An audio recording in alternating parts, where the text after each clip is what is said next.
The white lightning tore through the night sky, accompanied by a deafening thunderclap. Damn it, Li Bufan, open the door. Hurry up. I know you're inside. Open the door if you dare. The already feeble wooden door rattled violently under the assault. Li Bufan jolted upright from his bed, glancing around. The walls were bare. Even a mouse would require a couple of bags of rice to linger. Imbuck, imbuck. Li Bufan struggled to contain his excitement, clenching his fists tightly. In his previous life, crimson clouds obscured the sun, and the world underwent a cataclysmic transformation. Tattoos on people's bodies began to bestow immense powers upon their bearers. Some bore the image of Guan Yu, wielding the green dragon crescent blade, unstoppable in battle. Others rode the red hare, cleaving countless monsters as they charged down the roads, exuding an awe-inspiring presence. Some bore the fierce visage of a descending tiger, capable of transforming into its form. They leaped between cities and jungles, vanquishing any foe beneath their claws and fangs. Others bore the azure dragon of the river, soaring through the skies. Upon reaching their ultimate potential, they could even transform into dragons, unleashing havoc from above. Some manifested as the thunder god, summoning lightning at will.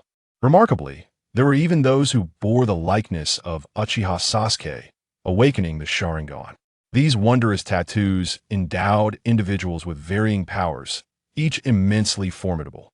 Simultaneously, life on Earth experienced varying degrees of mutation. Animals became feral and colossal, some even gaining sentience. Even the flora began to grow wildly, feeding off humanity. Society crumbled, all order and morality disintegrated, and the world was restructured. It was then that the true essence of the law of the jungle emerged. The strong prey upon the weak. Amidst scarce resources, humanity found itself not only battling monsters, but also engaging in brutal conflicts amongst themselves. Though everyone had acquired extraordinary abilities, the world spiraled into chaos. In that moment, it was impossible to discern whether this was a blessing or a curse. In his previous life, Li Bufan bore the tattoo of Neza, wielding a divine weapon that rendered him invincible at sea. Mutated creatures and plants were mere obstacles to him, easily vanquished. With his formidable powers, he carved out a realm of influence. He even gathered 9 stunningly beautiful women, each captivating in her own right. While these women were a blessing for Li Bufan, they ultimately became a source of calamity. In his battles against powerful monsters, envy led to betrayal, resulting in his untimely demise. Even with the Neza tattoo, he was powerless to change his fate. Now, granted a second chance, Li Bufan yearned to acquire the most potent tattoo in existence. He had contemplated this ultimate solution countless times. What the azure dragon on the left and the white tiger on the right?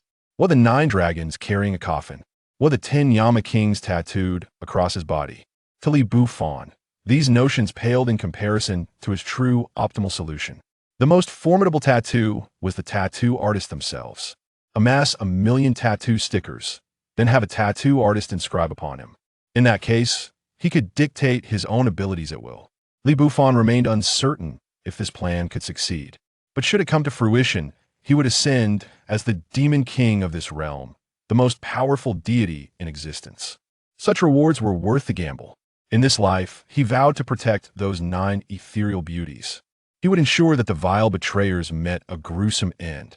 Casting a glance at the time, he realized only 3 days remained before the global transformation began. Li Bufan, are you deaf or what? Damn it! A loud shout echoed from outside, followed by a forceful kick that shattered Li Bufan's door. The already precarious wooden door could not withstand such brutality and collapsed with a resounding crash. Before him stood a young man wearing sunglasses, flanked by 3 or 4 lackeys. This was Li Bufan's arch-nemesis from his previous life, Wang Sheng. Wang Sheng was a small-time leader in a real estate company, eyeing Li Bufan's property. Not long ago, Li's father had perished in a car accident, ultimately being deemed fully responsible, leaving the family financially devastated. At this moment, Wang Sheng appeared, feigning concern and offering a substantial loan. Initially, Li Bufan believed Wang Sheng to be a benevolent figure, only to later uncover the truth. His father's death was orchestrated by Wang Sheng's real estate company, which had deliberately led the Li family into calamity to acquire the property at a rock-bottom price. The subsequent demolition would yield millions in profit. It was this very fortune that ruined Li Bufan's life. Damn it! Are you stupid? Didn't you hear me speaking? This place is so dark. Are you so poor you can't even afford to turn on the lights? Wang Sheng glanced around, frowning. One of the lackeys chimed in. Boss Wang, you forgot to take off your sunglasses. I don't need your reminders. Wang Sheng awkwardly removed his sunglasses, gazing at Li Bufan with disdain. He had been plotting for months to acquire this house. Seeing the accomplice of his father's death flaunting such arrogance, Li Bufan's fists tightened. Yet he understood the reality. With 3 days remaining before the transformation, the world still resembled its former self. If he were to confront Wang Sheng now, the lackeys would undoubtedly beat him to a pulp. Suppressing his anger, Li Bufan managed to smile. Brother Wang, I understand you desire this house. Let's not waste each other's time. 1 million, and this house is yours. Without hesitation, Li Bufan demanded 1 million. After the transformation began in 3 days, money would become worthless, and the house would be devalued. Liquidating assets was the only rational course. Wang Sheng was taken aback, having anticipated a need for further intimidation. The property could easily sell for 3 million. Now, with Li Bufan offering it for 1 million, he was making a profit. Brotherly, your thinking is quite erratic. Fine, 1 million it is. I want cash and I want it now. Li Bufan insisted. Wang Sheng didn't even attempt to negotiate, immediately transferring 1 million to Li Bufan, nearly laughing himself into a fit while clutching the deed. With the money in hand, Li Bufan departed the complex without looking back. He would not spare Wang Sheng. He would not forgive the real estate company, nor would he forget those who betrayed him in his previous life.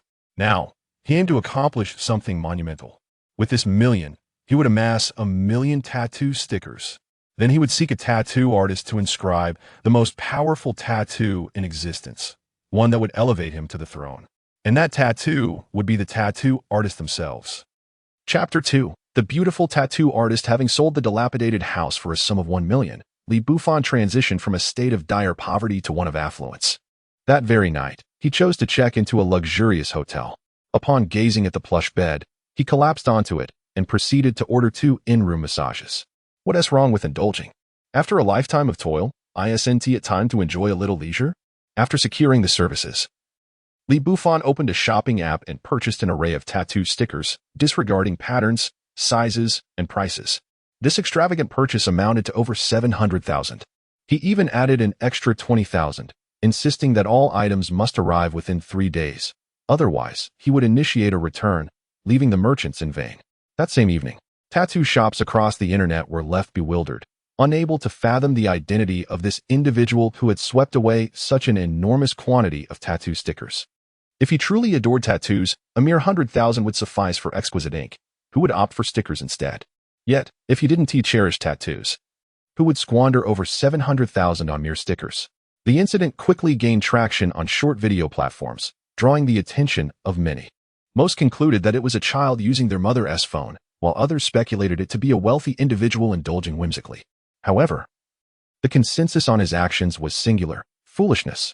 While Li Bufan perused his phone, he stumbled upon the online commentary regarding himself, but chose to disregard it entirely. In 3 days, the truth, be it folly or brilliance, would be revealed. Under the guise of legitimate services, he peacefully drifted into slumber. By the next morning, Li Bufan retained only 100,000 in his account, hoarding the remainder in supplies, which he continually transported to the hotel. The assortment included fruits, vegetables, meats, condiments, instant noodles, and buns. Typically, market goods are replenished daily, yet Li Bufan initiated a sweeping acquisition. Was this lad insane? Had he never tasted food before? He had practically monopolized the entire street market. Such an abundance of provisions would overwhelm even a large factory. It was said he spent over 100,000. The local vendors, elderly men and women, congregated at the market entrance, gossiping about Li Bufan and Apo's peculiar actions. Strange occurrences had become commonplace. Just yesterday, a fool had splurged over 700,000 on tattoo stickers. Today, another individual had spent tens of thousands to buy out the market. What was wrong with these people? The chatter of the elderly women grew increasingly animated, and their words reached Li Bufan and Apo's ears. Despite his efforts to remain discreet, he unexpectedly trended twice in a single day. Yet, he had no time to dwell on idle gossip. The impending global upheaval loomed ominously. After completing his tasks, Li Bufan hired individuals to transport all his acquisitions to the hotel. Truckload after truckload of supplies arrived at the hotel. Initially, the front desk staff assumed it was merely kitchen inventory being restocked, as such deliveries typically do not come through the front entrance. However, as the deliveries multiplied, their astonishment grew. With a VIP status secured through a monetary transaction, they dared not question the influx. Having arranged everything, Li Bufan wasted no time and hailed a taxi to the city's finest tattoo parlor. After navigating through winding streets, he finally arrived at this renowned establishment, only to find it rather unremarkable and somewhat dilapidated. It was so worn that one might wonder if they would leave with fewer kidneys after getting a tattoo. Yet, following the global transformation, any tattoo crafted within these walls was said to possess extraordinary vigor. Despite its shabby appearance, the shop had been passed down through 3 generations. Honing exceptional skills, Li Bufan stepped inside, and his gaze fell upon a captivating woman clad in a qipao, gracefully seated in a rocking chair, fanning herself and exuding a mesmerizing aura. "Are you the owner?" Li Bufan inquired, astonished by the enchanting woman before him. With such a figure at the helm, how could the shop be so lackluster? "What's wrong? Am I not the owner, or do you intend to take on that role?" she retorted, standing elegantly. The qipao, cinched at the waist, could not entirely conceal her slender legs. The proprietress appeared not much older than Li Bufan, yet she radiated an alluring charm. Having lived anew, Li Bufan was no stranger to beauty. Facing such a remarkable woman, he felt no trepidation as he approached, scrutinizing her with keen interest. "Do you know why your business is faltering?" he asked abruptly, catching her off guard. "Why?" she queried instinctively. Li Bufan shook his head with a wry smile. "Consider the location of your shop, hidden and convoluted. The decor resembles the aftermath of a Syrian conflict, dim and foreboding. With a stunning proprietress like you, adorned so alluringly at the entrance, how can you expect legitimate patrons to seek tattoos here?" Upon hearing his words, the proprietress seemed struck as if by lightning, awakening to a realization. Her face flushed with a mix of embarrassment and anger as she cast aside her fan. "No wonder the foot traffic is dismal. Everyone walks in and asks if I entertain. They hardly mention tattoos. Now I understand. Thank you, handsome. I would have remained perplexed otherwise. My name is Hong Lian, and I would like to treat you to a drink in gratitude." Hong Lian's demeanor shifted entirely as she looked at Li Bufan, her smile revealing a newfound warmth. He recognized that beneath her mature exterior lay a heart as pure as jade, incapable of perceiving such straightforward matters. However, Li Bufan was not there for idle chatter. "Gratitude can wait. First, I would like a tattoo," he declared, cutting through the pleasantries, for time was of the essence. Upon learning of his intent, Hong Lian rose to illuminate the room and began perusing a tattoo portfolio. "What design would you like, handsome? My skills are inherited and undoubtedly exceptional. The prices are fair and appealing." As she handed him the portfolio, Li Bufan did not reach for it. Instead, his gaze remained fixed on her. "I want to tattoo you on my body," he proclaimed, leaving her momentarily speechless. "What did you say?" she stammered. "I said, I want to tattoo you, Boss Hong Lian. On my body." Chapter 3. Hoarding supplies. Upon hearing Li Bufan's words, Hong Lian was momentarily taken aback. She gazed at him, retreating slightly, her eyes reflecting a mixture of disdain, complexity, and wariness. Are you a pervert?" Hong Lian and Apos' cautious inquiry left Li Bufan momentarily speechless. "I genuinely came for a tattoo, a serious one, not a joke." Li Bufan reiterated his earnest request. The woman before him possessed unparalleled skills, undoubtedly the finest in the city. Only she could ink him in a manner that would unlock extraordinary abilities. "No, I cannot undertake this task. You should seek another shop." Hong Lian decisively rejected Li Bufan's proposal. To this response, Li Bufan felt no surprise. "What if I offer you a substantial sum? How about 100,000? With that, he placed his bank card on the table. Upon seeing the figure, Hong Lian and Apos' expression shifted to one of hesitation. "Well, that's not entirely out of the question." Under the spell of monetary allure, Li Bufan finally convinced Hong Lian to agree to the tattoo. Lying on the soft, comfortable bed, a smile graced his face. Although the place was somewhat deserted, the workbench was impeccably clean. Observing Li Bufan's smile, Hong Lian couldn't help but smirk. "Could you refrain from showing such an ecstatic expression? It makes me feel rather strange." Holding her tools, she found it difficult to proceed, given Li Bufan and Apos, satisfied smile. All right. Madam, let us get started. I can hardly wait. Li Bufan urged, closing his eyes. Given the intricate nature of the tattoo he desired, it would certainly take more than a day to complete. To finish before the global transformation commenced, they would need to work overtime. Hong Lian gritted her teeth, steeling her resolve. Her delicate fingers glided over Li Bufan and Apos' skin. As he lay on the bed, a mere glance to the side revealed her long legs swaying before him, particularly accentuated by the slit in her chi pao, which stirred his imagination. Li Bufan was determined to invite 2 masseuses later that night, unbeknownst to Hong Lian. The impending global transformation weighed heavily on Li Bufan's mind, and he sensed her discomfort with his request. Nevertheless, having accepted the job, she was committed to delivering her best work. Regardless of whether she would earn that 100,000, she could not tarnish the family legacy of her establishment. Each tattoo was approached with utmost diligence. The initial sting of pain made Li Bufan uncomfortable, but he gradually acclimated. This area may be a bit more sensitive. Just bear with it, Hong Lian warned.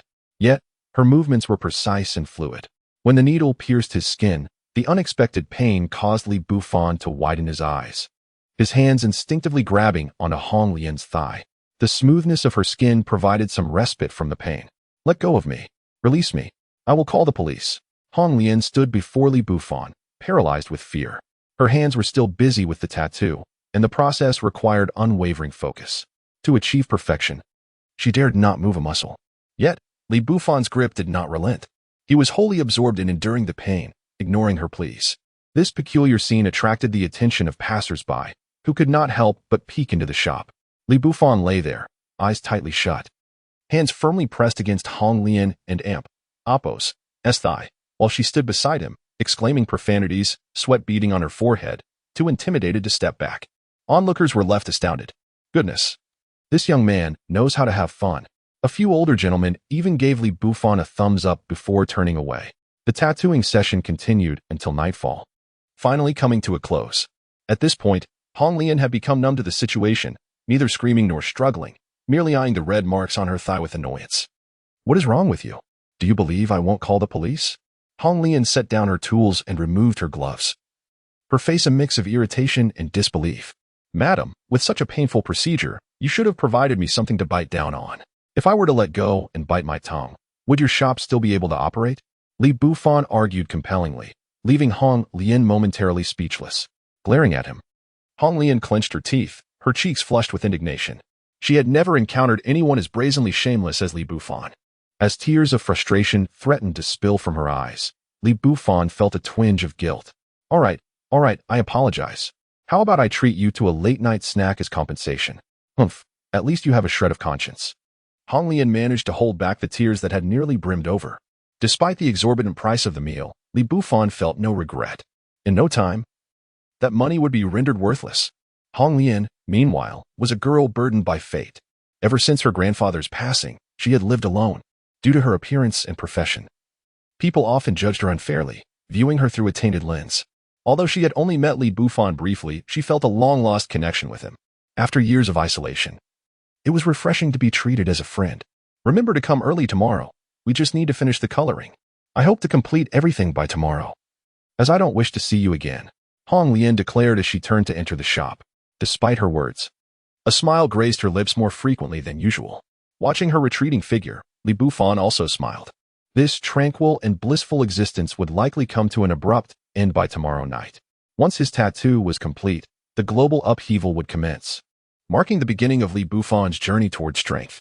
Chapter 4. Global alienation. After bidding farewell to Hong Lian, Li Bufan returned to his hotel room. The once spacious suite now felt somewhat cramped, cluttered with towering piles of chicken, fish, meat, eggs, fruits, vegetables, and dozens of boxes of instant food. As Li Bufan opened the door, he found himself with nowhere to step. Even the bed was piled high. The attentive staff had even turned on the air conditioning to prevent spoilage.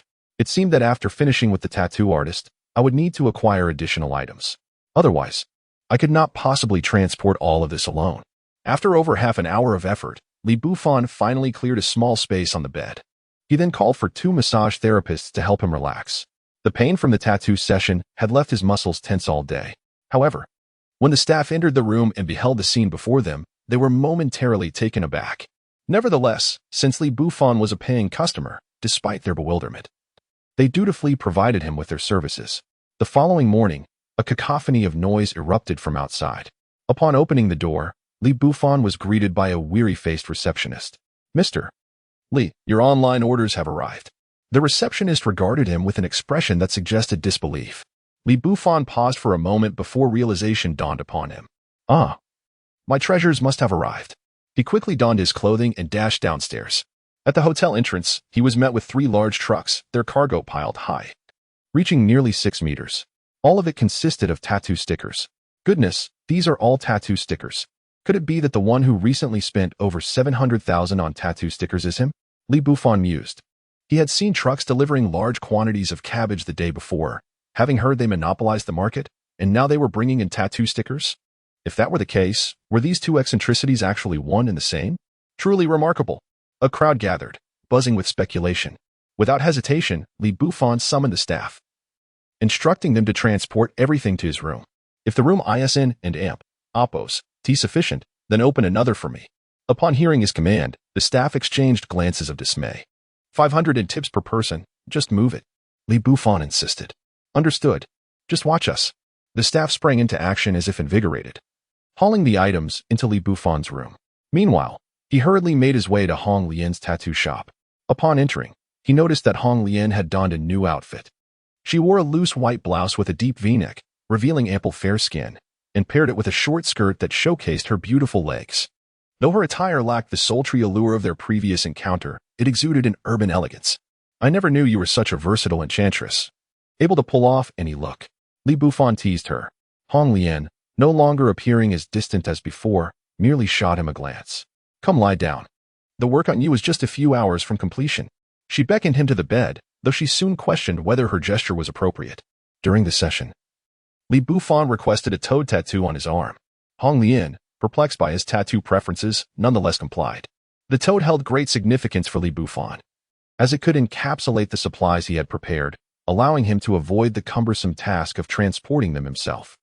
He certainly could not afford to become an enemy to everyone by driving around in a truck laden with goods. Hong Lian, recognizing that Li Bufan was a paying client, did not refuse. However, unbeknownst to her, Li Bufan had already spent the 100,000 he intended to pay her, converting it entirely into supplies.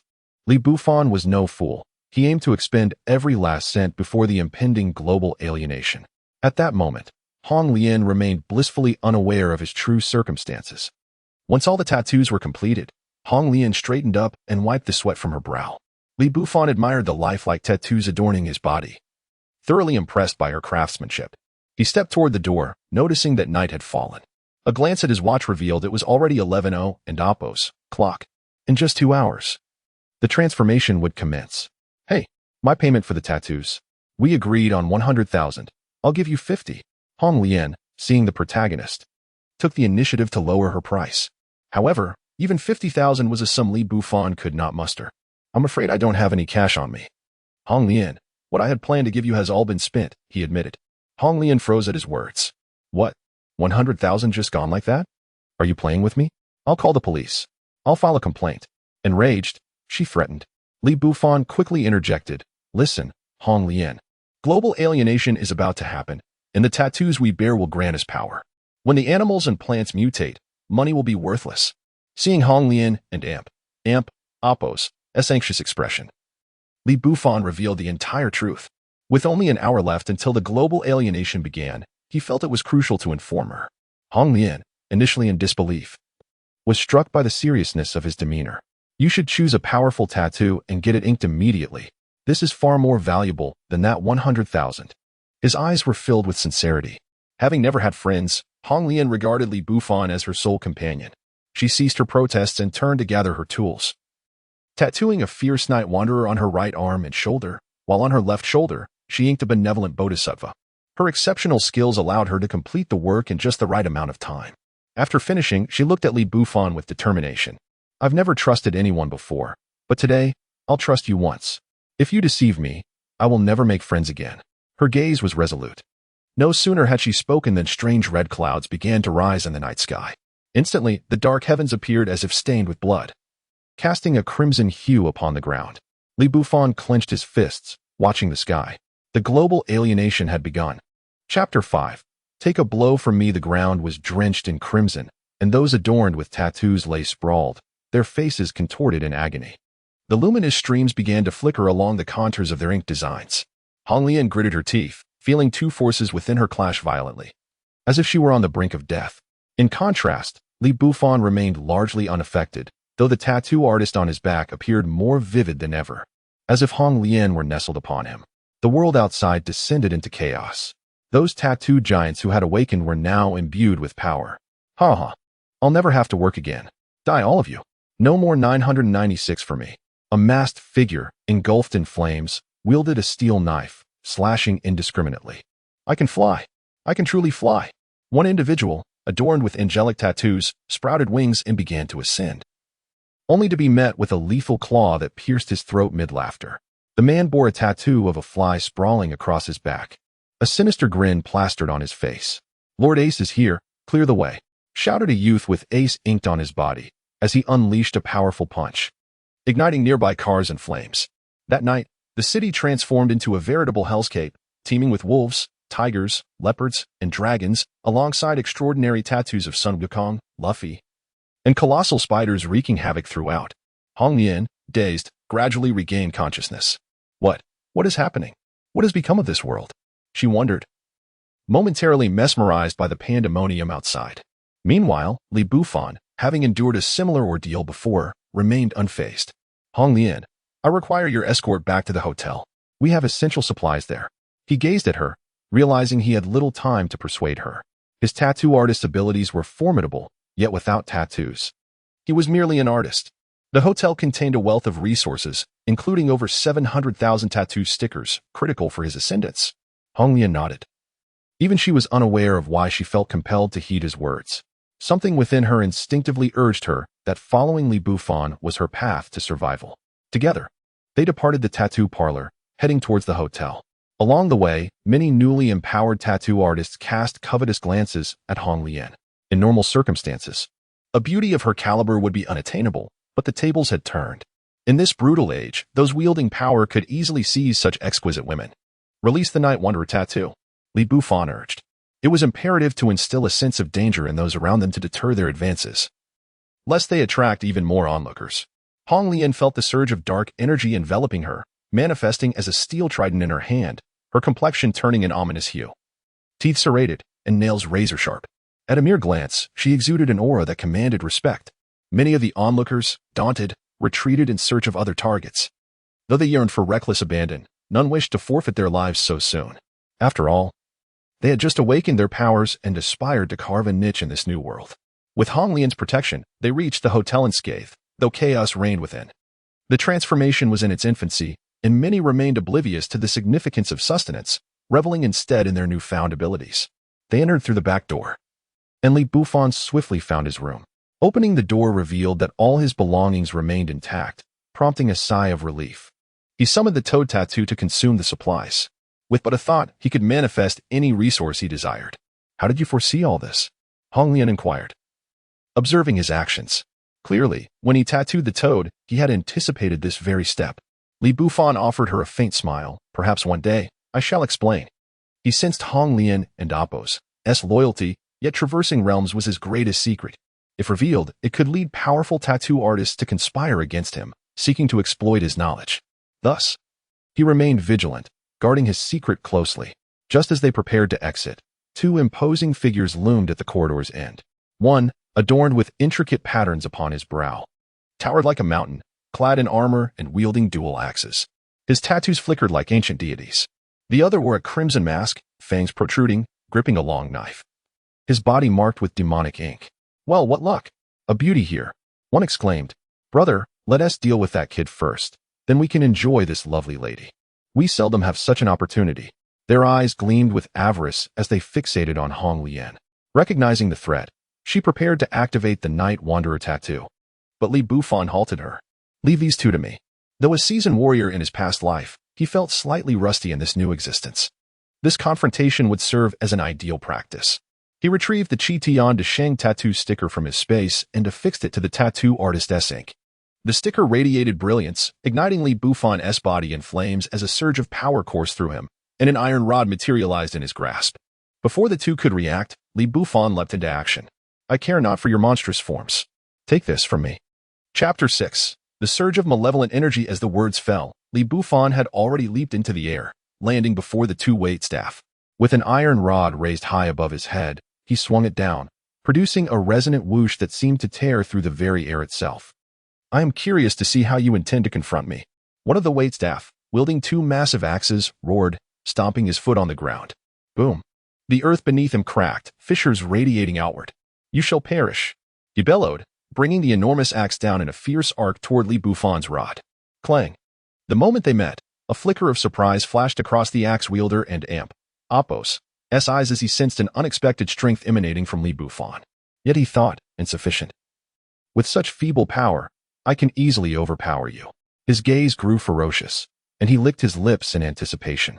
But Li Bufan merely scoffed, instantly unleashing the full force of his strength. The axe wielder's heart sank as his body began to bend under the immense pressure. The axe in his grip twisted as if it were mere tin. Li Bufan, utilizing the force of his opponent, raised the iron rod slightly before bringing it crashing down once more. Boom! A thunderous sound erupted. The floor, already weakened by the axe wielder and awakens' earlier assault, could not withstand such might and shattered. In an instant, a gaping hole formed in the ground, and the axe wielder plummeted through, a dull thud echoing moments later. From such a height, survival was impossible. The other waitstaff, witnessing his companion fall victim to Li Bufan's strike, felt a surge of trepidation. He began, only to be met by a swift shadow of the rod. Thud. The rod whirled, striking him in the waist, sending him flying like a bamboo stalk severed in twain, lifeless as he crumpled against the wall. Simultaneously, two golden rays surged into Li Bufan's body, causing the tattoos upon him to recede. And he sensed a subtle enhancement in his power. Red Lotus felt no discomfort at Li Bufan's actions. She harbored no fondness for the two waitstaff, and would have intervened herself had he not done so. What are your plans now? Red Lotus inquired, casting a fleeting glance at the fallen figures. Li Bufan pondered briefly. He had begun to form a vision for his future, whether in amassing resources or enhancing his strength. Both were on his agenda. However, the most pressing concern was to find a place to settle. After all, this was the onset of a transformation, a time of great chaos in the world outside. Avoiding unnecessary exposure was prudent. With ample supplies at hand for the time being, finding a refuge was the wisest choice. Moreover, it was time to settle the score with Wang Xing. With that thought, Li Bufan exhaled softly. Let us return home. Finding a place to stay is of utmost importance. His choice to return was primarily due to his familiarity with the surroundings, allowing for a quicker response in the event of any unforeseen circumstances. As for revenge, that was merely a secondary motive. Red Lotus nodded gently, refraining from questioning Li Bufan and awakens' reasoning, understanding that he had his own justifications. The duo swiftly departed the hotel, moving in a single direction. With Red Lotus and awakens' imposing presence, no one dared to provoke them along the way. Before long, they arrived at a familiar door. Li Bufan produced a spare key and unlocked it. Who goes there? Came a voice as he swung the door open, revealing three of Wang Sheng's subordinates inside. Li Bufan was taken aback. He had not anticipated anyone being present. He assumed Wang Sheng would not hasten to occupy the place, especially not allowing his subordinates to stay there under any circumstances. Where, then, had Wang Sheng gone? The three subordinates regarded the doorway with palpable wariness, aware of the current chaos outside. Any trouble could spell disaster. Upon recognizing Li Bufan, who had only just departed days prior, they froze in astonishment. Li Bufan, what brings you back? You have sold this house. It no longer belongs to you. And where did you acquire that key? It seems you are not being truthful. The three subordinates glared at him with hostility. Li Bufan paid no heed to their words, maintaining a composed demeanor as he entered with Red Lotus. I never intended to sell the house to Lin Sheng. Surely, you must know how he came to possess it? A cold smirk spread across his face as he approached them. At this, the three subordinates were incensed. As Wang Sheng and awakens' underlings, they stood united against Li Bufan. Hearing him speak so defiantly was intolerable. Just then, they noticed that Li Bufan was not alone. A strikingly beautiful woman accompanied him. Red Lotus, adorned in a deep V-neck white blouse paired with a miniskirt, captivated their attention, rendering them momentarily speechless. The trio's gazes roamed over her fair skin and shapely legs, their eyes gleaming with lewd intent. Who would have thought that a worthless fool like you could attract such a stunning woman? For her sake, we shall overlook your deceitful intentions. Simply kneel and beg for mercy, and we shall let you go. Lustful words spewed from their mouths, and one audacious subordinate stood up, boldly advancing towards Li Bufan and his companion. Li Bufan and Apos' expression darkened. He had intended to wait for Wang Xing and Apos' arrival here and deal with him in due course. Yet Wang Xing was absent, and his subordinates had dared to speak so brazenly. Truly, the world was rife with those who sought their own demise. Just as he was about to step forward, Red Lotus tugged at his sleeve. "Allow me." Her eyes burned with fury, glinting with a chilling resolve as she regarded the trio. Li Bufan's surprise flickered across his face, yet he did not intervene, taking a step back instead. Red Lotus advanced, and dark energy began to swirl around her, a sight that even Li Bufan found astonishing. The power she unleashed now was far beyond what she had displayed outside. In an instant, a grand surge of malevolent energy erupted from Red Lotus, coalescing into tendrils of darkness that surged forth toward the three subordinates. Chapter 7. The Tattooed Bull Demon King. Upon witnessing this scene, the three underlings furrowed their brows slightly, for they had not anticipated that Hong Lian possessed such formidable combat prowess. However, they did not dwell on it too much. After all, how much fighting capability could a mere woman possess? "Let us ascertain whether you are truly a rose with thorns," they chuckled softly. As the tattoos on their bodies began to radiate a brilliant light, countless tufts of fur sprouted from two of them, one of whom saw his limbs gradually thickening into tiger claws, while the other transformed his hands into wings, his feet piercing through his shoes to become eagle talons. Mere moments later, they had fully morphed into a fierce tiger and a majestic eagle. The final man's transformation was rather simple. A black cloak suddenly enveloped his white tank top, and a katana hung from his waist. A ghostly mask adorned half of his face, rendering his overall appearance somewhat human yet peculiar. The tiger lifted a claw, glistening with a chilling sheen, and struck downwards. The black aura expelled by Hong Lian was instantly shredded. Yet he remained oblivious to the fact that remnants of that dark energy had seeped into his very being through his fur. "Is that all?" Hong Lian narrowed her eyes, but did not utter a word. In the next moment, the tiger's claw that had shattered the dark aura exploded, leaving a frozen smile on his face, a rather strange sight. "Ah, damn it. I will make you pay with your life," roared the tiger, lunging towards Hong Lian in a fit of rage. Hong Lian paid him no mind, casually striking out with her palm. An endless wave of dark energy surging forth to engulf the tiger completely. Meanwhile, the eagle had prepared to launch a surprise attack, but Hong Lian regarded him with equal indifference. A swift palm strike met him with the same fate, as colossal dark energy enveloped him as well. Moments later, the dark energy dissipated, leaving behind only the bloodstains from the exploded tiger claws.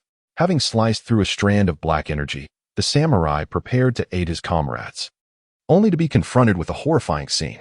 The disdain in his eyes transformed into sheer terror, and he dared not move a muscle. The three of them were of similar strength.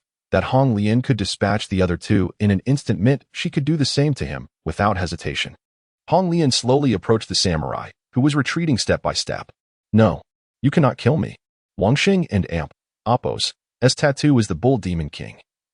10 times more powerful than the three of us combined. No, 100 times. If you kill me, he will not let you go." The half-visible face of the samurai was now overtaken by the dread of impending death, yet he found himself cornered with no escape. Upon hearing this, a smirk of mockery appeared on Li Bufan's face, devoid of any panic. "Fear not, I shall wait right here for him.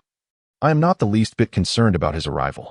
However, it is unfortunate that you will not have the opportunity to witness it, for soon you shall reunite with him below." A flicker of sympathy glimmered in Li Bufan and Apos' eyes as he waved his hand dismissively. Hong Lian did not grant him the chance to speak further. With a cold huff, she struck once more. Enveloped by the dark energy, the samurai was rendered immobile, his eyes now filled solely with regret. As Hong Lian dispersed the dark energy surrounding her, she exhaled slowly. It was her first experience with taking a life, and though she felt a tinge of aversion, she did not find it particularly repulsive. In the air, 3 faint orbs of white light floated down, merging directly into Hong Lian and Apos' body. Observing this, a hint of astonishment crossed her features. "Do not worry, this will only bring you benefits, not harm," Li Bufan preemptively explained before she could inquire. "By defeating your opponent, you can absorb the power from their tattoo to enhance your own. I experienced the same when I was at the hotel. Upon hearing this, Hong Lian recalled the two golden lights that had entered Li Bufan's body earlier at the hotel and nodded in understanding, secretly relieved that she had chosen to trust him. At that moment, the knowledge Li Bufan possessed was undeniably crucial, and the air around him was steeped in an enticing mystery. Li Bufan stepped forward, casually lifting the samurai and Appo's corpse and tossing it out the window. With chaos erupting across the globe and countless lives lost, no one would care about one more body. Settling onto the familiar couch, he retrieved some food from the toad's space. Hong Lian took the initiative to prepare the meal in the kitchen, while Li Bufan pondered their next course of action. For now, they sought only a brief respite from the turmoil outside, as the initial chaos of the uprising rendered it unsafe to wander. Once the situation stabilized, Li Bufan's first priority would be to deal with those who conspired against his father. None of them would escape justice. The thought sent a flicker of murderous intent to his gaze. However, this was merely the beginning. He would not spare his enemies from his past life either. Although they had not yet crossed paths, Li Bufan would not allow any potential threats to remain alive, especially those who had wronged him in his previous existence, who were deserving of the gravest punishments. Yet, those foes were still a considerable distance away, and he would need to stockpile ample provisions for a lengthy journey. Presently, he had managed to gather a fair amount, but it would only suffice temporarily. Future demands would undoubtedly exceed his current reserves. Dinner is ready. Before long, Hong Lian appeared with 2 plates of simple dishes. They quickly began to eat, and upon taking a single bite, Li Bufan and Appo's eyes lit up. Your culinary skills are impressive. This tastes almost 5-star. He gave Hong Lian a thumbs up, despite never having tasted food from a 5-star restaurant. Nonetheless, the dishes she prepared were undoubtedly superior to most of what he had experienced. After finishing their meal, the two settled down for some rest. According to the samurai, Wang Sheng would return soon, so it was prudent to conserve their strength. As time gradually passed, they found themselves approaching midnight. Suddenly, a loud crash resonated as the door was forcefully flung open. Li Bufan and Hong Lian immediately opened their eyes, exchanging glances of surprise. They had not anticipated trouble at this hour. Looking up, they beheld a man with bloodshot eyes and horns sprouting from his head, emanating an aura of fury that suggested he would tear them apart. Through his blurred visage, they recognized him as Wang Xing. It was evident that Wang Xing had seen the body of the samurai thrown from the window and assumed someone had invaded his territory, prompting his furious return. Li Bufan regarded Wang Xing with mild astonishment, realizing that his Bull Demon King tattoo had accumulated considerable power, likely from slaying numerous foes outside. It's you? Wang Xing and Appo's gaze landed on Li Bufan, his brow furrowing slightly. My underlings. Well, you can guess the rest, Li Bufan interjected, a chilling smile curling at the corners of his mouth. Very well, I assure you, you will die a most gruesome death. Wang Sheng erupted in rage, his disdain for Li Bufan palpable, as he prepared to settle old scores along with the new. Seeing this, Hong Lian readied herself for action. But Li Bufan restrained her arm. Do not rush, this one is mine to handle. As he spoke, a tattoo sticker appeared in his hand, his gaze icy as he fixed it on Wang Xing. Chapter 8. The Dragon Kings of the Four Seas in the face of this situation. Even the furious Wang Xing could not help but let out a derisive laugh. Do you truly believe that your tattoos make you my equal? His voice dripped with scorn and disdain. I shall demonstrate the insurmountable chasm that separates us, a gap you shall never transcend. Not just you, but even your father is destined to fall at my hands. As he spoke, the dark energy behind him surged ominously, his form rapidly expanding. The small horns atop his head elongated, his limbs transforming into those of a bull, and even the breath he exhaled billowed forth in wisps of white mist. At his waist hung the formidable weapon of the Bull Demon King, a heavy iron staff. By the end, he had fully metamorphosed into a grotesque creature, neither human nor beast. Li Bufan's expression darkened as he listened to Wang Xing's taunts. Were you the one who instigated my father's demise from the shadows? Wang Xing burst into laughter. Of course, not only did I instigate it, but I was also the mastermind behind the plan. It and Appo's. A pity your family is impoverished. The compensation wound and Appo's even sufficed to fill the gaps in my teeth. Your deadbeat father died in vain. With that, Wang Sheng could not contain his laughter, wholly dismissing Li Bufan. Now that you know the truth, you can go die. Join your deceased father in the afterlife. As he spoke, the dark energy behind him surged, causing the slightly ajar door to slam shut violently. As he drew forth his heavy iron staff, the curtains in the living room billowed wildly under the force of the dark energy. Li Bufan remained unperturbed. In an instant, He pressed the tattoo he held against the tattoo artist's ink, followed by 3 more in rapid succession. Suddenly, a brilliant golden light enveloped him, and an even more terrifying dark energy erupted forth. Streams of golden energy swirled around him as 4 divine dragons seemed to awaken, coiling protectively around him. Under the overwhelming dark energy, the teacups atop the coffee table shattered, and even the nearby furniture trembled precariously. Wangsheng and Apos' pupils constricted slightly. "No wonder you dare to stand against me, but this is still insufficient. Prepare to die," he roared, sensing a hint of threat from Li Bufan. It was time to strike first. With a whoosh, he swung the heavy iron staff down toward Li Bufan, causing the tiles beneath his feet to crack under the weight. "Watch out," Red Lotus instinctively cried out. Wangsheng turned with a menacing grin, his eyes glowing crimson, resembling a raging bull. "Don't worry.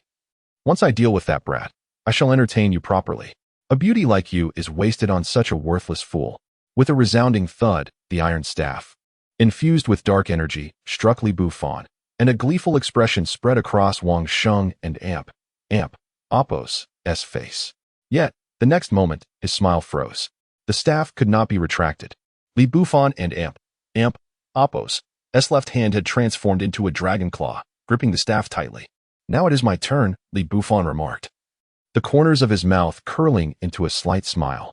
Wangsheng's expression turned to one of horror as he desperately attempted to crush Li Bufan with dark energy. However, he was met with an overwhelming recoil. He stumbled backward, each step leaving deep imprints in the ground. The immense force rendered his arm numb, nearly causing him to lose his grip on the iron staff. "How could you possibly be stronger than me?" I refused to believe it. He could not fathom that the once despised weakling had surpassed him, and he was unwilling to accept it. His eyes turned blood red, resembling a bull driven mad by provocation. "Why can Apos, do you just remain a fool? Die for me." Wangsheng had succumbed to madness, fixated on the singular thought of eliminating Li Bufan. Unfazed by the frenzied charge of Wangsheng, Li Bufan maintained an expressionless demeanor. The other 3 dragons that had coiled around him surged into his body, causing the dark energy around him to swell once more. His physique expanded, scales of a dragon sprouting forth, his hands fully transforming into claws. Even his pupils became authoritative slits, and a dragon tail unfurled behind him. A faint dragon's roar echoed in the air. Wangsheng's dark energy was suppressed to the utmost degree. Wangsheng let out a furious roar, his eyes now entirely deranged, the last vestiges of rationality evaporating. Li Bufan raised a claw, its cold gleam aimed menacingly at Wangsheng. The dark energy twisted violently, and Wangsheng felt as though he was being torn apart. Raising the iron staff in a desperate attempt to defend himself. Clang! The dragon claw collided with the iron staff, producing a sound reminiscent of metal striking metal. Li Bufan gripped it firmly and unleashed a burst of flames from his mouth. The flames clung to Wangsheng like a parasite, no matter how he struggled. He could not shake them off. In a panic, he abandoned the iron staff and rolled on the ground, but the flames, born of the Dragon King, could not be extinguished so easily. Before long, the dark energy enveloping Wangsheng was consumed by the blaze. His bovine form gradually reverted to that of a human, his complexion paling to a ghastly white. No, fear finally etched itself onto Wangsheng and Apos' face. He could scarcely believe he was being so swiftly vanquished. Having lasted mere moments against Li Bufan stepped forward, seizing Wangsheng by the head. Wangsheng reached out, seemingly attempting to push Li Bufan away. But his form began to contort, his strength fading. Gradually, the crimson hue in Wangsheng's eyes diminished, replaced by sheer terror. "Please, don't kill me. I can be your subordinate. My Bull Demon King tattoo is powerful." Had anyone else uttered such words, Li Bufan might have considered it, but not Wangsheng. Sensing the cold indifference in Li Bufan's gaze, Wangsheng disregarded all else. He could already smell the heavy scent of death. "Tell me who is behind you." Li Bufan had never believed that Wangsheng alone was responsible for his father's death, for he lacked the capability to cover his tracks. "As long as you spare me, I will reveal everything. The events of that year were orchestrated by my boss. I was merely a pawn. It was Lin Hui who wanted your father dead. I was coerced, I swear. Please, just let me go." As Wangsheng finished his desperate plea, Li Bufan's expression remained tranquil, even uninterested in uttering another word. With a mere thought, the 4 Dragon Kings surged from Li Bufan and engulfed Wangsheng entirely. An explosion of golden light erupted from Wangsheng, his entire being disintegrating into dust, utterly vanishing from existence. Chapter 9. The Black and White Pythons. Wangsheng was obliterated, vanishing entirely from the world without leaving a trace. Li Bufan remained silent, holding his previous posture, seemingly deep in thought. Hong Lian beside him also maintained her silence. She was astute enough to discern the profound enmity between the two, particularly as the matter involved Li Bufan's parents, indicating its significant gravity. After a moment, Hong Lian inhaled deeply, her gaze towards Li Bufan imbued with resolve. Were it not for him, her fate might have been dire indeed. She stepped forward, declaring, "I will assist you." Li Bufan raised his head, a look of confusion etched upon his face. "I mean to help you avenge your grievances." More hands lend greater strength, she asserted, extending her hand towards him, her eyes radiating determination. A faint smile graced Li Bufan's face. "The adversary I face may not be just one person. I've heard that Lin Hui is a boss. He likely has a solid backing. And so what?" Hong Lian replied nonchalantly. "Without you, I might already be dead." At this, Li Bufan said nothing further, merely smiling as he clasped her hand. Their eyes met, and a warmth blossomed between them, a connection that had not existed before. Time swiftly passed through the night. Today, outside, the tumult had quieted significantly. The incessant explosions and tremors had subsided. Indeed, tranquility had returned, likely a result of those long oppressed finally venting their frustrations. Casting a glance outside, Hong Lian chuckled softly. Her laughter was akin to 1,000 flowers blooming, illuminating even the dim light within the room. Even Li Bufan found himself momentarily entranced. After regaining his composure, he cleared his throat. "Ahem, in that case, we can set off." By set off, Li Bufan meant to confront the individual named Lin Hui. Despite the potential presence of his allies, the time for vengeance was now, while their strength remained scattered and disorganized. Should they wait until later, when Lin Hui and Appo's forces had consolidated, the challenge would be far greater.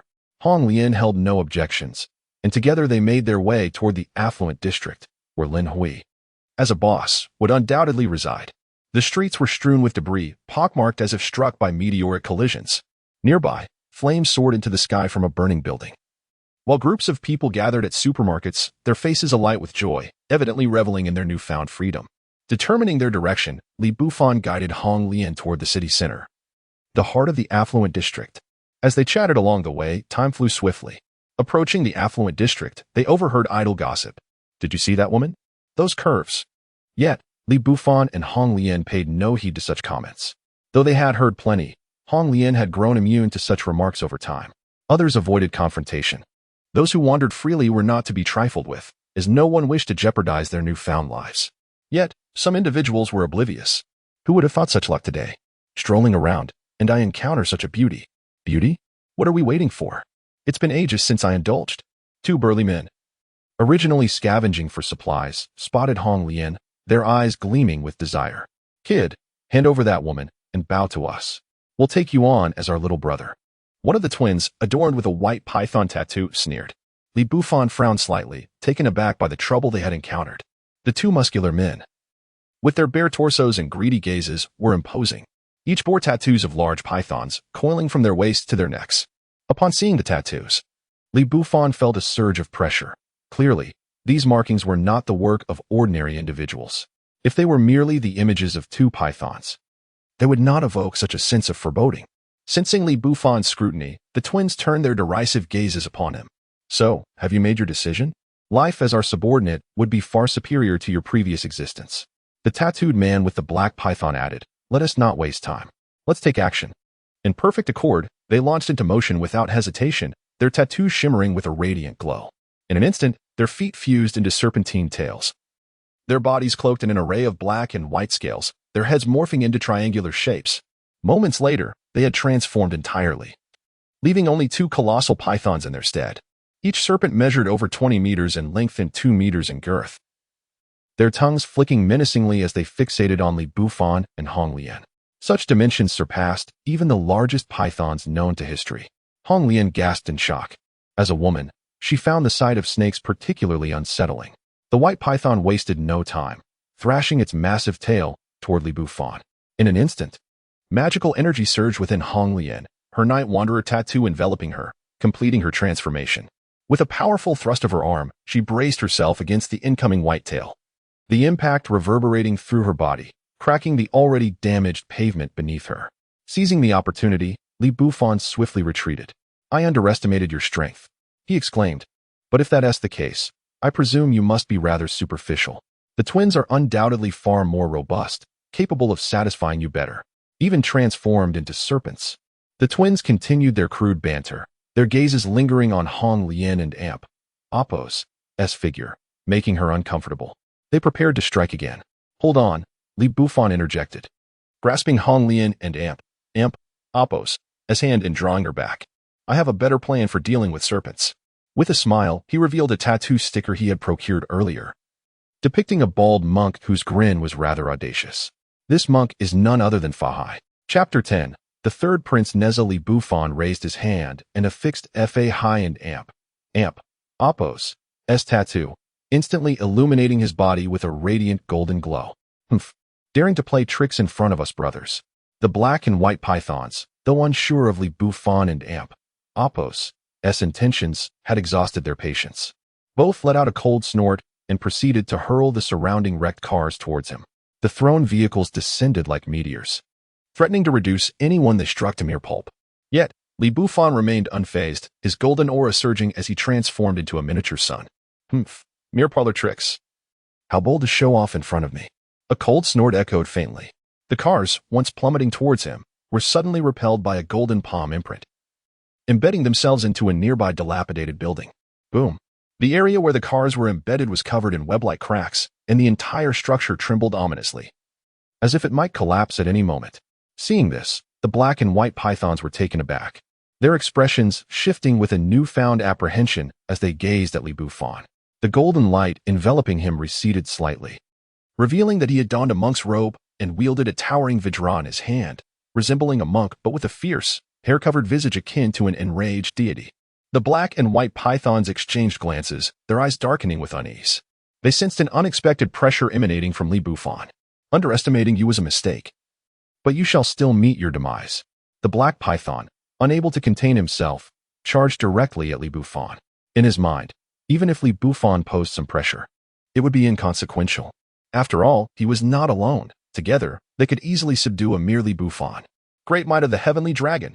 Li Bufan coldly snorted, raising his hand to unleash a colossal golden palm imprint. Thud! The imprint struck down, causing the entire road to tremble as if it might shatter at any moment. Small groups nearby scurried for cover, fearing impending disaster. The black python beneath the palm imprint was reduced to a mere puddle of indistinguishable flesh. The white python was left aghast, exclaiming, how is this possible? His eyes widened in disbelief. After all, that was a comrade of similar strength, unable to withstand even a single blow from Li Bufan. What kind of divine being have we provoked? While bewildered, the white python wasted no time retreating. If not now, then when? With a massive body twisting, he accelerated to his utmost speed. Yet, Li Bufan would not let him escape. Demon, do not flee. Great might of the heavenly dragon, Prajna Buddhas, Earth Store Bodhisattva, Prajna Permitha. He bellowed, unleashing a barrage of golden palm imprints in pursuit of the white python. The white python fled frantically, but the ground began to quake violently, fissures tearing through the previously even surface. Enormous vines erupted from the cracks, ensnaring the panicking white python. Hissa! In an instant, the white python emitted a series of horrific cries, its body contorting under the vines and Appo's grip, ultimately reduced to a mass of shredded flesh. Li Bufan halted his pursuit, returning to Hong Lian's side, his gaze filled with vigilance. Hong Lian stood frozen, her face a mask of astonishment as she beheld the vine-like tendrils, fear flickering in her eyes. What is this? This is mutated flora. Not only that, but both animals and plants are mutating together, making things increasingly perilous. These creatures are formidable. We must retreat, Li Bufan explained succinctly, leading Hong Lian to flee. However, perhaps due to Li Bufan's recent chase of the white python, the vines surged towards him at an even greater speed than before. Rumble. Countless tendrils spread like a tidal wave across the street, mercilessly strangling any living being they touched, devouring them entirely for nourishment. As Li Bufan retreated, the Fahai tattoo maximized its potential. Golden palm imprints rained down, shattering the road and repelling some of the vines. Yet, those that were pushed back quickly regrouped, seemingly more numerous than before. Damn! Li Bufan cursed inwardly, astonished that this was merely the beginning of the mutations, and the plant and Appo's abilities were so terrifying. No, It must be that they absorbed the power of the white python. Li Bufan's heart raced as he realized this. Another strike was unleashed. But now the golden palm imprints could do little more than slow the onslaught of the encroaching vines. As the vines threatened to engulf Hong Lian, Li Bufan yanked her back. Stay close to me. No matter what happens, do not leave my side. He cast a grave glance at her. Hong Lian, trembling with anxiety, nodded silently, inching closer to him. Suddenly, a verdant shadow darted toward Li Bufan. Without turning, he swung the vajra, severing the advancing tendril in two. The green branches splattered forth, the severed vine writhing like a headless serpent. More tendrils descended upon them, and Li Bufan instinctively wrapped his arm around Hong Lian and Apos' waist, pulling her close. Ultimately, they could not escape, as the vines enveloped them entirely. This is bad. We cannot contend with these mutated plants. So many have been slaughtered. Is this the end of our good fortune? Countless cries of terror erupted as people fled in a frenzy, wishing they had been granted more legs by their parents. Within the confines of the vines, Li Bufan and Apos' vajra created a cramped space barely sufficient for two. Are we going to die? Hong Lian and Apos' face paled, tears brimming in her eyes as she appeared woefully fragile. Not a chance. Such trivial vines cannot harm me. Stay even closer, Li Bufan replied. His brow furrowed as he surveyed the outside. Hong Lian and Apos' cheeks flushed, but in this life-or-death moment, she cared little for modesty. Stealing a glance at the valiant Li Bufan, the fear in her eyes dissipated under his reassuring presence, replaced by a profound sense of safety. She instinctively wrapped her arms around his neck, her legs entwining around his waist as if they were one. Even in the face of death, feeling her softness stirred his heart. Yet, he inhaled deeply and regained his composure, a new tattoo materializing in his hand. This tattoo depicted a child standing on a windfire wheel, adorned with a Qian Kuan ring around his neck, floating with a cloud-like fabric, and wielding a fiery spear. This was none other than the third Prince Neza. Chapter 11. The three-flavored true fire. Li Bufan affixed the tattoo, and the once brilliant golden light around him instantly converged. Simultaneously, a vivid crimson flame erupted from within his body, causing the space, which could barely accommodate two people, to rapidly expand outward. The vines seemed to recoil in fear from the flames enveloping Li Bufan. His cassock fell away, transforming into a celestial silk that encircled him. A cosmic ring appeared around his neck, while the vajra pestle in his hand morphed into a fiery spear. Two flaming wheels of wind and fire suddenly manifested beneath his feet.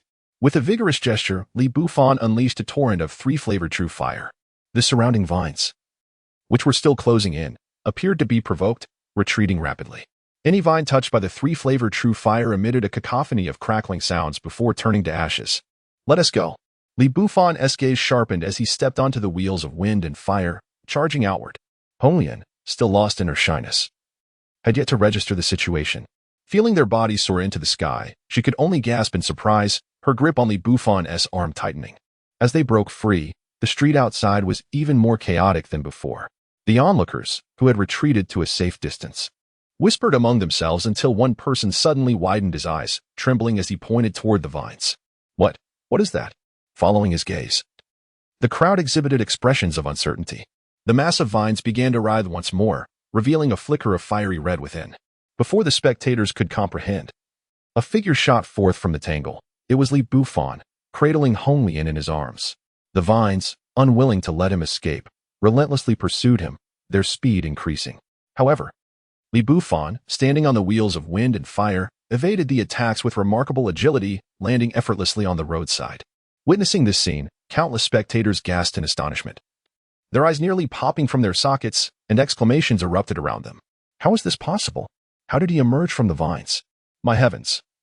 So many were unable to resist. How could he be pulled and yet escape? Is he even human? He has just awakened. Why is there such a disparity between us? A wave of bitterness washed over the crowd, their hearts heavy with inequity. Meanwhile, the subject of their discourse, Li Bufan, gently placed Hong Lian on the ground. All right, it's safe now. Stay here for a moment, he said, patting her back. Hong Lian slowly opened her eyes, relief flooding over her as she realized her safety. As she stepped away from him, a hint of crimson graced her cheeks, her gaze inadvertently lingering on Li Bufan and Apos' chest. A soft longing in her heart wishing for another embrace. And you? She asked.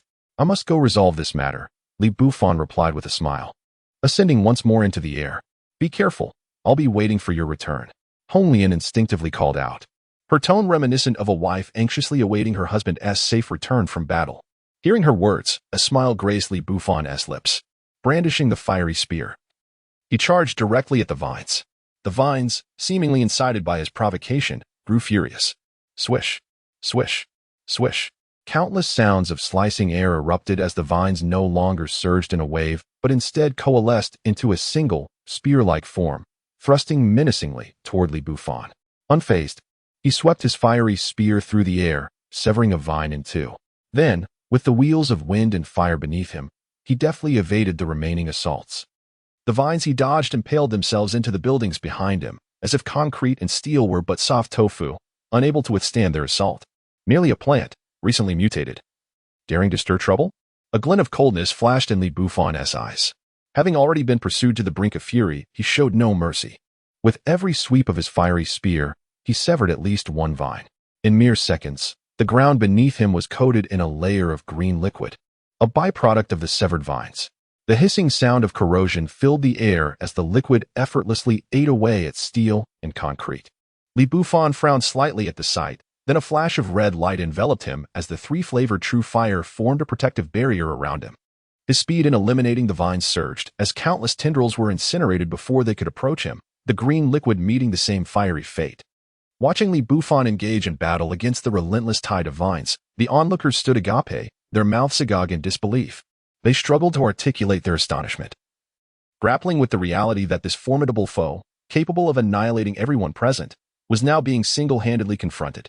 After a brief skirmish, Li Bufan grew impatient. This stalemate was untenable. With a decisive thought, the three-flavored true fire surged forth, preparing to deliver a decisive blow to the vines. In an instant, countless vines, which had been lunging at him, were suddenly adorned with flickering crimson flames. Any vine tainted by the three-flavored true fire swiftly turned to ash, the flames relentlessly consuming the roots. Even as the vines recoiled in a desperate retreat, they could not escape the inferno.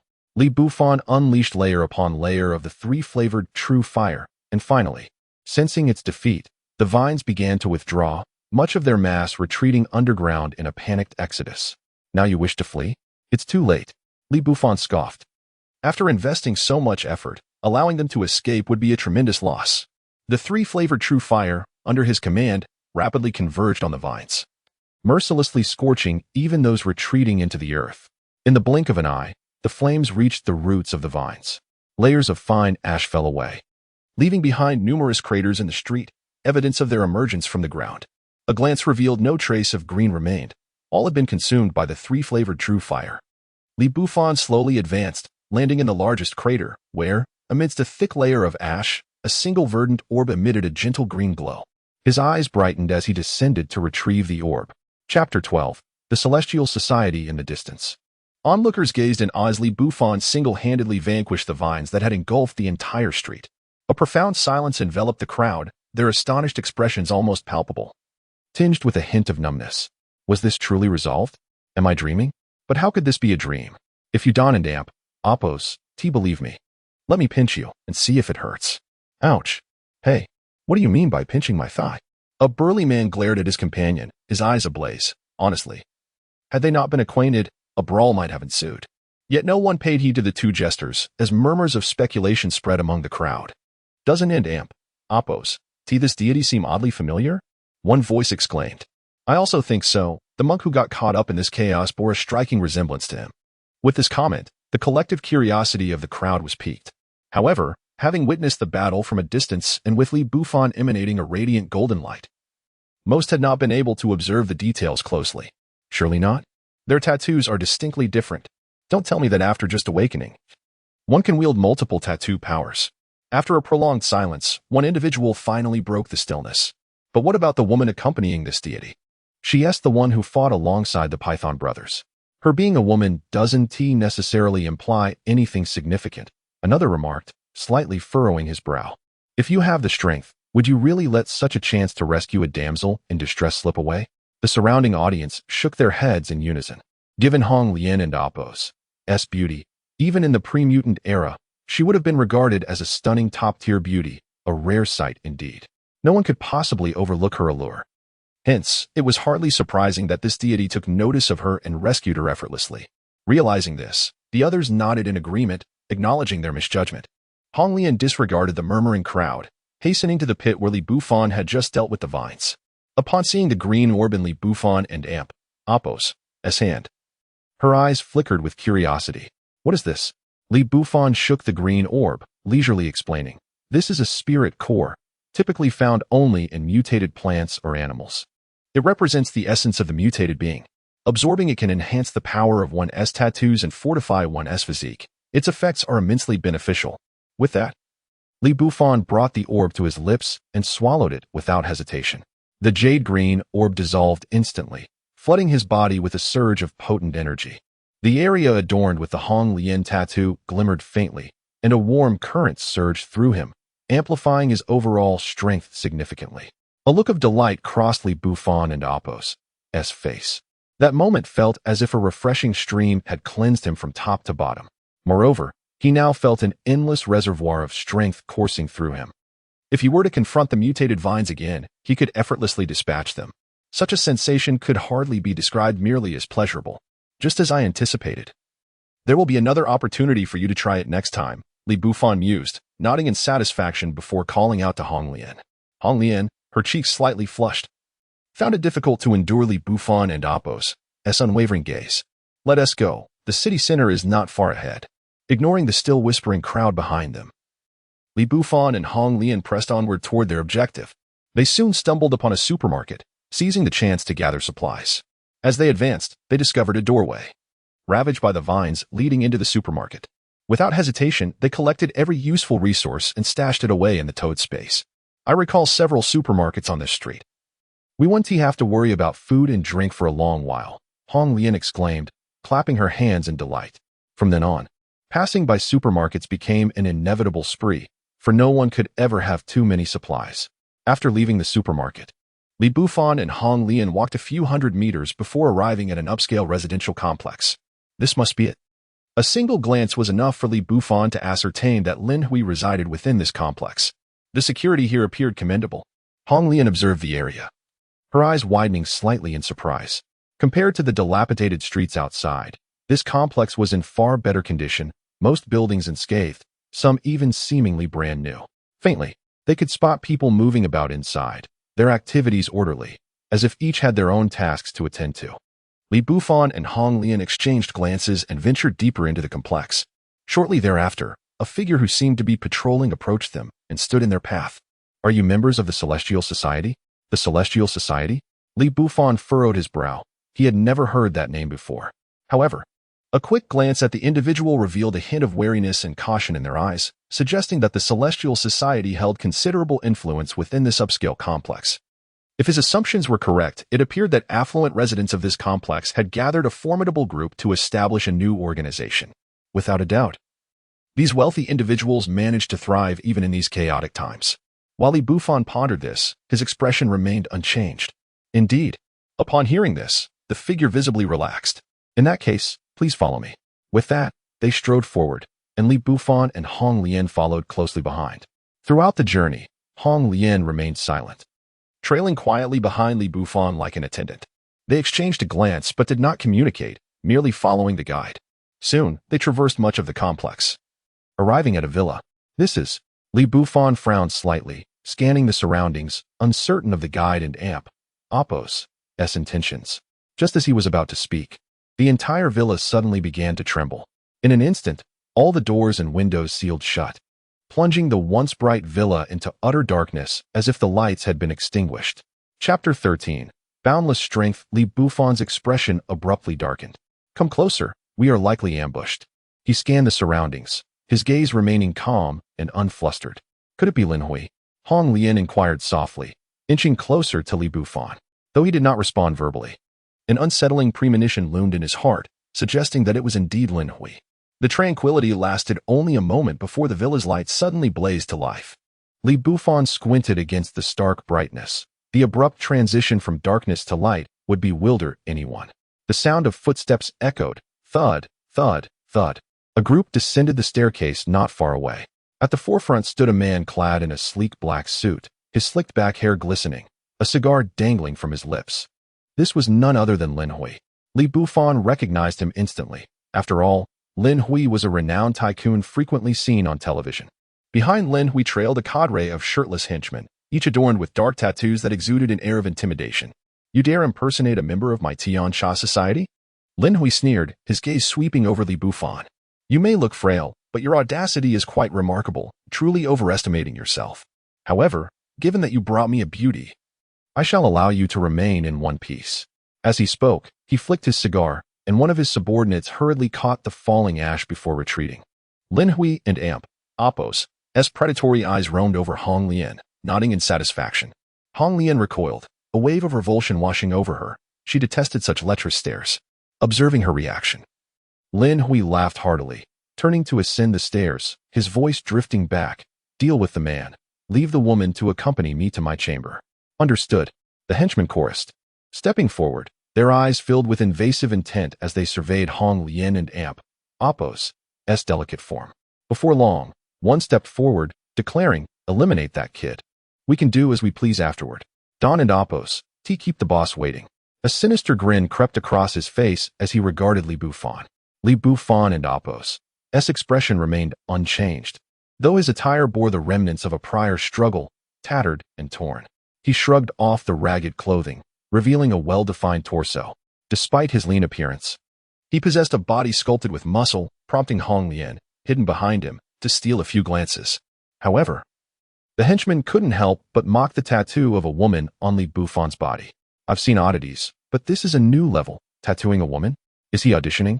One jeered. But I must admit, he does have a rather effeminate look. Perhaps there is truth to that? Another added, forget it. I and Appos am not interested in men. That beauty behind him is far more appealing. Once we deal with him, we can have our fun.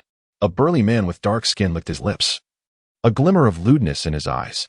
That and Appos, the boss and Appos, woman, just wait until he done, and then we can enjoy ourselves.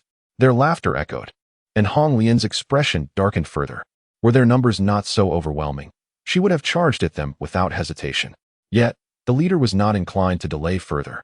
He strode toward Li Bufan, his tattoos beginning to shimmer, transforming his appearance dramatically. His once fair skin darkened, his previously bald head sprouting tufts of hair, and his attire morphed into ancient robes. Behold, you are privileged to witness my tattoo of Lu Zhishan. You should feel gratified to meet your demise at my hands. Lu Zhishan's voice dripped with malice as he advanced menacingly. The wooden floor groaned under his weight, and as he passed the staircase, he seized a massive iron ball from the corner, which appeared as large as a human head, effortlessly lifting it and charging at Li Bufan. Prepare to die, boy. I will shatter every bone in your body, leaving you whole. His voice was tinged with a perverse excitement, yet Li Bufan merely smirked. Though Lu Zhishan was indeed formidable, Li Bufan felt no trepidation. With a swift motion, he retrieved a green giant tattoo sticker, affixing it to himself while turning to caution Hong Lian. Step back. I wouldn't want you to get hurt.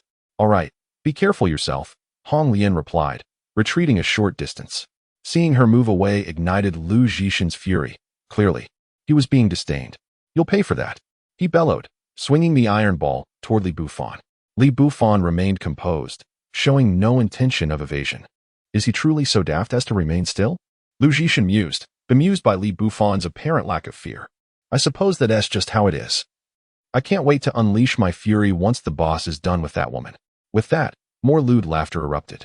The iron ball struck with a resounding thud against Li Bufan, and Lu Zhishan's face lit up with exhilaration, relishing the prospect of battle. He believed that even should Li Bufan endure this blow, he could simply pummel him further. Yet, when Lu Zhishan attempted to retract the ball for another strike, he found it unyielding, refusing to budge.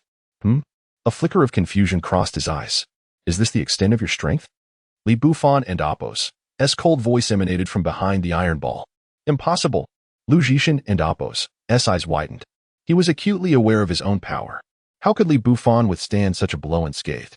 Peering closer, he saw Li Bufan gripping the iron ball, its weight seemingly matched by Li Bufan's slender arms.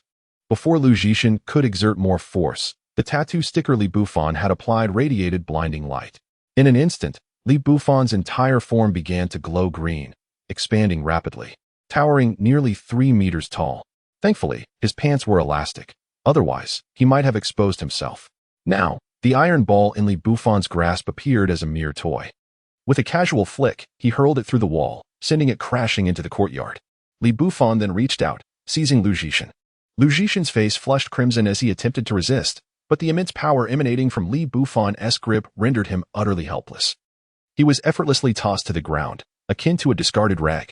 Chapter 14. The 18 Bronze Warriors, meeting the ancestor with a thunderous crash. Lu Zhishan's massive form broke through the wooden floor, embedding itself into the ground. The impact left him dazed and disoriented, his bones likely shattered in countless places. Trapped within the floor, terror filled Lu Zhishan and Apos' eyes, as if the boisterous individual from moments ago was a stranger. How could you possibly possess such immense power? Lu Zhishan gasped, each word punctuated by labored breaths, the agony coursing through him threatening to plunge him into unconsciousness. If not for the tattoos adorning his body, Li Bufan would have sent him to meet the Buddha. Li Bufan lowered his head slightly, his expression inscrutable as he regarded Lu Zhishan. Sensing the murderous intent emanating from Li Bufan, Lu Zhishan disregarded his pain and shouted, "No, you can end Apos. Kill me. The boss is upstairs, he won and Apos. Before he could finish." Li Bufan lost interest in his ramblings, recognizing them as the typical pleas of a villain. With renewed force, Li Bufan seized Lu Zhishan's arm and hurled him down once more, with even greater intensity. The resounding crash reverberated through the building, shaking its very foundations. Lu Zhishan and Apos' head sank into the ground, and soon crimson liquid began to seep forth, staining the nearby floor. Brother Long. The remaining underlings gasped in shock. Having once followed Brother Long before aligning themselves with Lin Hui, they were unprepared for the sight of his demise before their very eyes, igniting a furious fire within them. However, they were acutely aware of Li Bufan and Apos' formidable nature, restraining their rage from spiraling out of control. "I will exact 1,000 cuts upon this brat to avenge Brother Long. He must not perish too soon." They exchanged glances, resolute, and activated the tattoos etched upon their bodies. In an instant, the villa was illuminated with golden light, akin to the emergence of a Buddha. However, in truth, it was akin to becoming one with the Buddha, as the remaining 18 underlings emanated a radiant glow. Their eyes blazed with fury, resembling wrathful deities. Li Bufan cast a curious glance, surprised to discover that these 18 individuals bore tattoos of the 18 Bronze Warriors. Yet, he soon chuckled, his previously towering form shrinking back to its normal size. "Has your strength waned so quickly?" We Haven and Apos' even begun to play. One underling rejoiced, recognizing the intimidating aura Li Bufan and Apos' tattoo exuded. The pressure had been palpable when he stood at 3 meters tall, but now the underlings shared cold smiles. "Brat, it is too late for regrets. I shall skin you alive and slice your flesh for a feast." As they witnessed Li Bufan return to his normal size, their audacity swelled, advancing step by step to psychologically intimidate him. Nearby, Hong Lian felt a flicker of concern. As she took a step forward, she noticed a faint smile curling at the corner of Li Bufan's lips, prompting her to retreat, her heart settling considerably. Despite the relentless advance of the 18 Bronze Warriors, Li Bufan remained unmoved. After a spell of mockery, the underlings grew bored of his silence. "Brat, pay for Brother Long's life." They charged at him, a heavy aura enveloping Li Bufan, seeking to force him to kneel. Calmly, Li Bufan produced a new tattoo sticker, applying it to his skin. Instantly, he was enveloped in golden light, the aura of the Buddhist realm surpassing that of the 18 Bronze Warriors. "Step back." He thrust his palms forward, and the underlings were immediately sent flying, tumbling in disarray. Li Bufan's attire transformed anew, a monk's robe materializing, and a string of prayer beads appeared in his grasp. Behind him, the golden light coalesced into a magnificent golden Buddha statue, marking him as a newly ascended Buddhist master. The underlings, sprawled on the ground, bled from their mouths, their expressions incredulous. "How is this possible? How can you still have strength? You possess another tattoo? It's impossible for someone to summon two at the outset. I refuse to believe it. Moreover, this tattoo belonged to the venerable Bodhidharma." Their gazes flickered uncertainly. Facing the green giant had been daunting, but now, confronting Bodhidharma felt like an insurmountable challenge. They exchanged bitter glances, yet steeled themselves to rise. They had no choice. Even if they were outmatched, they had to fight. If they fled, Lin Hui would not spare them. What does it matter if he is a master? We are 18. The underlings encouraged one another, launching themselves at Li Bufan once more. Each one unleashed their full strength, and the villa erupted into chaos with golden palm and fist imprints flying everywhere. a whirlwind of attacks blurring the senses. Li Bufan, however, did not evade. He joined his palms together, the golden light intensifying, coalescing into a massive bell that enveloped him. Amidst the relentless onslaught of palm and fist strikes, not a single crack marred the bell and Appo's surface. Have you had your fill? Now, it is my turn. Li Bufan coldly regarded the 18 bronze warriors, unwilling to waste further time. His true aim was Lin Hui, not engaging in a brawl. With a pointed finger, it appeared to expand exponentially. In an instant, time seemed to freeze, immobilizing the 18 bronze warriors. Yet, Li Bufan's attack was unaffected, transcending space to manifest before them. Crack. Crack. Countless fissures appeared across the bodies of the 18 bronze warriors, swiftly spreading like wildfire. They were hurled back, their powers dissipating entirely, reverting to their original forms. However, even in their true forms, the fissures remained, continuously oozing blood. One underling attempted to speak, but words failed him. Li Bufan stood still as golden light swirled around him, entering his tattoo, significantly enhancing his internal power. To his surprise, these adversaries were rather underwhelming. Hong Lian approached gracefully. Her resistance diminished in the face of the carnage. Merely watchdogs, the true mastermind lurked above. Having spoken, Li Bufan ascended the staircase with Hong Lian. Meanwhile, Lin Hui lounged leisurely on his soft bed, sipping a drink as he awaited Hong Lian and Appo's arrival. Suddenly, a resounding crash echoed as the door to his room was forcefully kicked open. Chapter 15. The wind god and the fire god. Lin Hui furrowed his brow as he gazed towards the door, evidently displeased by the commotion. How are you still alive? A profound astonishment flickered in his eyes as he recognized the figure standing in the doorway. Your underlings are all dead. It's your turn now. Listening to the ambiguous blend of shock and uncertainty in the voice, Li Bufan's lips curled into a faint, chilling smile. Is that all you've got? Lin Hui, instead of responding with anger, chuckled derisively, reclining back down with unmistakable contempt in his gaze. Kid, you are quite naive. Do you truly believe that by eliminating my underlings, you have earned the right to defeat me? His voice crescendoed, and he dramatically shed his shirt, revealing tattoos emblazoned across his back. 2 tattoos shimmered upon his skin, casting an ethereal glow as if a gentle breeze had swept through the once tranquil room. Li Bufan and Appo's eyes narrowed, instantly recognizing the wind god Feng Bo on Lin Hui and Appo's left shoulder and the fire god Zhu Rong on his right. It was no wonder he commanded a gang. The ability to activate both tattoos from the outset was impressive indeed. Do you think I control a gang solely because of my wealth? Lin Hui's voice resonated throughout the chamber as the tattoos began to spread across his body. In an instant, a tempest erupted within the room, scattering bedding and other items chaotically, while anything nearing Lin Hui was instantaneously incinerated by the searing heat. Countless crimson and azure lights converged upon him, enveloping his form in a breathtaking display. The left side of his face bore an eye that resembled a swirling vortex, while the right blazed with fiery intensity, rendering his appearance truly bizarre. A maniacal grin spread across Lin Hui and Appo's face as he nonchalantly hurled a fireball propelled by a whirlwind towards Li Bufan. With a swift motion, Li Bufan grasped Hong Lian's hand and rolled to narrowly evade the oncoming projectile. The fireball detonated against the wall behind him, blackening it instantly, with sparks scattering in every direction. Though the embers that splashed upon Li Bufan caused him discomfort, they were not enough to inflict real harm. Lin Hui, however, showed no signs of abating, continually unleashing the powers of wind and fire. Fireballs materialized one after another, shooting forth like bullets propelled by the gusts, producing a sharp, whistling sound through the air. In an instant, a surge of demonic energy enveloped Hong Lian as the Night Wanderer tattoo manifested, allowing her to strike back. Boom!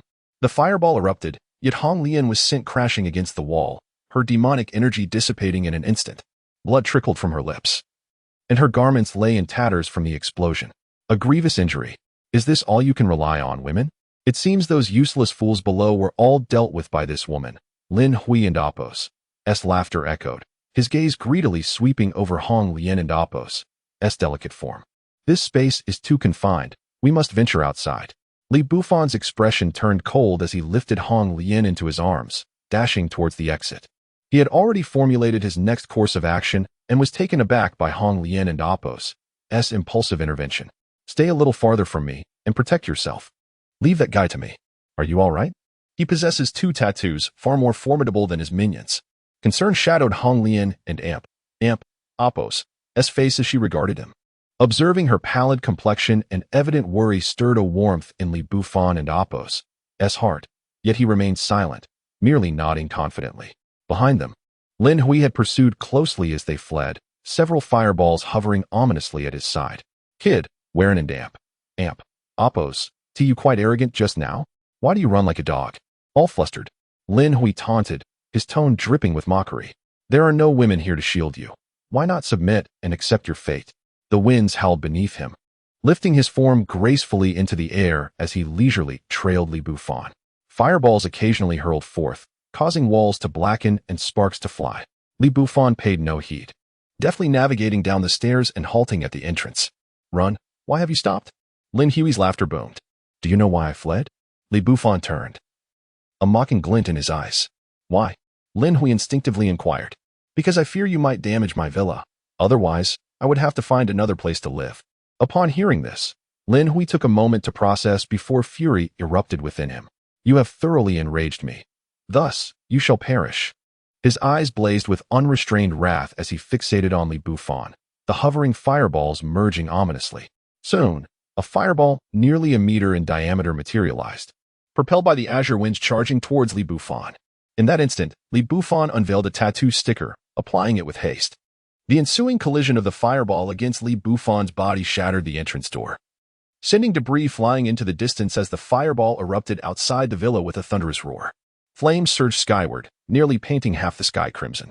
Lin Hui's gaze glinted with malice as he extended his left hand towards the inferno's epicenter, effortlessly manipulating the flames that had begun to spread. They coalesced into a fiery tornado, unleashing a cataclysmic force. Having completed this display, Lin Hui clapped his hands, turning to face the anxious Hong Lian who had followed him outside. That pretty boy is likely reduced to ashes by now. Is this all the power you possess? Before he could finish, a chilling voice interrupted him. Lin Hui and Appos' astonishment was palpable as he turned towards the dissipating flames. From the heart of the blaze emerged Li Bufan, unscathed, his attire pristine as if he had ascended the stairs moments before. More astonishingly, a sprawling azure dragon tattoo had materialized across his chest, pulsating with a gentle luminescence as it seemed to respond to Lin Hui and Appos' gaze. In the next moment, Li Bufan began to swell, and countless azure scales adorned his body. His limbs morphed into formidable dragon claws, and his once dark eyes transformed into fearsome slits. Moments later, his expansion ceased, and he now loomed as a majestic azure dragon suspended in the air, its cold gaze fixated upon Lin Hui. Tell me, have you not had your fill? Such feeble attacks will hardly be sufficient to vanquish me. Chapter 16. Do I fear crowds? The azure dragon opened its enormous jaws, emitting a resounding roar accompanied by a dragon and Appos' chant. Lin Hui instinctively covered his ears, his face reflecting an even greater shock than before, quickly mingled with excitement. He licked his lips slightly, his gaze sweeping over Li Bufan and Appos', formed with a look of satisfaction, as if he were admiring a beautiful maiden. The intense scrutiny sent a chill down Li Bufan and Appos' spine, leading him to wonder if Lin Hui harbored some peculiar fascination. Indeed, I find it increasingly difficult to contemplate your demise. Such a magnificent steed, I must claim you. Surrender, and I might spare your life. Listening to Lin Hui's grandiose claims, Li Bufan almost laughed aloud. He never anticipated Lin Hui and Appos' ambitions were so vast. Not only did he seek to seize the Crimson Lotus, but also to make Li Bufan his mount. You? Li Bufan scoffed disdainfully, exhaling a gust of air from his dragon maw that resembled a fierce hurricane directed at Lin Hui. Though Lin Hui remained motionless, the entire courtyard was thrown into disarray by the force of the breath. Fortunately, the Crimson Lotus had retreated to a safe distance when Li Bufan began to transform. Otherwise, it might have been swept away. Just with me. Lin Hui had no intention of further wasting words. He unleashed a tempest, propelling himself directly towards Li Bufan. In an instant, he was at Li Bufan's side, raising his leg to mount him. Li Bufan's body quivered slightly, and a row of spines erupted from his back. Thrusting upward, Lin Hui was immediately drenched in cold sweat, slapping his palm against Li Bufan and Appos' body and using the recoil to retreat. You have thoroughly provoked my ire. Lin Hui and Appos' voice dripped with an icy menace, even his fondness for Li Bufan suppressed. Just moments ago, he had come perilously close to losing everything. Compared to procreation, a steed seemed far less significant. Thus, Lin Hui resolved to incapacitate Li Bufan before forcing his submission. And what of it? Li Bufan swung his tail, striking at Lin Hui without affording him a moment and Apos' respite. Lin Hui instinctively raised his hand to defend, but at the instant the tail lashed out, he was met with an overwhelming force.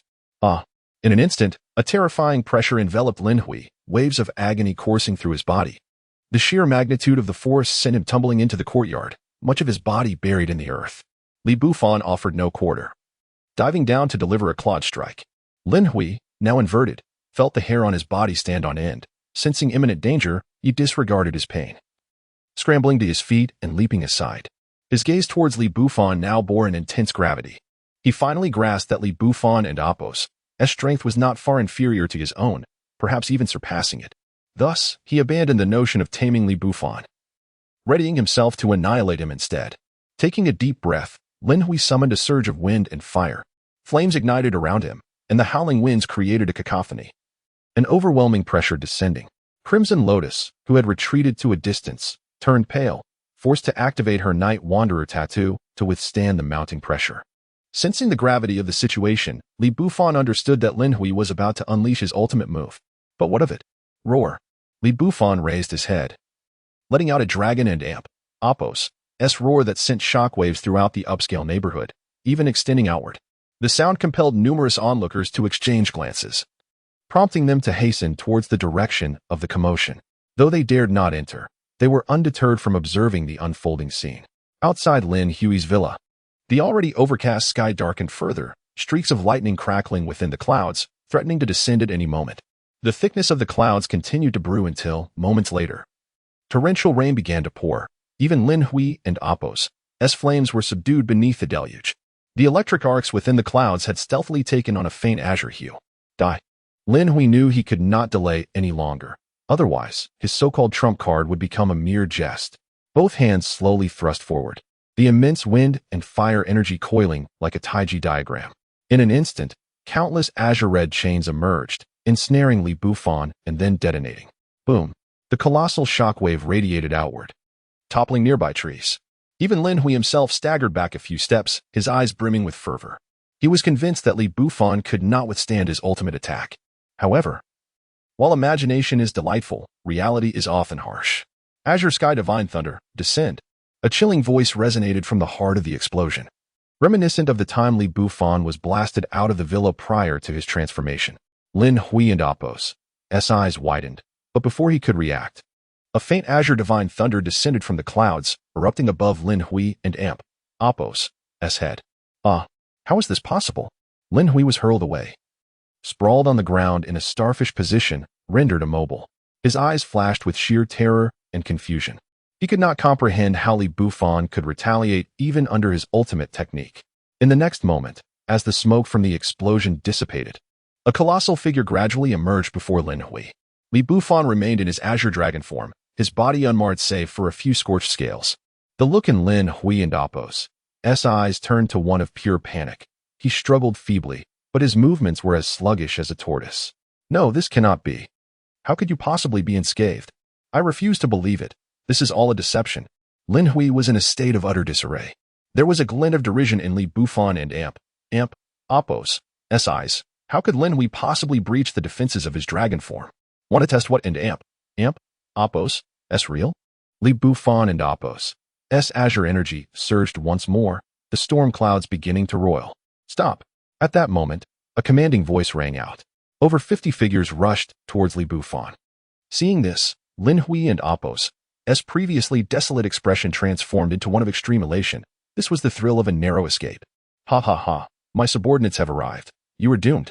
With so many of them, even a single droplet of spit from each will be enough to exhaust you. Everyone attack. As Lin Hui and Apos' voice echoed, his approaching followers began shedding their garments, revealing glowing tattoos adorning their bodies. A kaleidoscope of designs illuminated the surroundings. In an instant, the entire villa seemed to be engulfed in radiant light. Yet Li Bufan was unwilling to prolong the confrontation. With a low growl, the second azure thunderbolt he had been charging erupted above the heads of Lin Hui and Apos' subordinates.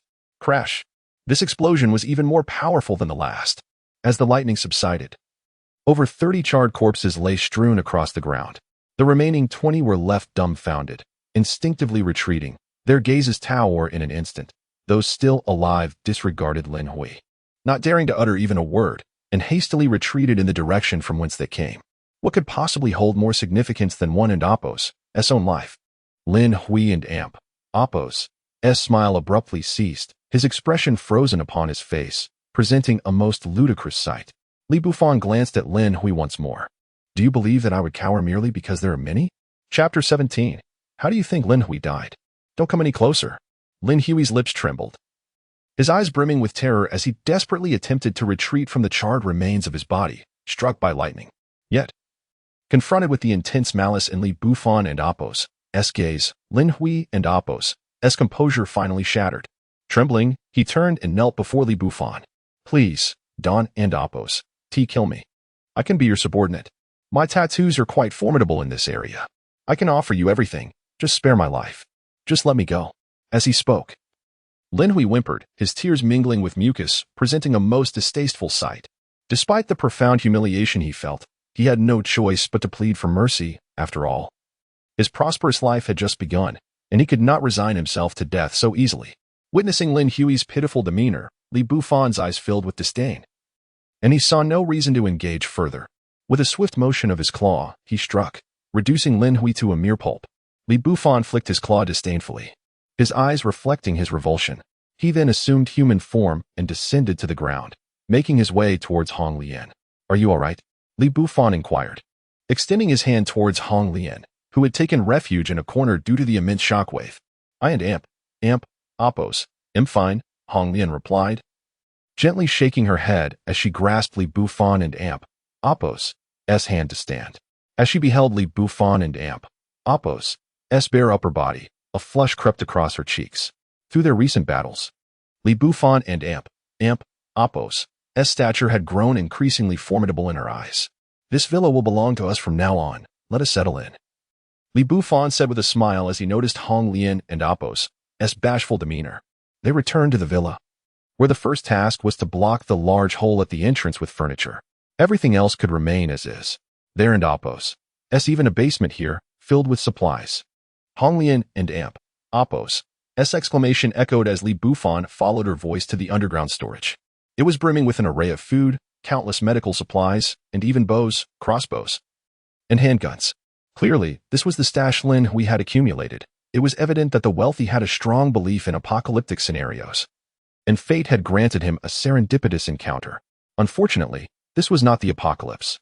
While weapons like bows and guns may have lost their utility, food and medicine were indispensable. Li Bufan waved his hand, collecting the valuable supplies into his toad space, leaving only a medical kit behind. He then guided Hong Lian to the sofa outside. Let me treat your injuries. Li Bufan contemplated fetching some alcohol to tend to the burns Hong Lian had sustained in the previous room. But the abundance of medical kits proved far superior.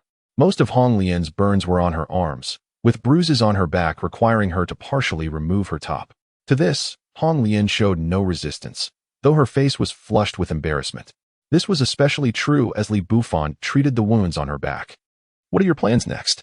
To ease her own discomfort, Hong Lian, blushing, sought to change the subject. Upon hearing this, Li Bufan pondered for a moment before responding. As for plans, we shall take 3 days to recuperate. After that, a great battle awaits us. How so? Hong Lian's eyes widened in surprise. She had not anticipated that a mere question would reveal such gravity. In 3 days, animals and plants worldwide will awaken en masse, becoming the first wave of the mutated frenzy. They will possess no discernible thought, only the instinct to attack anything of a different kind. Animals will assault plants and humans, and vice versa. Thus, we must prepare for a tumultuous 3 days, as our adversaries will no longer be limited to humans.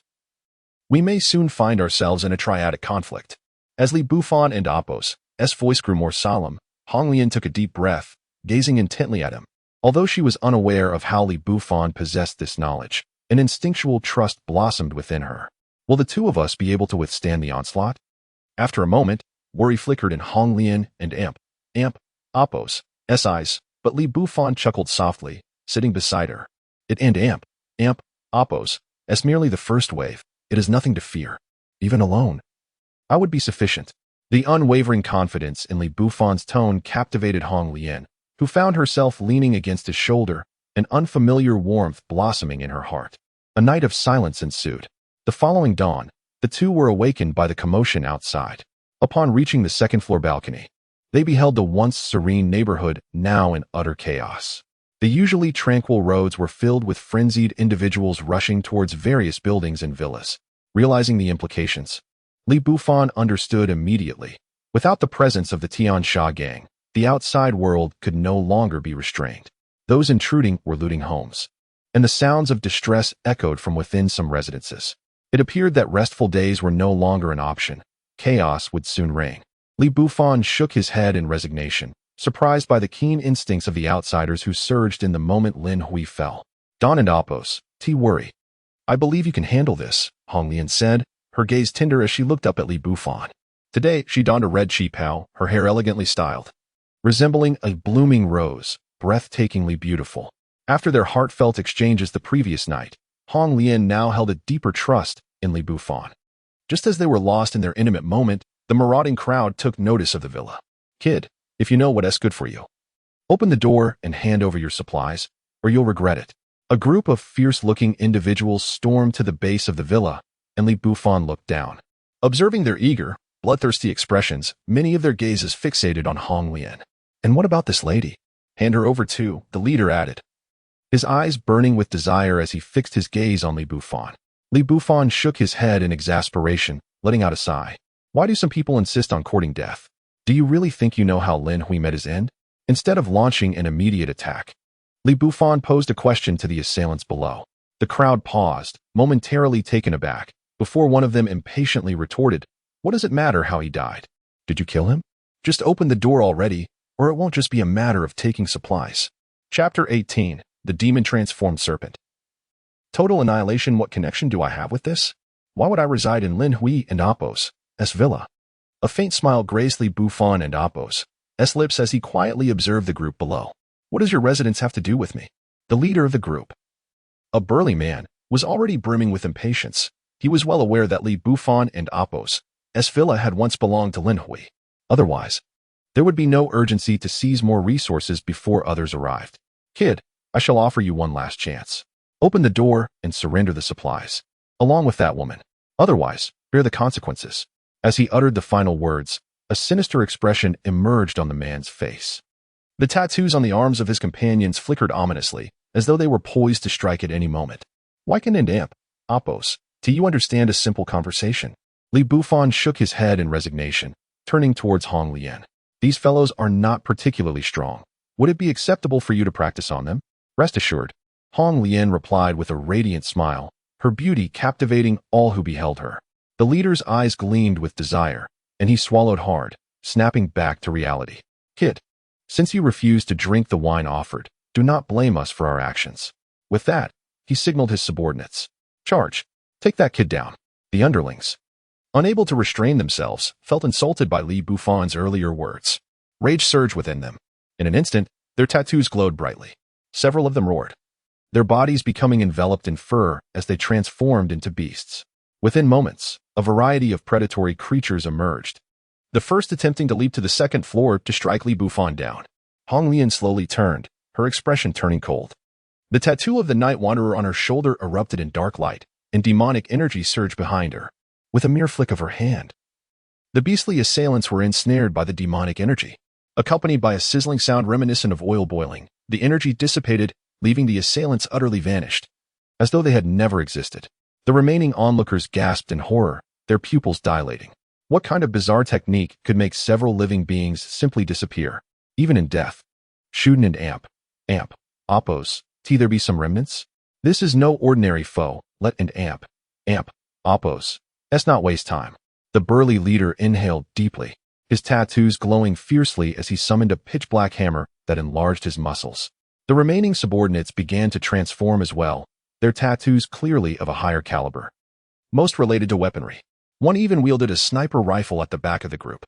Hong Lian chuckled softly, leaping gracefully from the second-floor balcony. As she touched the ground, the Night Wanderer tattoo fully manifested. With both hands outstretched, an immense amount of demonic energy coalesced, swiftly forming 5 colossal black serpents that slithered into the fray. Anything that came into contact with these serpents be it flesh or weaponry, was effectively disintegrated. Many were entirely ensnared, consumed whole, while only a few managed to escape. After the burly leader smashed one serpent with his hammer, he turned to assist his subordinates, only to witness the serpent's head, once shattered, return to its original form amidst a cloud of dark mist. Damn it! This creature cannot be killed. The leader's expression shifted to one of dread as he realized that this battle with Hong Lian would never conclude if he did not find a way to vanquish her. Seizing the moment, he charged at Hong Lian, bellowing, "You damn girl, die!" He raised the hammer high, causing the concrete beneath him to crack underfoot. Yet, Hong Lian remained unfazed, gracefully commanding the 5 serpents to envelop her, creating an impenetrable barrier. Not even the burly leader, nor the entirety of his group, could breach her defenses. Impressive, her control over her power is remarkably refined. On the balcony, Li Bufan nodded in approval, recognizing that Hong Lian had yet to unleash her full potential, merely honing her skills against these adversaries. After all, her tattoo, the Night Wanderer, far surpassed the likes of hammers, firearms, or ordinary beast tattoos. In previous eras, tattoos were ranked from SS to D, with the Night Wanderer standing as an eminent A-ranked tattoo. In contrast, the leader's tattoos barely qualified for any rank, destined to become mere fodder soon. Moments later, the once 30-strong group was reduced to a mere handful, struggling to hold their ground. Fear had etched itself on the leader's face as he gazed at Hong Lian, now fully aware that he had provoked the wrong individual. "Retreat," he shouted, smashing his hammer down before hastily withdrawing.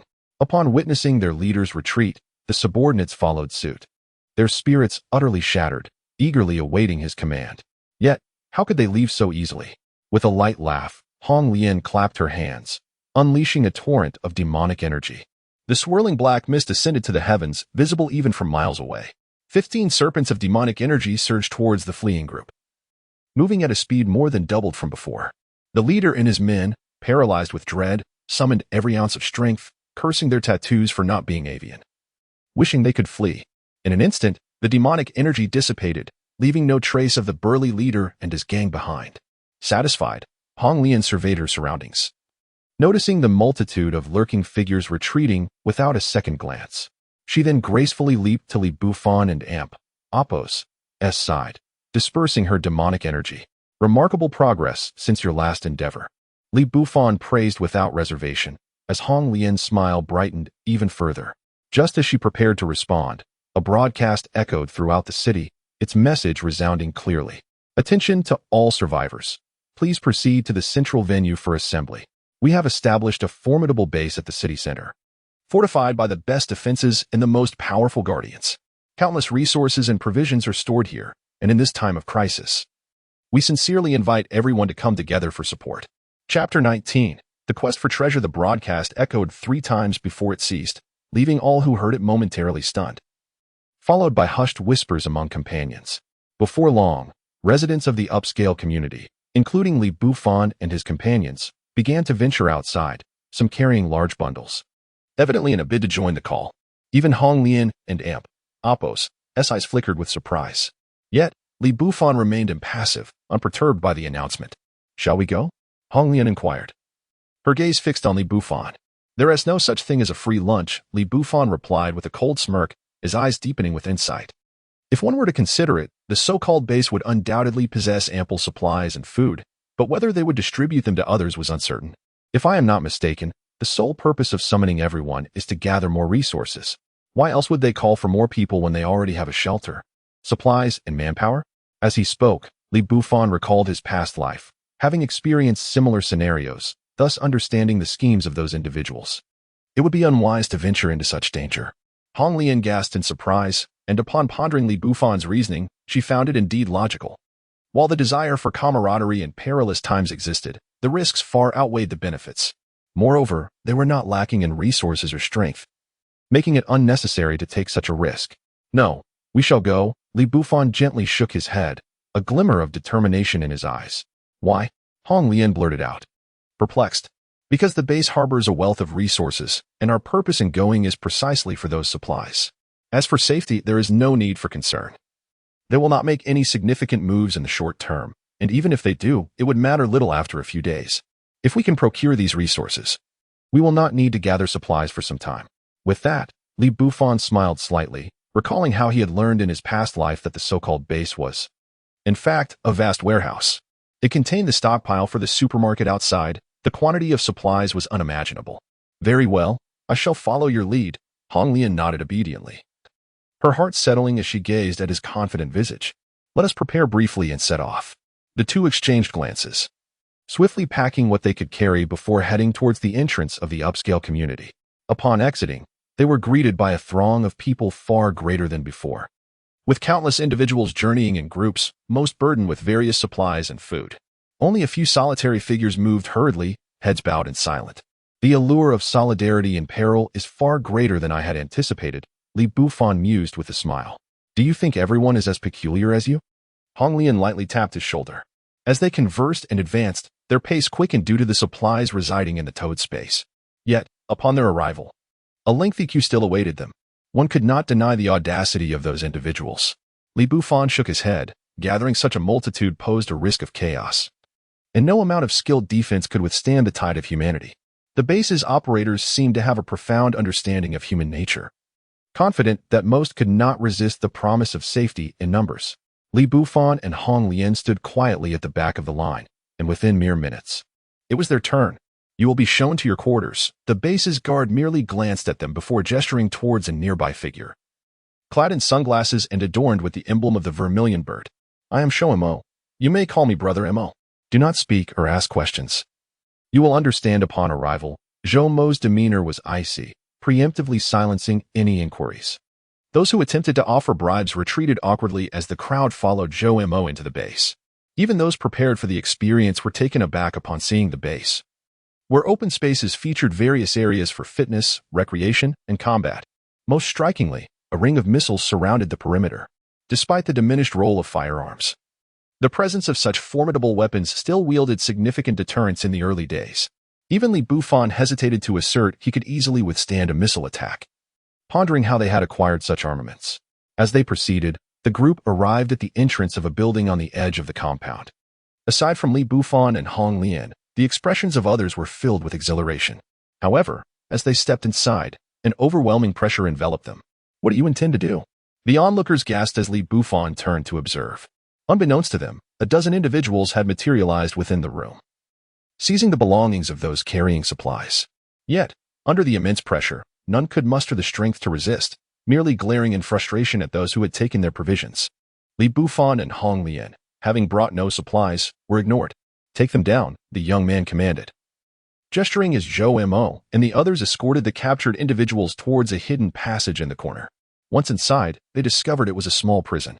After isolating Li Bufan and Hong Lian in a room separated by barbed wire, Zhou Mo turned and left. Oh, another batch of victims. I wonder how many have been deceived, sighed the inhabitants of the adjacent enclosures, their faces clouded with despair as they shook their heads in resignation. The newcomers soon realized they had been duped, their anger boiling over. Attempts to tear through the wire were met with a jolt of electricity, leaving one person in a state of darkness. Observing this, the others, who had been eager to act, quickly abandoned their plans, resorting to muttered curses instead. There is no such thing as a free lunch. One must consider what they can offer in return for benefits, Li Bufan remarked casually, as he and Hong Lian settled down in a corner, making no attempt to escape. You speak well, yet here you are as well, retorted one of the aggrieved individuals, whose possessions had been stolen. At least I brought nothing. I am wiser than you, Li Bufan replied with a slight smirk, prompting an immediate reaction from the others. You seek death. Two individuals charged at him, and without hesitation, Li Bufan produced a tattoo sticker, applying it to his skin. Crackling sounds filled the air as blue electricity surged forth, enveloping Li Bufan completely. Li Bufan and Appo's hair transformed into a lustrous silver, and a crimson cloak unfurled behind him. In his hand, a silver hammer materialized seemingly out of thin air. An overwhelming aura surged forth, enveloping the entire room, as silver currents crackled with intensity, causing countless hearts to quiver in response. Chapter 20. The Spectral Tiger King. For a brief moment, silence enveloped the room, only to be shattered as the crowd surged forward with renewed ferocity, disbelieving that a solitary figure, Li Bufan, could withstand their combined assault. A flicker of disdain crossed Li Bufan's eyes as he casually dispatched the first two attackers with the nonchalance one might exhibit when swatting a fly. With a crack, The two men were sent hurtling backwards, crashing violently into the wall, the sound of cracking ribs echoing ominously. Their anguished cries reverberated through the air as they writhed on the ground, their faces contorted with pain. "Do not fear this brat. He is but one man," one of the onlookers shouted, emboldened by bravado. "Indeed, boasting comes with consequences. Let this serve as a lesson for your next life." The sight of their fallen comrades did little to deter the others. Rather, it seemed to incite them further, their aggression intensifying as they charged forth. Observing this, Li Bufan scoffed, his gaze filled with contempt. He then withdrew the Thunder God hammer and slammed it into the ground with tremendous force. Boom! In an instant, the room was engulfed in a torrent of blue electricity. The charging assailants were flung back as if struck by a tempest, collapsing to the ground in pained wails. Finally, the look in their eyes shifted to one of fear, and they dared not approach him any longer. Li Bufan, with a dismissive snort, retracted the power of his tattoo. Refraining from delivering lethal blows, after all, he had to consider the repercussions should the higher-ups learn of any fatalities. He returned to Red Lotus and Appo's side, while the remaining assailants cowered in a corner, retreating further away. In the adjacent rooms, those separated by barbed wire looked on in astonishment, their expressions revealing their disbelief. "Just as you said, those ruffians indeed harbor ill intentions," Red Lotus remarked with a hint of indignation, casting a glance around before leaning closer to Li Bufan's ear. "Since there are no guards, should we seize the opportunity to escape?" "No need," Li Bufan replied with a smile, shaking his head. "Exiting now would yield no resources. Let us wait a while longer. We need not worry for at least 3 days." Upon hearing Li Bufan's words, Red Lotus felt a wave of relief wash over her. Leaning against him, she engaged in light conversation to pass the time. 3 days swiftly elapsed. During this period, Li Bufan and Red Lotus enjoyed a rare semblance of tranquility. The individuals in the base neglected those already imprisoned, merely ushering in a continuous stream of new captives before departing without a backward glance. Those sharing Li Bufan and Appo's confinement had long been cowed by his display of strength, and for 3 days they huddled in a corner, too intimidated to approach. At last, the third day arrived, heralding the approach of opportunity. Li Bufan stretched languidly, a look of contentment gracing his features. "When the time comes, stay close to me. There is no need to engage with anyone outside. They will be too preoccupied with their own troubles." "Understood," Red Lotus replied obediently. Having been apprised of the subsequent plans over the past few days, thus she felt prepared for the impending actions. Having rested soundly for 3 days, the pair was now brimming with energy, awaiting the moment Li Bufan had foretold. At that very instant, the ground trembled slightly. The assembly paused, confusion etched across their faces. "Did you feel that?" The ground just shook. One person from the next cell murmured, bewildered, "You must be imagining things. There is no tremor." Another rolled his eyes dismissively. Yet, no sooner had the words left his lips than the tremors intensified, far more pronounced than before. "It truly is a tremor." Many eyes gleamed with excitement. Any commotion hinted that the base might be embroiled in conflict with some unknown entity. If that were the case, they might seize the chance to escape. It has indeed come. Red Lotus's brow furrowed slightly, astonishment evident in her gaze. "Naturally. Would I deceive you?" A smile crept across Li Bufan's lips as he rose to his feet. They would merely need to await the unfolding spectacle. Boom. Just as he spoke, a deafening sound erupted, reverberating in everyone and Appo's ears.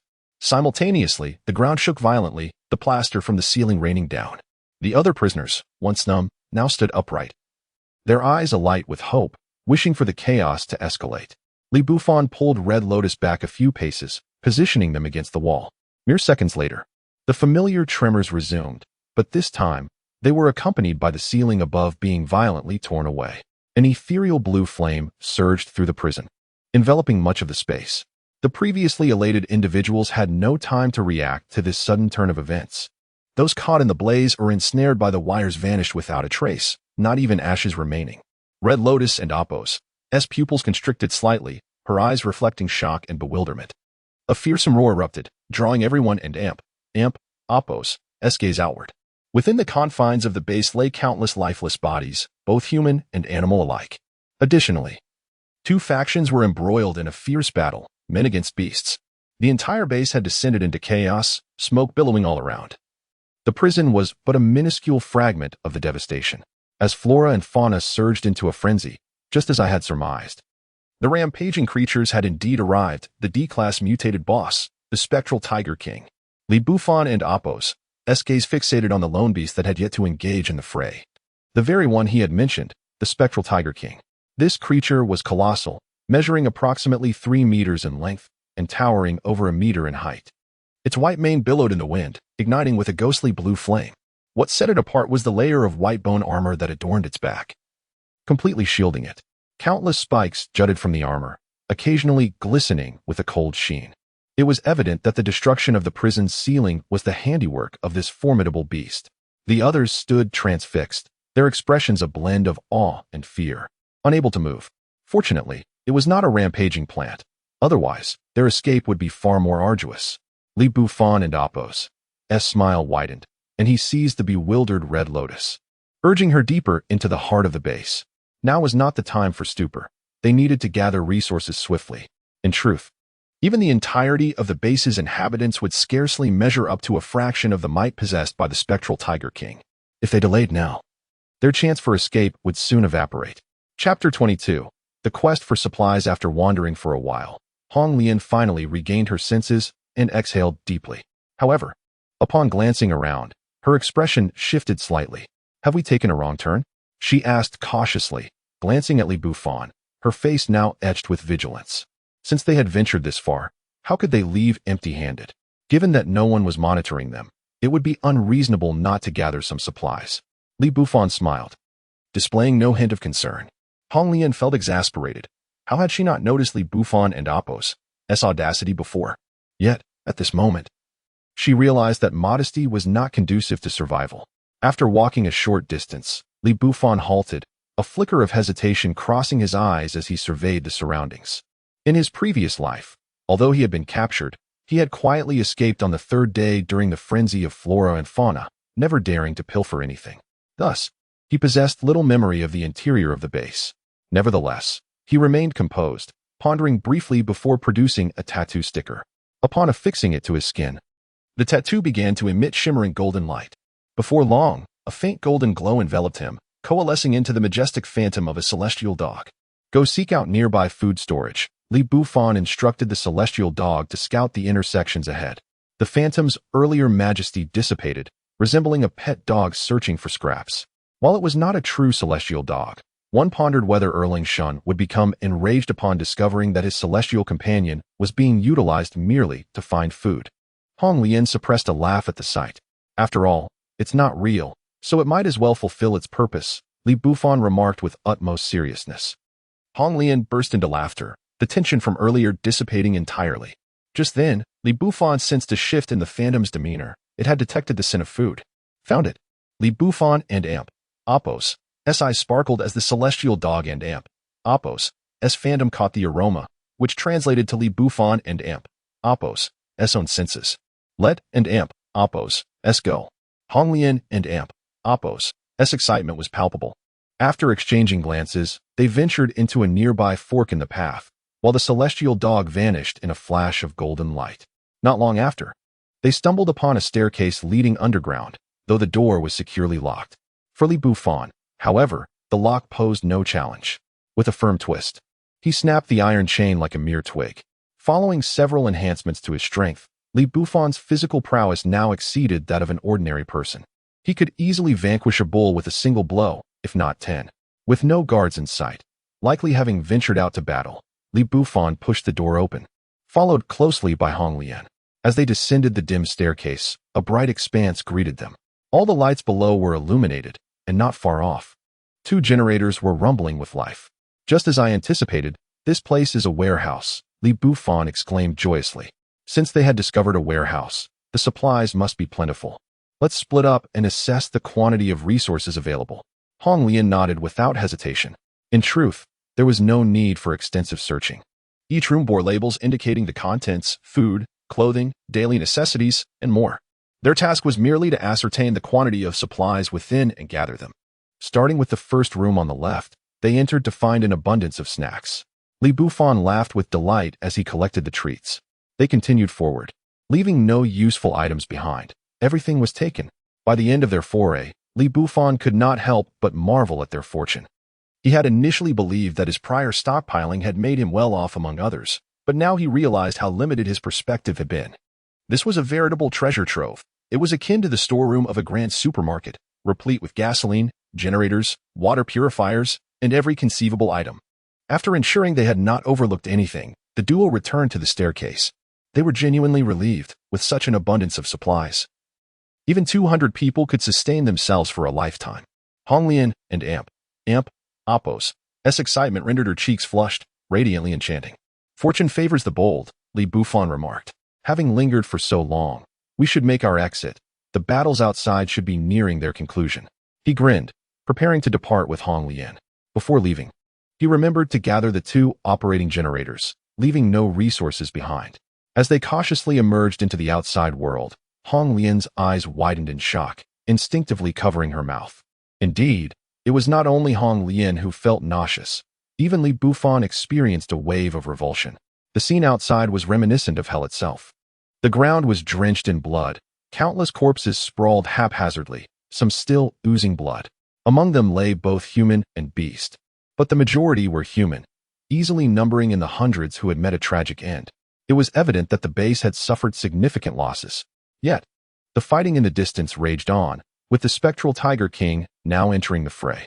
Wherever the Tiger King tread, none could withstand its might. Any human unfortunate enough to cross its path fell victim to a lethal swipe, their skulls shattered, blood splattering the ground.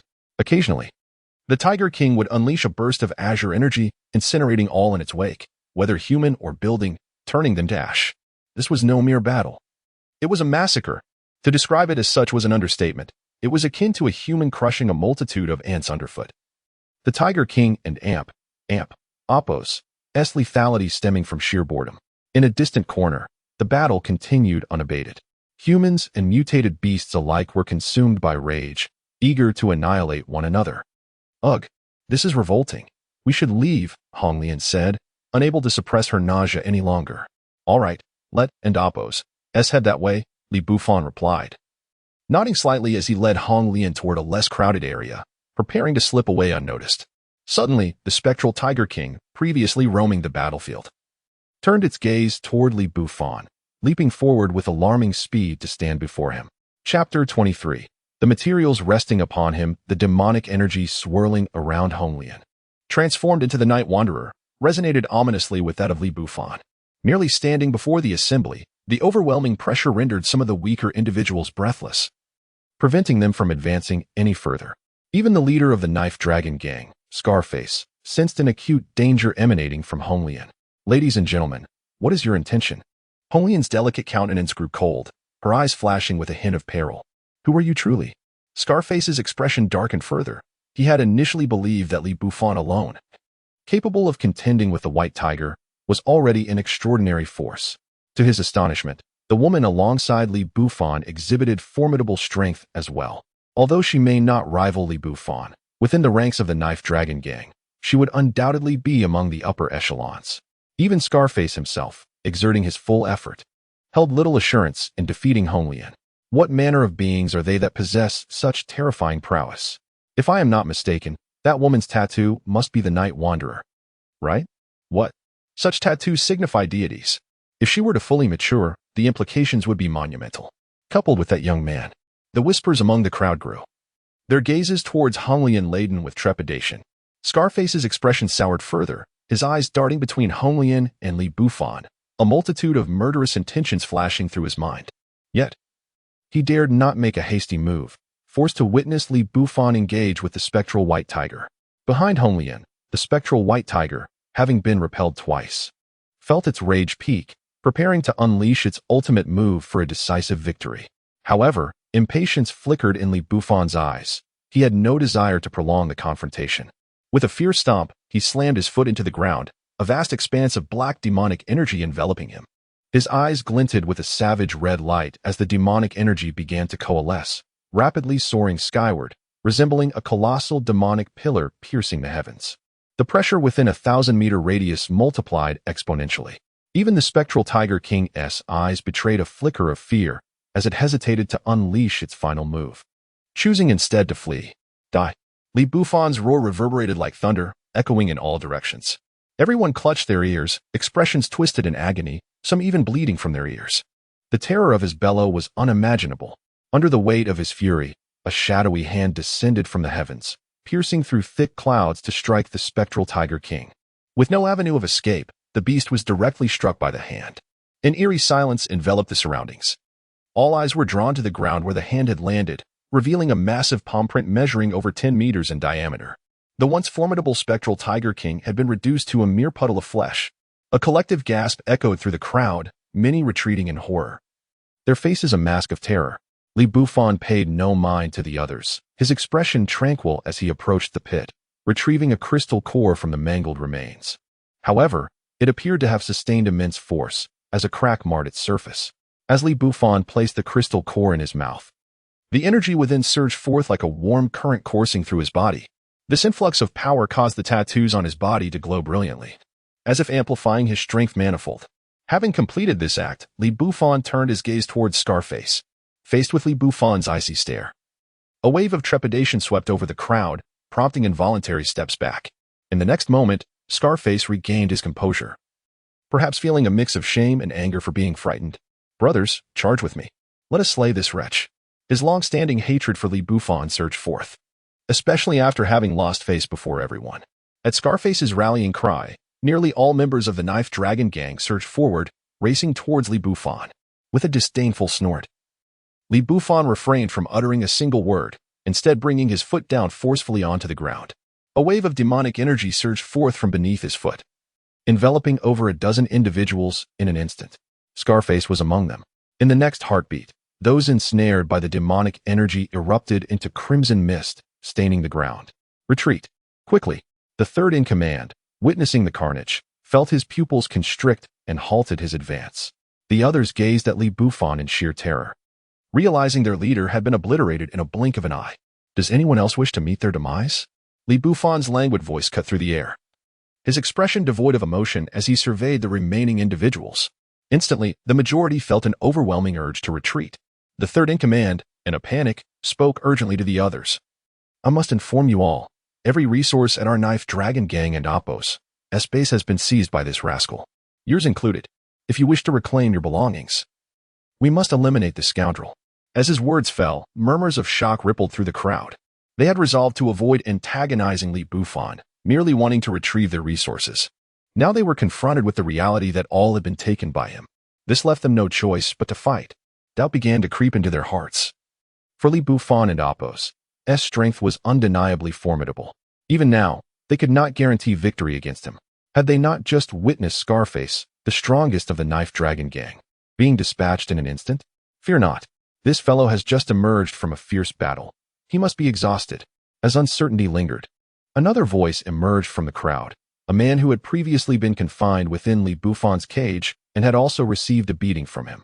Indeed, if this lad truly possesses such immense power, why did he not annihilate everyone who fled moments ago? Moreover, we outnumber him significantly. What does it matter how strong he is? Several others who harbored resentment towards Bufan echoed similar sentiments. Precisely. We merely seek to reclaim what is ours.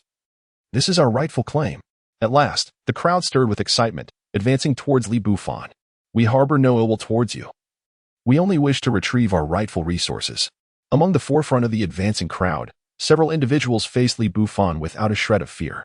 "Oh?" A flicker of surprise crossed Bufan and Appos' eyes. He had not anticipated anyone would dare approach him with demands. "Once it is in my possession, it becomes mine. What claim do you have to your resources? Are you truly unwilling to return what is rightfully ours?" The countenances of those speaking darkened, fury igniting in their eyes. "Enough of this chatter. Prepare to meet your end." A cold smirk graced Bufan's lips, his demeanor unwavering. As the previously slightly relaxed atmosphere grew taut with tension, a fierce battle was on the verge of erupting. Chapter 24. The safe zone stubborn as ever. "Brothers, eliminate him and reclaim our supplies." A voice rang out, igniting the collective fury of the crowd. "Kill." With a thunderous roar, countless individuals surged forward. Simultaneously, the tattoos adorning their bodies began to radiate with brilliant light. Various forms manifested: birds, beasts, and the 5 elements of gold, wood, water, fire, and earth. A torrent of power surged forth, threatening to engulf Bufan entirely. At the rear of the throng, the third brother observed this scene with a smirk of cold amusement. "Let us see if you survive this." With that, He casually unleashed a token attack. Yet, in the face of the overwhelming onslaught, Li Bufan remained unfazed, his demeanor calm and composed. No matter how many ants there are, they are still but ants. He scoffed, and at that moment, the dark energy surrounding him surged violently.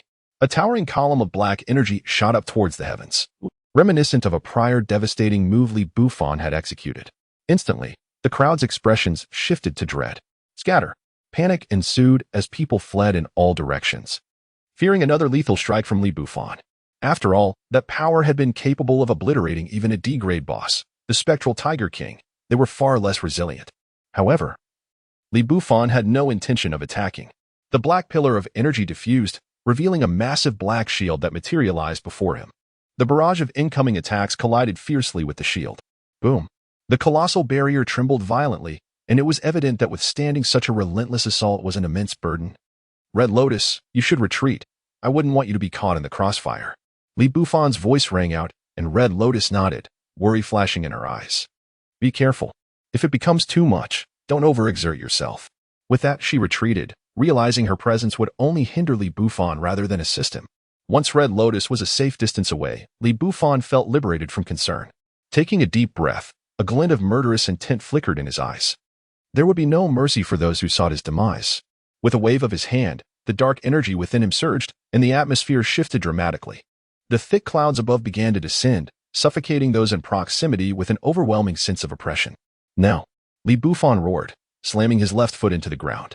An invisible shockwave radiated outward, fracturing the earth beneath him like a spider and amp. Oppos, S-web. Boom. A deafening explosion echoed, causing everyone to instinctively look up. Strands of lightning flickered ominously within the dark clouds. This cannot continue. Panic struck the crowd as their anxiety peaked. Even the third brother abandoned his facade, unleashing his full might in a futile effort. Finally, the ink-black shield Li Bufan had conjured shattered with a resounding crack. Li Bufan, your time has come. A multitude of enraged voices surged forward, yet Li Bufan stood his ground, a cold smile playing on his lips. Unparalleled. Red Lotus, witnessing this from afar, clenched her garment, her palms slick with sweat. As the onslaught loomed closer, she sensed the gravity of the situation.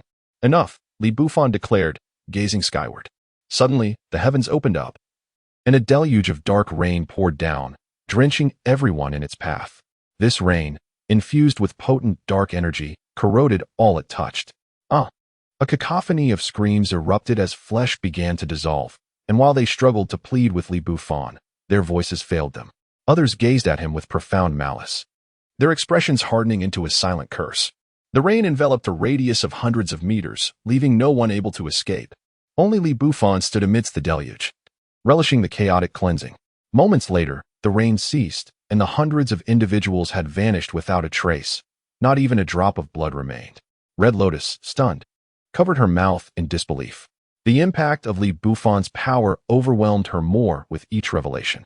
It was her first realization of the true extent of his strength, and she began to suspect that it might surpass even her wildest imaginings.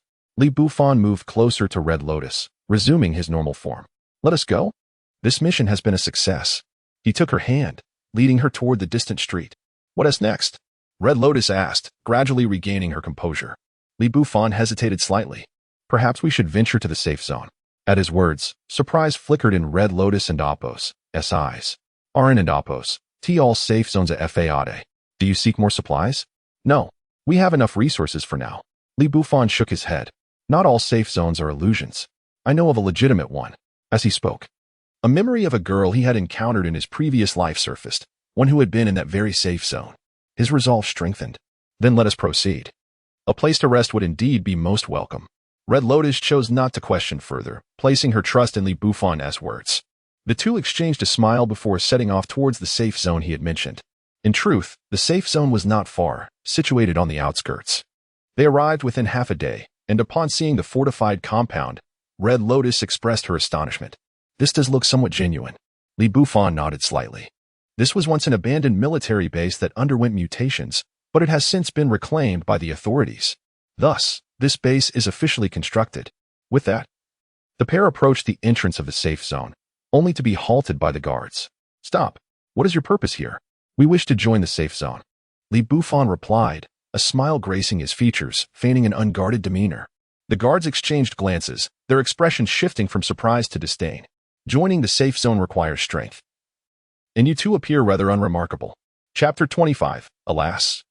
What a pity. The gaze of the two guards was laden with scrutiny as it swept over Li Bufan and Hong Lian. The disdain in their eyes growing ever more pronounced.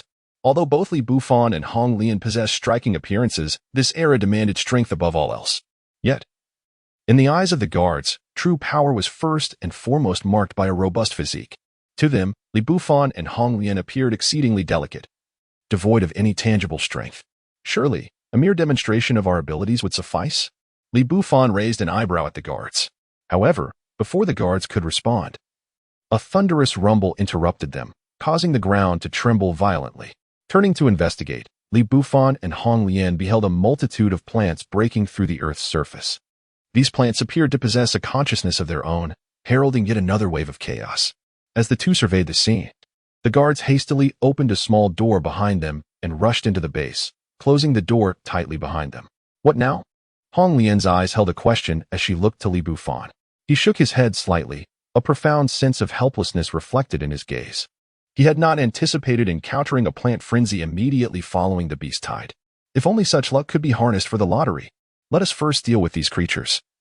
Consider it a practice session, Li Bufan declared, waving his hand. Hong Lian couldn't help but chuckle at his demeanor. Had she not been aware of Li Bufan's formidable strength, she might have been misled by his casualness. Nevertheless, she felt no panic, standing quietly beside him. Meanwhile, atop the safety zone and Oppo's city wall, a crowd had gathered, their expressions grave as they peered downward. The violent tremors had clearly captured the attention of many within the safety zone. These unfortunate youngsters have such poor timing. If only they had arrived earlier. Alas, with the plant frenzy upon them, they are likely to perish outside the gates. There is no glimmer of hope. This is a tempest, and no one can survive within. The crowd's gaze shifted away from Li Bufan and Hong Lian, their expectations dwindling. As Li Bufan surveyed the scene, he recognized a familiar figure among the onlookers. Clad in an old military uniform, it was one of the senior commanders of the safety zone, someone Li Bufan had encountered in his past life. Presently, he stood on the wall, observing the unfolding chaos. In the blink of an eye, the oncoming tide of vegetation had reached the safety zone's threshold. A sea of verdant green stretched as far as the eye could see, revealing the grotesque visage of man-eating flowers. How repulsive! Li Bufan grimaced at the sight of the carnivorous flora, which bore gaping moss. Suddenly, the foremost cluster of these plants noticed Li Bufan and Hong Lian, their spear-like branches lunging toward the duo. Instead of retreating, Hong Lian advanced, stepping forward as a shroud of demonic energy enveloped her. With a resounding slap, she unleashed an immense wave of demonic energy that surged forth. Withering sounds echoed as the plants that came into contact with the energy instantly decayed, their roots unable to retreat in time, dissolving into nothingness. A collective gasp arose from the spectators on the wall, their astonishment palpable. Is that the Night Wanderer tattoo? And the girl possesses formidable strength. I almost feel pity for her if she were to fall to the man-eating flowers. Yet, they could only lament silently.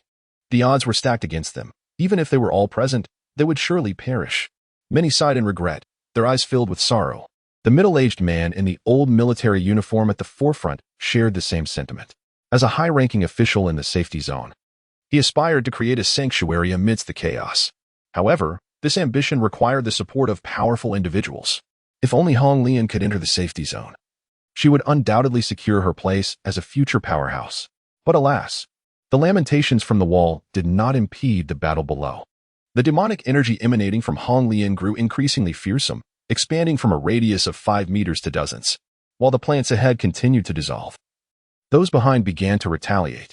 The man-eating flowers opened their mouths wide, releasing plumes of pale purple gas. The clash of demonic energy and the purple gas produced a hissing sound as they collided. However, the demonic energy's advance was successfully halted, unable to breach further. Damn it! Hong Lian's expression darkened as she realized her dissolving ability was her most potent asset at that moment. In other aspects, she felt significantly weaker. Reflecting on her previous attack methods, she concluded that if dispersing the energy was ineffective, she should instead gather it. Just as she grappled with this dilemma, Li Bufan's voice reached her ears. Hong Lian's expression shifted as she recalled Li Bufan's previous applications of demonic energy. Whether it was the colossal hand that pierced the heavens or the torrential black rain, these manifestations were all formed from condensed demonic energy. In his attacks, Li Bufan had never dispersed the energy but maintained its cohesion, infusing its corrosive properties into his strikes. With this realization, Hong Lian began to comprehend. She summoned the surrounding demonic energy that had been countering the purple gas and began compressing it. Seeing this, the onlookers on the wall grew anxious. Indeed, the youth is young, possessing a remarkable tattoo, yet lacking the understanding of its application. Let us hope for mercy. They are on the verge of being devoured by the man-eating flowers. Yet amidst the murmurs of disappointment, some noticed the change before Hong Lian. Wait, look. As if drawn by an invisible force, most eyes turned to her. Hong Lian now held a pitch-black curved dagger, her eyes glinting with determination. Clearly, this dagger was the fruit of her recent gathering of demonic energy. After a brief pause, Hong Lian slowly raised her head, gazing at the approaching horde of plants. Perfect. I shall use you to test my skills. With that, she swung the dagger, carving a semicircle before her. In an instant, the man-eating flowers that had been poised to engulf her froze in place. With a resounding crash, countless man-eating flowers within a 10-meter radius found themselves severed at the waist. Their massive heads tumbled to the ground, creating a cacophony as their decapitated bodies continued to corrode. The crowd atop the wall erupted in astonished gasps. They were taken aback by Hong Lian's ability to wield such a technique against her foes, her innate talent surpassing their expectations. Yet, at this moment, all they could express was regret. Before Hong Lian could revel in her success, however, more man-eating flowers charged toward her. Their myriad branches lunged, their gaping maws eager to devour her. With a sharp sound, a branch grazed Hong Lian and Appo's arm, drawing blood, and she began to falter under the relentless assault. At that moment, a beam of sword light surged forth from behind Li Bufan, swiftly slaying the man-eating flower beside Hong Lian and rescuing her. Leave the rest to me. Chapter 26. A moment's pause as the words fell. A surge of ethereal energy emanated from Li Bufan, accompanied by melodious celestial music. He gracefully levitated 3 feet above the ground. His attire transformed into a flowing azure robe. A whisk appeared in his hand, and his long hair cascaded down to his waist. He radiated an otherworldly aura, reminiscent of a celestial being descending from the heavens. This young man is indeed extraordinary. On the city wall, the high-ranking officials in worn military uniforms narrowed their eyes, instantly recognizing Li Bufan's exceptional prowess. The others nodded in agreement. While the night wanderer could be overlooked, how could the revered El Zuel Dongbin also be present? Was it a cruel twist of fate for such talent to perish before my eyes? Indeed, no matter how prodigious his gifts, he would still struggle against the multitude of man-eating flowers. Not even 2 younglings like them could fend off such a horde.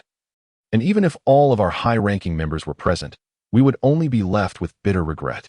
A collective cold snort escaped countless lips, their eyes filled with regret, lamenting that such an extraordinary figure should vanish so swiftly. This sentiment was especially strong among the 2 guards who had intended to deliberately impede Li Bufan. Their faces shifted from pale to purple, astonished by the strength of these 2 individuals. Truly, one must not judge a book by its cover. However, they quickly regained their composure, for the imminent death of the 2 rendered further contemplation unnecessary. Below, Li Bufan hovered in the air. His ethereal energy flowed forth, dissipating the toxic miasma emitted by the man-eating flowers as if it were their nemesis. He gazed at the tide of mutated man-eating flowers surging toward him, and with a mere flick of his wrist, he wielded the whisk. A resounding clash echoed as a glimmer of silver flashed, and a shadow of a sword swept through the air. The crisp sound of the sword's song mingled with the enchanting celestial melodies, creating a captivating ambience. All man-eating flowers within a 10-meter radius of Li Bufan were effortlessly severed by a single stroke. The damage inflicted by this casual gesture was more terrifying than the full might of the Red Lotus. On the city wall, countless eyes widened in disbelief. Jaws agape as if they could fit 10 eggs inside. The recent mockery had left them momentarily speechless, though some still clung to their bravado. Is this a dream? Even if it were, how could we all be dreaming the same dream? Yet, annihilating one group does not ensure the destruction of all. Human strength is ultimately finite. Such combat prowess, if allowed into the safe zone, would undoubtedly make him a colossal force. Was it too late to open the gates for rescue? Gazes turned toward the high-ranking official in worn military attire, but he merely shook his head. Had it been moments ago, perhaps there was still a chance, but now, a hint of bitterness crossed his face as his gaze drifted into the distance. The crowd followed his gaze, and those who had intended to venture out for rescue fell silent, for after Li Bufan's slaughter of this batch of man-eating flowers, an even larger horde emerged. Moreover, at the center of this horde stood a colossal man-eating flower king, towering like a celestial body among stars. And this creature was also of deer rank. The sight of this behemoth, standing over 10 meters tall and rivaling the height of the city wall, sent a chill down everyone's spine. Their thoughts shifted from rescue to survival. Bufan merely cast a glance and immediately recognized the man-eating flower king. This creature was a common sight among the mutated flora of his previous life. Finally, something intriguing has arrived. A faint smile creased Bufan and Apos' lips as he tucked the whisk at his waist. With hands clasped together before him, he opened them wide, summoning a massive wave behind him, composed entirely of swords, thousands of them. Observing Bufan's calm demeanor, it seemed he was merely waiting for the adversary to draw nearer. On the city wall, some individuals collapsed in shock, their faces etched with disbelief. Heavens, is this truly within the realm of human capability? 1,000 swords launched forth, each one gleaming with azure light, swiftly dispatching several man-eating flowers. No survivors remained among those who approached. In a matter of moments, the once torrential wave of man-eating flowers began to dwindle, leaving only those still clinging to the Flower King. Gather, Bufan commanded, and all the swords converged once more. Yet this time, they coalesced into a single colossal sword. Its size rivaled, if not surpassed, that of the Flower King. The onlookers on the city wall were left speechless, their expressions frozen in shock, mouths moving soundlessly. Strike! With a single word, the fate of the man-eating Flower King was sealed. The azure giant's sword descended, and sensing the impending doom, the Flower King struggled to escape, but it was a futile endeavor. In the blink of an eye, the sword struck down upon the Flower King, cleaving it in two, with viscous fluids spraying forth. Silence. The atmosphere fell into an eerie stillness, with no one daring to utter a word, their gazes vacant as they grappled with the reality of what had transpired. Bufan nodded in satisfaction and waved his hand, causing the corpses of the man-eating flowers to rise. Moments later, only hundreds of crystal cores remained, including one the size of a human head, the core of the man-eating Flower King. As it approached Bufan, it vanished as if by magic. Let us depart, Red Lotus. Since we are not welcomed here, we shall take our leave. Turning to Red Lotus, he noticed her momentary surprise before she quickly regained her composure. Indeed, what a pity. I had hoped for a sanctuary. As she spoke, she linked her arm with Bufan and Apos', and together they strolled away from the scene. Upon hearing this, the previously dazed high-ranking official finally snapped back to reality. Open the gates. Let me open the gates myself. Such a divine being was one that anyone would risk everything to retain. He could not allow Bufan to slip away easily. Panic flooded his eyes, obliterating any semblance of calm he had previously maintained. He dashed down the city wall, in his fervor even channeling the power of his tattoos. Moments later, the gates of the safe zone swung open, and a figure burst forth in a frenzy. A pleading smile plastered across his face as he shouted desperately, "Please, wait. To esteemed guests, please do not depart. We acknowledge our mistake just now and kindly ask for another opportunity from both of you." Chapter 27. The arrival, yet to come. A senior figure clad in an old military uniform hurriedly approached, his face adorned with a broad, enthusiastic smile, even rubbing his hands together in a manner that was unmistakably obsequious. "Oh, what might you wish to convey?" Bufan paused, his expression one of faint curiosity. Beside him, Hong Lian's lips twitched slightly, as if she were suppressing a laugh. "Ahem, esteemed young brother. No, senior, you may simply refer to me as Old Zhou." The man immediately sought to establish rapport with Bufan, yet the young man found the situation rather peculiar. After all, it was somewhat absurd for a middle-aged man to respectfully address him, a youth, as senior. That's quite unnecessary, Old Zhou. However, we must seek a safe haven. Might I inquire if you have any pressing matters? Upon hearing this, even Old Zhou's composure faltered slightly. Despite verbally declining, he was already inclined to call out. For Old Zhou, this was indeed a fortunate turn of events, as Bufan appeared to harbor no aversion towards their safe zone. Actually, esteemed senior, there is no need for you to search for a shelter. How about you simply enter our safe zone? Old Zhou mustered the courage to utter these words. Having previously remained indifferent while observing from the city walls, even during Hong Lian and Apos' peril, he gazed at Bufan with bated breath, anxious that the young man might refuse. And as if summoned by his fears, a trace of discomfort did indeed cross Bufan's countenance. Old Zhou's heart skipped a beat, and he cautiously inquired, "Is there something troubling you, esteemed senior?" "I attempted to enter the safe zone before, but was thwarted by some individuals. I had come to believe that the safe zone did not welcome me. With a faint sigh of resignation, Li Bufan recounted his experience. What? Who were those two audacious souls? Old Zhou's indignation flared. The thought of missing out on a powerful ally like Li Bufan due to the blunders of two guards infuriated him. He swore to hold them accountable upon his return. Well, it is not a grave matter. I happen to require assistance from the safe zone. If you could accommodate my request, I would gladly join your ranks. Li Bufan shook his head slightly, dismissing the issue at hand. Old Zhou appeared momentarily taken aback, but then a flicker of joy crossed his face. Please, esteemed senior, do not hesitate to speak. As long as it is within my power to assist, I can assure you that I represent the safe zone and will accommodate your needs. He rubbed his hands together, adopting the demeanor of a shrewd merchant. Hong Lian, observing the exchange between the two, found herself reflecting on the nature of their interaction. They were akin to two cunning foxes, yet she remained quietly on the sidelines. She understood that with the conversation reaching this point, Li Bufan and Apos' intentions were likely benign. Since I have chosen to call you Old Zhou, there is no need for you to refer to me as esteemed senior. After all, you are my elder. Li Bufan smiled. You may call me Little Li. It is a trivial matter. I merely seek a friend within the safe zone. Old Zhou visibly relaxed at this revelation. Ah, that and Apos' a minor concern. Fortunately, it is your friend we are discussing. Had it been your enemy, I would have taken it upon myself to eliminate him without you even needing to mention it. He proclaimed with bravado, patting his chest. The two shared a laugh as they made their way toward the safe zone. Li Bufan gestured to Hong Lian, signaling that everything was resolved. The trio engaged in light-hearted conversation as they approached the safe zone, soon passing through its gates, which were promptly shut behind them. From now on, this gentleman shall be regarded as one of our esteemed leaders in the safe zone. Treat him as you would treat me. Do you understand? Old Zhou addressed the onlookers as they entered, who nodded in agreement. After all, given Li Bufan and Apos' formidable prowess, they welcomed his presence to bolster their defenses. Now then, let us proceed to review the roster. Perhaps we may find the individual you seek. Old Zhou waved to the others before turning back to Li Bufan with a warm smile. This stark contrast in demeanor left everyone astonished. Yet they understood that Li Bufan's strength warranted such deference. Thank you, Old Zhou, Li Bufan replied with a smile. Ah, it is nothing. We are all comrades here. As they walked deeper into the safe zone, Li Bufan and Hong Lian beheld the remnants of military equipment within the base, far more comprehensive than that found in the city center and Apos' conference halls. Before long, they arrived at a quiet room filled with stacks of documents. Old Zhou rummaged through the papers, eventually retrieving a somewhat yellowed ledger.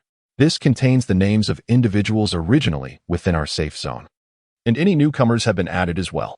Li Bufan accepted the ledger and began perusing its contents, recognizing several names. He scanned through the thousands listed. But after a few minutes, he found no trace of the name he sought. Shaking his head slightly, he remained undeterred. Though he recalled that his friend would soon arrive at the safe zone, he understood that timeframes could be imprecise. The absence of their name merely indicated they had not yet arrived. Not found? Old Zhou observed Li Bufan and Apos' expression and deduced the outcome. Not at this moment. But my friend assured me they would come. I shall wait here. Old Zhou, pleased by this assurance, quickly arranged accommodations for both Li Bufan and Hong Lian. Time passed swiftly, and before they knew it, the dawn of the next day had arrived. Li Bufan and Hong Lian, having avoided any external troubles, found themselves in a state of leisure. However, just as Li Bufan prepared to explore the safe zone, a knock echoed at the door. Upon opening it, he was greeted by a visibly distressed Old Zhou. Little Li, I must trouble you once more. A batch of frenzied plants has arrived, and in greater numbers than yesterday. Li Bufan's eyes widened in surprise, and without further ado, he accompanied Old Zhou and Hong Lian to the city walls. As they ascended, Li Bufan beheld a verdant expanse below. To his astonishment, the same carnivorous plants from yesterday had returned, their count significantly increased. A mere glance revealed a particularly striking plant at the center, surrounded by its brethren. Yet this one was not the typical green. It bore a pale purple hue. It was a newly upgraded C-class man-eating flower, the true monarch among the carnivorous flora. Li Bufan's interest was piqued. Curse it, why have they returned? And with the same species no less? Are they seeking revenge for their fallen comrades? Could it be that yesterday's incident was instigated by that young man? Indeed. We must surrender him to quell the wrath of these plants.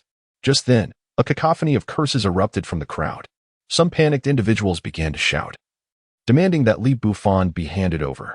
Old Zhou and Amp, Appo's face grew increasingly uncomfortable with each passing moment. Humph, Li Bufan let out a cold snort.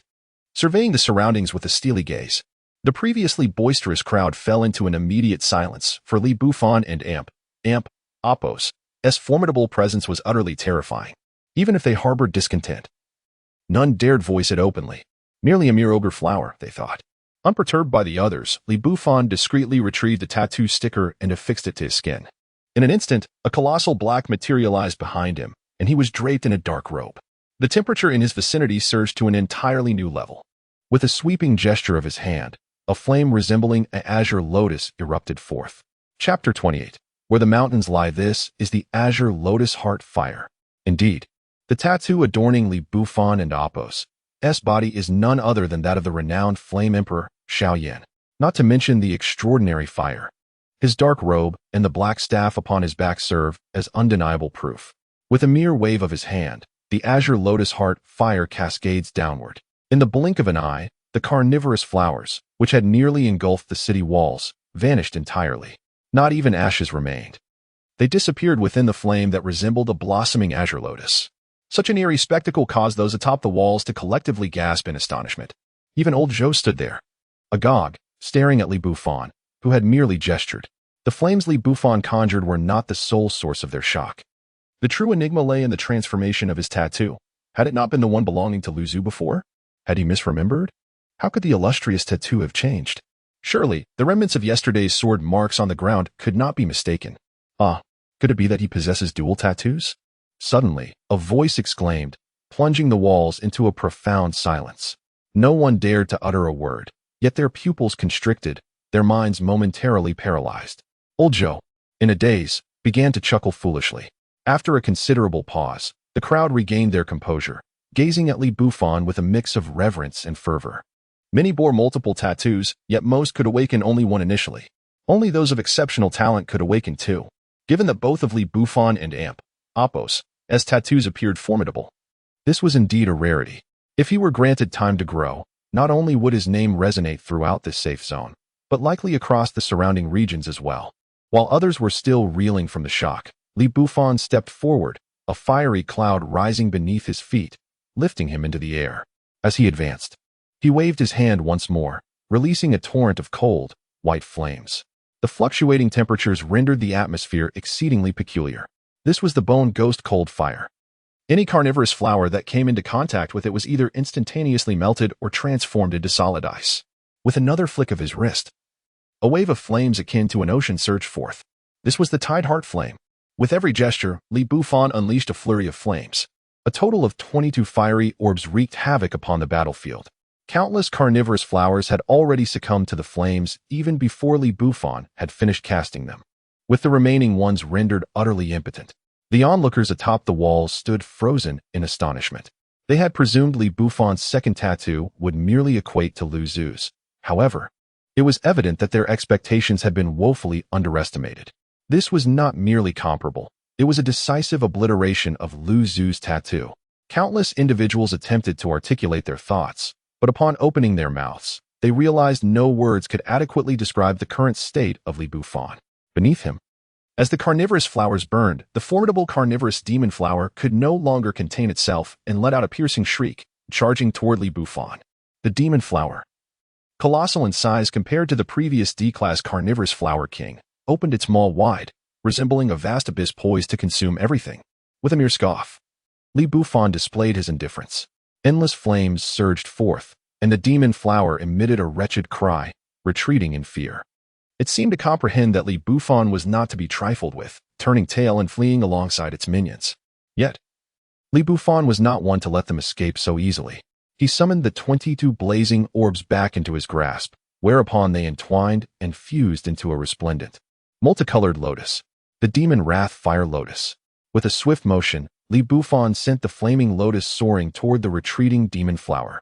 In an instant, the lotus collided with the flower, erupting in a cataclysmic explosion. A thunderous roar echoed across the land as a pillar of fire ascended to the heavens, piercing through the darkened clouds. After an extended absence, sunlight streamed down once more. The power of the fire column continued to escalate, yet under Li Bufan and Appo's S deliberate control. It spread outward instead of toward the city. The deafening roar persisted for several minutes before gradually dissipating. The crowd could no longer hear anything but a persistent ringing in their ears. After what felt like an eternity, they regained their senses. As they turned to gaze forward again, some of the less resilient souls collapsed on the spot. Where in the world are the mountains? Old Joe shouted, his eyes wide as saucers. It was worth noting that what lay ahead was a small hill, now inexplicably absent. Not even Bufan himself could help but feel he had perhaps overstepped.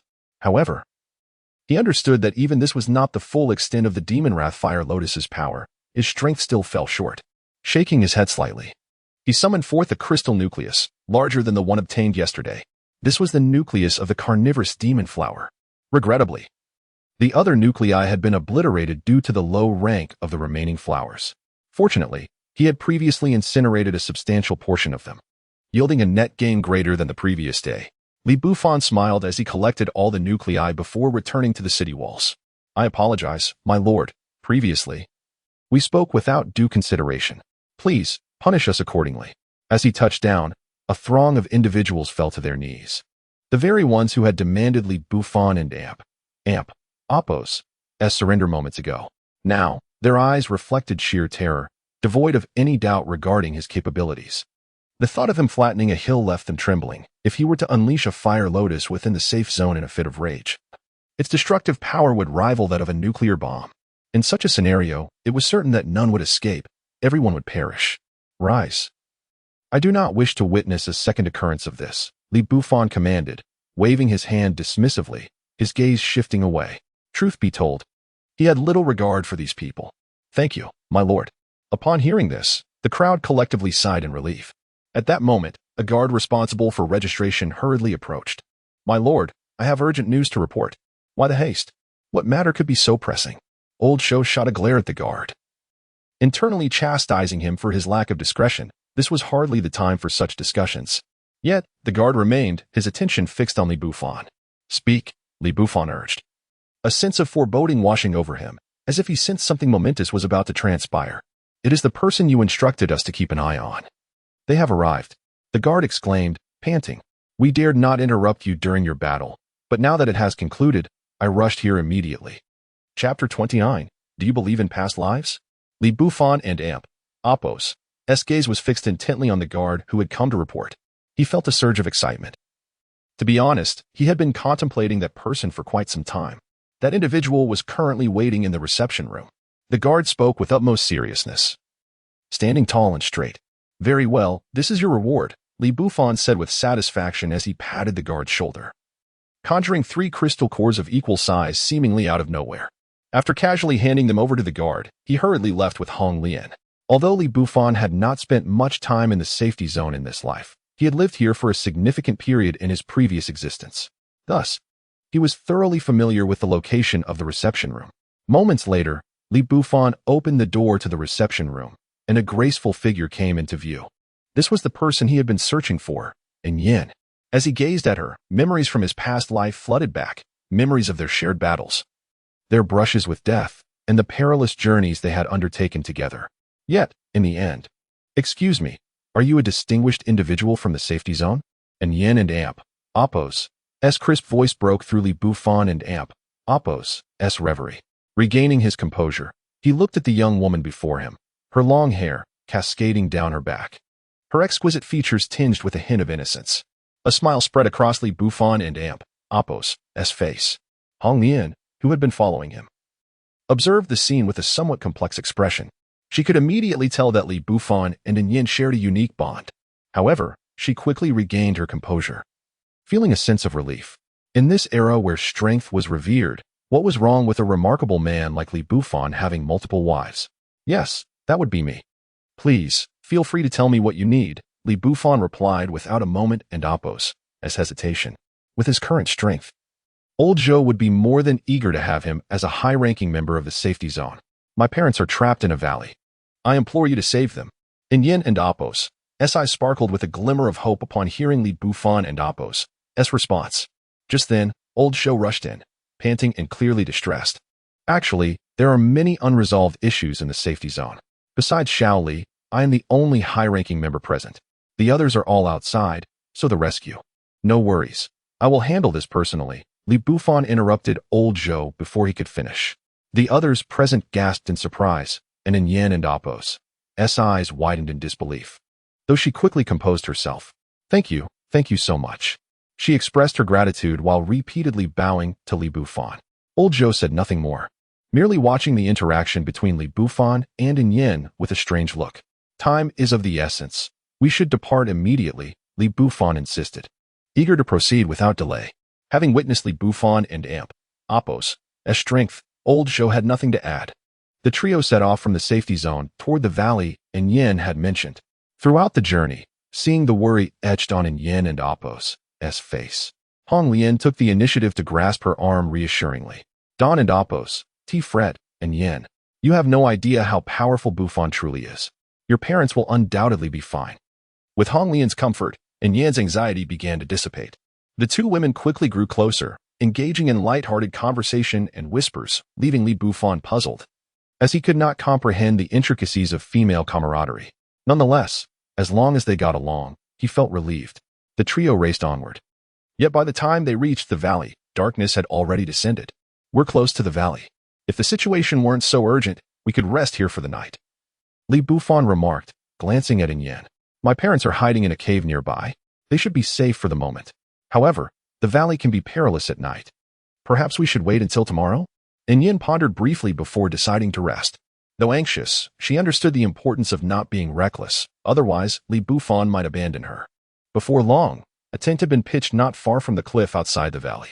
The three of them sat inside the tent, silence enveloping them. Li Bufan and Apos' eyes occasionally flickered with thought, creating an awkward atmosphere. Why are you helping me? In Yen finally broke the silence. After spending the day together, she found Li Bufan quite amiable and no longer felt intimidated by him, which brought them closer.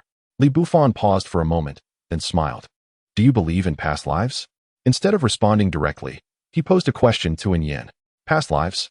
The moment the words left his mouth, both Hong Lian and In Yen's attention was piqued.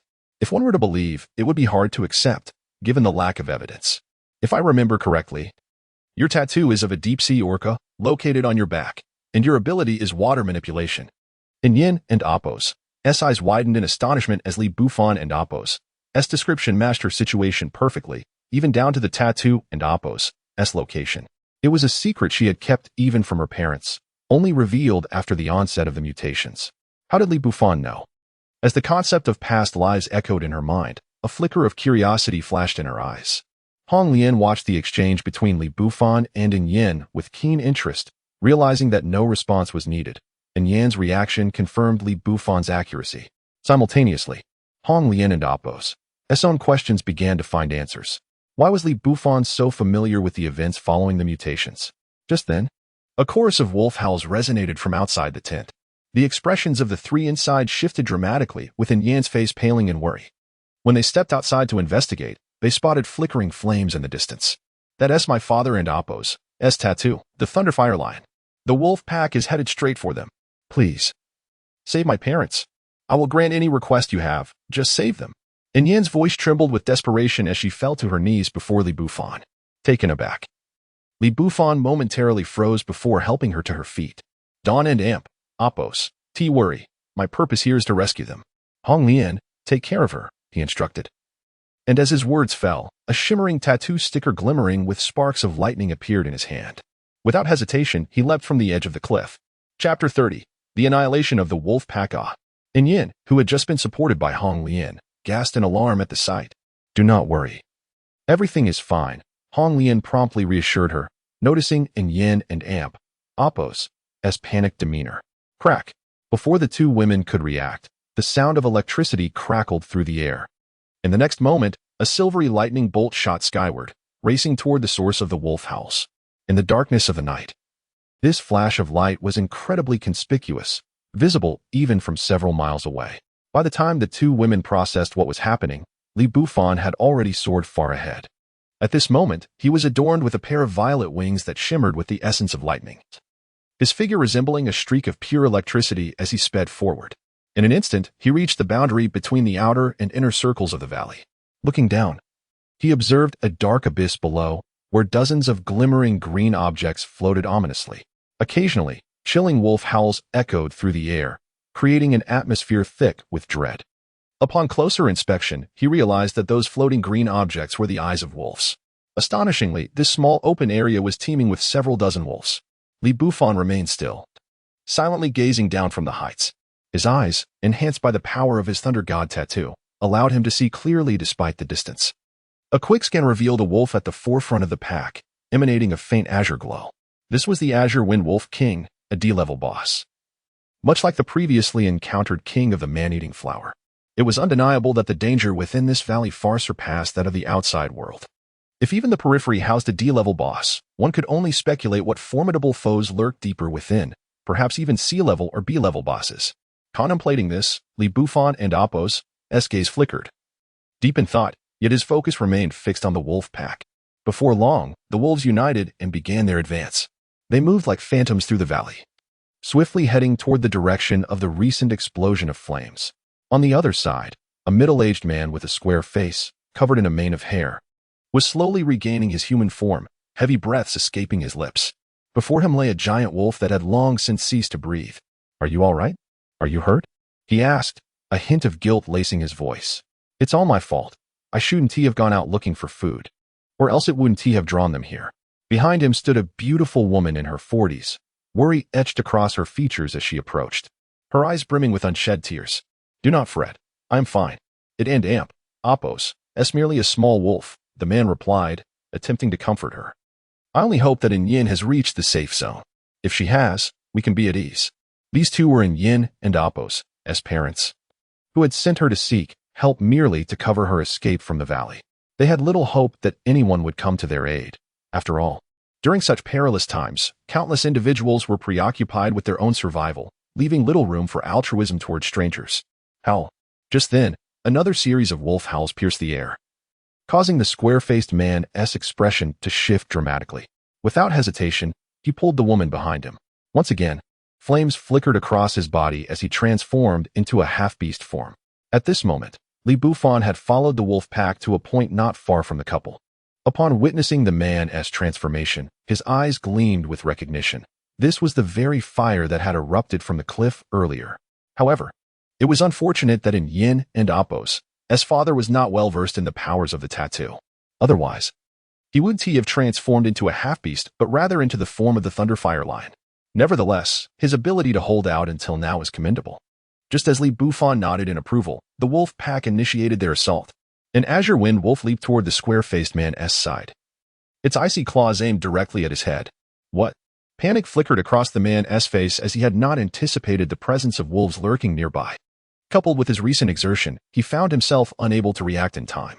The woman behind him was engulfed in despair, as if death itself were beckoning them closer. Boom.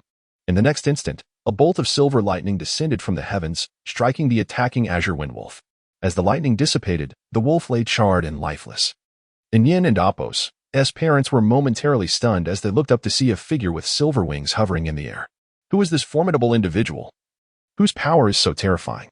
After rescuing Yin's parents, Bufan's gaze fell upon the remaining wolves. Without uttering a single word, he made a few swift gestures, summoning several bolts of lightning to rain down upon the once mighty pack, reducing their numbers by half in mere moments. Howl! The Wolf King finally roared in fury, unleashing a wind blade the size of a human arm. Bufan remained unperturbed, his eyes betraying a hint of disdain. If before he had to take the D-level boss seriously, now it was hardly necessary. After all, with the bounty of crystal cores he and Hong Lian had collected over the past few days, their strength had skyrocketed. Even a C-level beast would only warrant a modicum of his attention. With a casual flick of his finger, a spark of electricity danced at his fingertip. Crack! The Azure Wind blade shattered into pieces, and Yin's parents stared wide-eyed, filled with disbelief. Though they were unaware of the identity of the wolf that had attacked Bufan, they dared not even entertain the thought of resistance. Yet, the attack launched by such a being was effortlessly obliterated by a mere gesture from Bufan. However, their astonishment did not end there. Bufan surveyed the remaining 20 or so Azure Wind Wolves and decided he had played enough. Instantly, a surge of electricity enveloped him, and with a graceful motion of his hands, he gathered the energy into a luminous blue sphere. As the lightning sphere descended, a blinding radiance flooded a significant portion of the valley. When the light receded, the wolf pack had vanished completely. leaving only the scent of charred remains lingering in the air. Are you and Yin and Appos, as parents? Li Bufan descended gracefully beside them. Yes, who might you be? The square-faced man inquired cautiously, wary of inciting the ire of this powerful figure. Indeed, I am. I was sent by Yin to escort you to safety. Li Bufan replied, waving his hand as two strands of pale blue lightning enveloped them, lifting them into the air. To accommodate them, he flew at a lower altitude, deliberately slowing his pace significantly. As they experienced the sensation of flying for the first time, and Yan's parents took a moment to adjust before regaining their composure. This esteemed individual, I wonder what price Yin had to pay to summon your aid. And Yan's mother asked, her voice laced with concern. Even the square-faced man shared the same apprehension. Li Bufan couldn't help but chuckle softly. The two were not overly tense, if we were to speak candidly. I have known Yin for quite some time. Thus, she incurred no cost for my visit, as I came in the capacity of a friend. If you do not mind, I shall address you as uncle and aunt. As Li Bufan spoke, he casually unleashed a bolt of lightning, shattering a vine that was poised to ambush, and continued to soar forward with great speed. One must admit, the perils within the valley were numerous, and Yan's parents, too, felt a sense of relief. Before long, Li Bufan had returned with Yin and Appos, as parents to the cliff and Appos, as edge. Yin and Hong Lian awaited anxiously. Upon seeing Li Bufan descend with the two, Yin rushed forward, exclaiming, Dad, Mom. Chapter 31. Cleansing the valley, Yin rushed into the embrace of the two individuals, tears streaming down her face uncontrollably. Her parents held their daughter tightly, momentarily at a loss for words.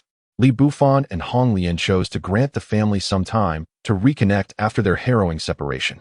Within the safe zone, an elderly man with a resolute demeanor and short hair sat across from Old Shou in the conference room. A deep contemplation lingered in his eyes. Indeed, Old Shou. It is said he ventured into the valley to rescue others. He departed just yesterday. Old Shou scratched his head in response. Then, it seems he may not return. Old Shou sighed heavily, rising with a sense of helplessness. What a promising young man and woman they are. Their talents will undoubtedly forge them into formidable forces in the future. It is a pity they chose to enter that valley. His face was etched with melancholy and regret for the loss of such potential. It was evident that, merely from Old Shou's introduction of Li Bufan, Old Shou harbored great hopes that Li Bufan would remain. Old Shou, do you know something? A sense of foreboding enveloped Old Shou, causing him to grow increasingly agitated. After a brief silence, Old Shou began to explain. Upon hearing his words, Old Shou was rendered speechless. Old Shou had knowledge of the very vicinity where Li Bufan and his companions had ventured. He also understood the terrors that lurked within, such as the numerous man-eating flowers previously encountered. Furthermore, there were even more formidable entities present. Most alarmingly, as they were about to retreat, Old Shou had heard a roar akin to the collapse of mountains and the splitting of the earth. Under that deafening sound, countless man-eating flowers had fled in terror. Old Shou and several others had barely survived their return. Does this mean that young Li is doomed? Old Shou's face was instantly clouded with regret.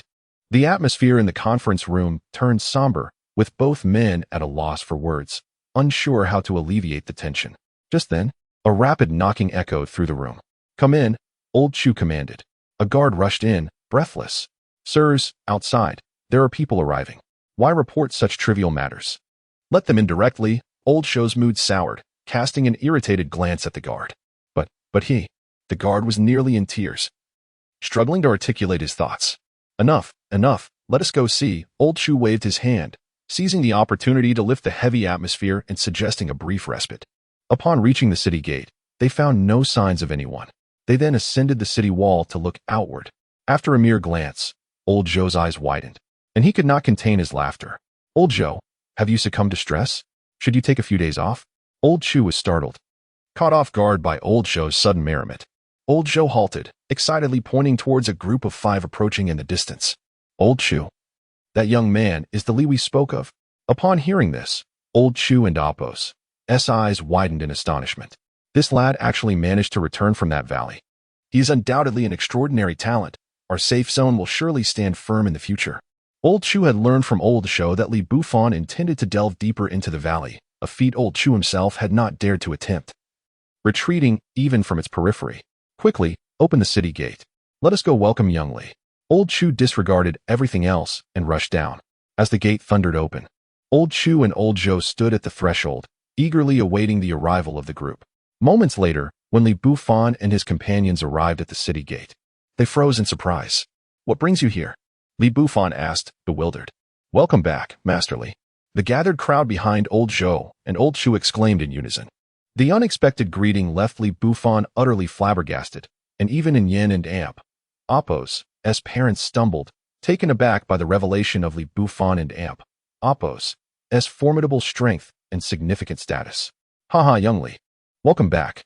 This is Old Chu, one of the leaders in our safe zone." Old Zhou cheerfully introduced the dignitaries. Li Bufan greeted Old Chu and then glanced helplessly at Old Zhou. After a brief moment, the trio settled into the conference room. "Young Li, having a talent like you in our safe zone is truly a blessing." Old Chu continued to lavish praise upon Li Bufan, almost making him feel embarrassed. "Ahem, Old Chu. Aren't we here to discuss important matters?" Old Zhou seemed to sense Li Bufan's discomfort and cleared his throat to redirect the conversation. Old Chu smacked his forehead, promptly shifting the topic. "Yes, let us address the pressing issues. Young Li, we have grand plans for the safe zone and would like you to participate." Old Chu and Amp, Appo's face sparkled with hope as he regarded Li Bufan. "Grand plans?" A flicker of curiosity crossed Li Bufan and Amp, Appo's eyes. Old Chu nodded vigorously and recounted the circumstances surrounding the valley. "The valley is alarmingly close to us, and I fear unforeseen events may arise. Therefore, we intend to organize a team to cleanse the valley. Otherwise, the residents may remain uneasy."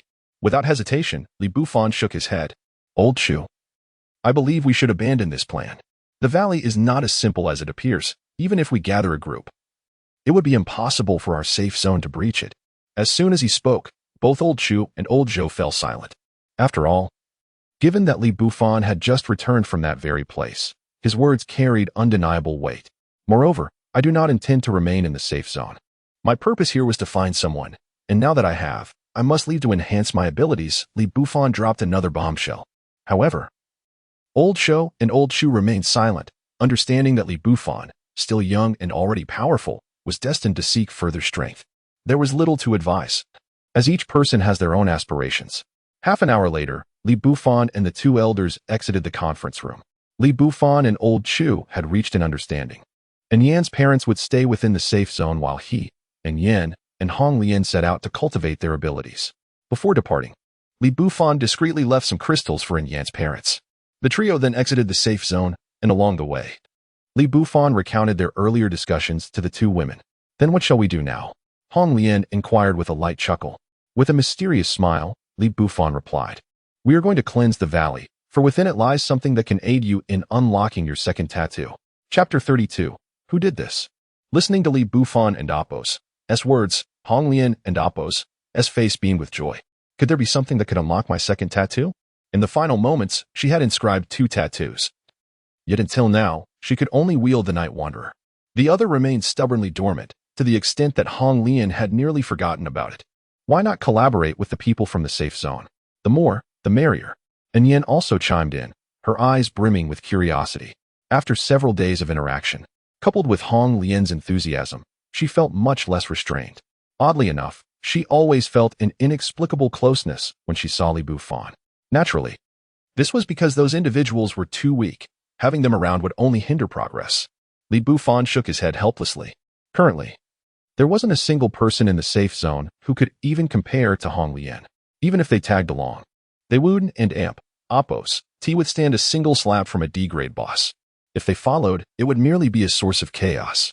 Moreover, with something in the valley capable of awakening a second tattoo, Li Bufan was naturally reluctant to share it with others. As the saying goes, one should not let the fertile water flow into the fields of others. Good things should certainly be reserved for one's own people. As they conversed, the trio continued on their journey. Having been here once before, they navigated the terrain with ease. It wasn't long before they reached the cliff where they had previously set up camp, then veered into the valley's interior. This time, it was truly a treasure hunt in the valley. How exhilarating! The battle was finally about to begin. Yin closely followed Li Bufan and Hong Lian, her large eyes curiously surveying her surroundings. Yin, you haven't fought before, have you? Hong Lian laughed, and Yin awkwardly nodded. Indeed, she had never engaged in battle.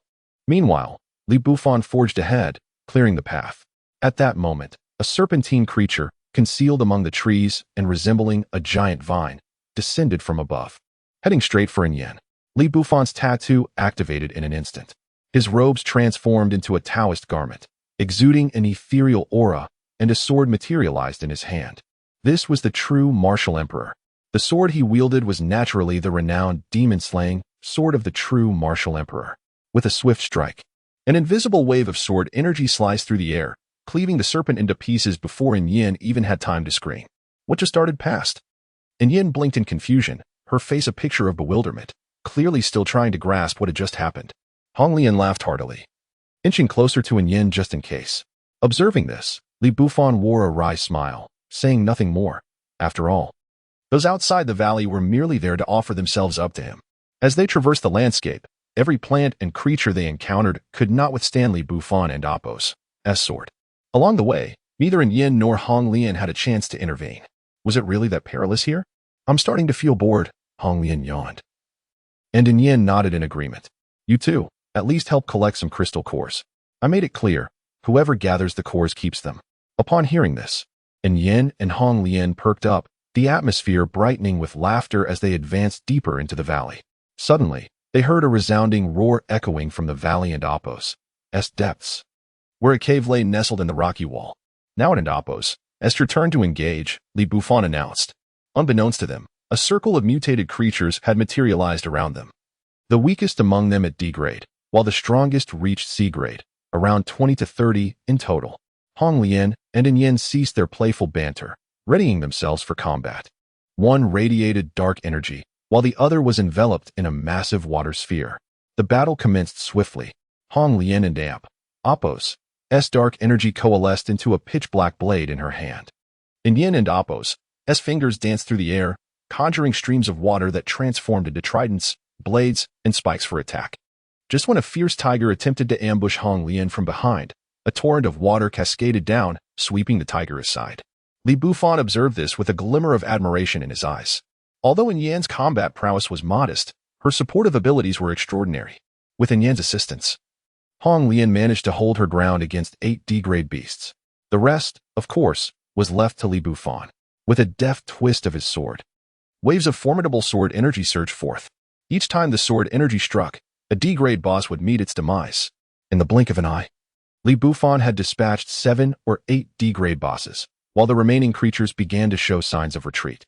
The peculiar, half-dragon roars reverberated once more, and the creatures that had initially intended to flee now glimmered with a hint of red in their eyes. A cold glint flickered in Li Bufan and Apos' gaze. He had intended to deal with the other nuisances before seeking out the one lurking underground.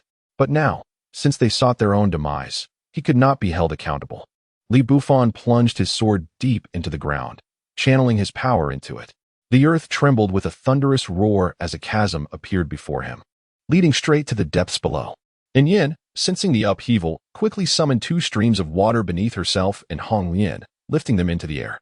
Li Bufan leapt gracefully into the void. Moments later, a corpulent, white creature emerged from the chasm, a worm stretching over 10 meters long. How revolting! Yin and Hong Lian recoiled in horror, retreating further away. Li Bufan's eyes widened in astonishment as he noticed the worm's shimmering scales and the grotesque, bulbous horns atop its head. To think such an opportunity would arise. If given more time, it might indeed transform into a dragon, but for now. A cold smile crept across Li Bufan's lips as he charged forth with his sword. The worm emitted a roar that was neither dragon nor beast and lunged at him. When they collided, the ground trembled violently, sending shockwaves far and wide. Not only did the valley shake, but even distant regions could feel the tremors. Amidst the clash, Li Bufan discerned that this creature was barely on the cusp of B grade, yet it needed time to stabilize. Within the safe zone, the ground rumbled ominously. Elder Zhou and Elder Chu exchanged alarmed glances, fearing an attack from the valley and Apos' beasts. They quickly ordered a state of alert. However, after a few moments, they realized that only the sounds of tremors and distant roars echoed back, no signs of movement. Strange, the sounds are indeed emanating from the valley, Elder Zhou muttered, perplexed. This was a first for him.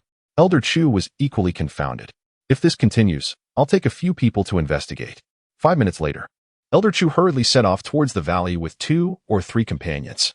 Upon their arrival, they cautiously treaded forward, only to be met with a grotesque sight, bodies strewn about haphazardly. The owners of these corpses possess a minimum strength of D rank, with some even reaching C rank. Old Chu erupted with expletives, his eyes wide with disbelief. Who on earth did this?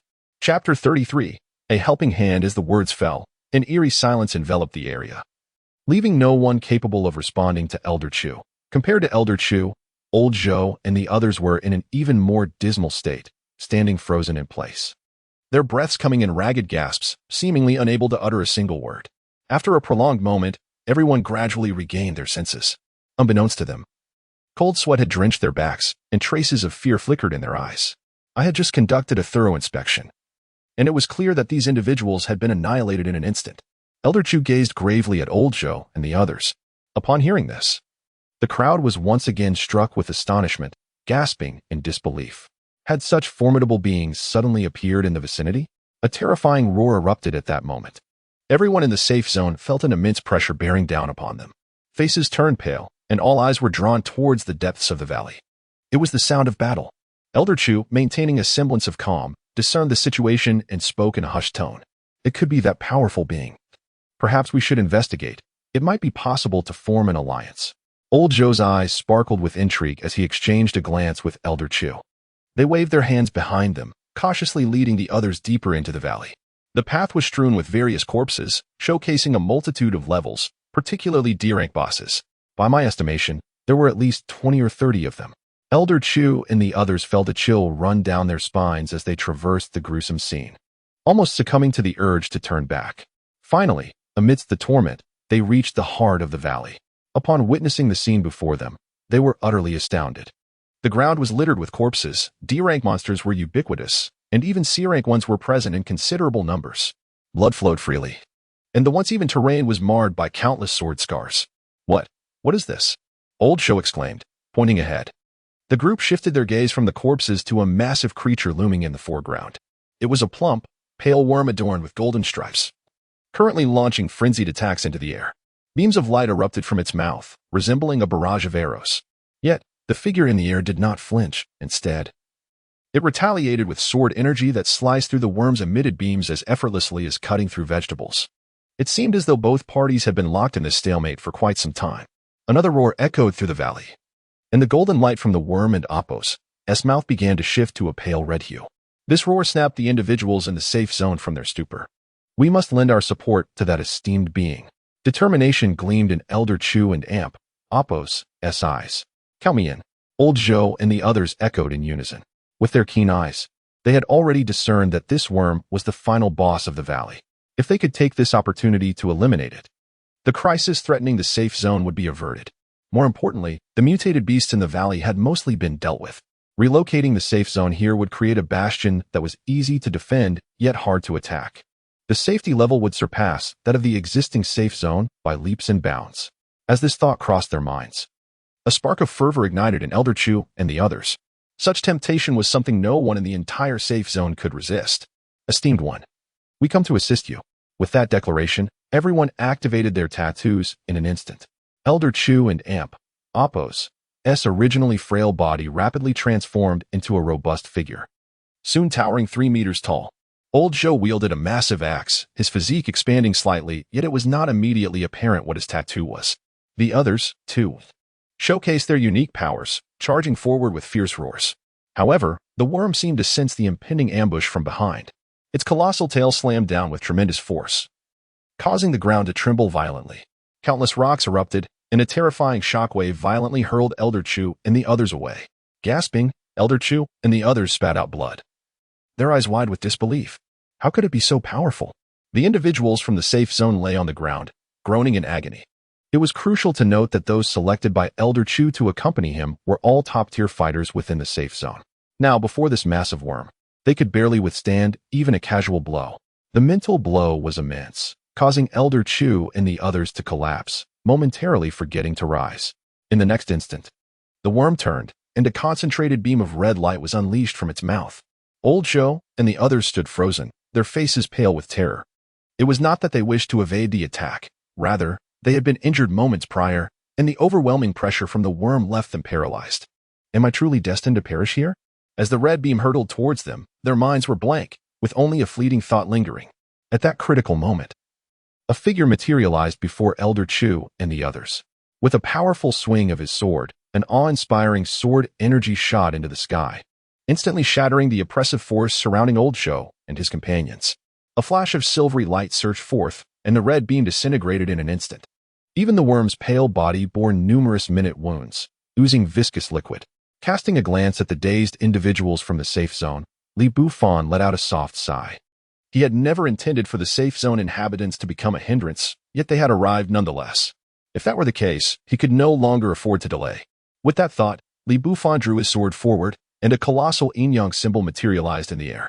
With a single stroke, he severed the cycle of life and death, distinguishing yin from yang, and manifesting the true essence of martial prowess. A low chant echoed mysteriously as the long sword advanced, causing the yin-yang symbol to begin spinning. All present felt a sense of disorientation, as the image of the sword dividing yin and yang materialized vividly in their minds. At the extremities of this yin-yang manifestation, a figure could be discerned, standing silently. The vision flickered, yet it felt as if eons had passed for everyone. Unbeknownst to them, Li Bufan had appeared behind the worm, and the long sword gradually retracted. In the next heartbeat, the dual colors of yin and yang exploded from the worm's body.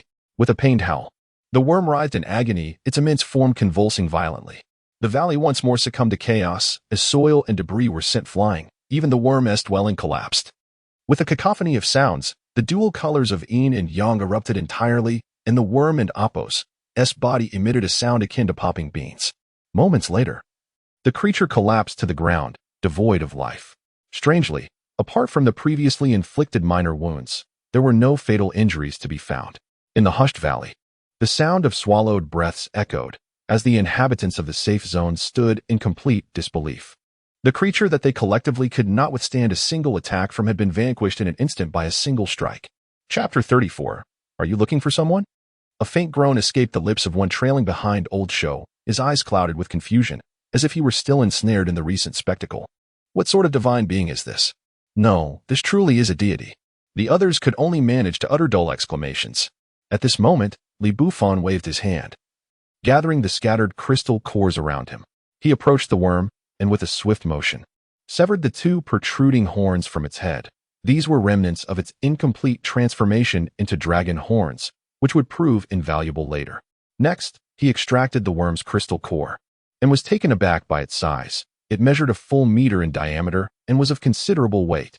Were it not for his toad space, he would have struggled to carry it away. Indeed, this provided ample material to activate the second tattoo of the Red Lotus. A smile graced Li Bufan's face as he clapped his hands, dispersing the tattoo. At that moment, Elder Chu and the others finally shook off their astonishment and stepped forward. This esteemed individual. As Elder Chu and Old Zhou moved to greet him, Li Bufan turned around. Little Li? Old Zhou exclaimed in surprise upon seeing the familiar face. Elder Chu was momentarily taken aback. Upon recognizing Li Bufan, his eyes widened in disbelief.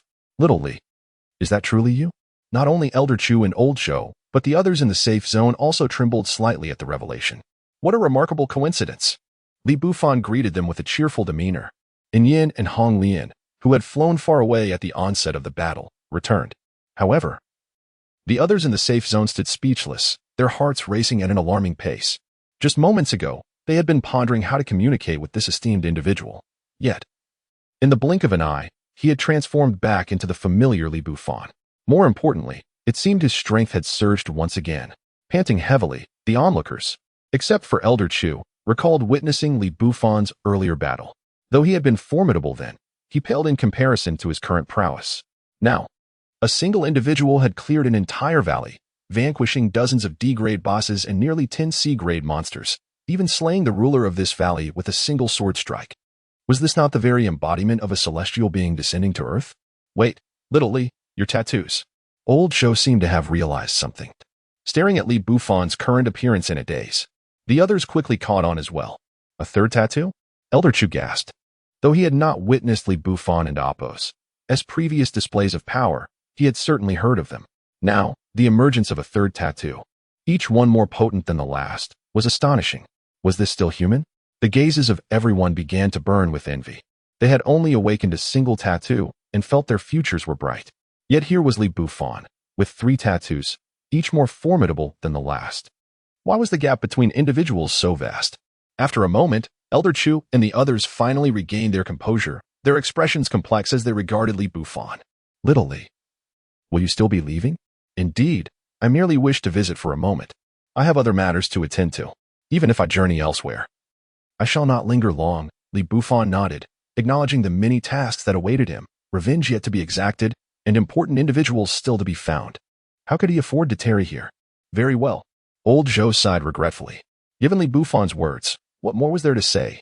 They could not forcibly detain him, especially since none possessed the strength to do so. Had they not seen how Li Bufan single-handedly swept through the entire valley? Elder Chu, Old Zhou, you might take this opportunity to mine the valley. With the threat now abolished, there are many treasures within. Li Bufan smiled at the two. The resources in the valley held little value for him, but for the folk of the safe zone, they were indeed treasures. Naturally, the two nodded in agreement. In truth, even without Li Bufan's suggestion, they had already planned to do so, even considering relocating the entire safe zone here in due time. By the way, little Li, are you searching for someone? Elder Chu suddenly inquired. He had been pondering why Li Bufan, despite his strength, was unwilling to settle in one place. Was it not better to develop his own power? Finding materials to enhance his strength surely would not be his priority, given the numerous dangers nearby. If he truly wished to bolster his power, he could explore at will. Thus, the only logical conclusion was that he was seeking someone. Li Bufan was momentarily taken aback by Elder Chu and Apos' astute question, but soon nodded in acquiescence. After all, Elder Chu and Old Zhou were akin to family, and there was no need for concealment. In that case, I must recommend a location to you. Even though the world has transformed into this state, safe zones still exist in various locales. This particular place is, in fact, one of the largest safe zones in the vicinity. There is a grand system within that records a comprehensive list of all nearby safe zones. Therefore, if you're searching for someone, you may find some success there. Upon hearing Elder Chu's words, Li Bufan was taken aback. He had not anticipated the existence of such a place, at least in his previous life. He had never heard of it. However, reflecting on it, his past had been spent in relentless pursuits of survival, leaving little room for seeking others. Elder Chu, where is this safe zone? Is it far from here? In the past, it would not have been far, but now I cannot say for certain. Elder Chu replied with a chuckle, pulling out a map marked with clear annotations. This map delineates the routes to nearby safe zones. Here, take it. He handed the map to Li Bufan, who accepted it with a serious gaze. In this chaotic era, possessing an accurate roadmap was an immense advantage. Thank you very much. Li Bufan waved his hand, and a pile of crystal cores materialized on the ground, at least a couple of hundred pieces. Most were ordinary crystal cores, with a few from D-grade beasts, and even 2 from C-grade beasts. He did not wish to incur an unwarranted debt of gratitude, fearing he might never have the chance to repay it. With that, I bid you farewell. Li Bufan had no intention of lingering further. After exchanging farewells with Elder Chu and the others, he turned to leave, accompanied by Hong Lian and In Yen, leaving Elder Chu and the others in the valley, staring blankly at the pile of crystal cores on the ground. Chapter 35. The Tale of Stars and Moon. After departing from the valley, the group sought a tranquil spot. This will do, Li Bufan declared, scanning the surroundings and finding no traces of mutated flora or fauna, nodding in satisfaction. What are you intending to do? Hong Lian inquired, her expression one of perplexity. In Yin, standing beside her, also looked on with curiosity. Have you forgotten why we entered the valley in the first place? Li Bufan replied with a gentle smile, producing a massive crystal core. Could it be to awaken a second tattoo? What must I do? Hong Lian and Apos' eyes gleamed with excitement. Simply reveal the tattoo. There is no need for anything else, Li Bufan instructed. Without hesitation, Hong Lian rolled up her sleeve, exposing her jade arm. Her tattoos adorned both shoulders. The first, a night wanderer, had long been awakened. The second, the Bodhisattva, remained dormant. Upon glancing at them, Li Bufan understood immediately. They matched his expectations perfectly. This will be straightforward, he thought, extending his hand to trace an incomprehensible pattern on Hong Lian's shoulder, drawing upon his inner strength. Once the pattern was completed, he struck the colossal crystal core with his hand. An immense surge of energy surged into Hong Lian and Apos' yet-to-be-activated Bodhisattva tattoo. Both Hong Lian and In Yin watched in astonishment. Moments later, the core and Apos' energy was entirely consumed, turning to ash and vanishing. Why don't I feel anything? Hong Lian blinked in confusion. Try activating the tattoo, Li Bufan suggested with a smile. Hong Lian complied, and instantly, both tattoos began to radiate light. A tremendous magical aura enveloped her, and in an instant, she transformed into the Night Wanderer. Seconds later, a radiant Buddhist light enveloped her, infused with ethereal energy. The magical aura receded, her attire morphing into a flowing white robe, topped with a delicate veil. She appeared as if descended from the heavens, exuding an enchanting presence. It truly worked. Hong Lian beamed, her joy evident as she smiled at Li Bufan. Even he was momentarily taken aback, appearing as though his soul had been captivated. And Yen, standing nearby, displayed a mix of shock and envy. She was astonished by the palpable pressure emanating from Hong Lian, while simultaneously yearning for the strength to remain by Li Bufan's side and assist him. Yet, she knew her tattoo's level was low, and her future potential would likely be limited. A flicker of despondency crossed her eyes at this thought. At that moment, Li Bufan snapped back to reality, noticing in Yen's expression, Hong Lian, the powers of celestial and demonic forces are not harmonious. You cannot use both tattoos simultaneously for now. Perhaps in the future, when your strength has grown, we can attempt it again. He cautioned Hong Lian, who obediently retracted her tattoos. Let us proceed to Starmoon Lake. Li Bufan oriented himself and beckoned the two women. Is there something valuable at Starmoon Lake? Yen inquired. Her curiosity piqued. Indeed, the treasures within Starmoon Lake are of utmost importance, Li Bufan replied with a subtle smile, turning his gaze to Yen. That treasure can grant your tattoo a significant upgrade. Upon hearing this, Yen momentarily paused, seemingly in disbelief. An upgrade for me? She asked, glancing at Li Bufan, bewildered. Just moments ago, she had been envious, and now she found herself included in this promise. Naturally, but the destination we are heading to is not without formidable challengers. We must first enhance your strengths, Li Bufan remarked as the trio made their way toward the lake. Warmth flooded their hearts, particularly for Yen, who felt a sense of kindness she had not experienced since her parents' care. Hong Lian observed with a faint smile, noting the tender affection in Li Bufan's gaze towards Yen. After a journey of 2 hours, the trio finally arrived at Starmoon Lake, a place Li Bufan had inadvertently stumbled upon in his past life, only to flee in terror upon witnessing its inhabitants. He never imagined he would have another opportunity to utilize the treasures within. Oh, wait, there are people here. As they approached the edge of the lake, they noticed a 5-member team exploring the area. Simultaneously, the group caught sight of Li Bufan and his companions, their demeanor shifting to one of caution. Who are you? What brings you here? A hawkish-nosed man among the 5 queried, his brooding gaze sweeping over Li Bufan and his companions, lingering greedily on Hong Lian and Yen. What else would we be doing here? Naturally, we are treasure hunting, Li Bufan replied nonchalantly, his attention fixed on the tranquil waters of the lake. Now understanding why it was called Starmoon Lake. Glimmers of light flickered across the surface, reminiscent of stars and moons sparkling in the night sky. Apologies, but we arrived first, and the treasures within rightfully belong to us.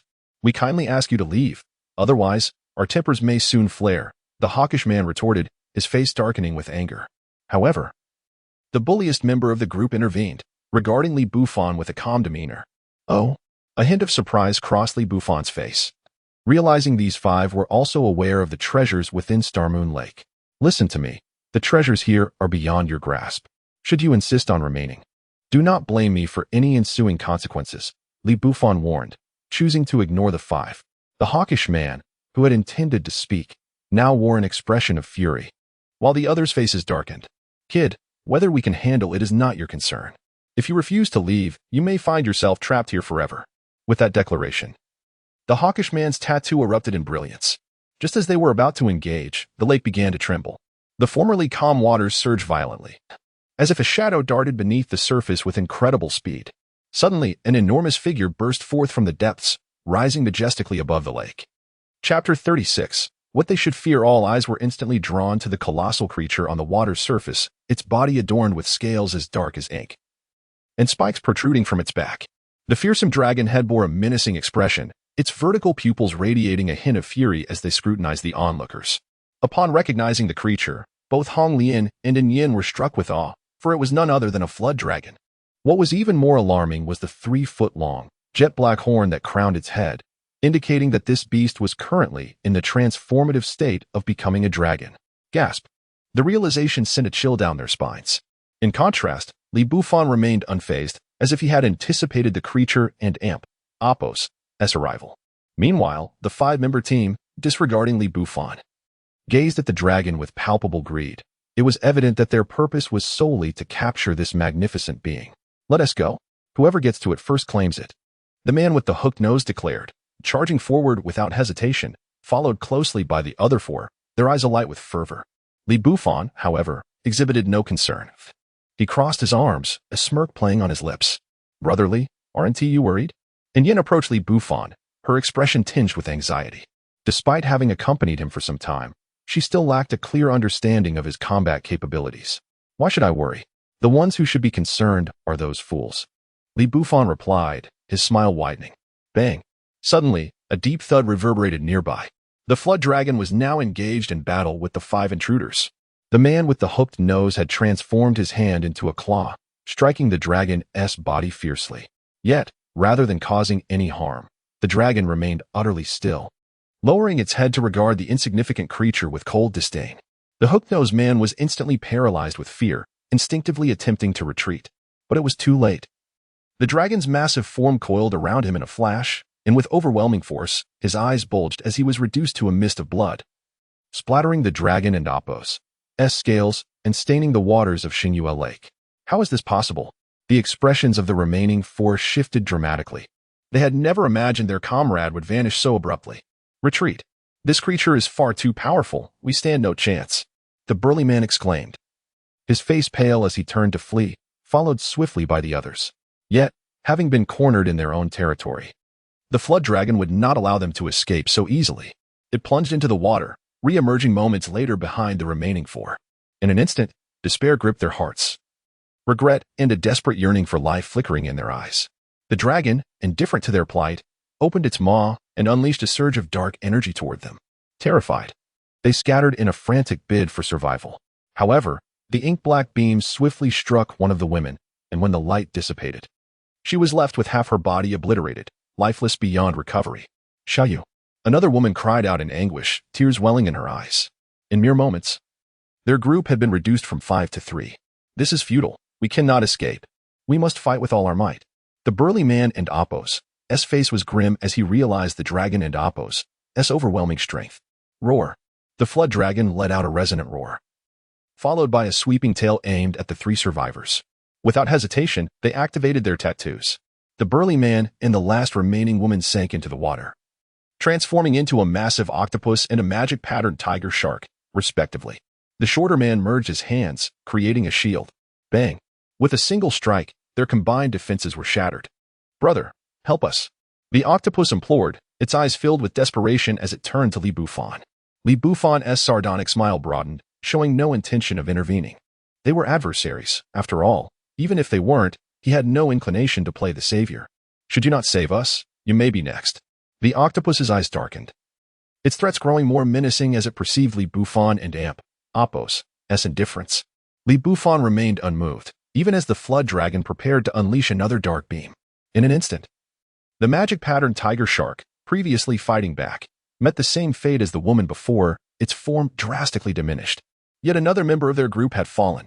The remaining 2, paralyzed with fear, wasted no time fleeing, hurling the remains of the tiger shark at the dragon to buy themselves precious moments. To their surprise, it worked. Once outside the bounds of Xingyue Lake, the 2 dashed away, quickly vanishing from Li Bufan's view. With the distractions gone, it was finally Li Bufan's turn to act. He flicked his wrist, producing a tattooed sticker and applying it to himself. Instantly, fiery wheels of black flame manifested beneath his feet, enveloping him in a swirling cloud of mystical fabric, adorned with a dark Qiankuan circle around his neck. In his grasp, a spear ignited with black demonic flames emerged. This was the demonic incarnation of Neza. Li Bufan soared into the air, swiftly positioning himself before the flood dragon. Instead of attacking immediately, the dragon regarded him with a newfound seriousness, sensing the threat he posed. Roar. The dragon roared, attempting to intimidate Li Bufan. Don't bother.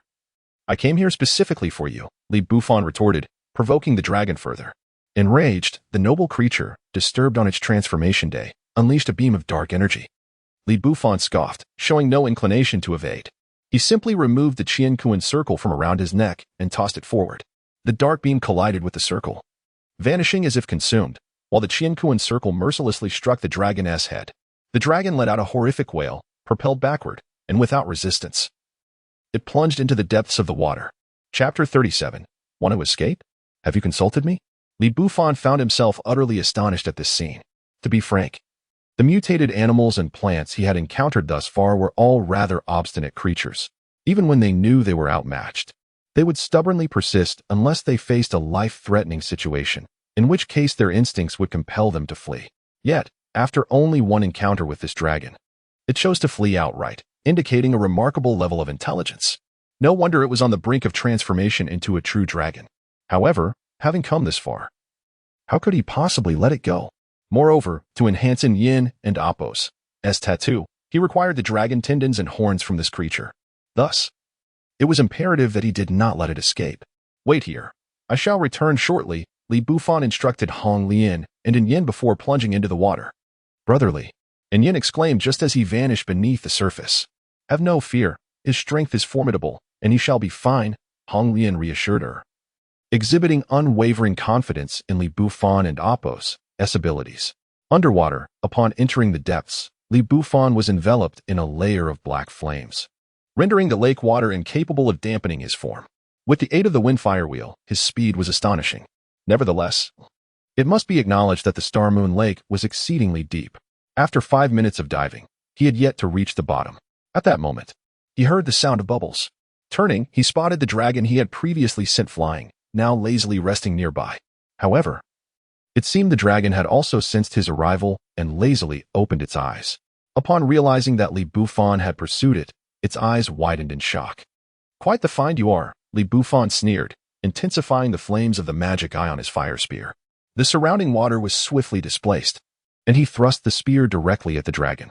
The dragon, evidently enraged, could not fathom why such a diminutive human would dare to pursue it and even strike first. With a flick of its tail, it stirred a torrent of water towards Li Bufan. Unfazed, Li Bufan waved his left hand, sending the Hunyuan silk flying to form a red iron barrier, blocking the oncoming wave. If you behave, I might grant you a swift end, he declared, only to be met with a furious roar and a dark beam of light hurtling toward him. With a mere thought, the Qian Kuan circle flew forth, absorbing the dark beam entirely, leaving no trace behind. The dragon, now desperate, struggled to escape, but Li Bufan would not grant it that opportunity. He accelerated the fire spear, driving it into the dragon's body. With a pained roar, the dragon thrashed violently. However, Li Bufan merely shook his arm, allowing a surge of black magic flames to enter the dragon's body through the spear. Its struggles intensified, and its cries grew increasingly agonized. Before long, silence fell upon the dragon. Li Bufan retrieved the fire spear and deftly extracted a dragon tendon from its back. He then claimed the crystal core from its head.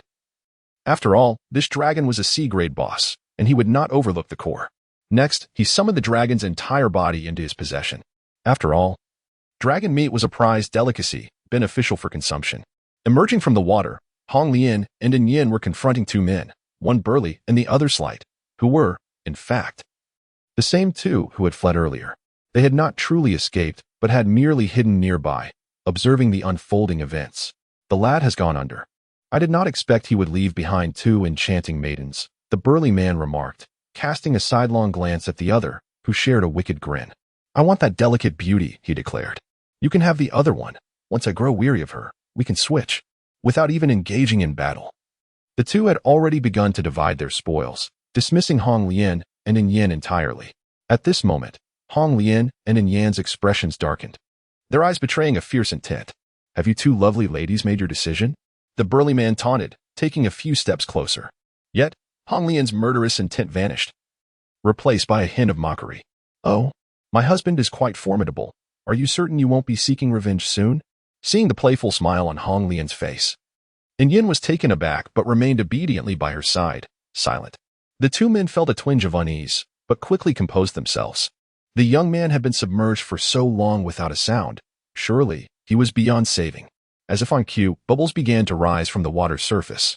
Startled, the men exchanged wary glances. However, after waiting in vain for further disturbances, they sighed in relief. Just as they turned to speak, an icy voice resounded behind them. What? Was that commotion not sufficient? They recoiled in unison, their expressions turning pale. Above the surface, Li Bufan emerged, wreathed in raging magic flames. The immense pressure emanating from him elicited grimaces from the two men. Ah, young brother, what transpired was merely a misunderstanding. Why not let us resolve this peacefully and depart? Otherwise, should the dragon reemerge, it would spell trouble. Faced with the overwhelming pressure radiating from Bufan, their resolve to fight dissipated, replaced by sycophantic smiles. Rest assured, that dragon shall not surface again. Bufan brandished the crystal core, imbued with residual dragon power. Upon seeing it, the men's faces turned a ghastly shade of green. Realizing they had tread upon treacherous ground, they wasted no time in fleeing. If they could not contend with the dragon, and Bufan had slain it, then even 10 of their kind would be no match for him. Now was not the time to linger. Bufan did not pursue. Instead, he stood calmly, nonchalantly pocketing the crystal core. Unbeknownst to him, Hong Lian had already positioned herself in the path of the retreating men. In the next instant, dark energy surged around her as she activated the Nightwalker tattoo. Want to run? Have you consulted me? As her chilling words fell, the murderous intent in Hong Lian and Apos' eyes reignited. The two men halted, their hearts filled with despair as they faced the formidable pressure emanating from Hong Lian. Chapter 38. Tattoo. Dragon-devouring whale. It was truly a misunderstanding. It was his instigation that clouded my judgment. The slender man, filled with indignation, splashed dirt onto the burly man beside him. What do you mean by that? The burly man's eyes widened, a glint of malice flashing within. Hong Lian merely watched with a cold smile, observing their petty squabble. Just as the two were on the verge of a brawl, Bufan had quietly approached from behind. Enough, let us end this swiftly. I have matters to attend to. Upon hearing this, the faces of both men turned pale. Are you truly intent on eradicating us? The burly man's eyes were filled with ferocity. I'm sorry, but I offered you a chance before. Since you chose to return, you must be prepared for death. Bufan had no intention of further conversation, thrusting his fire spear forward. No, you cannot kill me. Otherwise, the leader of the Wulong gang will not spare you. Before he could finish, the fire spear had already pierced through the man's chest. The black demonic flames swiftly engulfed him, and in an instant, the burly man was reduced to ashes. The slender man beside him suddenly emitted a foul stench, his eyes glazed in shock. He had actually wet himself. Both Hong Lian and Bufan looked upon him with disdain, instinctively stepping back. Bufan, disgusted, chose not to use the fire spear again and instead casually tossed a ball of magical flame to incinerate the remains. He then returned to Yan's side with Hong Lian. All materials are prepared. We can proceed. As Bufan spoke, he produced the crystal core of the dragon tendons, and 2 pairs of dragon horns.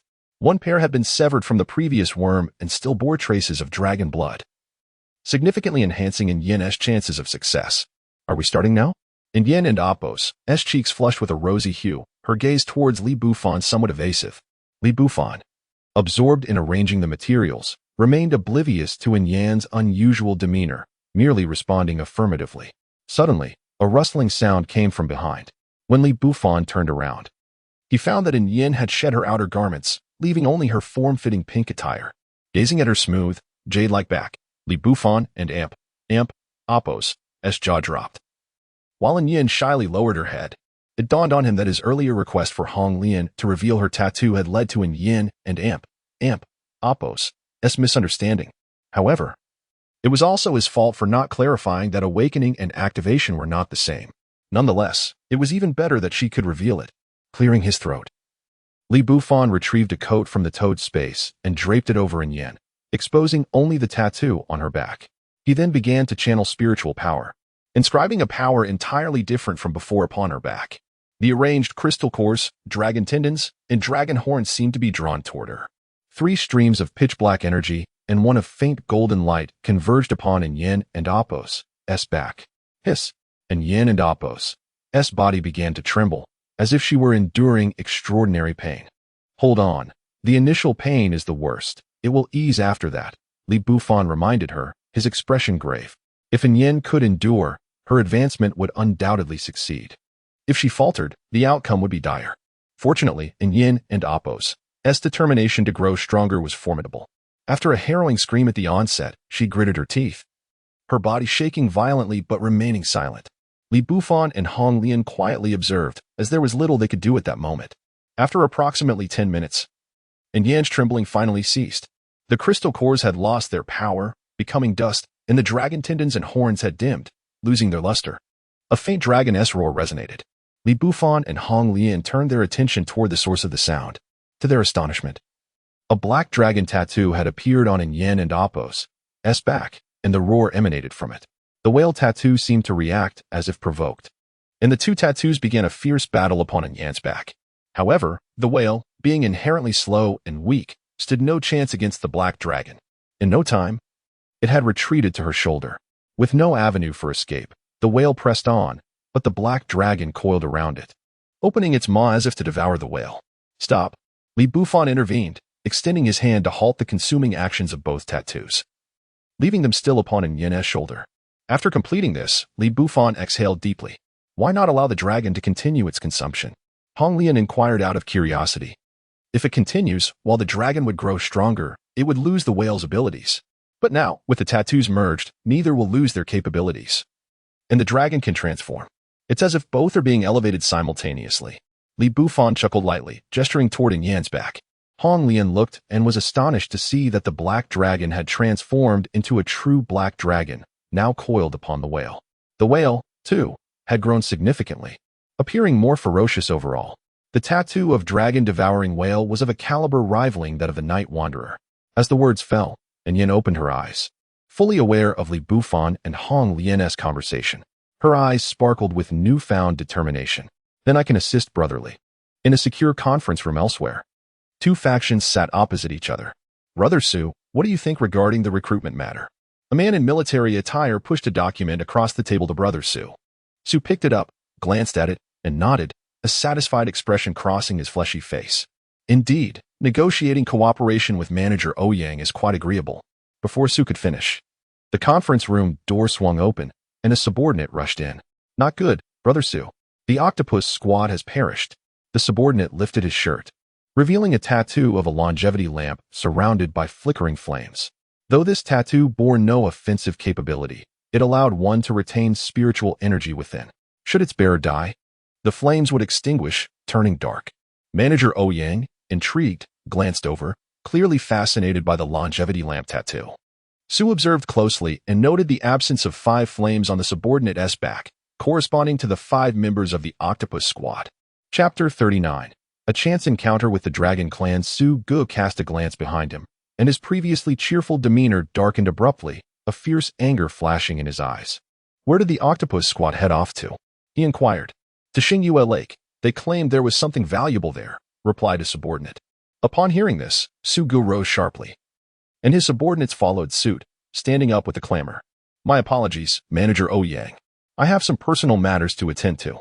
It appears our collaboration must wait until my return, Su Gu stated, striding out ahead. Let and Appos, see who dares to meddle with me, Su Hu, he added. As a contingent of 40 to 50 men followed him out towards the safety zone. In the meeting room, Manager Ouyang sighed lightly. Let us take a few people to investigate. If we can mediate, we should. At this juncture, unity is paramount. We cannot afford excessive internal strife. With this, he summoned a few individuals to pursue Su Gu. Meanwhile, Li Bufan was sprinting alongside 2 women, their destination unmistakably marked as the safety zone. Thankfully, it was not far off, perhaps only an hour away. Li Bufan glanced at the map and exhaled in relief. Although the distance was manageable, the trio had been utilizing their tattoo powers to run for over 2 hours, even passing through a city along the way. Brotherly, someone is approaching, and Yin remarked. Her expression grave. Really? Li Bufan lifted his gaze, sensing the approaching presence as well. The group was sizable and exuded an aggressive energy, leaving him uncertain of their intentions. Before long, they had drawn near to Li Bufan and the 2 women. However, unwilling to invite unnecessary trouble, Li Bufan opted to veer slightly off course, not wishing to delay their journey. Stop right there. A booming voice called from behind. Li Bufan's expression darkened slightly. Is there something you need? He replied, his tone considerably cooler. Of course, there's a reason I called you. Do you think I'm simply idling? The man who spoke spat contemptuously. Tell me, have you seen a 5-member squad of 3 men and 2 women? Just give me their whereabouts, or else. His expression grew increasingly menacing. Whether I know or not is inconsequential, Li Bufan retorted, his demeanor composed. He understood that these individuals were seeking the squad he had previously dealt with. It seemed they were the underlings of the Dragon Clan, as he recalled their name. As he pondered this, a glint of danger flickered in Li Bufan's eyes. Just as he was contemplating avoiding conflict, Trouble had indeed found him.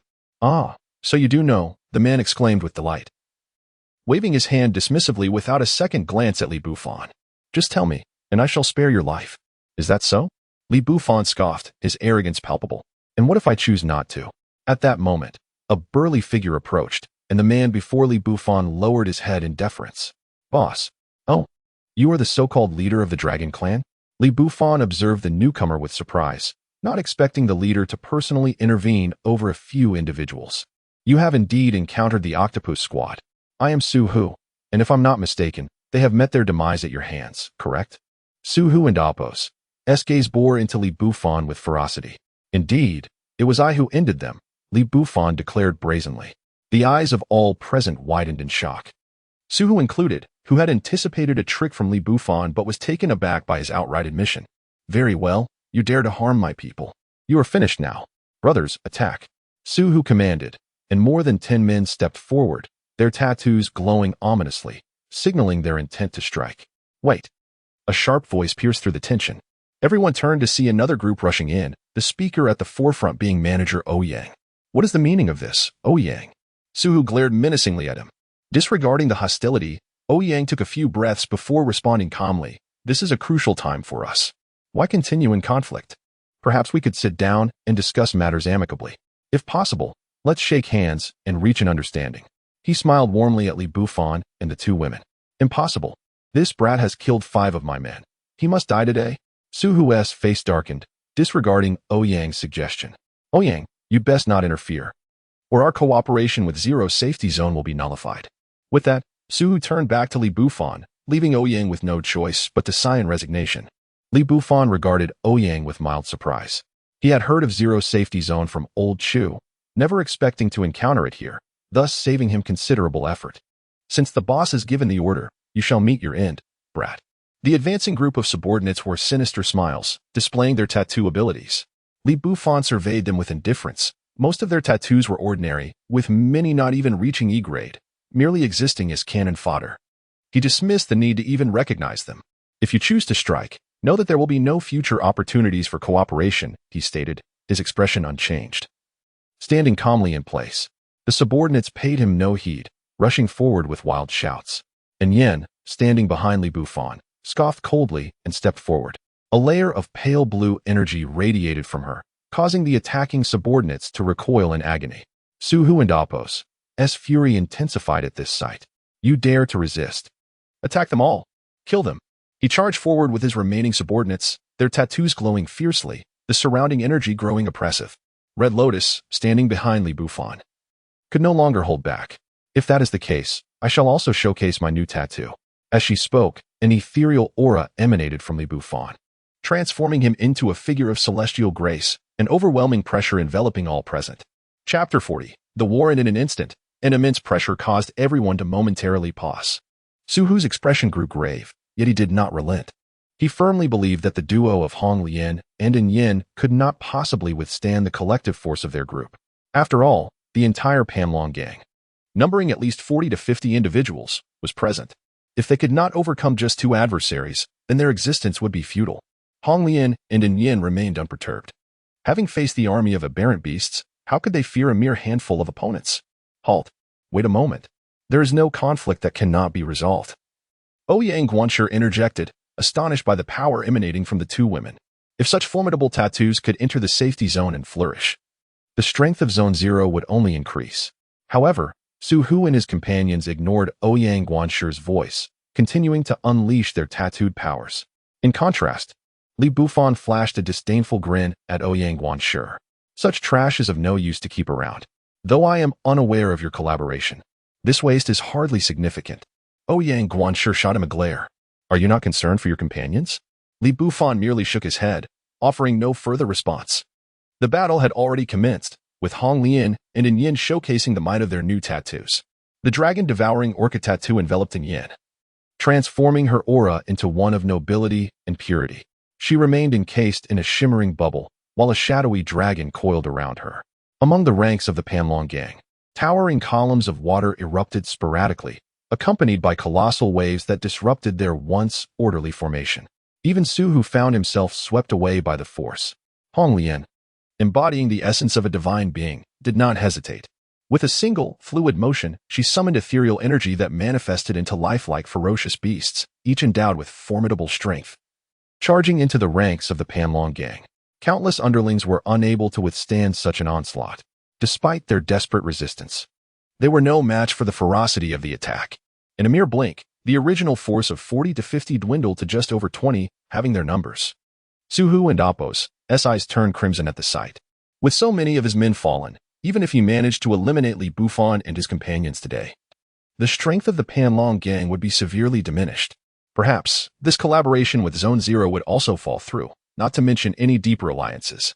Thus, Suhu cast a fiery gaze upon Li Bufan, clearly attributing the blame to him. If it weren't for you slaying 5 of my subordinates, I would not be here. He bellowed, raising his massive blade and charging at Li Bufan. Hong Yin, witnessing the scene, emanated a cold glimmer. Your opponent is me. As her words fell, she concentrated her celestial energy, summoning an enormous hand that descended from the heavens, radiating an aura of terrifying power. Suhu and Appo's expression shifted drastically as he raced toward Li Bufan, only to abruptly halt. Gathering all his strength, he swung his blade in a desperate attempt to counter. Boom! A massive wave of energy surged forth, yet upon contact with the descending hand, it shattered with a resounding crack. The colossal hand continued its descent toward Suhu, seemingly unaffected. Impossible. How can this be? Suhu stood frozen, his voice faltering as color drained from his eyes. That attack was his pride and joy, now obliterated with a mere flick. With a resounding thud, the hand struck, dissipating moments later into ethereal energy. Suhu was reduced to a mere heap of flesh, lifeless beyond recovery. Run! The boss is down! His subordinates, witnessing the demise, fled without hesitation. Hong Lian and Din Yin made no move to pursue them. There was simply no need. In no time, the ranks of the Panlong gang had completely dispersed, returning to Li Bufan's side. Hong Lian and Din Yin wore expressions of triumph, clearly satisfied with their tattoos. Din Yin, in particular, felt the staggering difference in power compared to before. Hello. Ouyang Guanshi and his companions, who had been sidelined, approached. Their gazes toward Li Bufan and his companions had shifted entirely. The prowess of Hong Lian and Din Yin had left them astounded. If the two could contend with the entire Tiger Gang, one could only imagine the magnitude of Li Bufan's strength. I believe you are Ouyang Guanshi, Li Bufan remarked with a smile. I had intended to visit Zone Zero, and fortuitously encountered you here. He had been pondering what to do should they dismiss him, but now, such concerns seemed unwarranted. After a brief exchange, Ouyang Guanshi's perception of Li Bufan improved significantly upon learning he was introduced by Old Chu. By the way, Ouyang Guanshi, I require your assistance with a matter in Zone Zero. After a few exchanges, Li Bufan broached the main topic. Brotherly, please feel free to speak. I shall assist you to the best of my abilities, Ouyang Guanshi replied, his demeanor growing serious. It is nothing grand. I merely wish to utilize the information system of Zone Zero to locate a few individuals. Li Bufan and Appo's request relieved Ouyang Guanshi.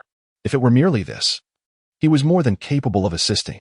Please, come with me to the safety zone. With a gesture, Ouyang Guanshi welcomed Li Bufan and his companions, leading them onward. Over an hour later, they arrived at the outskirts of the safety zone. The guards, upon seeing Ouyang Guanshi, immediately opened the gate without inquiry.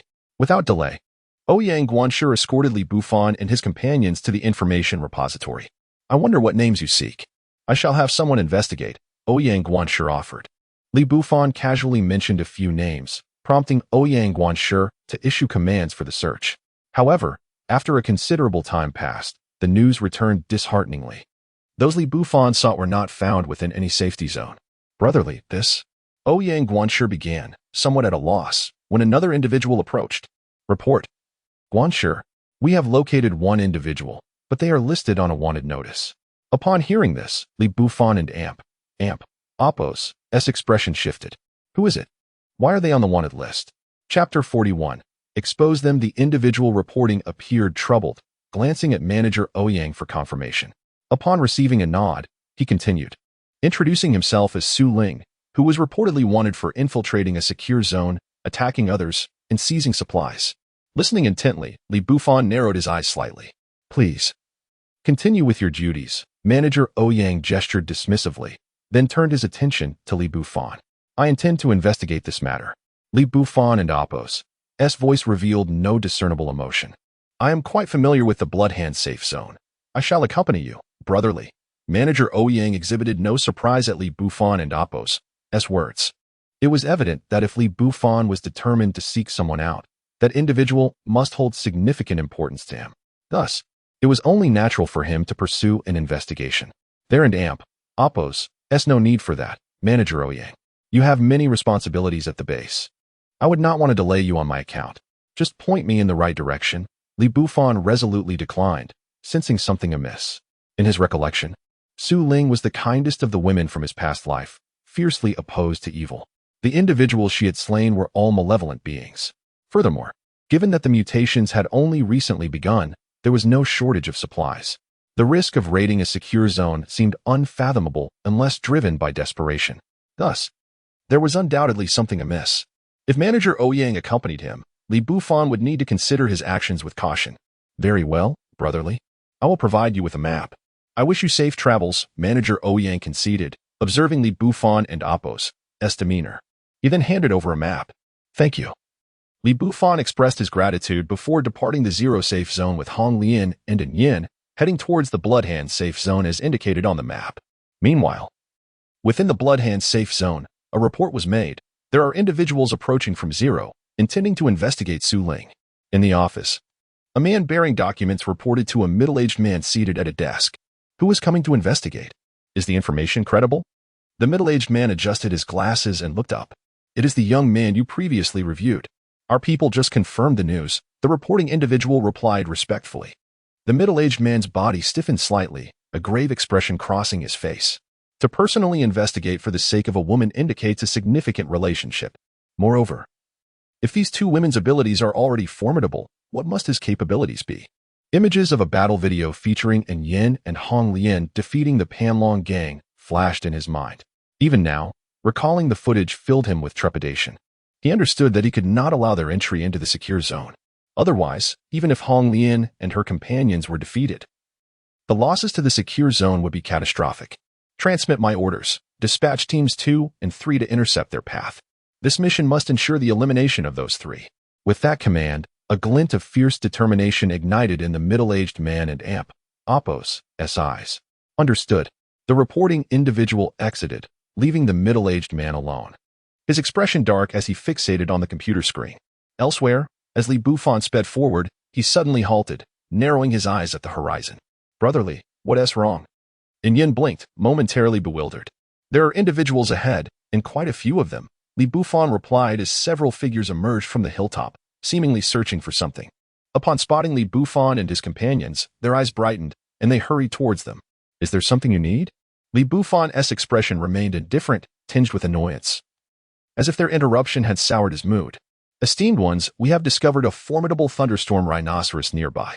Unfortunately, we lack the strength to confront it and wondered if you might lend us your assistance. Should we succeed in its defeat, we only require the beast and Appo's carcass. The crystal core can be yours as a reward. Upon hearing this, Li Bufan feigned interest. Such an opportunity? Very well, we shall take a look. With enthusiasm, he stepped forward, while Hong Lian and An Yin silently followed. Thank you immensely, friends. The earlier group expressed their gratitude, explaining the thunderstorm rhinoceros and Appo's characteristics as they proceeded. Before long, they arrived at the rear of a nearby hill. Is there no alternative to a direct ambush? Li Bufan suddenly halted, scanning his surroundings before speaking coolly. What? The group trailing behind was still processing his words when Li Bufan mysteriously produced a tattoo sticker, which he promptly applied. In an instant, he was enveloped in shimmering golden armor, a large red cloak billowing behind him, and a pagoda in hand. He embodied the legendary Taodai, Tianwang Li Jing. If you cannot recall, allow me to assist your memory, Li Bufan scoffed, waving his hand. The pagoda soared forth, expanding exponentially as it descended upon the nearby hill. Boom. In an instant, the entire hill was obliterated. Those hiding within could not even utter a scream before being crushed to oblivion. The pagoda shrank and returned to Li Bufan and Appo's grasp. It seems you were aware all along. Therefore, your fate is sealed. The faces of those following Li Bufan contorted with rage as, in a heartbeat, an additional 50 or so figures surrounded them, each exuding a formidable aura. In the distance, a small team, drawn by the commotion, witnessed Li Bufan and his companions encircled. This is bad. It's the Bloodhand safe zone. They are attempting to capture individuals again. Those three are truly unfortunate. It appears to be teams 2 and 3. Let's depart before we attract attention, they remarked, preparing to retreat. Meanwhile, the battle on Li Bufan's side had already commenced. Did these individuals truly believe they can replicate others' ambush tactics? They would do well to gain some insight for their next life. As he spoke, Li Bufan hurled the pagoda once more, its size rapidly increasing. The Bloodhand safe zone's members, witnessing this, hastily scattered. Yet, in the next moment, the solitary pagoda suddenly multiplied into countless illusions. What? How is this possible? Gasps of disbelief echoed as astonishment painted their faces. There is nothing impossible. It merely reflects your weakness, Li Bufan replied, devoid of expression. With a mere thought, multitudes of pagodas descended from the heavens. Boom. The ground trembled as if a mountain had collapsed, dust and debris swirling into the air. When the haze settled, not only were those encircling Li Bufan obliterated, but even the surrounding hills had been reduced to rubble. The individuals who had been preparing to flee stood frozen in shock, utterly speechless. Is it truly over so swiftly? It cannot be, for that was the second and third squad of the Bloodhand safe zone. Such prowess, beyond mere squads. Even the combined might of all would prove futile, would it not? The few present could hardly fathom the humiliation faced by those within the Bloodhand safe zone, who perished without even the chance to employ their tattoos. Just as they were grappling with their astonishment, they realized that Li Bufan's gaze had inexplicably shifted towards their direction. Could it be that he has detected our presence? Surely not, considering the distance between us. If he were capable of such perception, his strength would be truly formidable. Yet, before their thoughts could fully form, Li Bufan's voice echoed from afar. Have you chosen to emerge on your own, or shall I drag you out? Chapter 42. The pursuit of a target. Listening to that faint yet menacing voice, they realized they had indeed been discovered. Instantly, several of them exchanged glances, their eyes filled with horror. It is crucial to note that they were separated by several mountain ridges. Under normal circumstances, it would be impossible for anyone to see them clearly. However, they did not hesitate to step forward. Friends, do not misunderstand. We are not from the Bloodhand safe zone. We harbor no ill intentions and were merely drawn by the commotion, they spoke, entirely devoid of any intent to exert their powers. The prowess of Li Bufan was simply too terrifying. Just moments ago, dozens had been exterminated by him in an instant. The few of them stood no chance. If a confrontation ensued, they would surely be obliterated. Observing their demeanor, Li Bufan offered a faint nod. He could sense that these individuals bore no malice. Otherwise, they would not have waited for an explanation before attacking. As Li Bufan and his companions prepared to depart, the group unexpectedly approached them. Is there something else? Li Bufan inquired expressionlessly. He was in a hurry to investigate the matter regarding Su Ling and had no time to linger. You are so formidable. Why not join us? One of the young women blinked her captivating eyes at him. Li Bufan and Apos' expression began to shift, perplexed by their assumption that he would readily accept their invitation. Do not misunderstand. Our strength is not merely this. We have many more allies, they continued, their faces alight with anticipation. Our common enemies are the Bloodhand safe zone. Why not unite? Oh, what has led you to stand against the Bloodhand safe zone? Li Bufan queried, intrigued. Typically, a legitimate safe zone is a sanctuary that countless individuals aspire to, with very few daring to oppose it. Why, you ask? They are excessively tyrannical. Simply because we refuse to surrender our supplies to the safe zone, they issued a bounty to capture us. Not only that, but even those who are unwilling to join are included on the wanted list. Hence, we are forced to hide in the deep mountains, evading not only the Bloodhand safe zone, but also numerous mutant beasts. At this point, the young woman's lips pursed in frustration, while the others sighed softly, their eyes brimming with indignation and helplessness. Upon hearing this, Hong Lian and In Yan's expressions darkened with anger. It was undeniable that the actions of the Bloodhand safe zone rendered them unworthy of the title safe zone. Thus, should you choose to ally with us, we could certainly resist their pursuit, they urged. However, upon hearing this, Li Bufan merely shook his head slightly. Apologies, we have come solely to find someone. Upon finishing his words, Li Bufan prepared to turn away. Unexpectedly, the group pursued him once more. Young brother, are you heading towards the Bloodhand safe zone? Indeed. Li Bufan did not respond, but In Yen casually replied, feeling pity for these individuals. Conversing with them posed no issue. I would advise against it. The Bloodhand safe zone is exceedingly perilous. Moreover, there are no stragglers willing to remain, They either get captured or join the ranks. The rest are hiding with us in the depths of the mountains, besieged by mutant beasts, they cautioned. And are the individuals listed on the wanted posters with you? Hong Lian interjected suddenly. Most of them are here. A few have departed to seek other safe zones. Yet, many have been captured by the Bloodhand safe zone. Alas, just hours ago, my best friend Su Ling was also seized, the young woman added, her eyes glistening with unshed tears, as though she might break down at any moment. Su Ling has been captured? It seemed the Bloodhand safe zone became an unavoidable destination for Li Bufan. He momentarily halted his steps, his brows furrowing tightly before accelerating once more. Why? The young woman was taken aback by this reaction. Because the person we seek is Su Ling, and Yin responded, matching Li Bufan's pace. Just as they were about to counsel caution, a deafening roar resonated. All eyes filled with trepidation as they gazed upon the colossal creature looming in the distance, instinctively stepping back. Li Bufan glanced up to see a mutated lizard. Its size truly imposing, standing over 6 meters tall. Its strength was formidable, though classified as a D-grade beast. It was already comparable to a C-grade. At that moment, the mutated lizard unleashed a torrent of flames towards the young woman. Xiao Luo, the others exclaimed in alarm. The girl, named Xiao Luo, turned pale, seemingly paralyzed by terror under the overwhelming pressure. In that critical instant, and Yin, standing closest to Xiao Luo, instantly activated her tattoo. A shimmering blue ripple expanded outward, effectively halting the fireball a few meters away. Xiao Luo instinctively covered her head, letting out a startled cry. However, moments later, she realized she felt no pain. As she lifted her gaze, she discovered that Yin had shielded her from the fiery onslaught. Hong Lian's expression abruptly turned frigid, a surge of demonic energy radiating from her in an instant. As she charged forward, the Night Walker tattoo activated. Sister, be careful, Xiao Luo cried out instinctively, uncertain if Hong Lian heard her.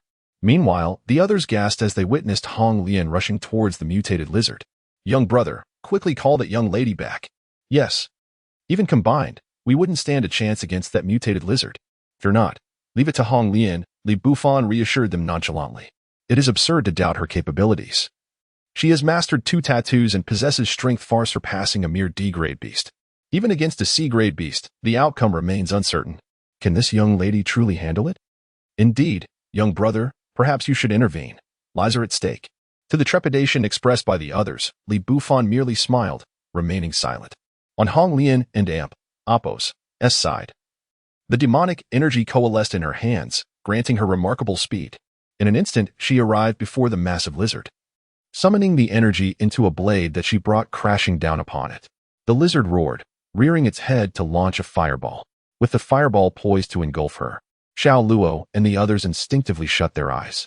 However, in the next moment, Hong Lian effortlessly sliced through the fireball as if it were mere tofu. But that was not the end. The obsidian blade sliced cleanly through the lizard's head, plunging the scene into silence. As Xiao Luo and the others reopened their eyes, they were met with the sight of the lizard's severed head and body, separated with chilling precision. In that instant, their eyes widened, filled with disbelief, as if their very eyeballs might leap from their sockets. Their hearts raced, trembling as they gazed at Hong Lian. Was this truly not a dream? A few individuals swayed slightly, as if on the verge of collapsing to the ground. Li Bufan gently clapped his hands.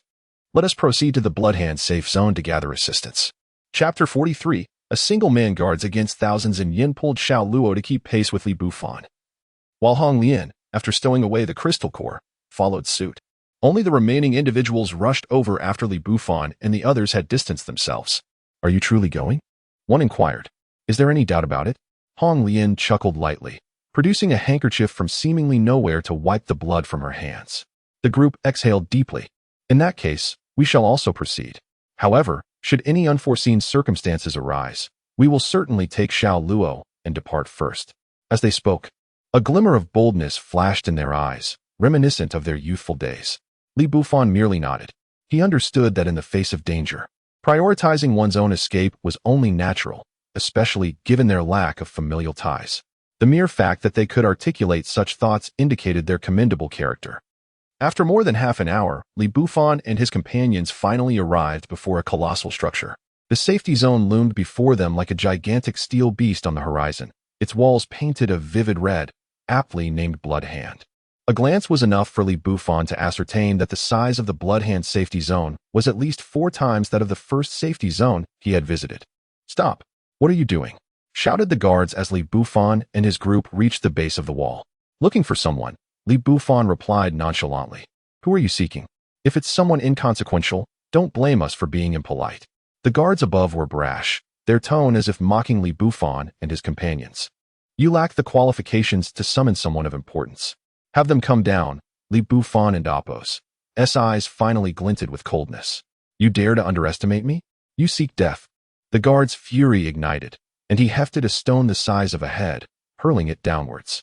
If it struck an ordinary person's head, the outcome would surely be catastrophic.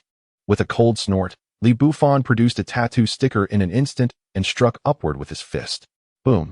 The stone shattered, sending a sharp shard hurtling back. Whoosh!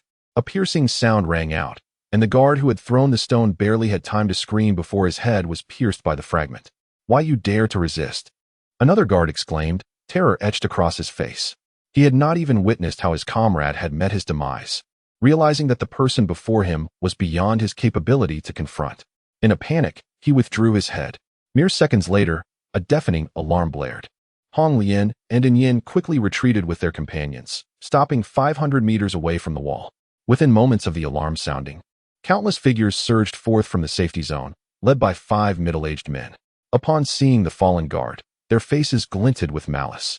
"You dare to act so brazenly in my Bloodhand safety zone? You possess immense audacity. Seize him. I want him to regret ever entering this world," they roared, charging forward with a throng of followers. 500 meters away, Xiao Luo and the others were pale with fear. This is it. The Bloodhand safety zone has truly lost its mind. They are mobilizing nearly half their forces for one person. How can we fight this? Indeed. Even if this young brother is powerful, 2 fists cannot contend with 4 hands. As they spoke, their desire to retreat grew, casting glances around for an escape route. Only Hong Lian and In Yin remained unfazed. Meanwhile, Li Bufan found himself encircled by hundreds of adversaries. "I offer you a chance. Summon Su Ling and spare yourselves," he stated calmly as he surveyed the surroundings. "So you are the one intent on disrupting our plans. You truly come effortlessly.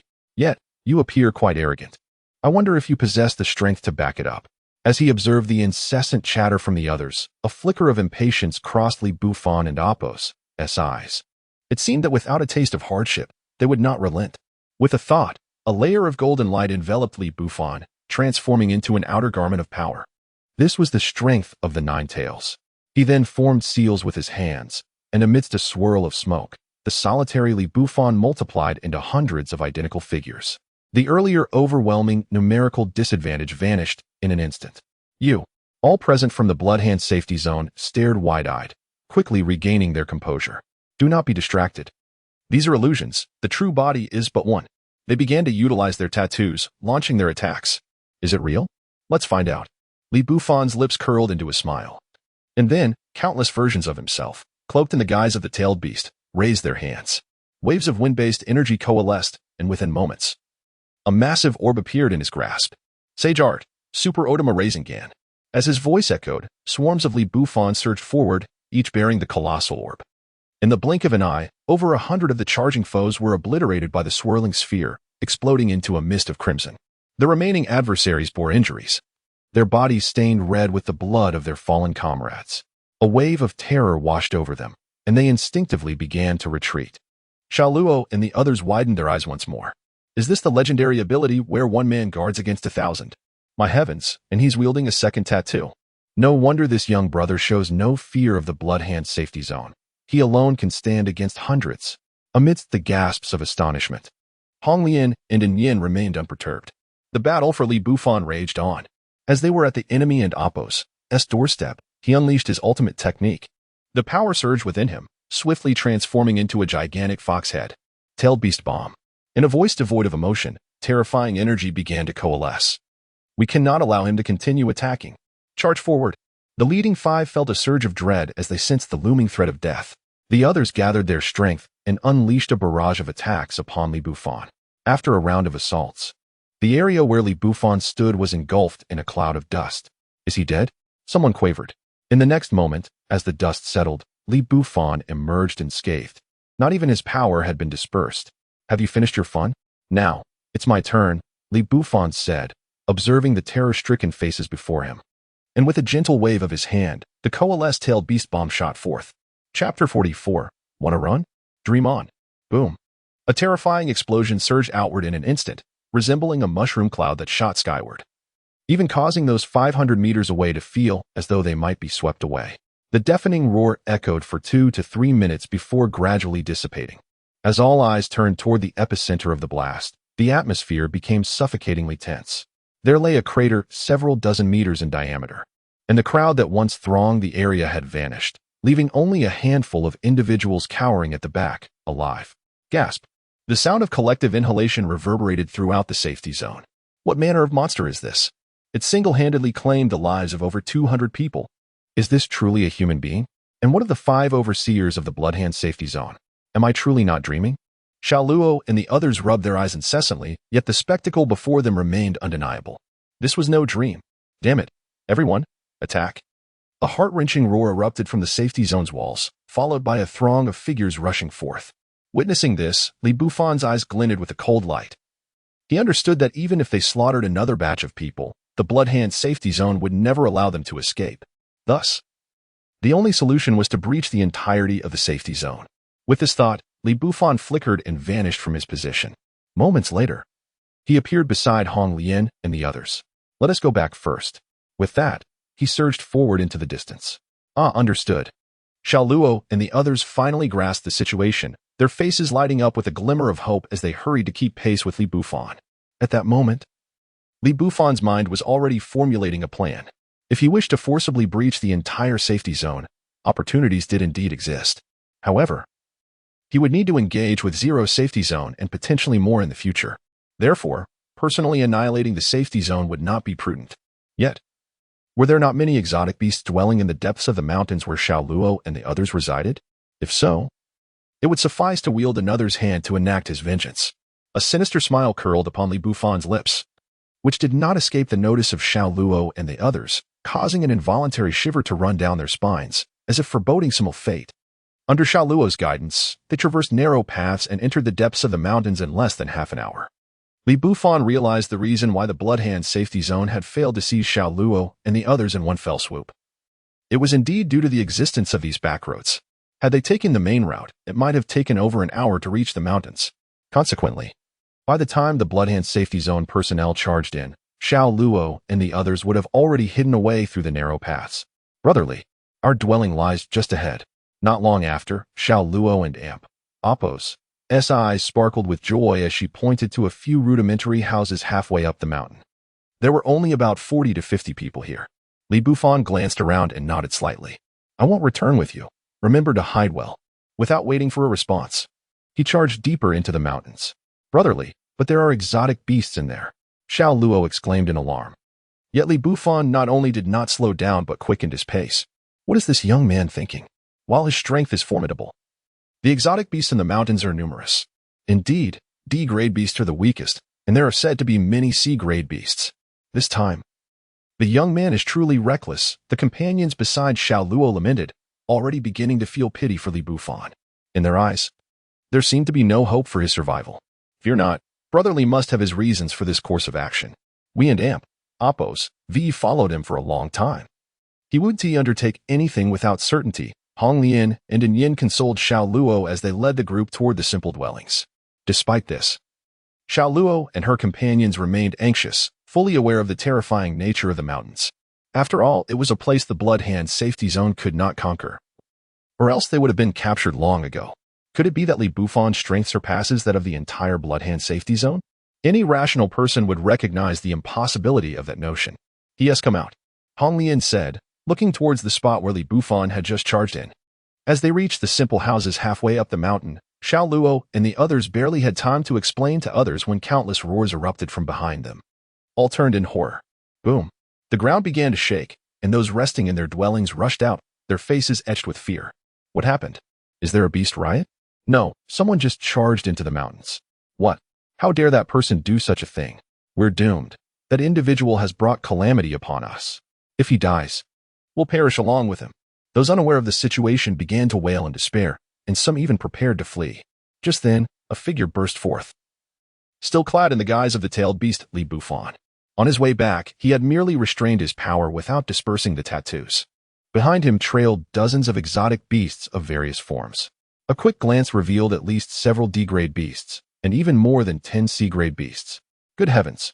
The people halfway up the mountain, upon witnessing this, felt their legs give way and collapse to the ground. They would swear they had never seen so many exotic beasts in their lives. Only Hong Lian and In Yin maintained their composure, having previously encountered more formidable creatures in the valley. As Li Bufan emerged from the mountains into an open area, he came to a halt. Turning to regard the diverse array of exotic beasts, he formed hand seals, summoning countless shadow clones. However, this time, he refrained from employing the colossal Rasen Shuriken, instead opting for the most mundane of pills, fearing he might inadvertently slay the beasts. Otherwise, he would have no means to divert the impending disaster. With a mere thought, countless shadow clones lunged forward. Before the exotic beasts could react, each consumed more than one pill, emitting cries of anguish as they were sent flying. Li Bufan's main body remained stationary, for with his current strength, dealing with D-grade beasts was a waste of time. Only the pinnacle of C-grade beasts would require any significant effort. The once panicked crowd halfway up the mountain fell silent at the overwhelming spectacle. Their eyes darted about in disbelief, as if immobilized by some enchantment, rendered incapable of further action. Was this truly within the realm of human capability? Time passed, and finally, a low groan broke the stillness. Only then did countless individuals snap back to reality. Not only the others, but even Xiao Luo and her companions were rendered speechless. Their minds blank, as they found themselves at a loss for words. This scene, in comparison to the earlier moment when Li Bufan effortlessly annihilated numerous individuals within the Blood Hand safe zone, was far more astonishing. Howling in terror, the monstrous beasts, having endured a few rounds of ammunition, finally sensed their impending doom. They emitted anguished cries before hastily retreating in the direction from whence they came. Thinking of escaping? Such a whimsical notion. Since they failed to recognize the gravity of their situation, they must bear the consequences. Li Bufan's eyes widened with determination. If these creatures were to flee, how would he breach the safe zone? Thus, he flickered into motion, plunging into the fray alongside the beasts. Leaving behind a group of onlookers, trembling like candles in the wind, utterly dumbfounded on the mountainside. Chapter 45. The Beast King Flamingo. What?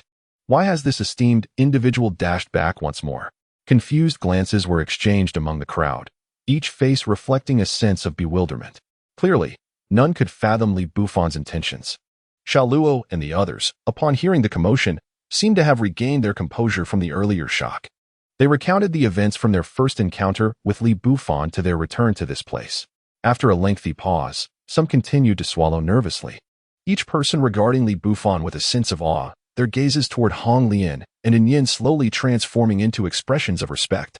Simultaneously, everyone began to comprehend Li Bufan's plan, to employ a cunning stratagem to lure the beasts away and subsequently overturn the Blood Hand safe zone.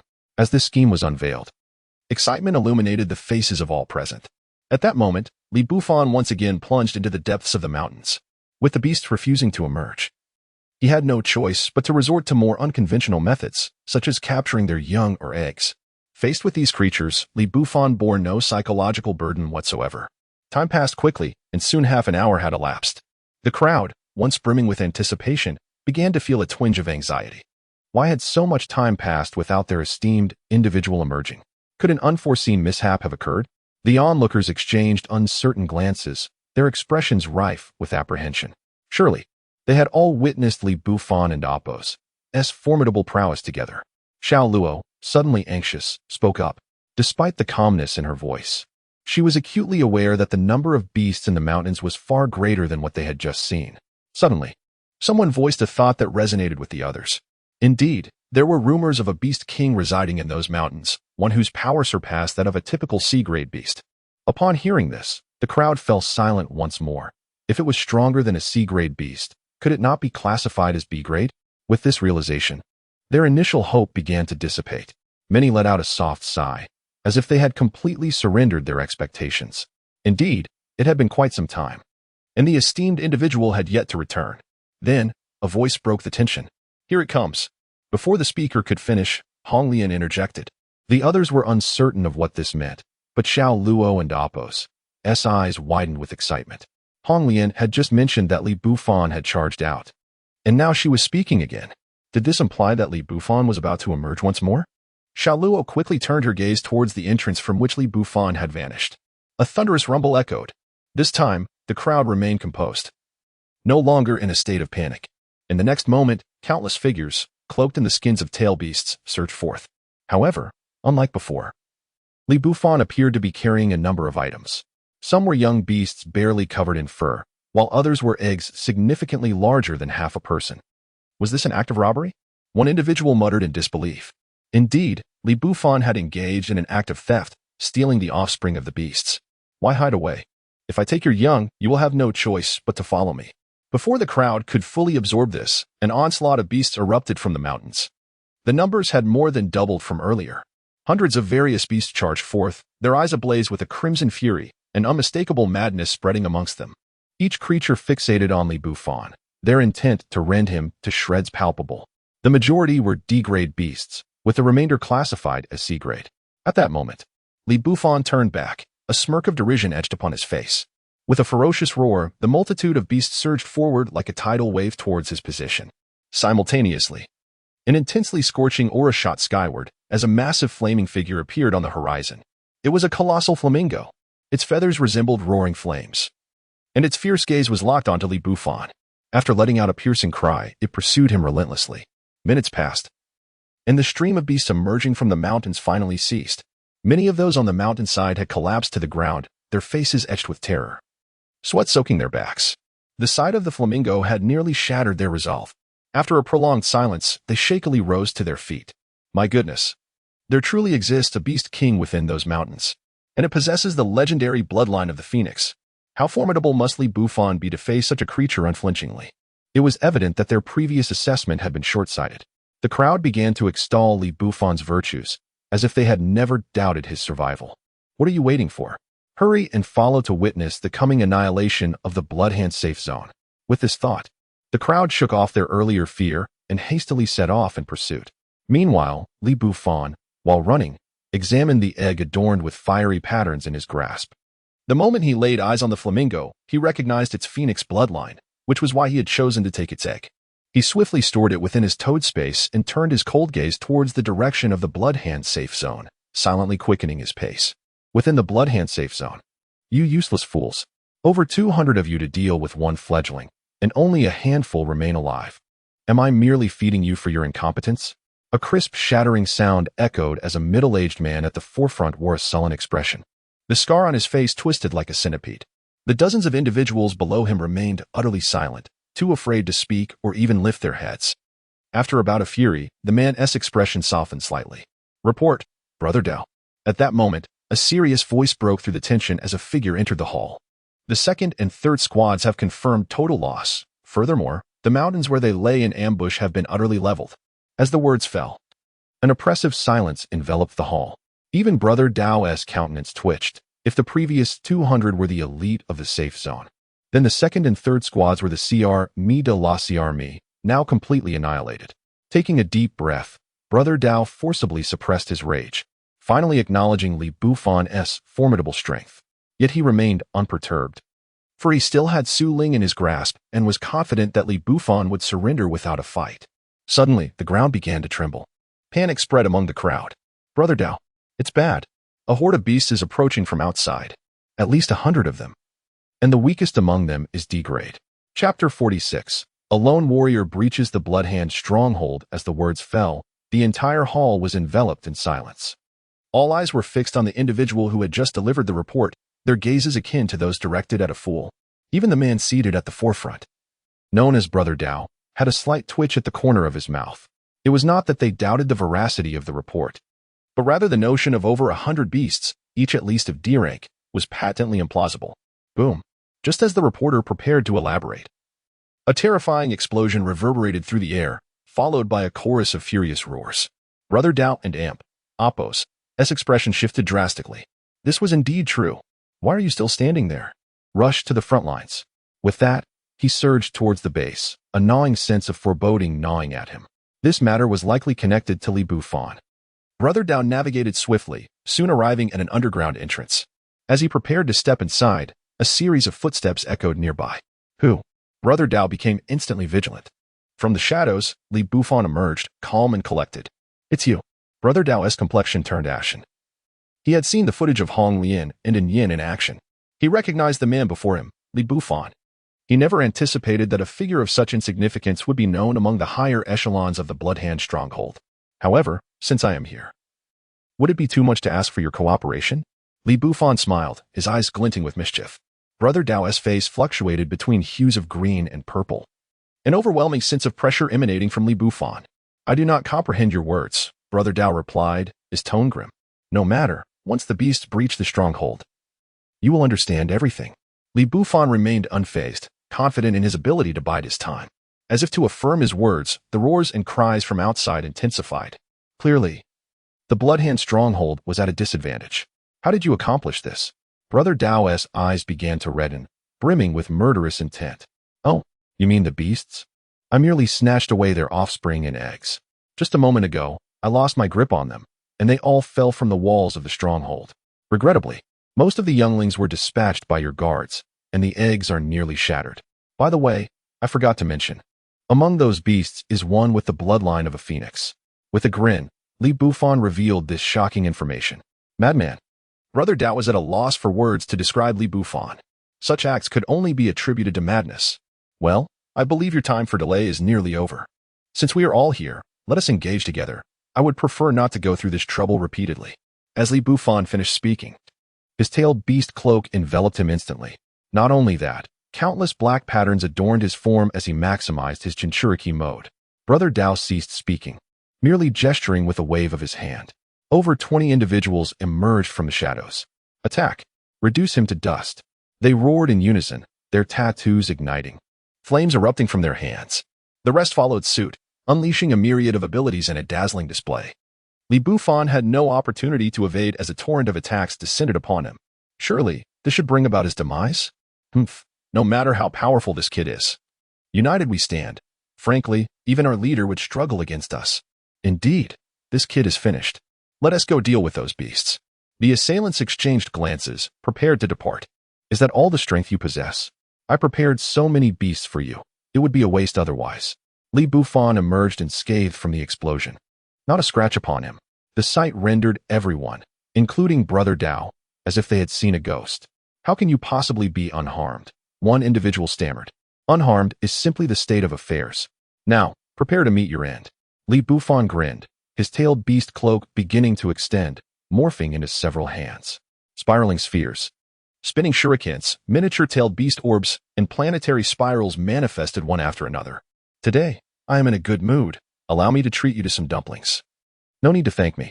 With that, Li Bufan unleashed his attacks in a spectacular display. In an instant, the air was filled with the terrifying force of shredding and explosions, engulfing over 10 individuals, including Brother Dao, none escaping its grasp. Without glancing back, Li Bufan kicked open the door leading to the underground and stepped inside. As anticipated, it was indeed a dungeon. However, it contained only a solitary cell. Behind transparent tempered glass, a delicate girl with flowing lavender hair was imprisoned. Crash! Li Bufan shattered the tempered glass with a single punch. The girl timidly raised her head, fear evident in her eyes as she gazed at Li Bufan. Come, Ling and Appos. I will take you away. Li Bufan's gaze softened as he looked at her. Memories of their joyful moments together flooding back. Who are you? Su Ling seemed to realize that Li Bufan was not a member of the Bloodhand stronghold. For those within would never address her so. We can discuss it later. For now, we must leave. Li Bufan reached out, using chakra to lift Su Ling onto his back, and then dashed toward the exit. No one impeded their escape, as all were engaged in resisting the beasts outside the walls. However, due to the robust fortifications, the beasts could not penetrate. In that case, I shall offer you another grand gift. Li Bufan shielded Su Ling with his tailed beast cloak and conjured several mini-tailed beast orbs. Charging forward, they soon reached the wall. Boom! The tailed beast orbs detonated simultaneously, creating a massive breach in the once impenetrable wall. Li Bufan paid no mind to the others, vanishing through the opening. On a mountaintop a kilometer away, Hong Lian and Yin and others quietly observed the Bloodhand stronghold. It feels so satisfying. Those vile creatures should not exist in this world. Xiao Luo and the others were invigorated, finally avenging the oppression they had endured from the Bloodhand stronghold. Did you all see the wall of the stronghold explode? That must be brotherly, Xiao Luo exclaimed, blinking in confusion. The others hesitated, unsure, for despite Li Bufan's strength, the multitude of beasts outside posed a significant risk to his escape. Just as this thought emerged, a voice echoed from behind. Oh? Who calls my name? The group turned in surprise to find Li Bufan, having retracted his tattoo powers, standing a short distance away with Su Ling on his back. In the next moment, Xiao Luo rushed forward. Su Ling, I've missed you so much. I thought I would never see you again. Xiao Luo embraced Su Ling, her eyes glistening with tears. Mirroring Su Ling and Appo's own emotional response. The others did not disturb the reunion of the two young girls. They gazed at Li Bufan with expressions of profound admiration. With his singular prowess, he had annihilated the Bloodhand safe zone. Such an achievement is unparalleled. Now, they merely awaited the unfolding spectacle. Soon, when the Bloodhand safe zone had fallen, they would set about vanquishing those otherworldly beasts as well. Chapter 47. The Five Elemental Qilin. As these words were spoken, the mountaintop was instantly enveloped in a profound silence. Everyone turned rigidly to gaze at Li Bufan. What? You intend to deal with this horde of beasts? One individual stammered, clearly unable to fathom that Li Bufan would make such a declaration. Yet, upon observing the expressions of those around him, he realized that Li Bufan indeed meant every word. With so many crystal cores available, it would be a shame not to seize them. Without a moment's hesitation, Li Bufan did not even glance back. Moreover, the Bloodhand safe zone still contained an abundance of resources. To ignore the threat posed by these beasts would be a sheer waste. Hong Lian and In Yin nodded calmly, accustomed to such boldness. However, the others felt a wave of unease. Brother, this is a horde of beasts capable of obliterating an entire safe zone. There's even a beast king, a fiery phoenix. Among them, are you truly considering confronting them? Fear not, I can handle this alone. Your assistance is unnecessary, Li Bufan replied, seemingly anticipating their concerns without looking back. The others were left in a state of exasperation. It was not merely a matter of whether they would help or not. But observing Li Bufan and Appo's demeanor made it clear that persuasion would be futile. They could only stand by with furrowed brows, their hearts heavy. Even as the Bloodhand safe zone was gradually succumbing to the onslaught of beasts. Boom. Under the relentless assault of the beasts, the Bloodhand safe zone echoed with violent explosions. The once impregnable walls, after Li Bufan had created a breach, had become alarmingly fragile. In a mere half-hour, the Bloodhand safe zone was entirely erased from existence. Perhaps a few remnants would escape, but that was of little consequence now. It was time. Li Bufan rose slowly, his gaze fixed with excitement on the fiery phoenix. After all, such crystal cores were exceedingly rare. He sensed that if he could absorb them, his strength would undoubtedly surge once more. A new tattoo appeared in his hand, and upon applying it to his body, he launched himself forward. Oh, he has just burst forth from the safe zone after enduring numerous battles. How could he possibly withstand this? Indeed, no matter how formidable one's strength, exhaustion was inevitable. Not to mention the multitude of beasts in the presence of a beast king. Countless faces were clouded with despair, as if Li Bufan were recklessly charging to his demise. Red Lotus and In Yin offered no explanations, for to the onlookers, it appeared that Li Bufan was indeed doomed. However, soon all would be revealed. Look, has Li Xiaogu's tattoo changed again? Suddenly, someone exclaimed, drawing all eyes to Li Bufan, who had transformed entirely into a beast-like entity, resembling an amalgamation of forms. He stood upon a bed of crimson clouds, soaring towards the horde of beasts. The onlookers were rendered speechless. Was this the same tattoo Li Xiaogu had before? It certainly wasn't he. Could it be a dual tattoo? One person exclaimed in astonishment. No, it's not a dual tattoo. On the way back, Li Degu displayed various abilities. It appears to be 3 tattoos. Xiao Luo's voice trembled, and the others were left in utter disbelief. Their expressions a complex mix of awe and confusion. Dual tattoos signified genius. What could 3 tattoos possibly imply? As Su Ling listened to their discussions, her gaze towards Li Bufan began to shimmer with newfound admiration. Just as the crowd was engulfed in shock, Li Bufan unleashed a torrent of flames, incinerating countless D and C-grade beasts into mere ashes. Even those beasts that managed to react could not mount any effective defense. At this juncture, Li Bufan found little interest in the lower-tier beasts. However, every morsel counts, especially if the crystal cores could be utilized by In Yin and the others. With a thunderous crash, Li Bufan landed, emitting a fierce roar. In an instant, the ground erupted with spikes, piercing through one beast after another. The remnants of the Blood Hand Safe Zone S beasts, having just been vanquished, now found themselves besieged anew. Li Bufan remained motionless, merely exuding the aura of his 5 elemental Qilin. Instantly, the majority of the beasts collapsed in submission, their eyes brimming with primal fear. Akin to mice in the presence of a cat. This was the suppression born of bloodline heritage. The onlookers, witnessing this spectacle from afar, were left agape. They were aware of Li Bufan and Apos' terrifying power, yet they never anticipated it would manifest to such an extent. More astonishing was the fact that he had previously endured so many battles. Was the power within him inexhaustible? Su Ling, who had been observing Li Bufan with a somewhat altered gaze, now regarded him with even greater intrigue. Meanwhile, Li Bufan's attention was focused on the fiery phoenix soaring above. The phoenix, too, felt the overwhelming pressure emanating from Li Bufan. Yet, rather than fear, it was consumed by an intense rage, sensing its status was being challenged, especially with its subordinates prostrating before Li Bufan. With a piercing shriek, the fiery phoenix released a massive fireball aimed directly at Li Bufan. His eyes reflected disdain as he began to shift his colors. His scales transformed into a soft blue hue, and suddenly, numerous water columns erupted from the ground, colliding with the fireball. Amidst a series of resounding clashes, the fireball was extinguished. Li Bufan, now wielding the power of the 5 elemental Qilin, was prepared to deploy the full might of the elements. It was far too cumbersome to combat the fiery phoenix with a singular force. He aimed for a swift resolution. After all, he wished to return and reminisce with Su Ling. With narrowed eyes, his scales transitioned into a dazzling array of colors, embodying the ultimate form of the 5 elemental Qilin. Upon completing this transformation, a sea of crimson clouds appeared beneath him, propelling him skyward. Simultaneously, a colossal golden sword ascended alongside him, representing the power of gold.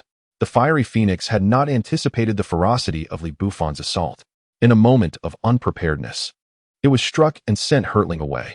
Having squandered its first chance, Li Bufan would not grant it another. With hues of light blue, brown, red, green, and gold flashing in succession, a relentless barrage of attacks erupted forth. Simultaneously, Li Bufan seemed to be gathering an even more formidable strike. The fiery phoenix, overwhelmed by a tremendous pressure, could no longer afford to heed Li Bufan and Apos' attacks. It braced itself, enveloped in a layer of fiery red energy.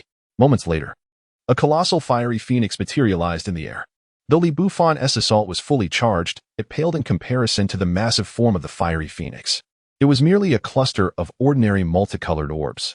Li Bufan and the flamingo simultaneously launched their attacks towards one another, causing everyone's hearts to tighten with anticipation.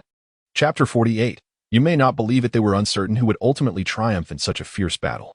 Yet, before they could ponder further, 2 attacks erupted with a terrifying surge of power. Simultaneously, a shockwave swept through the area, causing even those on a distant hill to topple over. This demonstrated the sheer magnitude of the force at play. However, mere moments later, the once formidable flamingo burst apart, accompanied by its anguished cries. At the center of the explosion, Li Bufan had already charged in. He discerned that the injured flamingo sought to flee, but with Li Bufan fixated on it, escape was not an option. As the flamingo turned to flee, Li Bufan was already upon it, positioning himself to exploit its most vulnerable side. Without hesitation, he brought his powerful hooves down upon it, infused with a force no less potent than before. The impact sent the flamingo crashing to the ground, creating a fissure in the earth beneath. At that moment, fear was the only emotion reflected in the flamingo's eyes. It could scarcely comprehend the nature of its opponent. Had it known the depth of Li Bufan's terrifying strength, it would never have dared to engage him. Li Bufan, however, was indifferent to the flamingo's sentiments. With a mere thought, countless golden swords descended from the heavens. The incapacitated flamingo was pierced mercilessly by this onslaught. As for the surrounding beasts that had been rendered powerless, Li Bufan casually unleashed a few more attacks. Moments later, within the confines of the Blood Hand Safe Zone, not a single beast remained alive. Li Bufan began to leisurely collect the crystal cores scattered across the ground. On the hill, the atmosphere was eerily silent, heavy with tension as if all present were on the brink of suffocation. Their eyes widened in disbelief, nearly falling from their sockets as their bodies trembled slightly, anticipating that Li Bufan might turn his attention towards them next. No one understood why Li Bufan possessed such formidable power, nor did they know the extent of his capabilities. Occasionally, someone would attempt to speak, but the words would falter on their lips. Only Hong Lian and In Yin exchanged knowing smiles, unperturbed by the outcome. Before long, Li Bufan had gathered all the crystal cores and ventured into the blood hand safe zone to retrieve supplies before returning. "Let us go to your home for a visit," he said, breaking the silence on the hill as heavy breaths finally escaped the crowd. Countless gazes filled with awe were directed at Li Bufan, yet he paid little heed, his focus unwaveringly on In Yin and the others. Naturally, their trio would soon become a quartet. After over half an hour, Li Bufan and his companions returned to the depths of the mountains. In a small cabin halfway up the slope, the others had already departed, leaving Li Bufan, Hong Lian, and In Yin in Su Ling's abode. After exchanging a glance, Hong Lian and In Yin quietly exited the room, understanding that Li Bufan wished to speak with Su Ling. Now, the small cabin held only Li Bufan and Su Ling. A hint of anxiety was evident on Su Ling and Appo's face as she fidgeted with her clothing. In contrast, Li Bufan wore an expression steeped in nostalgia. "The blood hand safe zone's interest in you goes beyond mere resources, does it not? It must be tied to your abilities." After a brief pause, Su Ling nodded, her actions momentarily halting. "Indeed, it is largely due to my abilities. My tattoo is that of a treasure-seeking beast, capable of locating precious resources. They wish to exploit me to unearth rare materials for extraction." As she spoke, she clenched her small fist in indignation, looking remarkably endearing. Li Bufan chuckled, finding her demeanor reminiscent of his memories. In this world, not only animals and plants had mutated, even the minerals underground had transformed. Many substances surpassed anything previously known, harboring terrifying power capable of forging weapons and directly augmenting strength. Thus, it was evident how extraordinary Su Ling's abilities were. No wonder the Blood Hand safe zone was willing to issue a bounty to capture her. And there exists a rare mineral vein deep within these mountains. Su Ling's voice continued, causing Li Bufan's pupils to contract slightly in astonishment. He had not anticipated the existence of a mineral vein in this very place. Everything suddenly made sense. Otherwise, the Blood Hand safe zone would have ceased their pursuit after capturing Su Ling. "By the way, brotherly, may I ask you a question?" Su Ling inquired timidly, her gaze fixed on Li Bufan. "Feel free to ask. There is no need for formality with me," he replied instinctively, reaching up to ruffle her hair with a smile. Su Ling froze momentarily, her cheeks flushing crimson, yet she did not shy away, a glimmer of satisfaction flashing in her eyes. "Brotherly, it seems we are not acquainted, yet why did you come to rescue me?" Su Ling and Appo's voice was softer this time, betraying her reserved nature. "You may find it hard to believe, but in my past life, we knew each other quite well," Li Bufan replied, winking. Su Ling met his gaze, and for a brief moment, they locked eyes without either looking away. "I believe it, for when I saw you, I felt an inexplicable sense of familiarity," she confessed. Both were momentarily taken aback by the revelation. However, the atmosphere soon relaxed, and after a casual conversation, Su Ling proposed they explore the underground mineral vein. Li Bufan readily agreed, for even in his previous life, he had never had the chance to witness such veins, each representing immeasurable wealth, often monopolized by powerful factions, leaving a solitary individual like him with no opportunity. Moments later, Li Bufan, Hong Lian, and Yin, and Su Ling arrived at the entrance to the deep mountains. What had once been a forbidden zone for them was no longer so, as the beasts within had mostly perished outside. Only a handful remained, posing little threat. Upon fully entering the mountains, an eerie silence enveloped the forest. Before long, guided by Su Ling, they arrived at a massive cave entrance. Descending from here should lead them to the mineral deposits. However, when I tried to continue sensing, it felt as though something interrupted my connection. Chapter 49. The Core of the Ore Vein. The Black Lion Beast. Upon hearing these words, Li Bufan felt a slight surprise. However, he dismissed it, attributing it to Su Ling's insufficient strength. After all, it appeared that the treasure-hunting beast had too lacked significant offensive capability. Thus, Su Ling was unable to enhance her power through the hunting of crystal cores. She likely did not even qualify as a lowly E-grade. It was understandable that her perception was unclear. "I and Appo's, go ahead and take a look," Li Bufan said with a faint smile, producing a large flashlight with a wave of his hand. The previously pitch-black cave was instantly illuminated. The quartet swiftly descended, navigating a winding passage with many branching paths. Had it not been for Su Ling's presence, Li Bufan and the others would have been utterly lost. Just ahead, after a good 10 minutes of walking, they finally reached their destination. As they stepped out of the passage, their vision expanded into a vast cavern. Gone was the cramped tunnel, replaced by an expansive mining chamber filled with clusters of purple crystals. Under the flashlight's beam, intricate patterns within the crystals seemed to pulsate and expand. Purple crystal. A glimmer of excitement flashed in Bufan and Apos' eyes. Though he had never encountered in or vein before, he had seen numerous minerals during trading at small markets in his past life. He had come across purple crystals on many occasions. This particular mineral was a source of energy, destined to replace resources like oil and coal once they were depleted. Generally, 10 palm-sized purple crystals could sustain a safe zone like Bloodhand for an entire month. As Bufan explained this to the others, he was already searching for a suitable tattoo. Encountering purple crystals at this juncture warranted preparation. In the future, these would become exceedingly precious resources.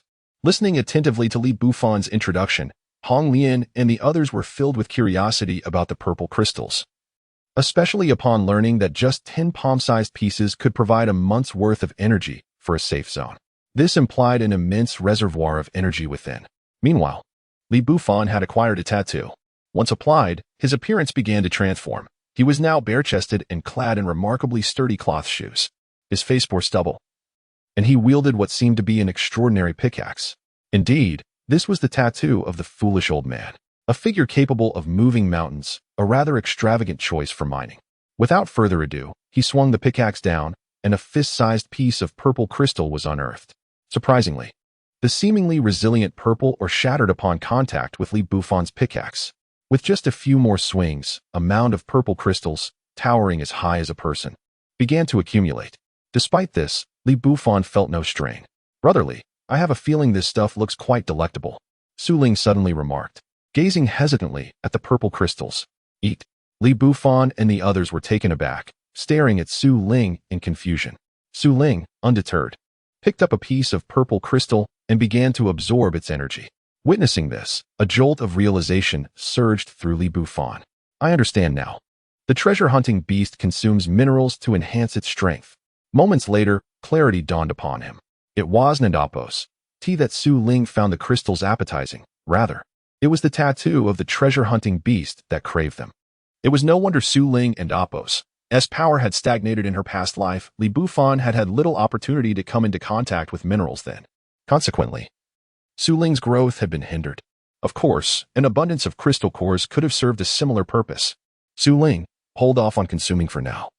Let an amp, Apos, see if we can find the core of the ore vein. Suddenly inspired, Bufan began to dig with renewed vigor. It was common knowledge that the center of every mineral deposit harbored more precious mineral cores, representing the essence of the ore concentrated to its utmost form. Such cores were the most coveted treasures within an ore vein, worth more than 10 times that of ordinary minerals. If Su Ling could devour the ore vein's core directly, she might gain an entirely new ability. With this thought in mind, Bufan increased his digging speed. Countless purple crystals crumbled like tofu beneath the relentless strikes of his pickaxe. Bufan did not overly cherish these energy sources. Merely extracting a few would suffice for a long time ahead. Transporting an entire ore vein was out of the question. He had neither the time nor the inclination to linger here. Thus, locating the core was paramount. Before long, Bufan had burrowed deeply into the earth. Anyun and the others followed behind with flashlights, mesmerized by the glimmering purple crystals, attempting to dig, but lacking Bufan and Apos' skill. After laboring for a while and managing to chip off a small piece, they ultimately gave up. After more than half an hour, Bufan continued his relentless excavation. Even he was awestruck by the colossal mineral yield of these purple crystals. Without considering anything else, the quantity he had unearthed was likely sufficient for their lifetimes, even if discarded piece by piece. At last, he arrived. Observing the surrounding crystals turning a deep purple, Bufan and Apos' eyes brightened. The quality of the minerals was clearly improving, signaling that he was nearing the core. Resolute, he struck down with a few powerful swings. Finally, an area with a slight hollow appeared before the four. How could the ore vein and Apos' core be hollow? A wave of unease washed over Bufan and Apos' face. He sensed a faint threat emanating from ahead. Acting quickly, he raised his pickaxe defensively. Clang! After a sharp sound, Bufan staggered back slightly, only to find before him a creature entirely adorned in purple crystals. the Black Lion Beast. A flicker of astonishment crossed Li Bufan's eyes as he recognized the beast instantly. Despite its name containing lion, it merely resembled one. These creatures thrived on consuming minerals. Even rocks would suffice for sustenance. Yet, this particular Black Lion Beast was devouring purple crystals.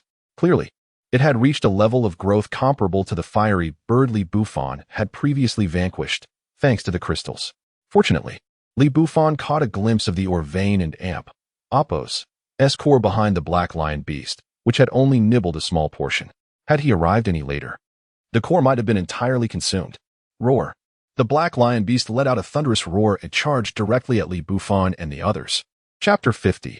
Absorbing the core of the mineral vein, Li Bufan and awakens' expression shifted slightly, and without hesitation. He raised the pickaxe in his hand and struck fiercely at the head of the Black Lion Beast. The clang of metal echoed through the cavern as the beast was knocked back, while Li Bufan and awakens' arm throbbed with a dull ache, a testament to the creature and awakens' immense strength. However, this was merely the beginning. Li Bufan's counterattack seemed to have provoked the beast, which began to attack furiously without a moment's hesitation. Although Li Bufan was capable of fending off the assaults, the confined space of the cave made it impossible for him to fully unleash his power. He realized he needed to vacate this location. Furthermore, if the onslaught continued, the tunnel would inevitably collapse, complicating any future attempts to re-enter. Casting a swift glance around, an idea formed in Li Bufan's mind. After repelling the Black Lion Beast once more, he unhesitatingly led the three women in retreat, simultaneously excavating the surrounding rock walls. Under the influence of Li Bufan and awakens' foolish old man tattoo, nothing could impede his pickaxe. In mere moments, he had carved out substantial pits. Yet, during this process, Li Bufan did not collect the excavated purple crystal. Instead, he hurriedly stuffed it back into the walls. After more than 10 minutes, the Black Lion Beast was perilously close. At that moment, the beast noticed that only one of the 4 humans who had been fleeing ahead remained. Li Bufan turned back, a smile gracing his face as he regarded the beast. The task was accomplished. He had no intention of playing with it any longer. As he spoke, Li Bufan's pickaxe descended once more, this time expanding dramatically to nearly fill the entire passageway. The Black Lion Beast sensed the impending danger, letting out a furious roar as it began to gather a potent purple energy in its maw. Nevertheless, Li Bufan's actions did not falter. He continued to dig fervently at the sides. Soon, the surrounding purple crystal walls were riddled with cracks. Seizing the opportunity, Li Bufan slipped into one of the fissures. With a thunderous boom, the already cracked walls could not withstand the force of the Black Lion Beast and awakens' assault, collapsing like a flurry of snow. The massive form of the beast was entirely buried beneath the debris. A glimmer of satisfaction crossed Li Bufan's eyes as he burrowed deeper, making a semicircular excavation toward the passage where the Black Lion Beast had pursued him. He had concealed Hong Lian and the others within various pits. Li Bufan and awakens' ultimate objective had always been the core of the purple crystal vein. Yet, he knew he needed to hasten his efforts. Although the Black Lion Beast was currently trapped beneath a mountain of purple crystals, it would not remain so for long. He was confident it would soon break free. However, this brief window of time would suffice. He first returned to where Hong Lian and the others were concealed, leading them out before proceeding downward. "Is that creature finished?" Hong Lian asked with a smile, while the other 2 women looked on with admiration. After all, the Black Lion Beast was a beast king, akin to the fiery phoenix. It was remarkable that it had been subdued so quickly, especially in such a confined space where it could not wield its full power. Li Bufan chuckled lightly and quickened his pace. Moments later, they arrived at the mineral vein and awakens' center, the previously observed open area. Upon reaching this location, they discovered a tunnel, roughly the height of a person, likely excavated by the Black Lion Beast. Wow, how beautiful! The energy fluctuations within the tunnel seemed to be several times more potent than that of the surrounding purple crystals.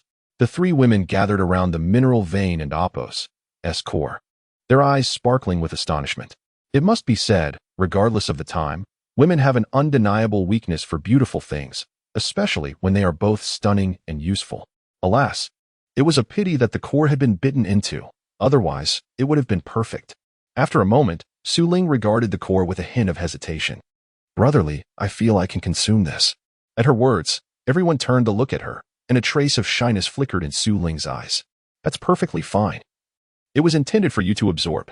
This may be a special enhancement method for your treasure hunting beast tattoo, Bufan replied with a light-hearted chuckle, showing no concern. The mineral vein's core was indeed precious, but its value lay primarily in its use as an energy source, merely more durable than other purple crystals. However, if it could enhance Su Ling and awakens' strength, Bufan would not hesitate. With that, he swung his pickaxe down towards the base of the mineral vein and awakens' core. With a crisp crack, the core fell free. Bufan waved his hand, stowing it away. A roar erupted simultaneously, indicating that the beast was escaping at an impressive speed. Let us leave this place and find a secure location to absorb the mineral vein's core, Bufan urged, leading the three women into the tunnel excavated by the black lion beast. Originally, he had contemplated digging a few tunnels to temporarily evade the beast. However, upon entering, he realized it was unnecessary. The passageways excavated by the black lion beast resembled a labyrinth, with paths crisscrossing in all directions. After navigating several turns, the sounds of the beast's roars faded into the distance. Bufan then found a secluded spot, excavating a small space and sealing the entrance. With a wave of his hand, the mineral vein and awakens' core reappeared, illuminating the previously dark cave. Feel free to absorb it. We shall keep watch over you, he added. I am quite curious whether any abilities will manifest after your treasure hunting beast tattoo is enhanced. Following his statement, Hong Lian and Yin nodded in agreement, sharing his curiosity. Su Ling did not refuse. Her gaze turned resolute as she fixed her eyes on Bufan for a few seconds before approaching the mineral vein's core and placing her hands upon it, beginning to absorb its energy. Meanwhile, at Zero Safety Zone, news arrived from the remnants of the Bloodhand Safety Zone. The Bloodhand Safety Zone has fallen. The moment this news reached the Zero Safety Zone, its inhabitants erupted in disbelief. How could a safety zone simply cease to exist? However, upon hearing the reports from the few survivors of the Bloodhand Safety Zone, they quickly learned that this incident was linked to one individual, Bufan. Thus, the Zero Safety Zone initiated contact with the surrounding safety zones, preparing to capture Bufan directly. Chapter 51. Who doesn't and awakens' T-Love armor? In the blink of an eye, half a day had passed. The survivors, who were relatively safe, had congregated at the ruins of the Bloodhand Safe Zone. As they gazed upon the crumbling remnants, the leaders of the various safe zones wore expressions of profound discomfort. It was important to remember that this destruction was wrought by a single individual, erasing the combined might of hundreds, if not thousands, of warriors. How could such a powerful safe zone simply vanish? As they sensed newcomers approaching, several heads emerged cautiously from the debris. Upon recognizing the outsiders, their faces transformed with palpable relief, and they rushed forward, tears streaming down their faces. Stop crying and recount what transpired, a middle-aged man with a scarred face commanded, his brow furrowed with impatience. He was there to resolve issues, not to listen to their lamentations. The representatives of the Bloodhand Safe Zone hastily began embellishing their narrative, taking over 10 minutes to relay the events in detail. The listeners quickly discerned that while the story was likely exaggerated, it bore a semblance of truth. The most critical point was that the Bloodhand Safe Zone had indeed been annihilated, with hardly anyone escaping. Bufan must be punished. To summon countless beasts alone, does he intend to betray humanity? It seems he has long harbored such intentions, having directly obliterated a safe zone. Various leaders murmured amongst themselves, their eyes betraying flickers of fear. Most of their safe zones were on par with the Bloodhand Safe Zone, if not weaker. Only a select few, like Zero Safe Zone, boasted superior strength. If Bufan could provoke the beasts to destroy a safe zone, it signified that their own sanctuaries were equally vulnerable. Who wouldn't he wish to see his end? Enough talk. Lead the way. We must ascertain the situation with Bufan. The higher-ups of Zero Safe Zone gestured, and the representatives from the Bloodhand Safe Zone immediately took the lead. Meanwhile, underground, Su Ling, who had been absorbing the core of the mineral vein without any signs of disturbance, suddenly trembled. Bufan, who had been closely monitoring her, sensed the change immediately. As the luminous energy of the purple crystal core began to fade, everyone recognized that absorption was nearing completion. Within moments, the last glimmer of light vanished. Hong Lian promptly switched on her flashlight, allowing them to observe the transformations occurring with Su Ling previously. Even the act of tattooing had not altered her appearance, but now, faint lavender patterns began to spread across her shoulders. This expansion halted after covering an area the size of a palm. Subsequently, as the purple patterns flickered, A soft violet glow enveloped her entire form. In mere seconds, a suit of armor composed entirely of purple crystal materialized upon her body, fitting her like a second skin, leaving no gaps, even covering her face entirely. With a crackling sound, Su Ling stood upright. How does it feel? Li Bufan inquired, his voice tinged with intrigue. As the other two women circled her, their eyes glimmering with envy. Indeed, armor holds a certain allure for women, especially a resplendent suit like the purple crystal armor. Hong Lian and In Yin were utterly captivated, unable to resist its charm. I feel fantastic. The hardness of this armor seems akin to that of the purple crystal, Su Ling remarked, raising her arm to tap against a rock, producing a clear, ringing sound. The others gasped in astonishment. Li Bufan, being of the foolish old man and Appo's tattoo, understood that the hardness was unrelated to the purple crystal. Red Lotus, with her corrosive magical aura and strength comparable to a Class C, had taken several minutes to extract just one piece of purple crystal. Such hardness means that unless one possesses abilities as exceptional as Li Bufan's, even facing a Class C beast would pose little risk, as it would struggle to breach her defenses. Besides this armor, does it possess any other abilities? Li Bufan inquired, his eyes momentarily sparkling with delight. Yes, my perception of purple crystals is heightened compared to other minerals. Additionally, there is an offensive capability, Su Ling replied. Just then, a roar from a black lion beast echoed from just outside the tunnel. What perfect timing for a test of our newfound powers. Li Bufan smiled. The earlier concern of damaging the wall was alleviated. With the beast's arrival, it was akin to a fortuitous gift during a moment of slumber. Su Ling's eyes gleamed with excitement as she clasped her hands before her chest, her strength beginning to coalesce. Li Bufan noted with surprise that this was the Black Lion's preparatory attack, an ability she had seemingly grasped only after consuming the purple crystal core. With a gentle motion of his pickaxe, Li Bufan breached the rock wall. Red Lotus directed her flashlight outward, illuminating the space. The Black Lion beast, previously lurking in the shadows, now had a clear target and charged forward without hesitation. Yet, what awaited it was a familiar violet glow. Boom. The Black Lion beast was sent flying, and Li Bufan assessed the attack and Appo's power. It was comparable to their defensive capabilities. However, this alone would not suffice to eliminate the beast. They needed to lure it outside for a proper confrontation. Thus, the four of them charged toward the cave's exit. On the surface, near the hillside dwellings, the members of the safe zones had already arrived. With the beasts of the deep mountains vanquished by Li Bufan, they faced significantly less natural barriers. Where's Li Bufan? One of the safe zone representatives inquired, scanning the crowd. A slight frown crossed their face upon realizing Li Bufan was absent. They had all seen his likeness before and would not mistake him for anyone else. Never mind.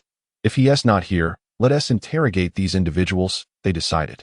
Moments later, the search ceased as they recognized the tension between these individuals and those from the Bloodhand safe zone, realizing they could not remain uninvolved. However, just as they prepared to act, four figures erupted into the sky nearby, Li Bufan and his companions emerging from the depths.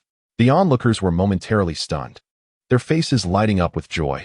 Yet, just as they were about to act, a terrifying roar reverberated through the air. Chapter 52. Rising from nothing after a thunderous roar. A lion emerged, its form enveloped in a deep purple hue. Upon leaving the subterranean chamber, the Black Lion beast rapidly expanded, soon attaining a size comparable to that of a house. What is this? Hadn't the extraordinary beasts of the deep mountains perished? Hiss.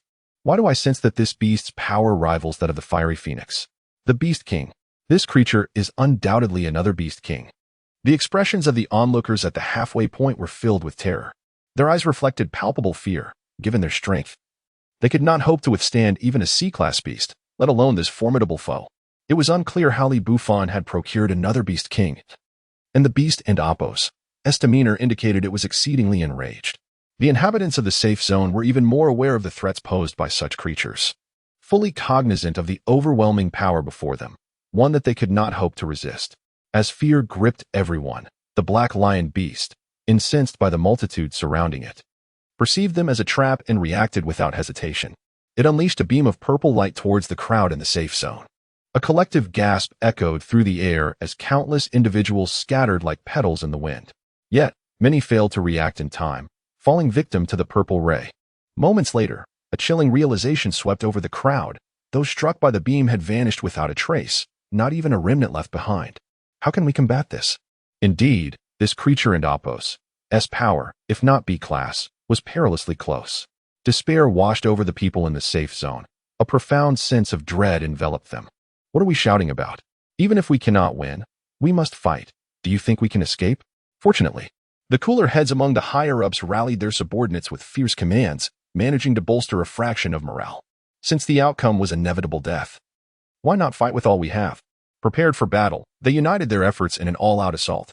No matter how strong this beast may be, I refuse to believe it can withstand the combined might of us all. The scarred leader, consumed by rage, noted that many of those who had perished were his own men. With a single command, chaos ensued as everyone unleashed their powers. Vibrant tattoos flickering like lightning in a tempest. The sky darkened as a barrage of attacks rained down upon the black lion beast. Shaluo and the others on the mountainside paled at the sight. Such a terrifying onslaught could rival that of a beast king. Should it descend upon them, not a soul would survive. The black lion beast, sensing the impending threat, halted its own gathering power. In an instant, endless purple patterns erupted across its body, transforming into a crystalline armor akin to amethyst. Li Bufan instantly recognized this ability as reminiscent of Su Ling's. A cacophony of explosions resounded, echoing for several minutes until the people of the safe zone sighed in momentary relief. Surely, this creature must be dead, they thought. It was the combined strength of us all. Even a true B-class beast could not withstand such force. Yet, as the dust settled, a shimmering figure emerged from the center of the explosion. The efforts of the safe zone and Appos' defenders had not been in vain. The once unscathed crystalline armor was now shattered in large portions, with only remnants falling to the ground. The black lion beast and Appos' eyes now burned with rage. The whites of its eyes entirely gone, replaced with a furious crimson. Without granting the people of the safe zone a moment's respite, it charged into the fray, striking down anyone it encountered. Those unfortunate enough to be touched met a swift demise, plummeting from the sky like dumplings into boiling water. In mere moments, over 100 lives were extinguished. The remaining survivors, unable to withstand the horror, fled in all directions. Li Bufan observed this scene, shaking his head slightly. He understood that these individuals were not friendly. However, he did not wish to sever ties with the safe zone just yet, for it still held some value. Thus, he flickered and appeared atop a nearby peak, drawing the black lion beast and Appos' attention. Even in its frenzy, it instinctively recognized its true nemesis, Li Bufan. Turning away from the fleeing crowd, it charged directly toward him. Yes, the trouble the creature had stirred was his responsibility to settle. That fellow was doomed. It would save them the trouble of intervening. How long do you think he can hold out? It would be best if he lasted a while longer. Otherwise, our escape would be jeopardized. The remaining members of the safe zone retreated while mocking him with jeers and taunts. Li Bufan paid no heed to them. He simply raised the pickaxe in his hand. Without any visible effort, it expanded, soon exceeding the size of a small mountain. Though the tattoo of the foolish old man did not possess much offensive capability, it bestowed upon him a remarkable tool and formidable physique. With a gentle motion of his right hand, he struck the earth with the enlarged pickaxe, plunging it into the ground. Rise! He bellowed, his voice resonating like thunder. The mountain he had unearthed began to levitate, and beneath it, Li Bufan had just burrowed underground. Countless spectators stood frozen, their eyes wide in disbelief, some even dislocating their jaws in shock. They could only stare in awe at Li Bufan, who now hoisted a mountain. Li Bufan, undeterred by their astonishment, felt his muscles swell, his form standing rigidly upright. As he stomped the ground, fissures radiated outward from his feet. In the next moment, he leaped into the air, the mountain following suit, casting a massive shadow over the battlefield, as if darkness had suddenly engulfed the day. With both hands thrust forward, the colossal mountain descended upon the black lion beast. In comparison to this immense weight, the creature was but a mere child faced with a giant, utterly incapable of withstanding the impending onslaught, as the mountain crashed down from above. Chapter 53. A mountain crushed the earth in an instant, the land shattered. And the black lion beast was suppressed beneath the mountain, its head the only part visible as it lamented in agony. Despite its ability to burrow, being trapped was of little consequence. However, the sheer force and weight of the mountain were terrifying. In that single blow, most of the bones in the black lion beast's body had been shattered. Its life was now on a countdown. Silence. The surroundings fell into a deathly stillness. No one uttered a word. Even those in the safety zone had forgotten to flee, standing in a daze. They could not find the words to describe their current emotions. How could such a beast king be dispatched so swiftly? Not even a single exchange occurred. It was merely Li Bufan lifting a mountain and bringing it down. Remarkably, this mere black lion beast experienced treatment akin to that of the Monkey King of legends. The people in the safety zone felt this way, and those at the mountainside, including Xiao Luo and her companions, felt even more bewildered. They could scarcely recall the extent of Li Bufan's powers. It seemed that every time he activated his tattoos, they manifested differently. Even more alarming was that each tattoo's power surpassed the last.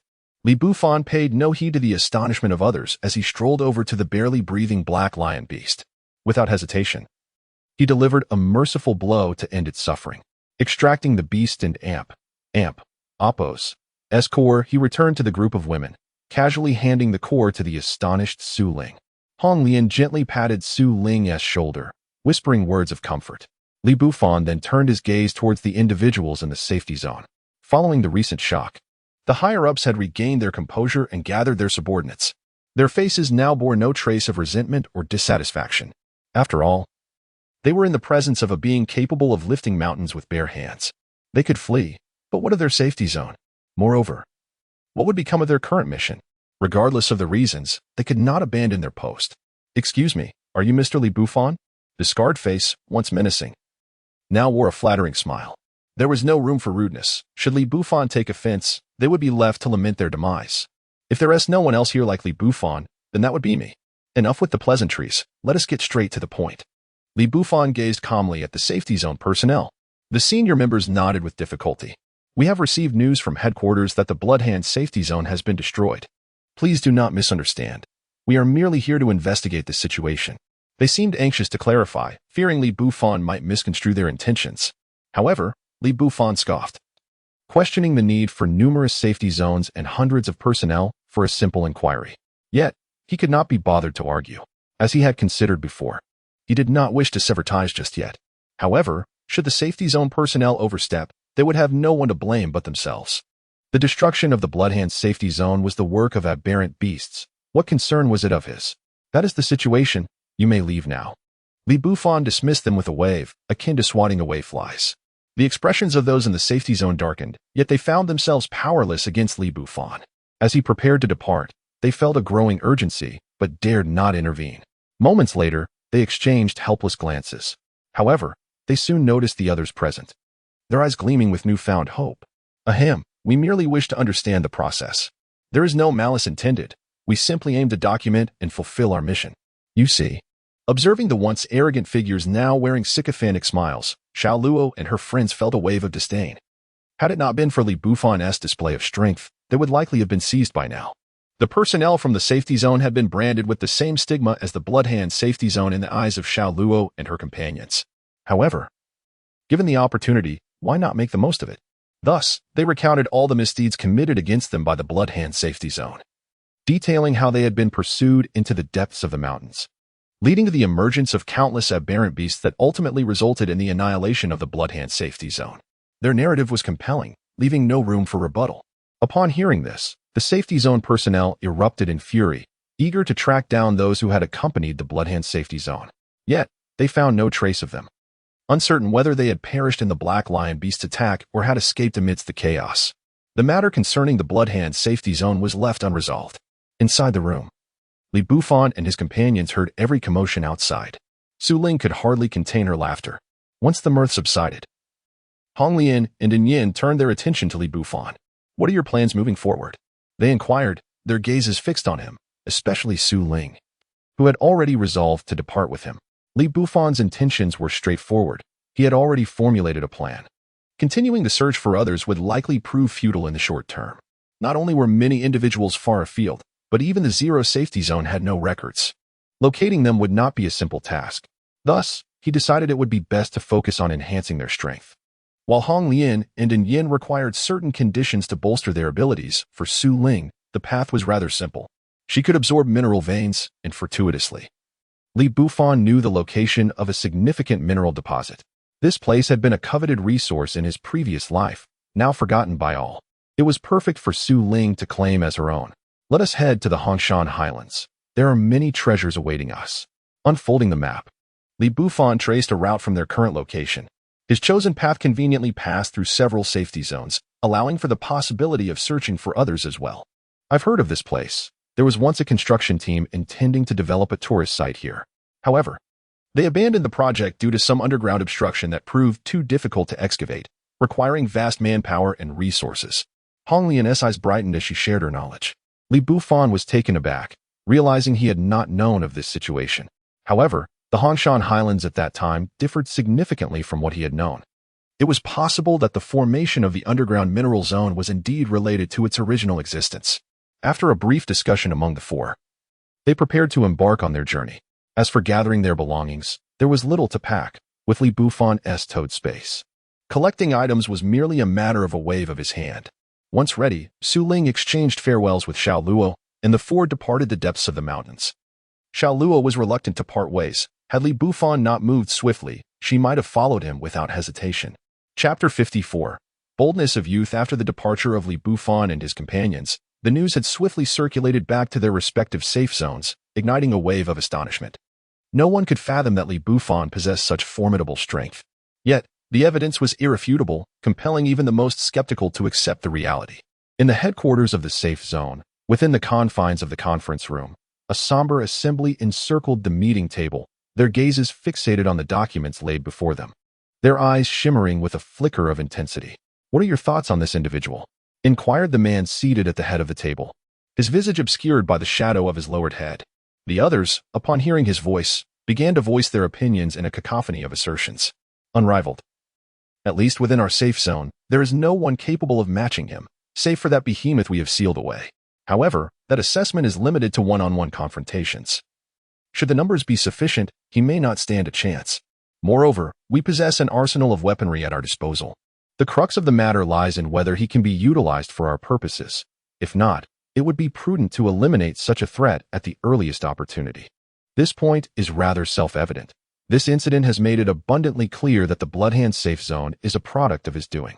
After a lengthy 5 minutes of deliberation, the man finally raised his hand, signaling for silence. "In that case, this matter is now in your hands. The next report I expect concerning this individual should either confirm his demise or his allegiance to me." With that, he rose and departed, leaving a glint of murderous intent lingering in the eyes of those remaining. To have Li Bufan heed their commands was beyond their means. Yet the prospect of resolving the situation appeared far more feasible. "Let us dispatch someone, find a suitable opportunity to eliminate him." Meanwhile, Li Bufan and his companions leisurely made their way toward the Hongshan Heights. Throughout their journey, they encountered no unwelcome beasts nor any humans, likely due to warnings relayed back to the safe zones. They welcomed the tranquility, appreciating the uninterrupted passage. After 2 days of travel, they finally arrived at the foot of the Hongshan Heights. The surrounding earth had begun to undergo a transformation, shifting from a brown hue to a blood red, as if stained with blood, though it was merely a change in soil coloration. "This must be the Hongshan Heights. I recall visiting this place in my youth," Red Lotus remarked nostalgically. Soon, they were drawn to a particular site. "Oh, aside from the safe zone, there seems to be a gathering place here," Su Ling exclaimed in disbelief, gazing at the base of the Hongshan Heights. Before them lay a small settlement devoid of buildings, only a cluster of tents. Yet shadows flitted about within, accompanied by the sounds of voices. "Indeed, there are some, albeit far fewer than in the safe zone's gathering place," and Yin mused lightly, shaking her head. "The safe zone boasts walls and powerful guardians, while this gathering lacks such fortifications. If a beast tide were to occur, they would be in dire straits. The desolation of the mountains, coupled with this blood-red soil, likely contributes to the scarcity of beasts in this area, thus allowing for the existence of this gathering place.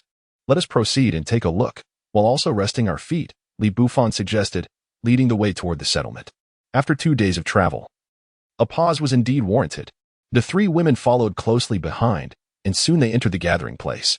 However, upon their arrival, they were met with chaos. The voices they had heard were not calls of camaraderie, but rather shouts of anger and insults. Those of lesser strength were inevitably subjected to plunder. Li Bufan furrowed his brow at the scene but offered no further reaction. It was clear that in this era, the survival of the fittest had become the prevailing norm. Even the kind-hearted would find themselves preyed upon. Red Lotus and Yin maintained their composure, having accompanied Li Bufan long enough to be accustomed to such occurrences. Only Su Ling and Apos' eyes reflected a glimmer of empathy, as she too had endured the oppression of the Bloodhand safe zone. Witnessing the plight of these individuals resonated deeply within her. Yet, she resolutely averted her gaze, unwilling to invite trouble upon herself. "Old man, I shall repeat myself. Hand over that girl." A brazen voice cut through the air. The onlookers turned to see a burly man arrogantly confronting an elderly figure shielding a young girl behind him. "Young Master Duan, my granddaughter is still just a child. Please spare her," the elder pleaded, his eyes wide with terror and fury as he knelt, begging for mercy. Young Master Duan, however, was not swayed, his impatience palpable. With a swift motion, he struck the elder, sending him sprawling to the ground. "Grandpa!" The girl rushed forward, panic etched across her features. The force of the blow had knocked out one of the elder's teeth, yet fortunately, the era of tattoos had prevented him from sustaining severe injuries. Duan, disinterested in further dialogue, reached for the girl with a malicious grin. The surrounding crowd watched numbly, offering no resistance, clearly desensitized to such brutality from repeated exposure.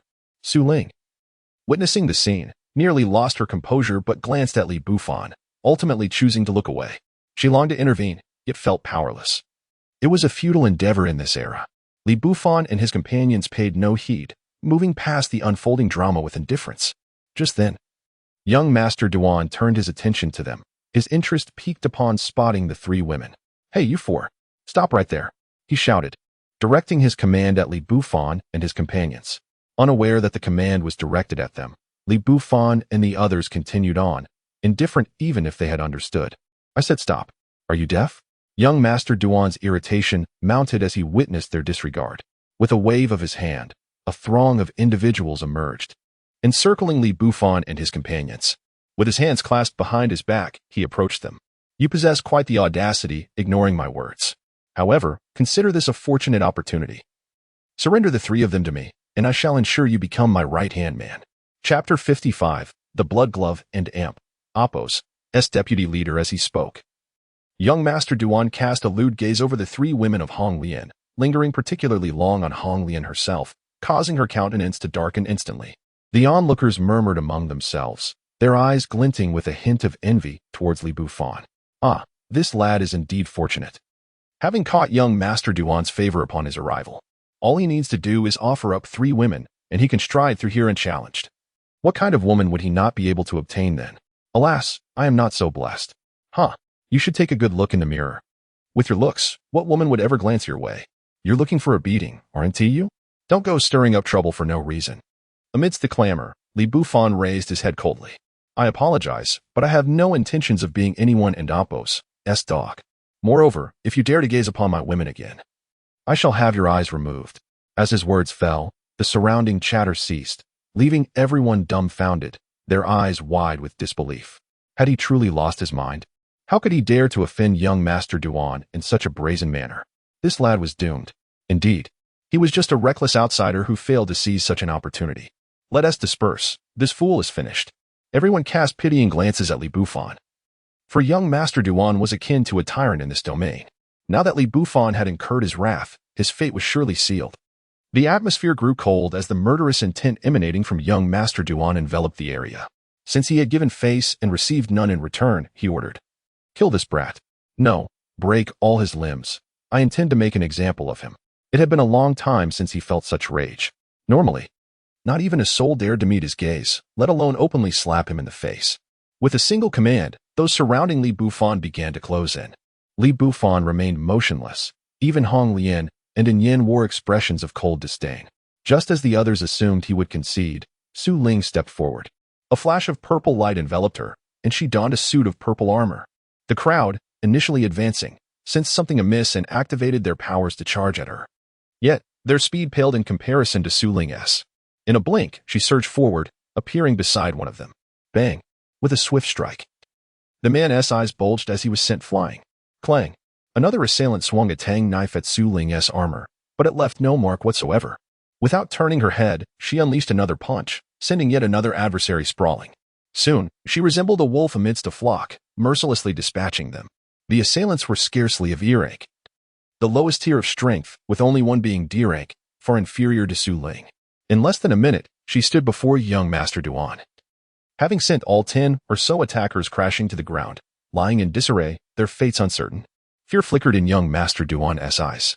Feeling the pressure from Su Ling, His legs trembled, yet perhaps for the sake of his last shred of dignity, he did not retreat. You dare to lay a hand on me? Our leader will not let this go. Even now, he resorted to threats against Su Ling. Her gaze was icy, and she looked to Li Bufan, seeking his counsel. He nodded slightly. Without hesitation, Su Ling seized young Master Duan by the neck. With a sickening crack, he crumpled. Unable to even muster a struggle, gasps erupted. They had killed young Master Duan. This was disastrous. A calamity was imminent. How much blood would be shed now? It was time to flee. Yet, who were these individuals? Each one possessed formidable strength. As the crowd scattered in fear, none dared linger, anxious to avoid being caught in the fallout. Remember this. If you haven and oppose, provoked us, all is well. But if you do, be prepared for a swift end. You might not even have time to blink before we're gone, Li Bufan instructed, patting Su Luo on the head. She nodded obediently. What if we can't win? For the time being, that situation is unlikely. As long as I am here, neither beasts nor troublemakers will meet a pleasant fate. Thank you, 4 of you. But you should depart quickly. This fellow and Amp, Apos, S background is not to be trifled with. Just as Li Bufan and his companions prepared to leave, the elderly man who had been thrown aside approached with the girl in tow. His face was pale, whether from injury or fear was unclear. The girl, with a tremulous voice, expressed her gratitude, hiding behind the old man. It's no trouble. As long as they don't seek us out, we'll be fine. If they do, I won't have to pursue them, Li Bufan replied, shaking his head. The old man shivered at the undertones of menace in Li Bufan's voice. How could just 4 of them possess such audacity? Yet, since Li Bufan had spoken, he felt it best to refrain from further comment. If you have no intention of leaving, why not rest at my place? The old man offered hesitantly, seeing that Li Bufan and his group showed no sign of departing. Rest assured, once you leave, I too shall be on my way. This is no safe haven. Sensing Su Ling and Apos' reluctance to decline, the old man sighed deeply. Having come this far, there was little reason for them to refuse, especially as they needed a place to recuperate. Thus, they acquiesced. Along the way, Li Bufan learned from the old man about the power dynamics of this gathering place. It was composed of various factions and even included a nearby safe zone. Yet, the true power lay with a gang known as the Blood Glove, of which young Master Duan was the deputy leader. This was why he could so brazenly exert his influence here. However, with his demise, Li Bufan and his companions had undoubtedly angered the Blood Glove. Hence, the old man urged them to leave promptly. As for the other factions, they scarcely merited further inquiry. Chapter 56. Why does it feel so familiar? Naturally, leaving was out of the question. The elder seemed to understand this, thus refraining from further persuasion and instead elaborating on the surrounding situation, what to be cautious of, and who possessed considerable strength. While this information might be pertinent for Yin and the others, it held little significance for Li Bufan. If they chose not to provoke him, that would suffice. Should they dare to incite his wrath, annihilation would be the only outcome, particularly concerning Duan Yin. They needed to exercise caution, as he appeared to have transcended humanity. A flicker of fear crossed the elder and Apos' eyes when he mentioned Duan Yin. Hearing this, Li Bufan's interest was piqued. He believed he had encountered such a being in his memories. However, that was years after the onset of the anomalies, while now, the changes had only recently begun. Thus, it remained uncertain until Li Bufan could witness it for himself.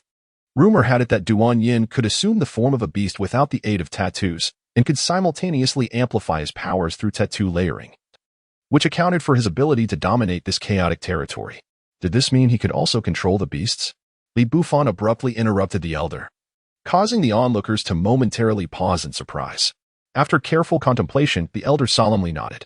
Indeed, there had been instances where individuals had offended young Master Duan, only to have beasts appear in their factions the following day, attacking no one else but their adversaries. This pattern had repeated itself twice. Upon hearing this, Li Bufan nodded in affirmation. He had confirmed his suspicions. Duan Yin was indeed the entity he had suspected. He had undergone aberration. Aberration occurred when, through a series of fortunate circumstances, one fused with a beast, resulting in a singular body housing dual souls. The host could wield the beast and Apos' consciousness, ultimately mastering its abilities over time. Nevertheless, this method had only been fully realized years later and came at a staggering cost, with a fatality rate as high as 70%. He had not anticipated that, so soon after the onset of aberration, someone would achieve such a feat. The others, having listened to his explanation, were equally astonished. After a brief respite, Li Bufan and his companions prepared to ascend the mountain. However, they first had to traverse through the gathering place. Everyone, pay your protection fees voluntarily. Do you really wish to continue in this manner? As Bufan and his companions arrived, chaos erupted within the gathering place. A group of individuals, brandishing red cloths, was demanding protection fees. Witnessing this scene, the others, except for Bufan, were taken aback. The three women had not expected that protection fees would be collected in such a place. However, considering the current era, where might often dictated right, it was not entirely surprising. The four merely glanced at the commotion and prepared to leave. Yet, the group soon turned their attention to Bufan and his companions. You four, what brings you here? You look like newcomers. Can't you see we're collecting protection fees? With that, the leader gestured to his followers, who swiftly surrounded Bufan and his companions. A shadow of annoyance crossed Bufan's face. This scene felt eerily familiar. Had everyone in this small town lost their wits? However, upon encirclement, the group did not press further. Instead, their leader approached Bufan. Let us collaborate. Otherwise, no one here will be able to shield you. After all, the enemy of my enemy is my friend. Upon hearing this, Bufan understood their intent. It was evident that they were aware of his identity, feigning trouble as a guise. What gives you the confidence to believe you can contend with the blood gloves? Bufan's lips curled into a slight smirk. We are affiliated with the Black Feather Safety Zone. I trust that is sufficient. I believe you realize that safety zones are not singular. And what if I decline? Upon learning of their identity, Bufan found the situation even less intriguing. He had initially thought it was merely a gang conflict, hoping to resolve issues with the aberrated individual. Now, it seemed the safety zone coveted this territory. Coincidentally, he had just severed ties with the safety zone, making further collaboration impossible. You must reconsider. Our safety zone is not something the likes of blood gloves can compare to. As he spoke, an oppressive aura emanated from the group surrounding Bufan. All eyes turned towards them. Did the Black Feather Safety Zone truly intend to engage in open conflict? However, the four seemed somewhat familiar. What do you mean familiar? Those are the four who dispatched young Master Duan this morning. Damn. Now they're at odds with the safety zone. Are they eager to meet their demise? But that was not the crux of the matter. The real question was why they hadn't left yet. Were they truly oblivious to the trouble they had stirred? It appeared those individuals were anticipating the Blood Gloves' intervention. After all, this was the Safety Zone's squad leader, whose strength far surpassed that of young Master Duan. The crowd shook their heads in regret, their eyes reflecting pity towards Bufan and his companions. Yet, Bufan was merely exasperated. Can you make way? Upon his request, the leader merely scoffed, and the others lunged at Bufan and his companions. Since Bufan was unwilling to cooperate, there was no reason to remain. Why do some individuals always seek their own demise? With a resigned sigh, Bufan stepped aside, allowing Hong Lian to take a step forward. In an instant, a terrifying darkness enveloped the surroundings, darkening even the sky with an endless tide of demonic energy. Fear spread across the faces of countless bystanders, who instinctively recoiled. To put it succinctly, Hong Lian was at least of C-rank strength. Even within the safety zone, she would undoubtedly rank among the upper echelons. Now, facing a mere squad leader was akin to using a sledgehammer to crack a nut. With a mere wave of her hand, a multitude of demonic energy surged towards the group. The assailants could not even muster a scream before being entirely consumed by the dark energy. You. I am from the Black Feather. The squad leader's eyes widened with palpable terror. He regretted not recognizing the true extent of Bufan and his companions' power. Had he known they were so formidable, he would never have dared to provoke them. Yet in this world, there was no remedy for regret. Die. Chapter 57. How dare they? The blade of demonic energy in Hong Lian and Appo's hand flashed past, leaving the squad leader with no chance to react, rendering him rigid in place. His eyes widened like copper bells, and a trickle of blood slowly appeared on his neck. Seconds later, his head fell away, blood gushing forth like a fountain. Disgusted, Hong Lian retreated, her hand sweeping through the air as the demonic energy consumed the squad leader's body, leaving no trace behind. Once again, the atmosphere plunged into silence. Not a single soul dared to utter a word.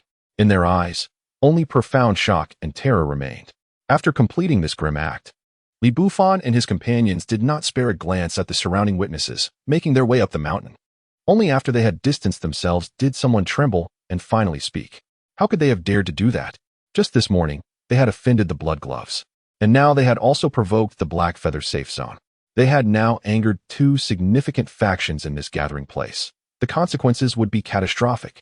Perhaps it's best not to say anything further. It would be prudent to stay indoors for the next few days to avoid unwarranted disaster.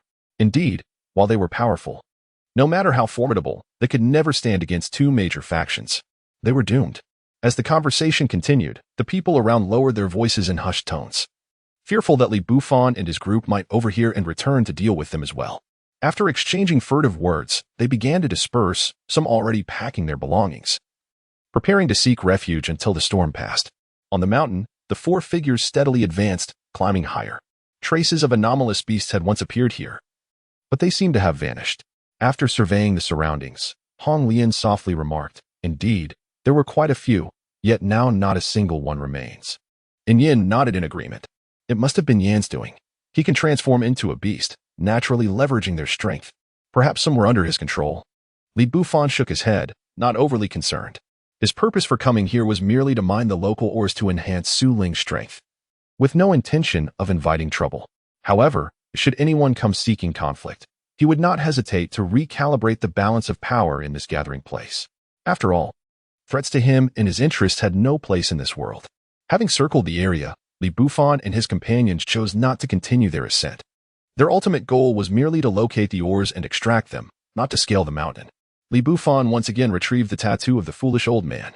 Truth be told, he could not fathom any tattoo more beneficial for mining than this one. This was the only instance he would utilize a duplicate tattoo. Given the peculiar circumstances, its impact was undoubtedly significant. In mere moments, the four had delved dozens of meters underground. The surrounding passage began to change continually, shifting from reddish-brown rock to a pale green hue. When Li Bufan struck the ground with his tool, the rock ahead finally transformed entirely into a vibrant green stone, prompting him to halt. He picked up a shard of the green ore, seemingly lost in contemplation. After a long pause, Li Bufan and Appo's eyes suddenly widened, and he hastened his digging.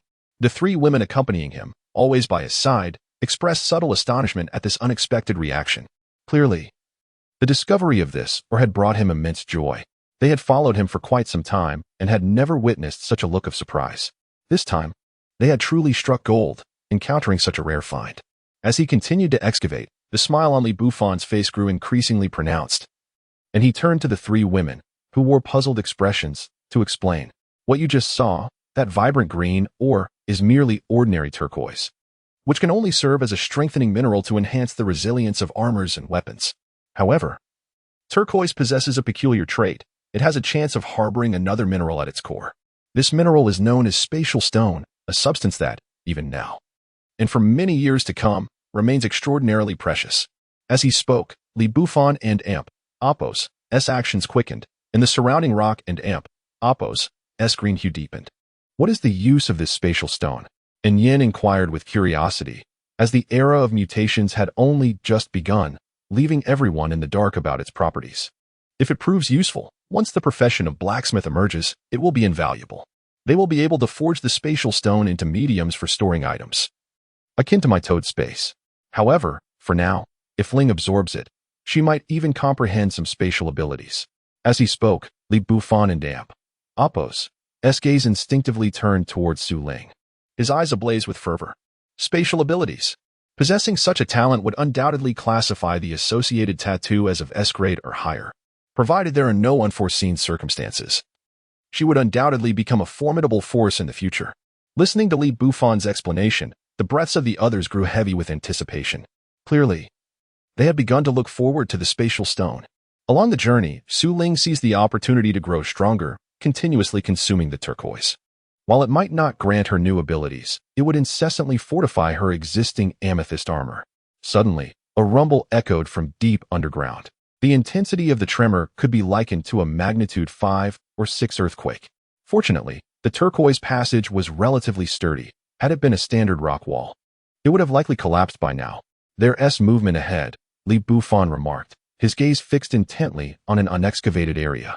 He sensed a presence emanating an aura that even he found threatening. It was an anomalous beast. Li Bufan's expression shifted slightly as he glanced at the increasingly dark turquoise and then retreated. This creature was not to be trifled with. Underground, they would certainly be outmatched. With that, he resolved to explore the summit to discern the nature of this underground entity, as there was a channel leading down from the peak. Having gleaned this insight from the foolish old man's powers, Li Bufan decisively chose to withdraw.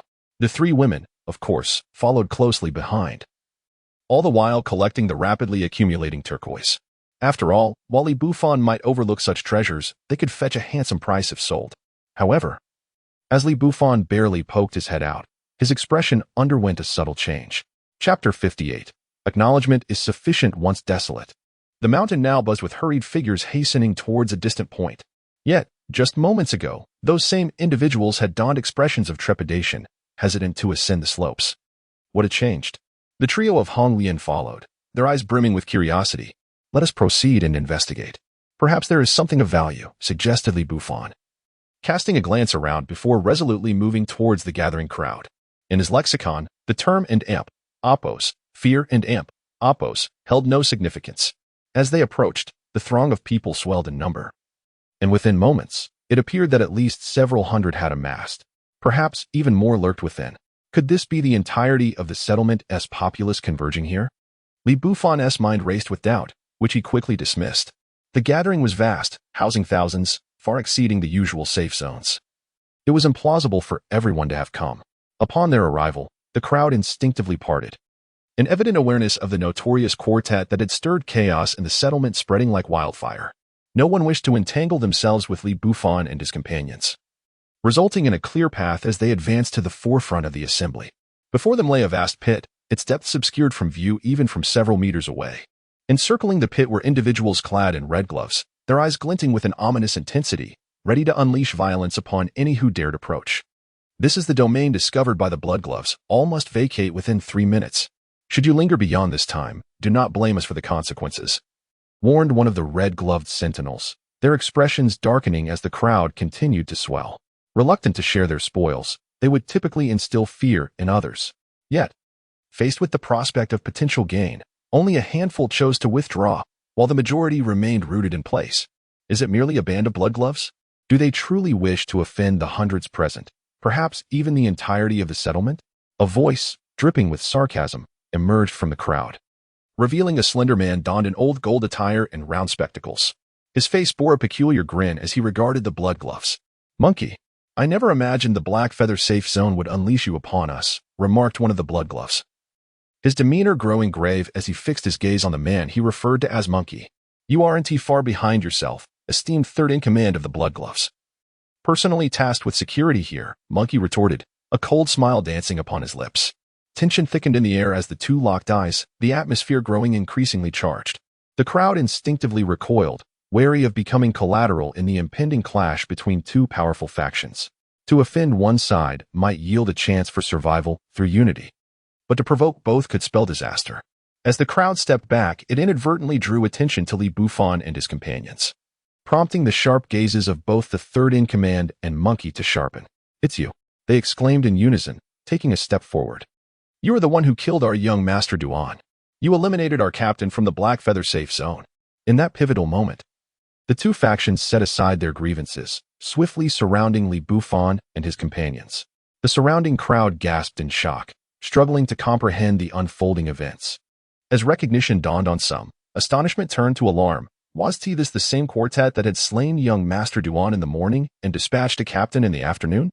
They had not fled the settlement. Rather, they dared to ascend the mountain. Was this not akin to courting death? Could it be they seek refuge, believing the most perilous places, in fact, the safest? One murmured, "Have you lost your mind?" The safest place would be beside the blood gloves leader at the summit. Yet do you think these two would dare approach? Regardless, the four were now ensnared by both factions, and the outcome promised to be dire.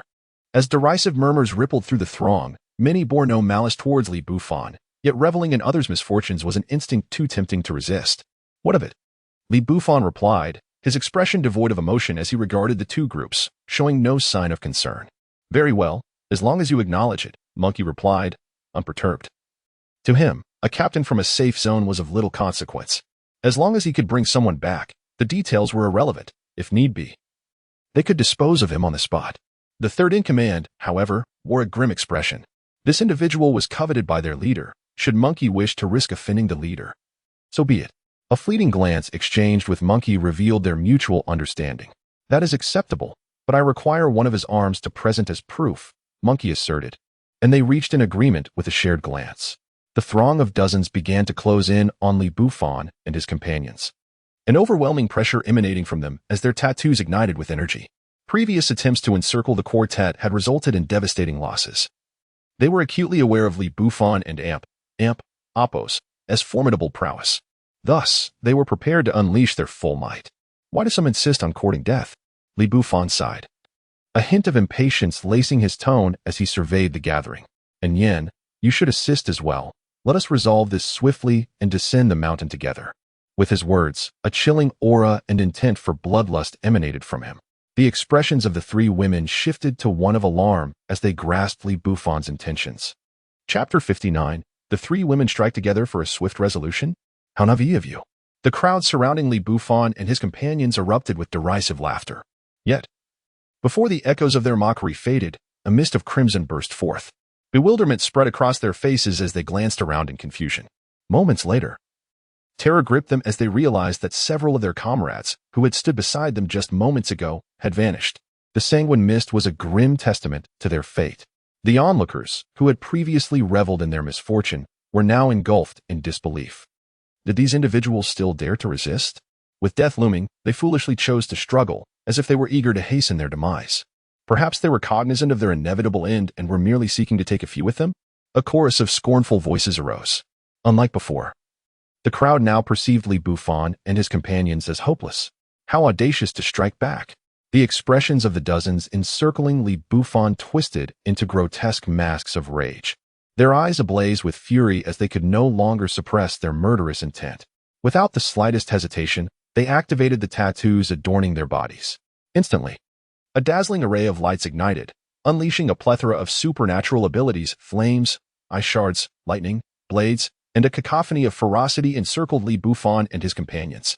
Even the surrounding spectators instinctively recoiled, fearing the fallout of a conflict between two belligerent factions. Should the two groups clash in a frenzy, their survival would be of no consequence. Pathetic fools, Red Lotus scoffed, as she fully unleashed the power of her Night Wanderer tattoo. A billowing cloud of black mist spread outward, darkening the sky above. Here it came, akin to the aura of the gathering, a demonic essence. A voice from the crowd erupted in excitement. Previously, some had witnessed the might of the Night Wanderer tattoo, and now, a perilous battle was on the horizon. Those eager for spectacle naturally hoped for a grand showdown, wishing for both sides to suffer grievously, allowing others within the gathering to rise in the chaos. After all, the current regime under the Blood Glove was not one that all desired to uphold. Want a breakthrough? Then let us engage in a delightful game. The third master, witnessing the unfolding scene, did not appear enraged. Rather, a bloodthirsty grin crept across his face. The monkey mirrored this sentiment. Their gazes flickered, momentarily assessing the crowd. Both understood that in such an era, survival demanded the exhibition of formidable strength. Although the Blood Glove and Apos' previous reputation lingered, the denizens of the gathering had long since turned over. Now was the opportune moment to display the Blood Glove and Apos' authority.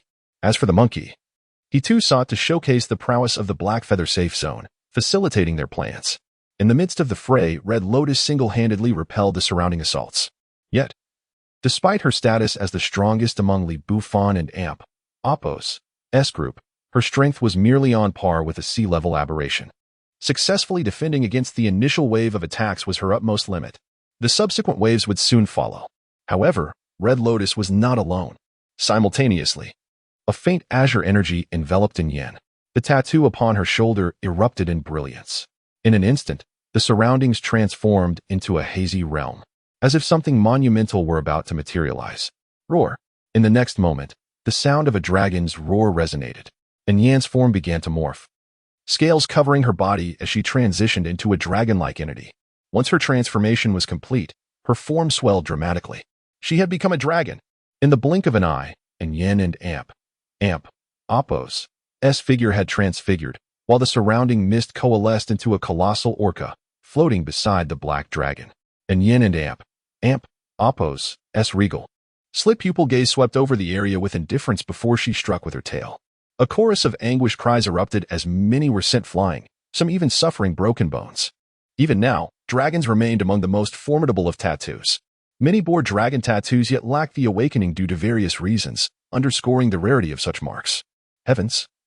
It and Appo's S.A. Dragon.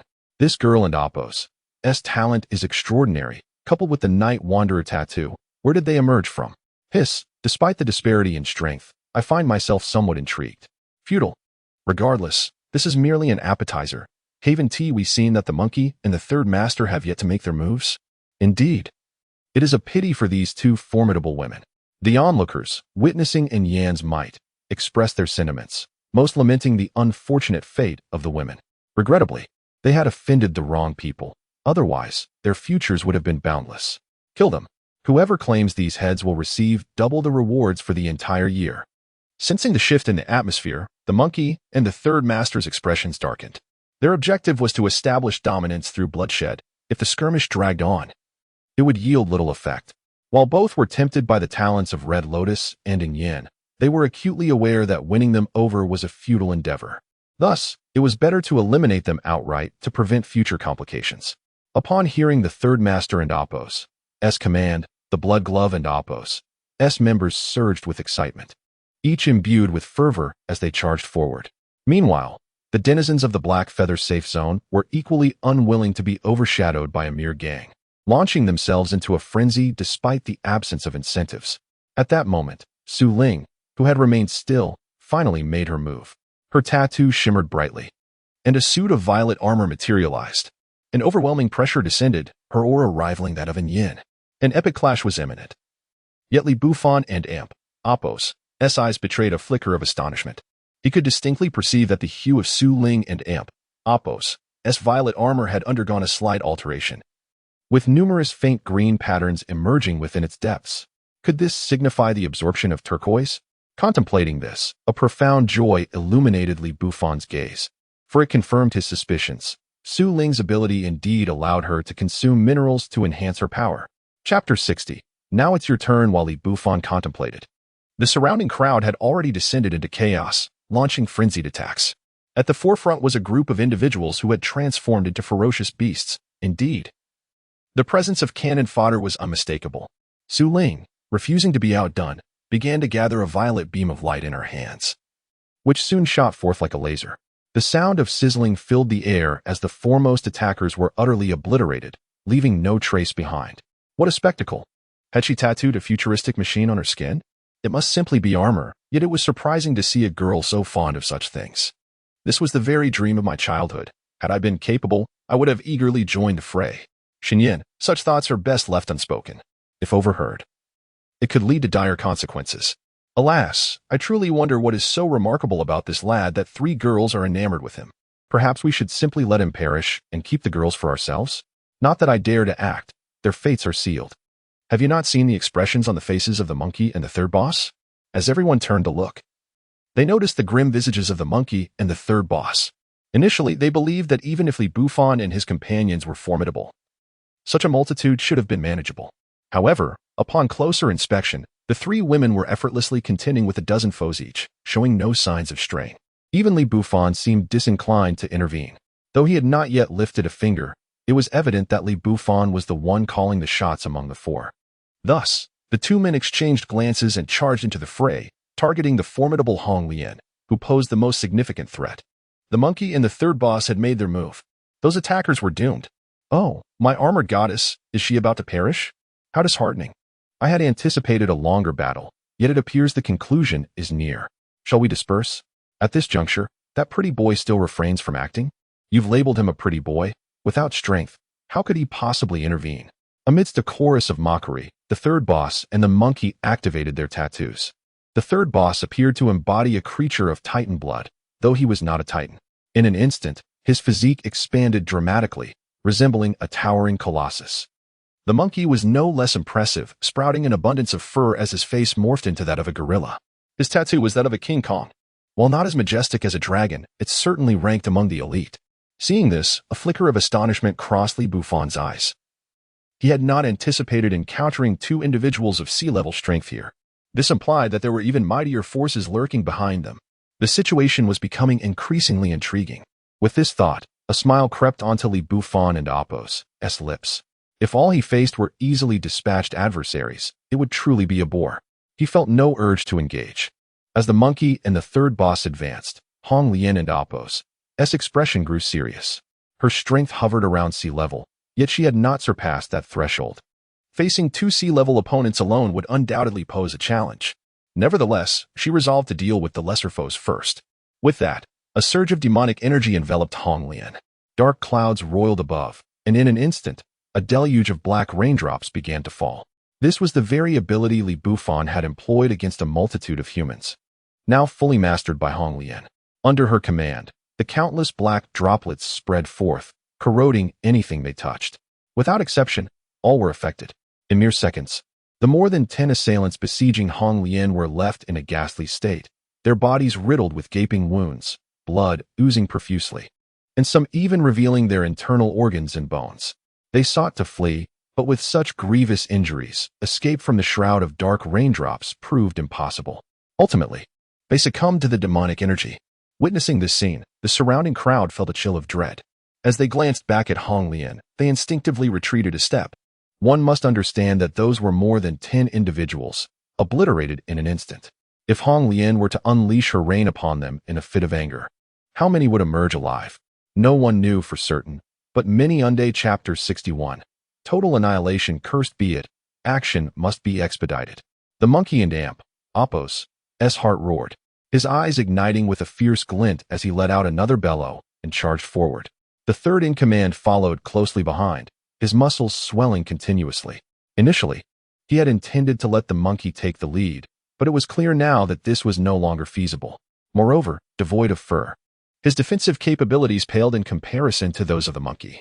If he continued to conceal his strength, he might not even survive until later. The end could be imminent. As the two formidable figures advanced with ferocity, the smile on Hong Lian's face grew ever more pronounced. In an instant, all the dark energies surrounding her surged skyward, causing tumultuous clouds to churn in the depths above. Simultaneously, a shadow flickered in the air. An overwhelming sense of oppression descended, making even the distant spectators tremble in trepidation. Crack! A bolt of lightning flashed as the colossal shadow plummeted from the heavens. It was an enormous, obsidian sword. The monkey halted abruptly, filled with trepidation. An alarm blared in his mind. He could distinctly sense that without proper defense, this strike might spell his demise. Hastily, he summoned his strength, crossing his arms before his chest to brace for the impending blow. The third in command, initially worried, felt a surge of elation upon witnessing the monkey and amp, Oppos, actions. In that case, I'll leave the monkey to you. I shall deal with that woman. With that, he dashed toward Hong Lian. The monkey cursed internally, yet dared not let his guard down. Meanwhile, the third in command stood before Hong Lian, who, at that moment, appeared devoid of dark energy, seemingly drained of all her strength. So, you two have reached this point. Regrettably, you chose the wrong ally. Perhaps you'll take heed in your next life. Beneath the grotesque visage of the third in command lay a frenzy. He intended to wash away the disgrace of his fallen subordinates with the blood of Hong Lian. Do you truly believe you can kill me? Perhaps it is I who am merely playing a role to lure out an old turtle like you? The corners of Hong Lian's mouth curled upward, while a radiant glow emanated from another shoulder. A sacred aura enveloped her. The once ordinary-looking Hong Lian now exuded an escalating presence, surpassing her previous state. You. How is this possible? The madness on the third in command and Oppos' face solidified into sheer horror. This aura far exceeded his capabilities. At the very least, she had reached the pinnacle of sea rank. Even if he and the monkey attacked together, they would not stand a chance. The onlookers, already trembling beneath the pressure of the dark sword, were now engulfed in terror. Some of the weaker individuals even collapsed to the ground. This is the second tattoo, exclaimed one in disbelief. Heavens, someone has truly awakened 2 tattoos. This is my first encounter with such a phenomenon.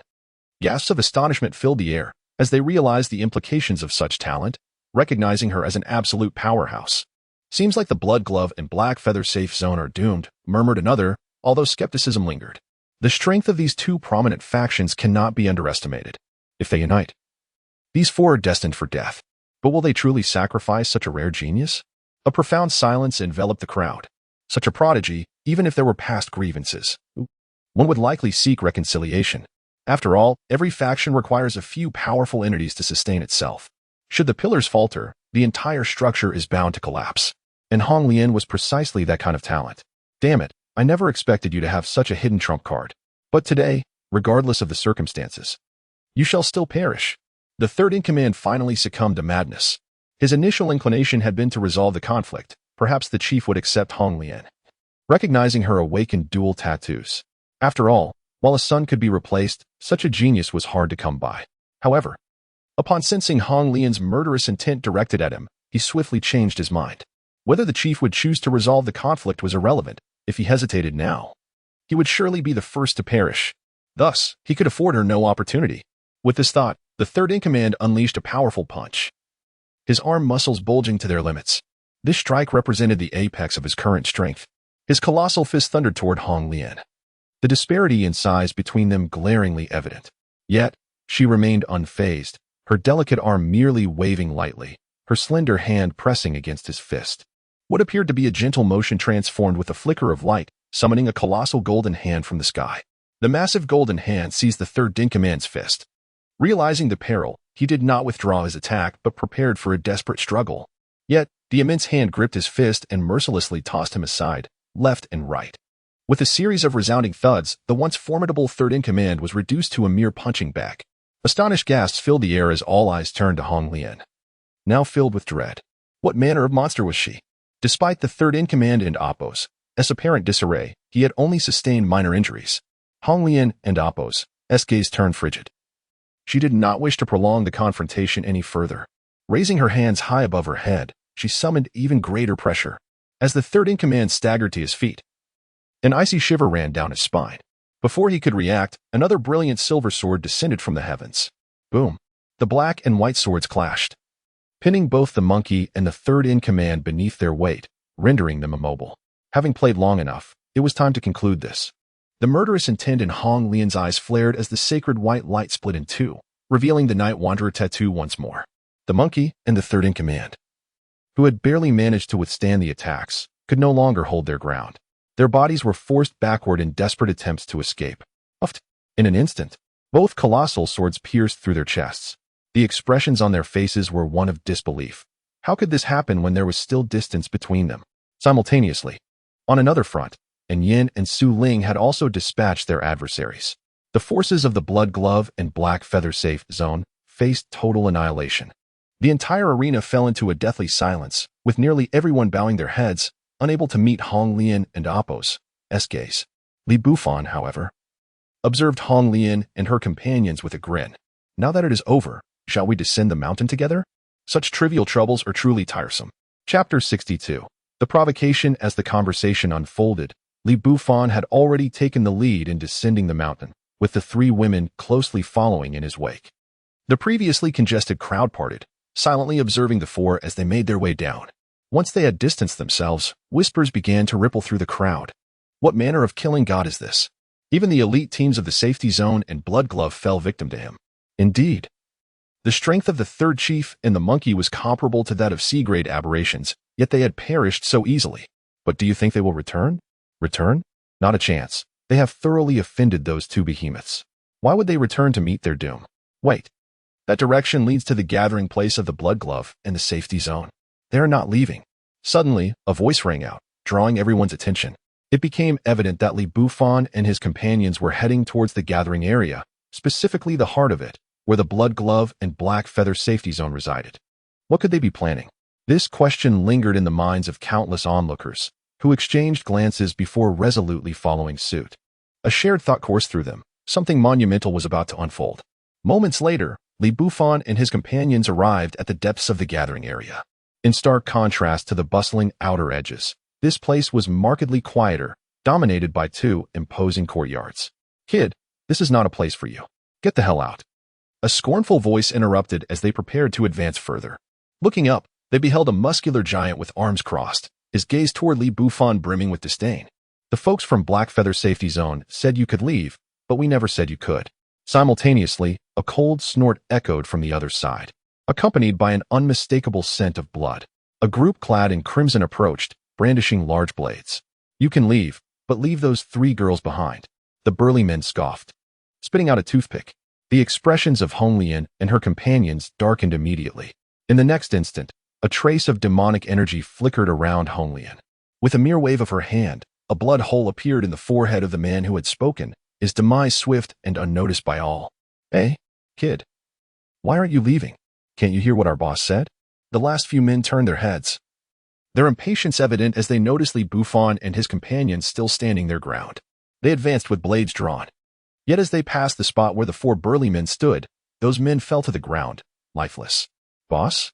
A startled cry erupted from the remaining men, only to realize that the one they referred to as their and Appos, boss and Appos, was beyond saving, lifeless in the most final sense.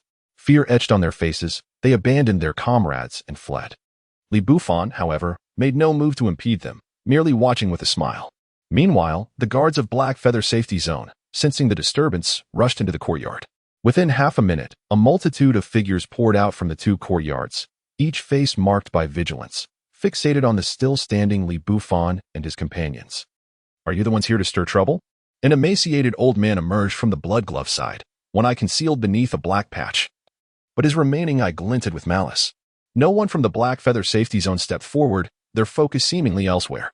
"If I am not mistaken, you must be the so-called second chief," Li Bufan remarked, a smile playing on his lips as he regarded the frail old man. "So what if I am? So what if I am not? But since you, young brother, have come seeking trouble, I trust you have considered the consequences," the old man replied, his body rising to attention, an aura of coldness emanating from him, causing the temperature around to drop noticeably. Even those who had come to observe instinctively retreated a few steps, alarmed. "This kid is doomed. He has provoked the second chief of Bloodglove," murmured the crowd. The second chief was notorious for his ruthlessness. Not long ago, someone had sought trouble here and had been dealt with severely. It seemed this arrogant youth was destined for ruin. Yet, one could not dismiss the possibility that this youth had yet to demonstrate his strength. What if he turned out to be formidable? But could he possibly compare to the second chief? Whispers circulated, with most holding little faith in Li Bufan. For those who dwelled in the gathering place were well aware of the second chief and Appos' fearsome reputation.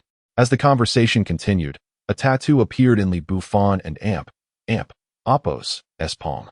He pressed it onto his skin, and in an instant, gold light erupted, seemingly bestowing upon him a pair of golden wings. The second chief's expression shifted, his pupils narrowing. He sensed a profound threat emanating from Li Bufan. He could not allow this boy to live. With this thought, the second chief's body became enveloped in scales, and in the blink of an eye, he lunged towards Li Bufan, traversing over 10 meters in an instant. Li Bufan, however, was not one to remain passive. As the golden light flickered, feathers enveloped him, forming a radiant shield. The second chief's claws struck down upon Li Bufan's feathers, producing a sound akin to metal clashing against metal. Simultaneously, Li Bufan and Appos' arm morphed into an eagle and Appos' claw. The second chief recoiled, twisting like a serpent, retreating to his original position. He finally understood the source of his trepidation. Li Bufan's tattoo was, in fact, his natural enemy. Though he could not discern its nature, it was undoubtedly a creature of the avian kind. "Kid, you have successfully enraged me," the second chief shrieked, his voice becoming shrill as his form contorted. Moments later, he transformed into a dual-headed serpent, its toxic green scales shimmering with menace. With a light tap of his toes on the ground, Li Bufan soared into the air, transforming into a golden-winged roc, its piercing cry resonating through the heavens. Indeed, he had chosen the majestic roc as his tattoo. Chapter 63, Soaring to Great Heights. The legendary divine bird, the golden-winged ping. This young man's strength rivals that of the 3 formidable women. No wonder they are so devotedly following him. I would be inclined to do the same. However, he still seems somewhat inferior compared to the second in command. It is highly likely that he will not survive until tomorrow. I recall that before the second in command joined the Blood Glove, he had a tattoo of a hawk aimed at him, which was swiftly torn apart by the second in command. By this reckoning, this young man might also be facing dire consequences. While the rest were still in shock, they remained skeptical of Li Bufan's capabilities. Observing the scene, the women from Red Lotus Mountain tactfully retreated a bit to create space for the ensuing battle. As for the members of Blood Glove and the Black Feather Safe Zone, they merely stood by, silently watching. Do not presume that the ability to fly is advantageous. With a sharp cry, the second in command emitted a piercing sound from one of his heads. His body bent slightly, and moments later, like a spring, he shot upward, launching himself toward Li Bufan in the sky. A smirk played upon Li Bufan's lips. He had not anticipated such arrogance from the second in command. As a serpent, the most advantageous battlefield should be on the ground, yet he chose to engage in aerial combat. This was indeed a slight underestimation of Li Bufan. Li Bufan's body trembled slightly, showing no intention of evasion. Instead, The feathers on his wings stood erect. Under the sunlight, they gleamed like a multitude of swords, radiating a chilling brilliance. Just as the crowd was puzzled, countless feathers shot forth, sealing off all of the second-in-command and Apos' paths of advance. Both of his heads recoiled, using his body as a shield. The sound of clashing metal rang out as the second-in-command was sent flying, crashing violently against a nearby fence. With a series of cracking noises, the fence splintered into pieces. The second-in-command slowly emerged, his gaze growing colder. Since becoming the second-in-command of the Blood Glove, he had never suffered such a significant loss. Therefore, he was determined to make Li Bufan pay in blood. As he twisted his body, his two necks entwined like twisted dough. In the next moment, both mouths opened simultaneously, unleashing a torrent of flames and a jet of water. Dual elemental attributes. The onlookers gasped in astonishment. It was likely their first time witnessing the second-in-command employ such a technique. It seemed this individual had been concealing his true strength. Li Bufan raised an eyebrow. However, one must not forget the Golden Wing Peng's greatest asset, speed. Soaring to great heights. With a mere flick of his wings, Li Bufan transformed into a golden flash, vanishing from sight in an instant. In less than a blink, he ascended to a height of over 1,000 meters, looking down upon the second-in-command. Then, he descended from the sky. His speed became a blur, creating successive sonic booms as he fell. The second-in-command, sensing the absence of his target, felt an inexplicable surge of crisis. Yet, before he could react, a golden light flashed past him. He sensed his neck stiffening. As he pondered his next move, he suddenly found a familiar figure before him. His own.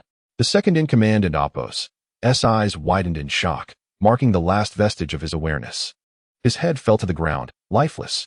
The crowd, who had been observing from a distance, erupted in astonishment.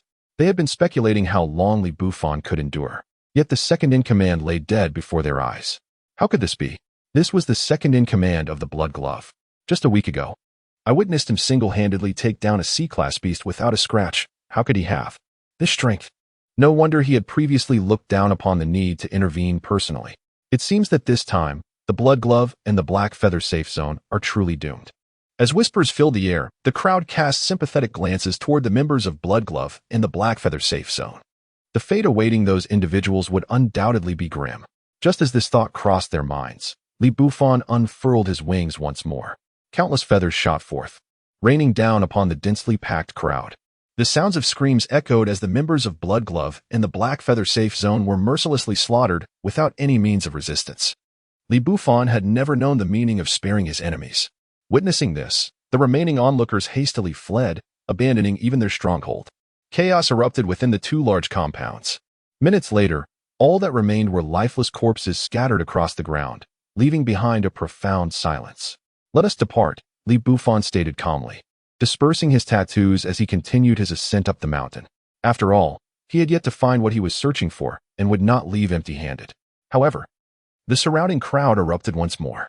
Surely he does not intend to eradicate them entirely? The Blood Glove now consists solely of the leader. Yet, I cannot shake the feeling that this young man is no match for the leader. If he dares to confront the leader, he is undoubtedly doomed. Even the Black Feather Safe Zone refrains from provoking the leader.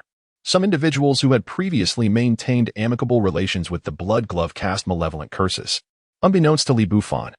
Even if he did know, he would remain indifferent.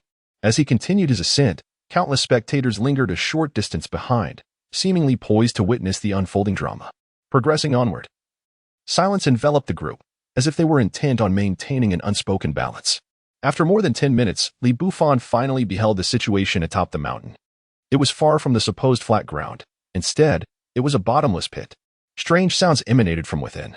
After listening closely for a moment, the trio from Red Lotus felt a chill run down their spines. Li Bufan, however, found himself intrigued. If he was not mistaken, the so-called leader should be within that chasm, while the other sounds may belong to the beasts. As he contemplated this, Li Bufan prepared to descend and investigate. However, in the distance, several small dark figures rushed toward the mountain at an alarming speed. It seems we have some unexpected guests, Li Bufan mused, raising an eyebrow as he produced a tattoo once more, readying himself for battle. Chapter 64. The unnecessity of the safe zone. As the thought crossed Li Bufan and Apos' mind, the group had already arrived at the mountain. Their gaze swiftly swept around before settling on him. "This must be the kid," one of them remarked, confirming his identity with the video. After a brief verification, the group approached Li Bufan and his companions, their faces betraying their ill intentions, clearly there to cause trouble. Quite the traveler, aren't you, to have made it here? A robust man clad in black stepped forward, exuding a formidable aura. Li Bufan merely cast a detached glance, choosing not to respond, effectively disregarding him. Not only he, but even Hong Lian and the other two women were more focused on the nearby pit than on the man before them. How dare you ignore me? Do you know who we are? The man's expression darkened, a fierce glint flashing in his eyes as he fixed his stare on Li Bufan. I have no interest in knowing, nor do I require such knowledge. However, I am aware that if you continue your incessant chatter, I might be compelled to silence you permanently. Li Bufan's calm words provoked the man further. The tattoo on the man's left shoulder erupted in a brilliant glow, signaling the activation of its power. Yet, just as he was about to strike, the ground began to tremble violently. Cracks split the summit of the mountain, where the cave entrance lay, one quickly extending to the man and Apos' feet, forcing him to leap aside. Damn it, he cursed, abandoning his intention to confront Li Bufan as he sidestepped to assess the situation. Meanwhile, Li Bufan and his companions remained steadfast, their indifferent gazes fixed on the depths of the cave. Just as I envisioned, that fellow is about to emerge, albeit forcibly, Li Bufan remarked, retreating a few steps alongside the three women. Suddenly, a figure shot forth from the pit, dressed in a tiger-skin skirt, with fiery red hair and razor-sharp claws. He resembled a primitive being, his eyes ablaze with wildness. Trailing behind him was a leopard-like beast. A mere glance allowed Li Bufan to ascertain that the creature was of C-rank strength. The only person nearby who could command such a beast willingly was likely the notorious leader of Blood Glove. Undeniably, this individual and Apos' prowess placed him among the elite ranks of humanity. Li Bufan silently acknowledged this, recognizing that those capable of transformation were exceedingly rare. Oh, what is happening today? Why is it so lively nearby? The red-haired leader surveyed the crowd atop the mountain, curiosity flickering across his face, soon replaced by a predatory smirk as he contemplated how to deal with the gathered individuals. The onlookers, upon meeting the leader's gaze, shivered involuntarily and promptly retreated a few steps, leaving the once crowded mountaintop eerily vacant. The newly arrived group also frowned, sensing a palpable pressure emanating from the figure before them. Suddenly, a faction charged forward, standing before the leader. Leader, I bear some unfortunate news. Blood Glove is no more.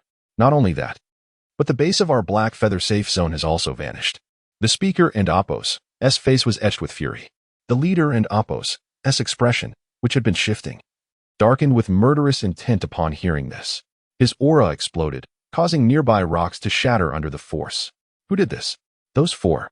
The informant pointed vehemently at Li Bufan and his companions, his eyes gleaming with vindication. Li Bufan, stoic, recognized the identities of these individuals. They were all from various safe zones. Discernible from their attire, it appeared that the safe zones had indeed borne a grudge against him. In that case, I shall not hold back, Li Bufan thought, a cold smile gracing his lips. He had initially spared the safe zones to leverage their resources for information. However, given their blatant disrespect, he deemed it unnecessary to invite further trouble. You, was it you? The leader advanced a couple of steps, an oppressive aura bearing down on them. The weaker members of the group, and Yin and Su Ling, paled slightly under the weight of his presence. Hong Lian pulled them behind her, her eyes sharp with vigilance. Yet, Li Bufan remained unperturbed, his expression unchanged. Faced with an opponent of merely C-rank strength, he felt little interest. However, considering the leader and Apos' enhanced abilities post-transformation, coupled with the accompanying leopard, he found the prospect of a confrontation somewhat enticing. It was I. The reason? They have been exceedingly bothersome. Their exchange was succinct, devoid of any superfluous dialogue. Excellent. It has been a while since I encountered someone so intriguing. Yet, today, you must die. As the leader and Apos' words fell, he lunged forward like a sharpened blade. Li Bufan's tattoo had already manifested upon his skin, his body sprouting a dense coat of fur akin to the leader's. In the blink of an eye, the leader reached Li Bufan, delivering a powerful punch. Li Bufan did not evade, instead extending his hand to block the blow. A massive shockwave radiated outward as their fists collided. Hong Lian swiftly retreated with the other two women to a safe distance to observe the duel. Meanwhile, those from the safe zones also took a step back, wary of being caught in the crossfire. Their objective was merely to eliminate Li Bufan. And now that someone else was addressing the task, they welcomed the assistance. As Li Bufan and the leader clashed, both quickly distanced themselves from one another. A flicker of intrigue crossed the leader and Amp, Oppos, eyes. Chapter 65. United Assault. Your power is rather peculiar, but perhaps that is for the best.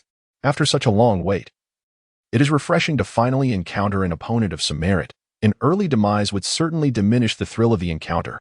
I have only utilized 30% of my strength thus far. Now, I shall unleash 70%. I hope you do not perish too swiftly. The voice of the formidable player, filled with a sense of nonchalance, echoed as the crimson energy coiling around him became increasingly pronounced. His aura surged dramatically. Bufan took a moment to stretch his muscles, and the transformation upon him became ever more evident. His dense fur began to shed, morphing seamlessly into robust black scales. In quick succession, his arms transformed into fearsome claws, their sharpness rivaling that of the chief. Simultaneously, Bufan and Amp, Oppos' visage underwent a beastly metamorphosis, particularly his mouth, which nearly occupied 2/3 of his face. Yet, this did not detract from his striking appearance. Rather, it evoked a sense of awe. The spectators, observing the chief and Amp, Oppos' renewed assault, shook their heads in dismay. Alas, it is truly unfortunate. Every time the chief engages, he inevitably achieves a significant victory. No one has ever survived his onslaught. This young man is surely doomed. Is it even necessary to state the obvious? Even without the chief and Oppos' presence, the crowd is aware that these individuals hail from various secure zones. Who is this young man? And what trouble has he stirred to attract such a formidable assembly against him? Indeed, if one were to count, it seems there are at least a dozen secure zones represented here. As this realization dawned upon them, the onlookers exchanged glances, their brows glistening with cold sweat. Just a single secure zone is enough to instill terror. The very notion of facing over 10 is incomprehensible.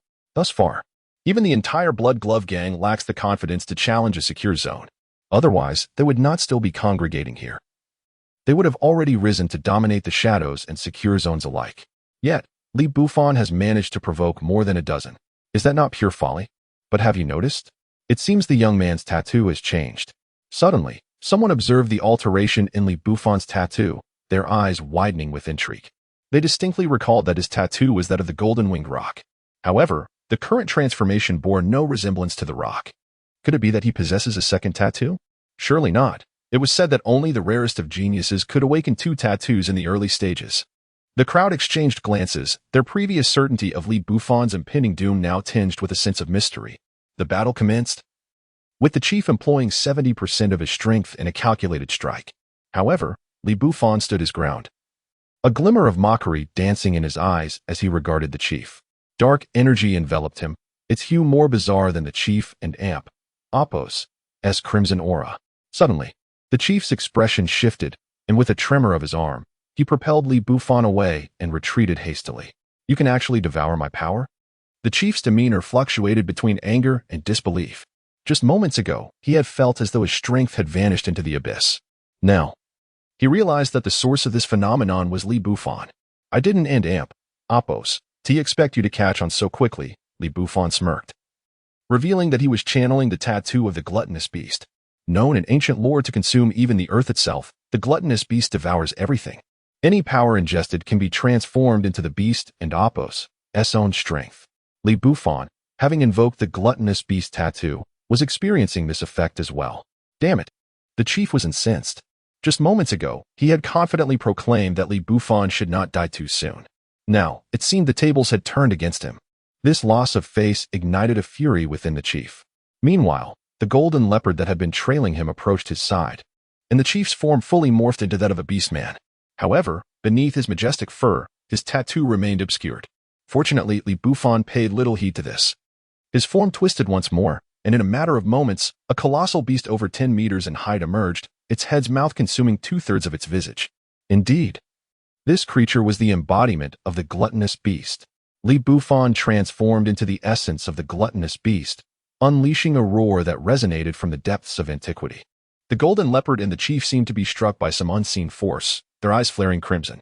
In an instant, flames erupted from the chief's arms, revealing his tattoo. The golden leopard, utilizing its extraordinary speed, positioned itself beside Bufan. The man and beast appeared to share an unspoken connection, simultaneously launching their assaults. Bufan, however, did not flinch. He merely enveloped himself in a shroud of dark luminescence. The next moment, the flames, and the golden leopard's assault arrived simultaneously. Yet, as they struck Li Bufan, it was as though they had plunged into a vast ocean, eliciting no response whatsoever. Quite a delightful taste. I wonder how much you have left? The mouth of the gluttonous beast appeared even more menacing, its aura intensifying. At this juncture, the individuals from the secure zones recognized the anomaly. This man's ability seemed to absorb and convert the attacks of others into his own strength. We cannot allow this to continue. If this persists, the so-called chief stands no chance against him. However, this ability must have its limits. Should the power exceed a certain threshold, transformation would likely become impossible. With this thought, the individuals from the secure zone sprang into action. They dispatched over 10 of their number, activating their tattoos in unison. The collective unleashed terrifying attacks, enveloping Li Bufan within a dazzling kaleidoscope of colors.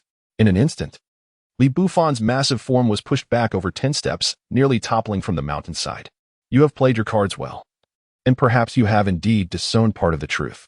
Yet, the one thing you have miscalculated is my limit. This mere fraction of power is utterly insufficient.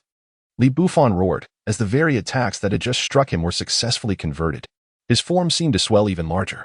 Finally, someone recognized Li Bufan as current manifestation, their eyes wide with dread and astonishment. Damn it, this fellow's tattoo is that of the ancient beast, the gluttonous beast.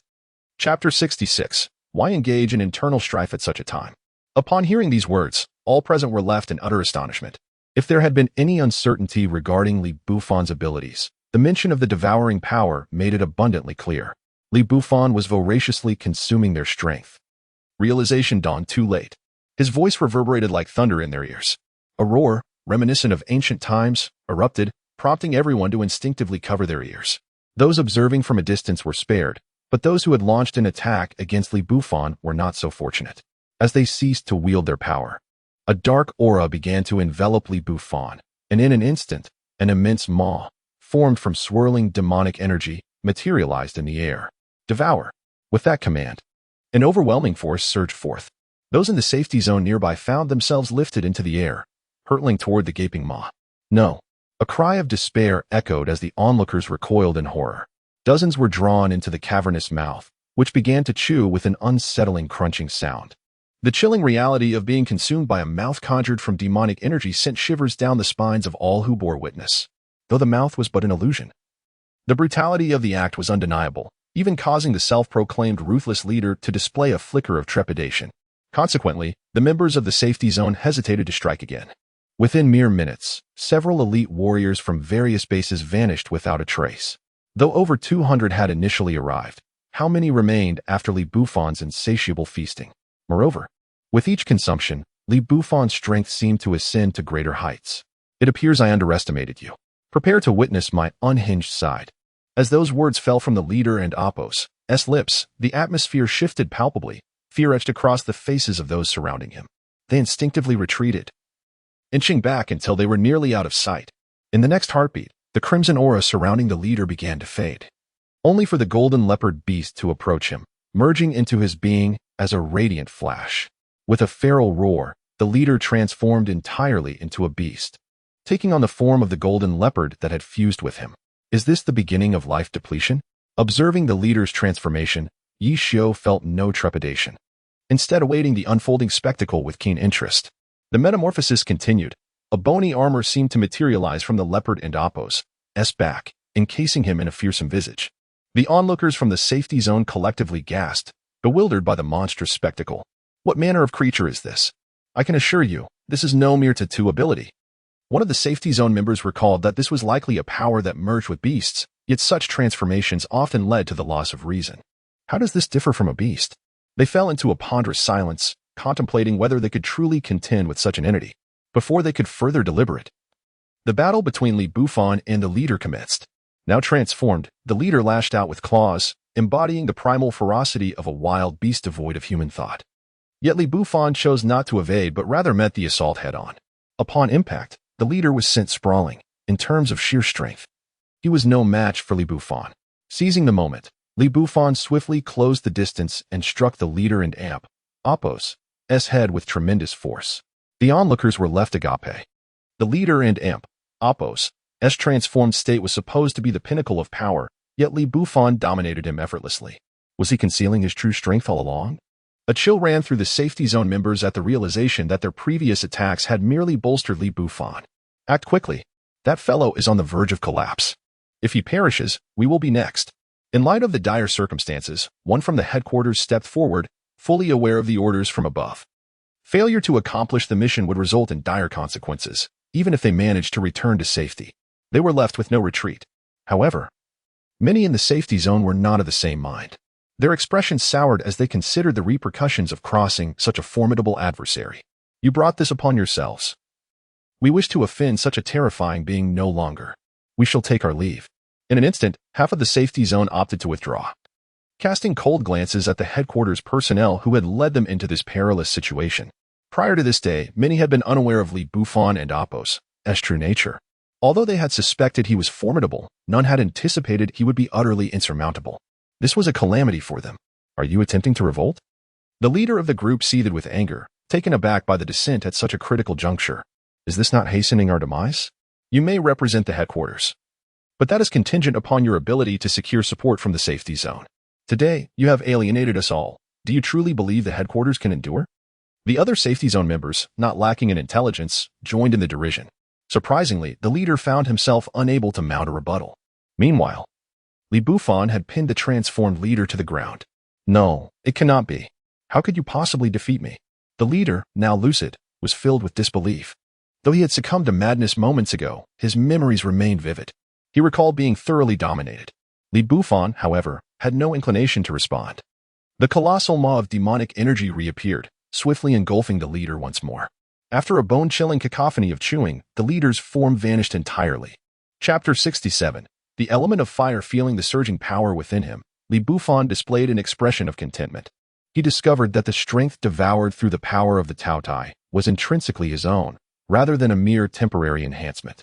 With this realization, his gaze drifted towards the individuals in the safety zone who were embroiled in a heated argument. Following another roar, Li Bufan's body almost instantaneously appeared before the divine figure of the safety zone. Now it is your turn, he declared. Upon hearing this, the faces of the crowd shifted dramatically. The group that had been clamoring to leave hastily clarified, "We were merely led here against our will. We harbor no intention of opposing you." Yes, exactly. It was their instigation. We shall take our leave now.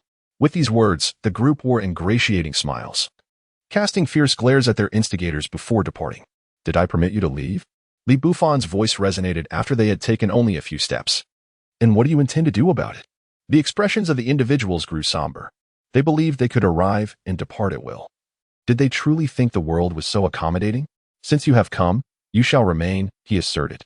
As his words fell, a dark aura rapidly expanded from him, engulfing the entire mountaintop in mere moments.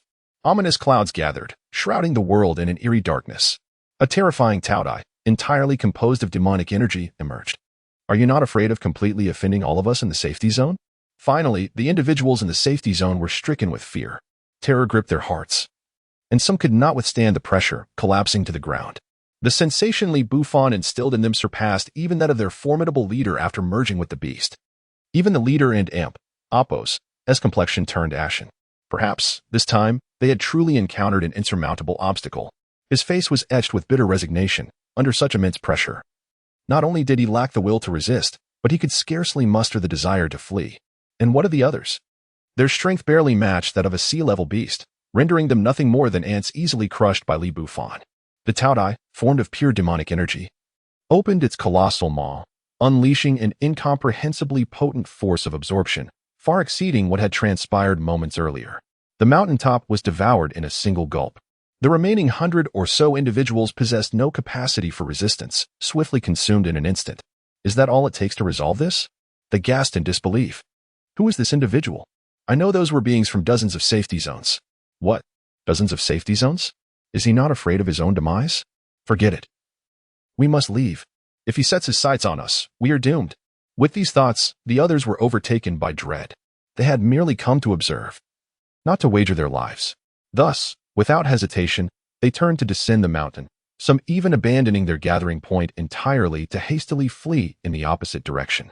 Observing this scene, Hong Lian and her companions exchanged glances filled with helplessness. Brother Li is far too powerful if he truly wished to engage. We wouldn't stand a chance, one remarked. Indeed, brotherly and Appos, S strength has always been extraordinary. Not to mention you all. Even I have never felt capable of keeping pace with him, another added. After the consumption, Bufan patted his stomach with satisfaction, only to find the entire mountaintop trembling violently, as if something were about to erupt from the earth. Just as he shed his tattoo, a frown creased his brow. This commotion felt eerily familiar, reminiscent of earlier encounters in the deep mountains with Su Ling and the others. Something beneath the surface was stirring. Simultaneously, the cave from which the leader had emerged had inexplicably expanded to more than twice its previous size. The disturbance seemed to emanate from within this very cavern. Retreat. Bufan's expression shifted as he sensed the urgency.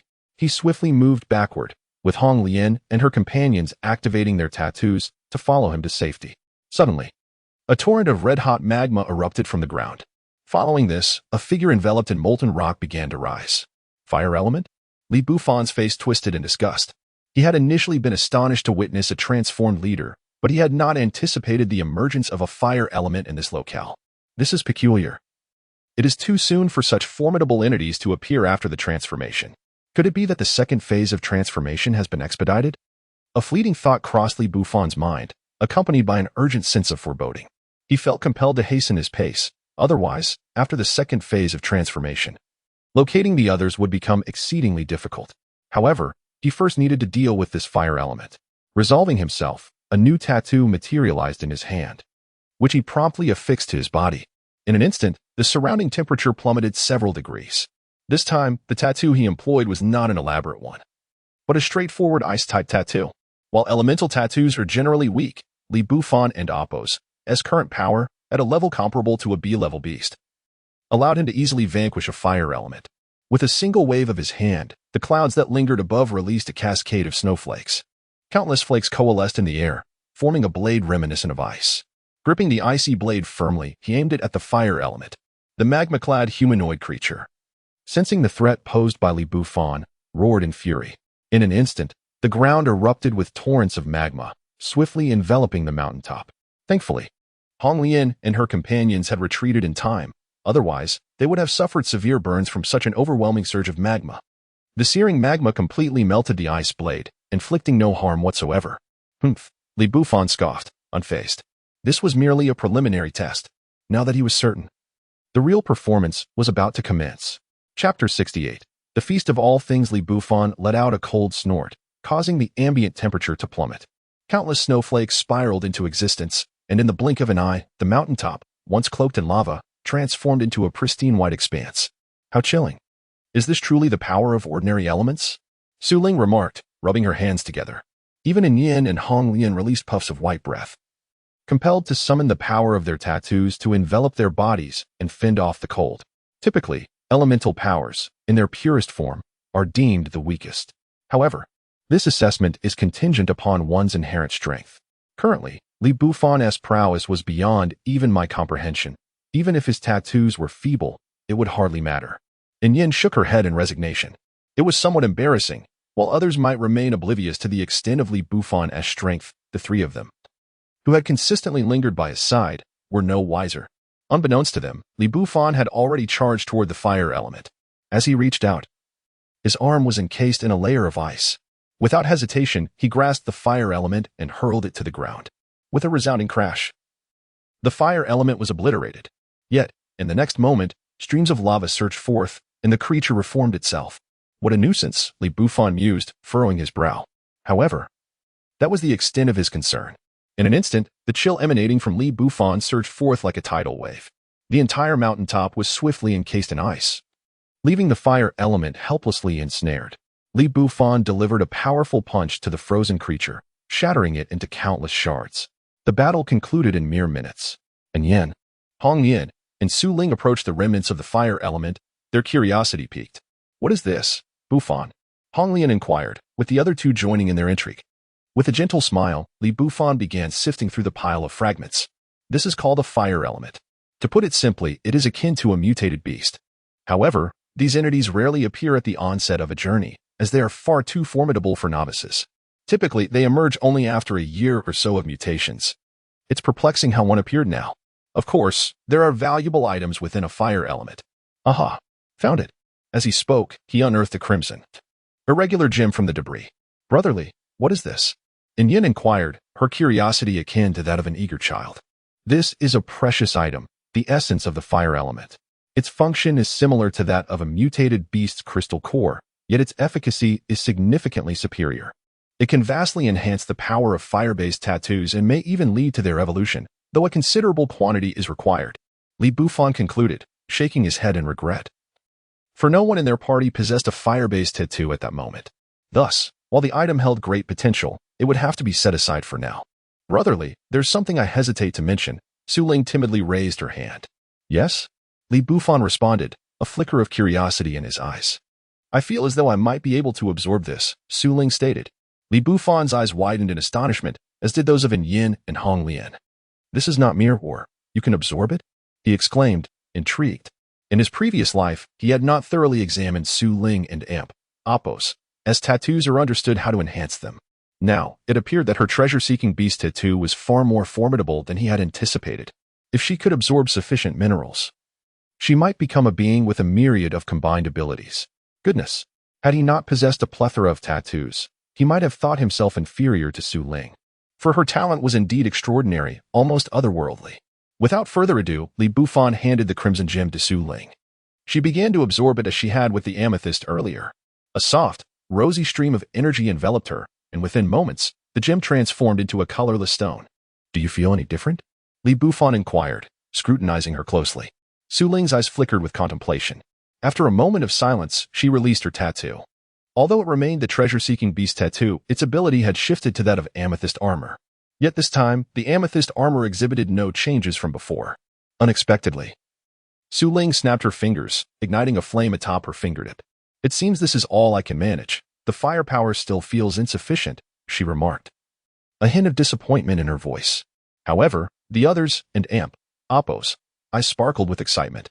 Whether it and Appos, enough or not is irrelevant. What matters is the transformation. Once we acquire more fire crystals in the future, we can further enhance it. Indeed, this opens up a new avenue for advancement, Bufan said, gently patting Su Ling on the head with approval. He then led the three women toward the cave previously inundated with lava. Although the lava had receded, the temperature within remained high. Yet for Bufan, it posed no challenge. With a mere gesture, he cloaked the interior in frost, banishing the oppressive heat. Let us go and gather the valuable items from before, he declared, referring to the turquoise byproducts, the spatial stones. Even in his previous life, such items were considered exceptional treasures, and their discovery now was indeed a stroke of fortune. As they ventured deeper into the cave, the three women continued to inquire about other elemental beings. Naturally, the answer was affirmative. Not only fire elements existed, but also even more peculiar mutated entities. And even creatures of the underworld, akin to the undead. After all, the devastation of bloodshed reminiscent of an apocalyptic event still loomed ominously in the sky. There remained much to accomplish, as they had merely commenced their journey. To speak of a terminus, reaching S rank was merely a transformation of quality. In the midst of their casual conversation, Bufan and his companions delved further underground. As they progressed, traces of turquoise began to appear along the rocky walls.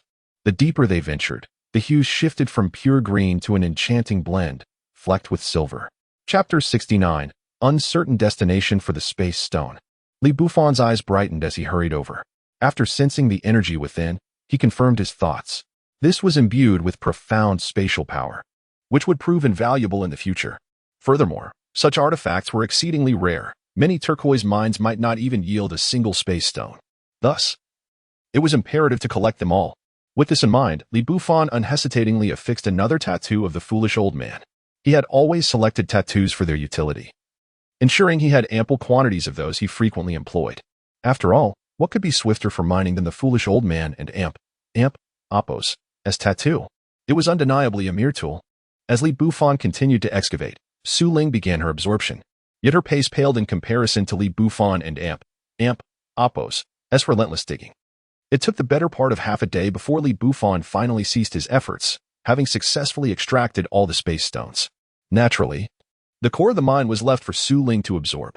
Bufan was eager to see the extent of Su Ling's enhancement following this absorption. Meanwhile, Hong Lian and Yin watched with longing but were unable to absorb anything themselves, resorting instead to consuming previously gathered crystal cores to bolster their strength. Bufan was never stingy with his companions.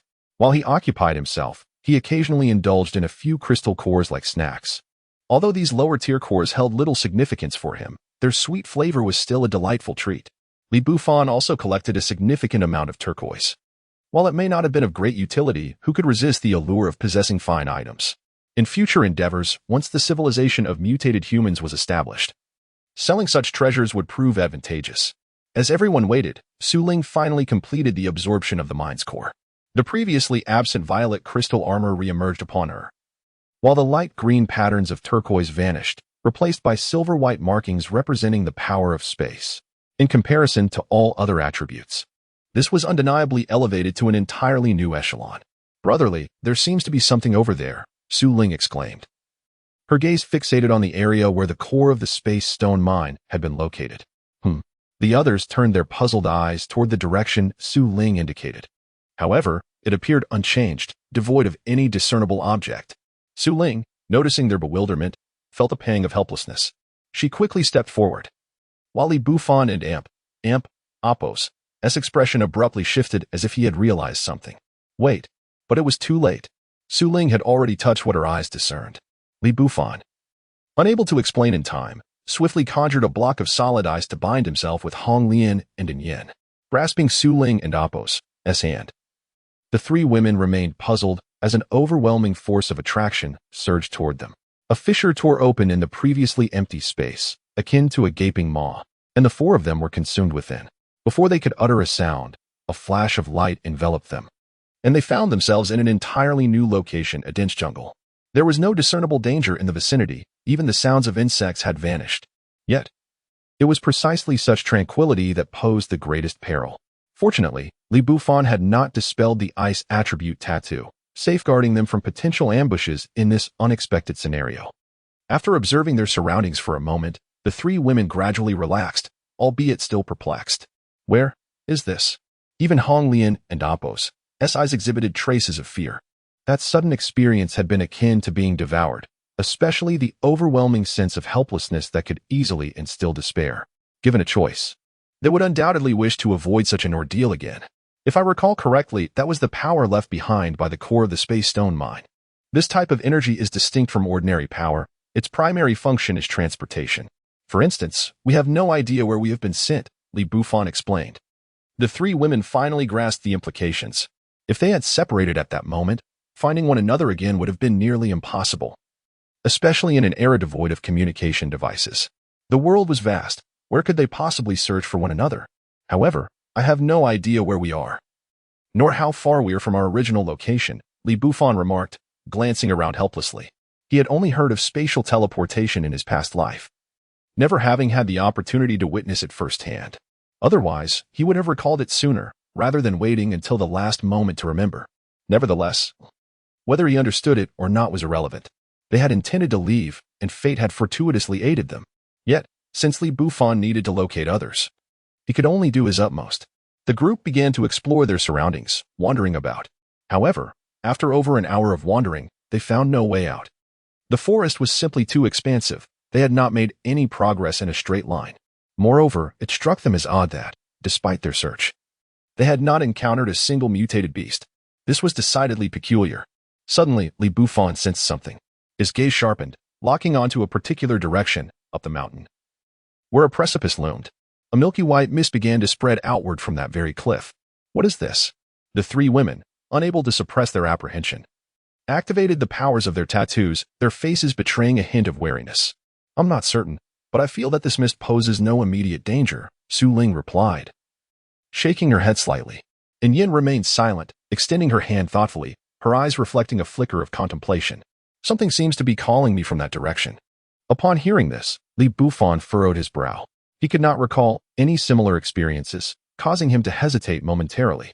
However, he quickly dismissed those thoughts. With his current strength, few things could threaten him. If that were the case, what was there to hesitate about? Let us proceed and investigate. If something is calling you, and we do not sense any danger, it must be a connection to your destiny.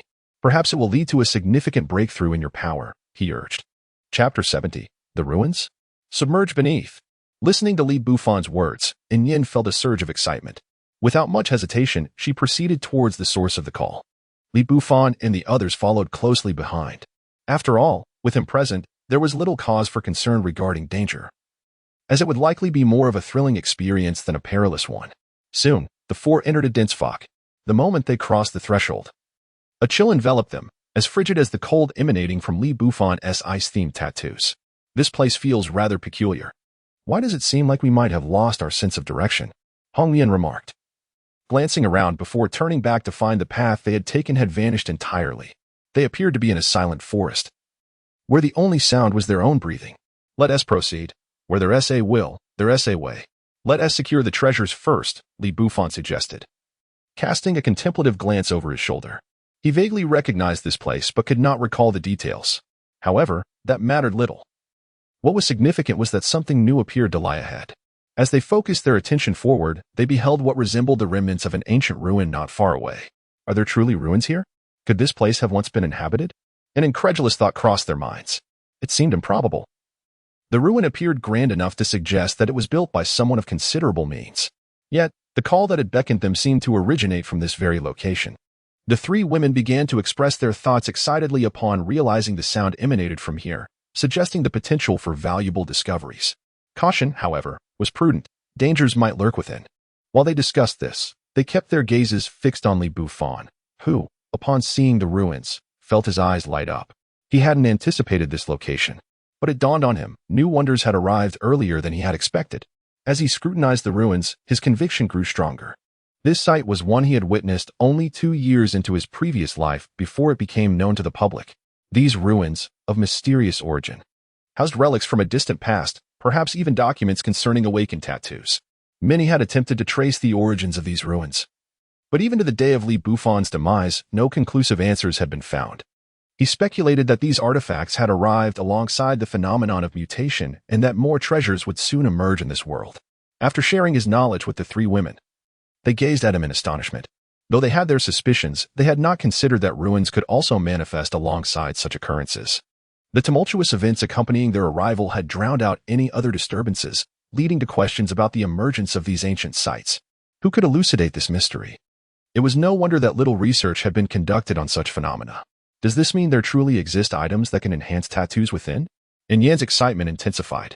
This development could finally grant her the opportunity to elevate her innate talents. While Li Bufan had previously improved her tattoos, making her dragon-devouring orca a formidable one, it still paled in comparison to Hong Lian and Appo's dual tattoos or Su Ling and Appo's mineral-consuming abilities. She found herself at a disadvantage when compared to the strongest, Li Bufan. But at last, a chance had arisen. Li Bufan nodded with a smile, leading the way into the ruins, with the three women following closely behind. They soon traversed into the heart of the ruins, surrounded by remnants of crumbled walls and weathered bones, all testaments to the antiquity of this site. Suddenly, Yin stepped on something at the back of the group. They turned to discover a pale skull, human, no less. Su Ling and Appo's face turned ashen, resembling that of a frightened rabbit as she jumped back in alarm. But before anyone could react, the entire ruin erupted with a thunderous roar, suggesting the activation of some mechanism. This is bad. Quick, come here. Li Bufan's expression shifted. He understood that such places were either booby-trapped or guarded. He hadn't expected to encounter such extensive mechanisms so soon after entering. With a swift motion, he conjured a thick ice barrier that enveloped the four of them. The booming noises outside grew louder, accompanied by violent tremors. They struggled to maintain their balance as a profound sensation of weightlessness engulfed them. The ruins were collapsing. After what felt like an eternity, the disturbances outside finally subsided. Li Bufan furrowed his brow, cautiously creating a small opening in the ice to observe the situation beyond. Yet, he found only impenetrable darkness, obscuring his view. Contemplating briefly, he retrieved a tattoo sticker and affixed it to himself. With a gesture, a flame ignited from the surrounding shadows, illuminating a portion of the area. Assured of their safety, he released the ice barrier and directed the group away from their previous location. Just as they moved, a swift whoosh sliced through the air. A shadowy projectile whizzed past them, an ambush. Each individual immediately heightened their vigilance. Li Bufan expanded the flame and Appo's radius, causing it to transform into numerous smaller flames, enveloping them in a protective blaze. At last, they discerned the source of the recent attack, a swarm of blood-red-eyed bats. Numerous and menacing, hung overhead, their predatory gazes fixated on the four. Have we descended underground? One of them wondered. Yet, how could a mere skull trigger the ruin and awakens collapse? No one could provide an answer, not even Bufan. Nevertheless, the reality remained that the entire ruin had indeed sunk beneath the earth, leaving them with no visible exit above. They would have to navigate their surroundings to find a way forward. But first, they needed to address the pressing threat above them. Suddenly, a piercing screech erupted. The bats unfurled their wings, signaling an imminent attack. Chapter 71. What great black rat! Hong Lian immediately enveloped herself in magical energy. The night wanderer on her shoulders stirred restlessly, as if it were about to break through her skin. However, Bufan intervened. Just protect yourselves. These bats are D and C-level beasts. Upon hearing this, the expressions of the three women shifted slightly. It was that these levels were particularly formidable. But rather the sheer numbers were overwhelming. While it may not be accurate to say there were tens of thousands, a quick glance revealed at least 2,000 bats. Could Bufan withstand such a terrifying quantity alone? In the next moment, Bufan provided the answer. Whether he could withstand them was uncertain, but if he could not, he would take the initiative to attack. Almost instantaneously, a roaring fire ignited around him. It engulfed not only his clothing but also his hair, eyebrows, and eyes. Countless flames surged forth, creating a terrifying wave of heat. The air rapidly heated up. With a gesture of his hands, endless sparks converged, and a fiery tornado erupted. The blazing inferno illuminated the entire cave. The beasts, which had been poised to attack, were swept into the vortex, unable to escape. More importantly, the fire tornado continued to expand. At that moment, the bats lost all desire to attack and began to flee in panic. The cave was filled with the sound of flapping wings. Bufan's assault was far from over. The speed of the fiery tornado could not keep up with the bats. It was simple. With a mere thought, the fire tornado dissipated, transforming into countless flaming meteors that shot into the distance. The bats had no capacity to resist. Regardless of whether they were C or D-level beasts, Bufan regarded them with disdain. At that moment, he resembled a true god of fire. Squeak. The previously furious sound echoed once more. However, this time, it was not a command for the bats to attack Bufan and his companions. Instead, a shadow darted past, heading directly for Su Ling. This figure was the Bat King, who had just issued the command. Yet, its power was not particularly strong. Having just reached the peak of sea level, "Brotherly, I want to see if I can deal with this fellow," Su Ling declared, determination flickering in her eyes. Bufan, upon hearing this, relinquished his intention to assist and watch with interest. He had great confidence in Su Ling and awakens abilities. Ever since she began absorbing her strength had been changing daily. It was as if her innate talent had been fully unleashed, soaring at a rocket's pace. Originally, Hong Lian was the strongest under Bufan, but after absorbing the spatial stone, Su Ling's power had seen a tremendous increase. Moreover, she had yet to explore her new abilities. If one were to say so, she had likely caught up to Hong Lian. The Bat King arrived before Su Ling in an instant, but her reaction was equally swift. The purple crystal armor flickered briefly. Boom. Su Ling and awakens' figure shimmered and reappeared in place, while the Bat King collided with the column behind her. The two women gasped in astonishment, but Su Ling remained unharmed. Only Bufan discerned how Su Ling had evaded the attack. It was the power of space. Su Ling had vanished for but a fleeting moment, truly disappearing. In the next instant, her body twisted, unleashing a purple laser toward the rear. Boom. The Bat King, slightly dazed from the collision, failed to react in time and was directly struck. It emitted a shrill cry of agony. Yet, this level of assault merely grazed it. The Bat King was thoroughly enraged. Its piercing voice quickly resonated, echoing through the cavernous underground. The others promptly covered their ears, including Su Ling. Amidst the deafening noise, a rumble emanated from above. Some rocks began to collapse. Damn it! Bufan and awakens' expression darkened slightly. He had never anticipated that this sea-level beast would employ sonic attacks. Given the magnitude of the disturbance, it was evident that the collapse was not the sole consequence. It had triggered other mechanisms. At that moment, a massive rock began to tumble from above, weighing in tons. Such a boulder was beyond Bufan's capacity to shatter in a short time, let alone while it was rolling. Let us go. There will be a chance to deal with this creature later. Bufan glanced back at the Bat King and summoned a tattoo once more. Almost instantly, he appeared beside the three women, his speed so rapid it left an afterimage. Indeed, The tattoo he had invoked was that of the Flash, the man whose speed rivaled lightning. In the next moment, a faint current coursed through his eyes, illuminating his vision. In the blink of an eye, he vanished from his previous location. In a flash, he even had time to reach the Bat King and deliver a kick. Whoosh! The next instant, Bufan zipped past, taking the three women with him, racing like lightning into the depths of the ruins. Moments later, Bufan halted at a fork in the path. Surrounding them was utter darkness. Even the flames could not keep pace with his speed. Thus, he raised his hand once more, igniting a blaze. The three women were already in disarray, hardly comprehending how they had evaded danger. Though the rumbling persisted behind them, it was now a distant echo. Which path should we take? Bufan inquired, directing his gaze at Yin. She blinked in surprise before quickly regaining her composure. After a brief moment of reflection, she pointed to the left fork. Without hesitation, Bufan dashed into it. Meanwhile, deep within the fork, a fox adorned with black markings appeared to have heard something. It quietly concealed itself in a corner, patiently awaiting the arrival of its prey. Suddenly, a shadow flitted before its eyes, followed by a gust of wind. A trace of confusion flickered in the fox's eyes. It seemed to have glimpsed a large black rat darting past. However, that speed was astonishingly swift. Shaking its head, the fox resumed its vigil, entirely unaware that the prey it was stalking had already slipped by. At the same time, Bufan and Apos' form came to a halt once more. This time, his gaze fell upon a coffin. Crafted from black and gold stone, it was bound with chains as thick as a human arm. Strange patterns began to spread across its surface, engulfing the entire coffin. Bufan waved his hand, igniting flames. Instantly, a chilling wind swept through, extinguishing most of the flames. There was an aura of malevolence. Chapter 72. Fusion of the Dragon's Essence. Upon sensing the impending danger, the group immediately heightened their vigilance. Suddenly, a peculiar wind swept through, stirring up the dust in the corridor, forming a small whirlwind. Bufan, however, was running out of patience. With a frosty expression, he unleashed a brilliant blend of icy blue and fiery red energies, swiftly combining them and casting them forward without hesitation. In the next instant, Bufan and the three women vanished in a flash, darting back down the path they had come. Meanwhile, the fox lurking in the corridor felt a chilling gust pass by once more, sending a shiver down its spine.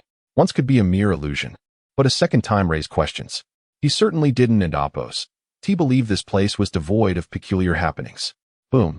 A sudden explosion erupted behind him, startling the fox, which instantly bristled with alarm. After spending so long in this area, he was acutely aware of the lurking threats. If it were that entity. At the thought, an inexplicable chill coursed through him, making his body tremble.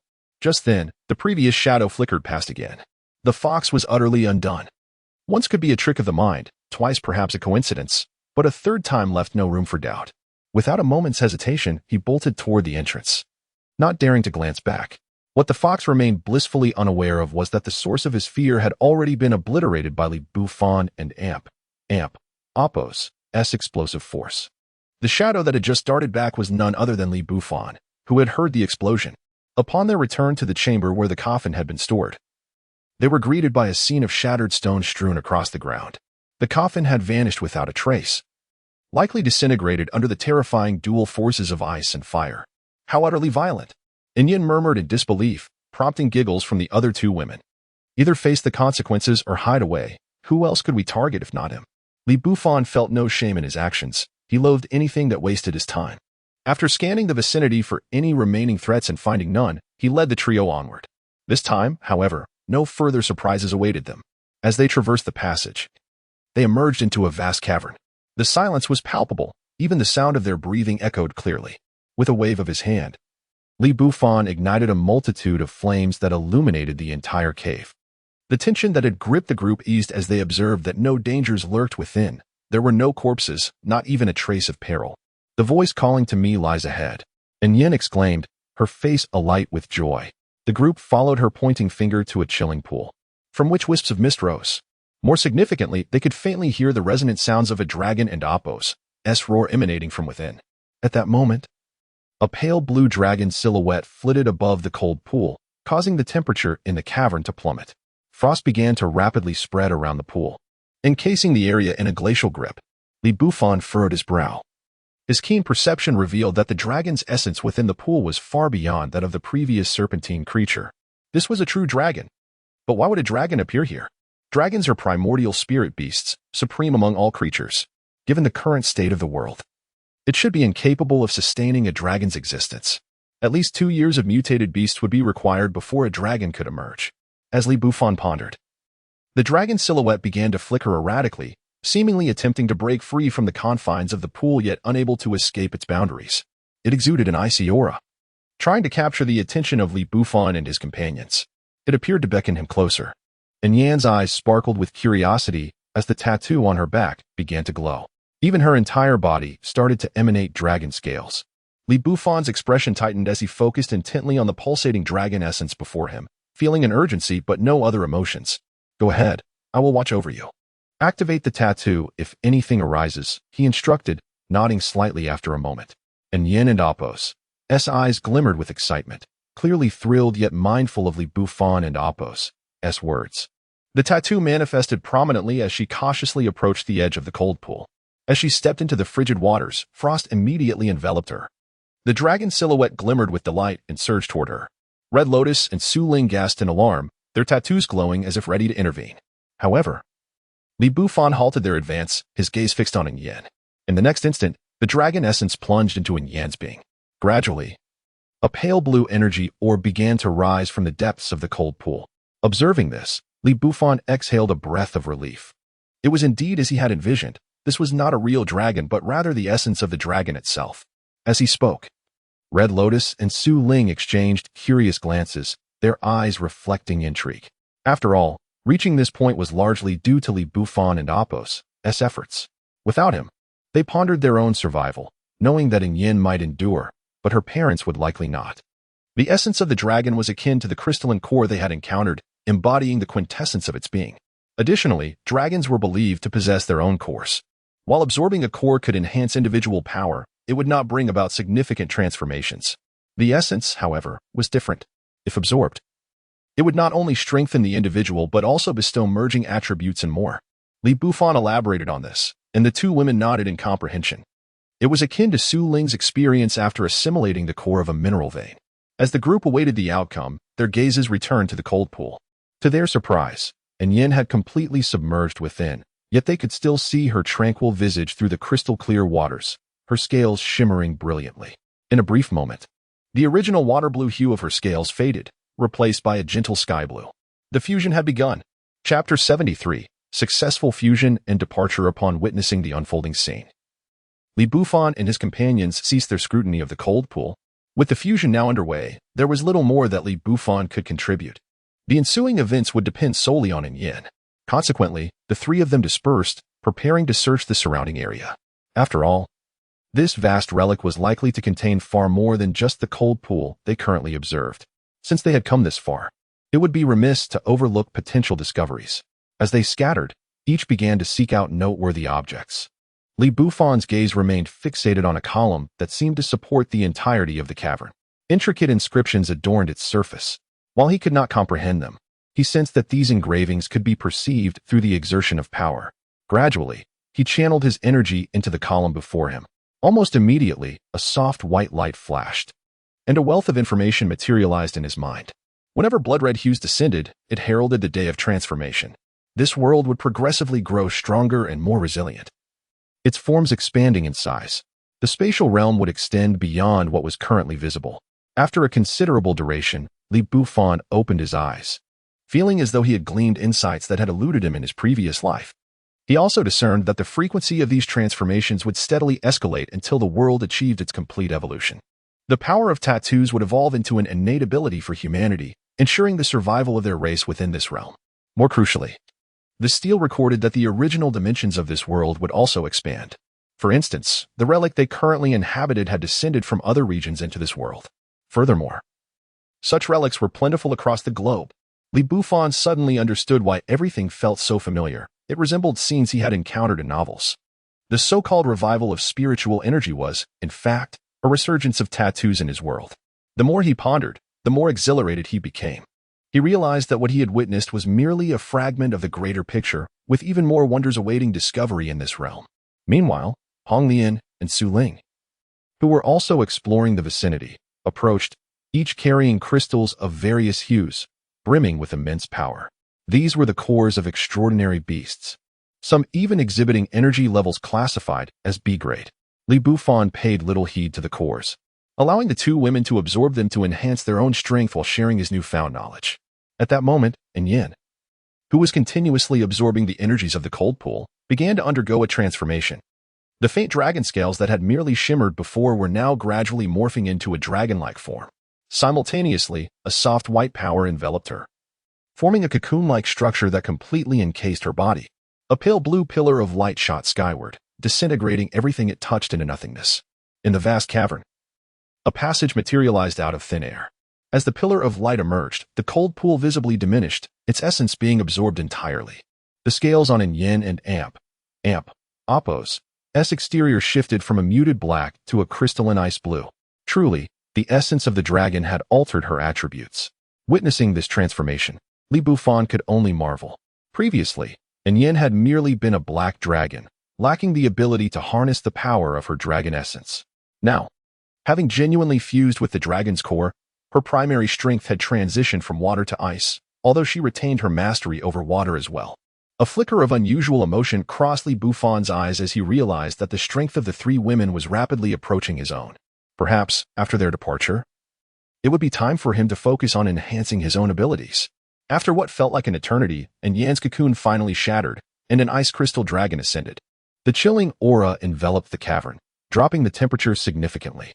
Hong Lian and Su Ling instinctively invoked the power of their tattoos to ward off the cold. With a gentle dragon's roar, Yin transformed back into her original form, gracefully descending from the icy throne, her already exquisite beauty now radiating an ethereal purity. "I have succeeded," she exclaimed joyfully, resembling a young girl as she gleefully clutched Li Bufan and Apos' arm, shaking it animatedly. "Yin, your strength must be nearing that of brotherly and Apos' Su Ling remarked, her bright eyes sparkling with anticipation as she gazed at Yin. "Who knows? We shall see when the opportunity arises," Yin replied, her eyes twinkling with excitement as she returned Su Ling and Apos' gaze. Hong Lian, meanwhile, observed the exchange with a smile, choosing not to interject. In truth, all three were aware that despite these advancements, the gap between them and Li Bufan remained. "All right, let us depart. There is nothing more of value here. Let us explore further," Li Bufan suggested with a smile, shaking his head, and then he leapt upward into the cavern's opening. The four of them soaring together. His speed was exhilarating, for this time he employed the lightning flash tattoo, which, while lacking flight capabilities, allowed for unparalleled velocity. In mere moments, he ascended to the surface, expending little effort. Upon exiting, Li Bufan did not immediately halt but continued to flicker away from their original position before finally coming to a stop. The mountaintop was still shrouded in mist, exuding an air of tranquility. However, he noticed that the white fog was slowly dissipating, as if something were drawing it away. Li Bufan instantly grasped that this phenomenon was likely linked to the essence within the relic. With the source absorbed, it was only natural for the mist to vanish. It seemed that this place indeed held little of value. Slightly shaking his head, he dissipated the tattoos adorning his body, and together, the four of them departed, venturing into the distance. Chapter 74. Now it is my turn. After an indeterminate amount of time traversing through the dense forest, Li Bufan and his three companions suddenly heard a cacophony of voices in the distance. Instantly, their expressions shifted with intrigue. The reason was simple. Until now, they had been oblivious to their whereabouts. The presence of others could provide them clarity regarding their location. Exchanging glances, the four of them resolutely made their way toward the source of the commotion. Before long, they halted, finding themselves before a large gathering of people engaged in some unknown activity. However, a sense of caution arose as they noticed that the crowd was facing them, indicating that they might be preparing to approach. After a brief moment of contemplation, Li Bufan led the three women forward. The previously tumultuous crowd fell silent upon spotting them, their gazes fixated on the newcomers with an air of scrutiny. "Why have you emerged from within?" Someone finally broke the silence. The attention of the rest was also drawn to Li Bufan and his companions, clearly intrigued by their unexpected appearance. "I don't know. I got lost. And when I finally came out, I found myself here. What is this place?" Despite the unfriendly demeanor of the crowd, Li Bufan had no intention of engaging in a quarrel. For him, understanding his current location was paramount. "Don't know?" The moment the words left Li Bufan's lips, a chilling smirk spread across the face of the questioner. They had all entered from the same route, And now, hearing Li Bufan's claim of ignorance, they found it implausible. The speaker exchanged glances with those nearby, and soon, the group closed in around Li Bufan and his companions. What is the meaning of this? Li Bufan maintained an indifferent expression, treating these individuals with the same casualness as before. Though he sought to avoid trouble, he was not one to shy away from it should the situation call for confrontation. You play your part well. If I didn't know there was only one way in, I might have been fooled. Today, you will either hand over what you obtained from inside, or I shall force it from you. The speaker's face contorted into a menacing grimace as he spoke, and the expressions of those surrounding him turned increasingly hostile. The prior dispute among them had revolved around who would be the first to enter the mysterious location, with the first entrant likely to gain valuable treasures. Desire for treasures? Then it shall depend on your capabilities. The corner of Li Bufan and Apos' mouth curled slightly, revealing no intention to explain himself. The fervor of the crowd indicated their minds were already made up. Words would only serve as a waste of breath. Thus, he opted to let his strength do the talking. Very well, I shall show you.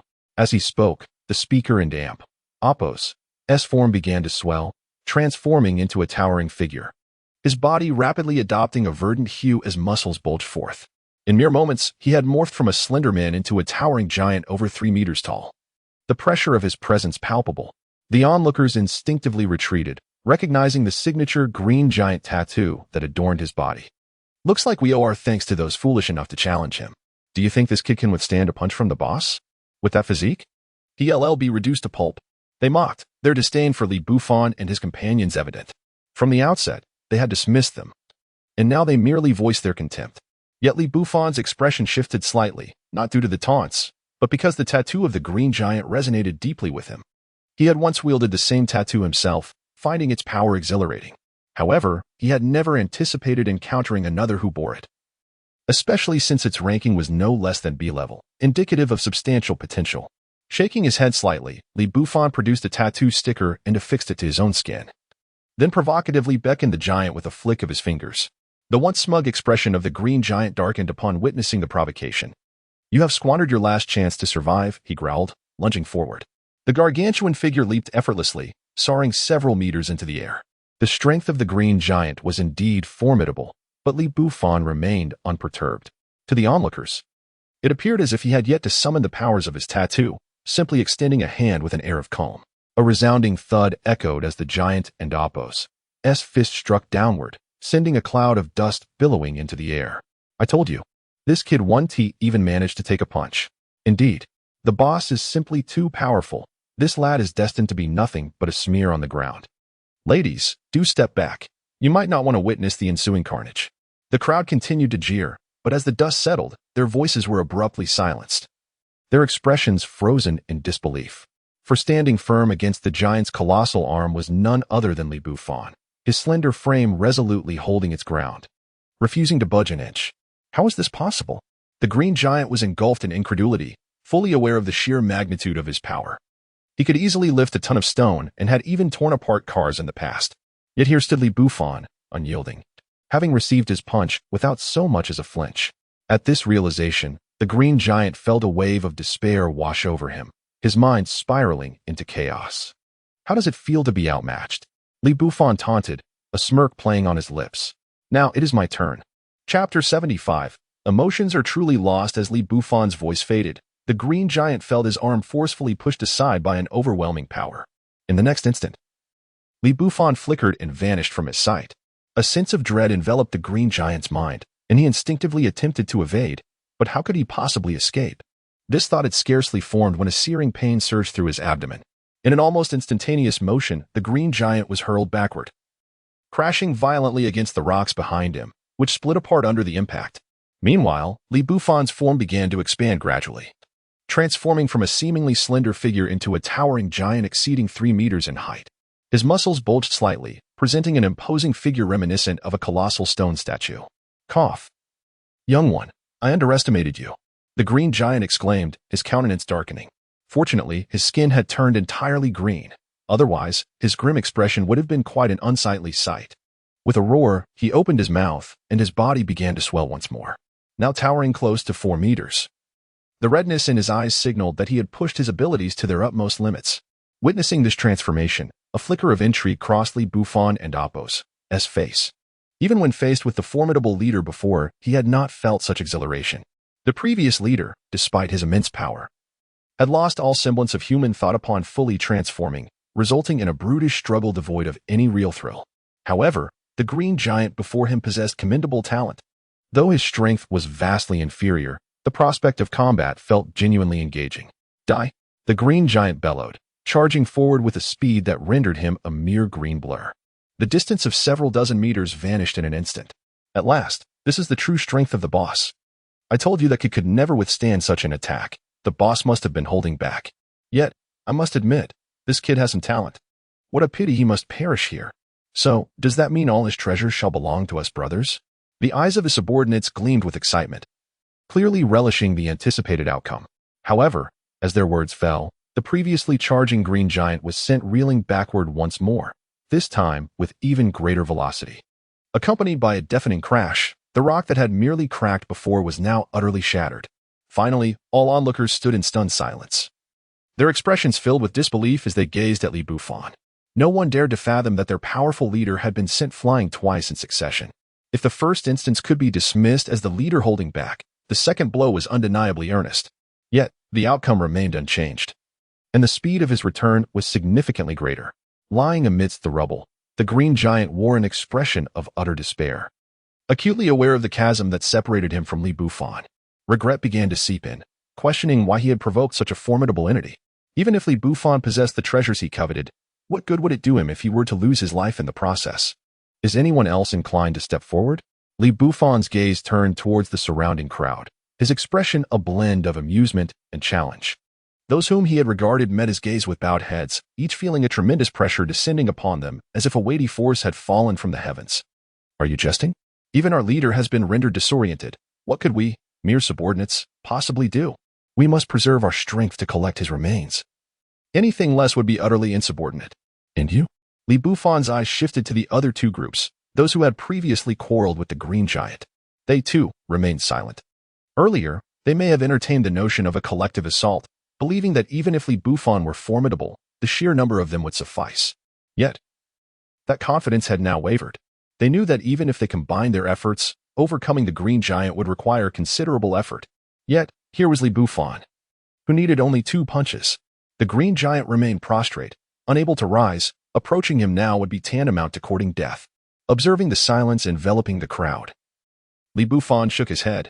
After encountering the audacious souls in the safe zone, he had assumed that all would bravely stand their ground, convinced that sheer numbers would guarantee victory. Yet, it appeared that a few possessed a modicum of wisdom. Cough, dear young brother, you mustn't and Apos, take offense. We have never intended to trouble you.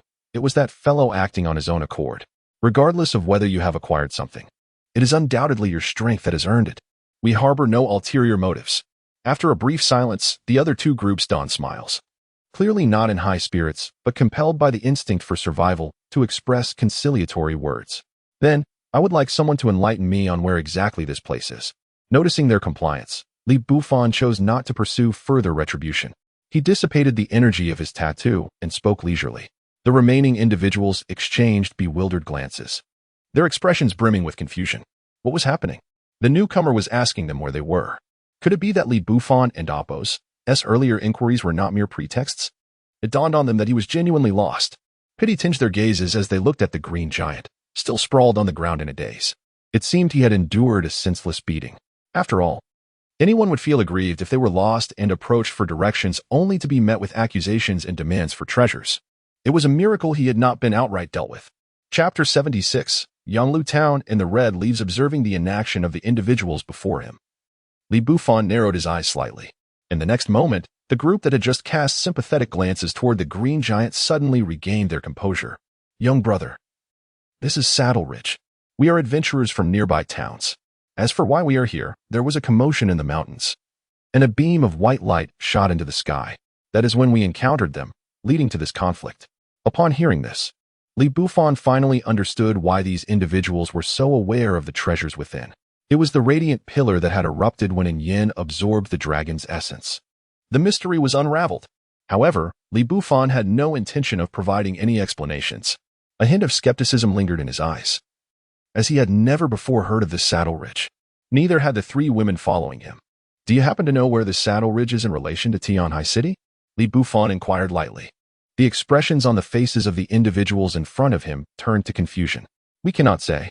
We have never heard of Tianhai City, they replied, shaking their heads helplessly.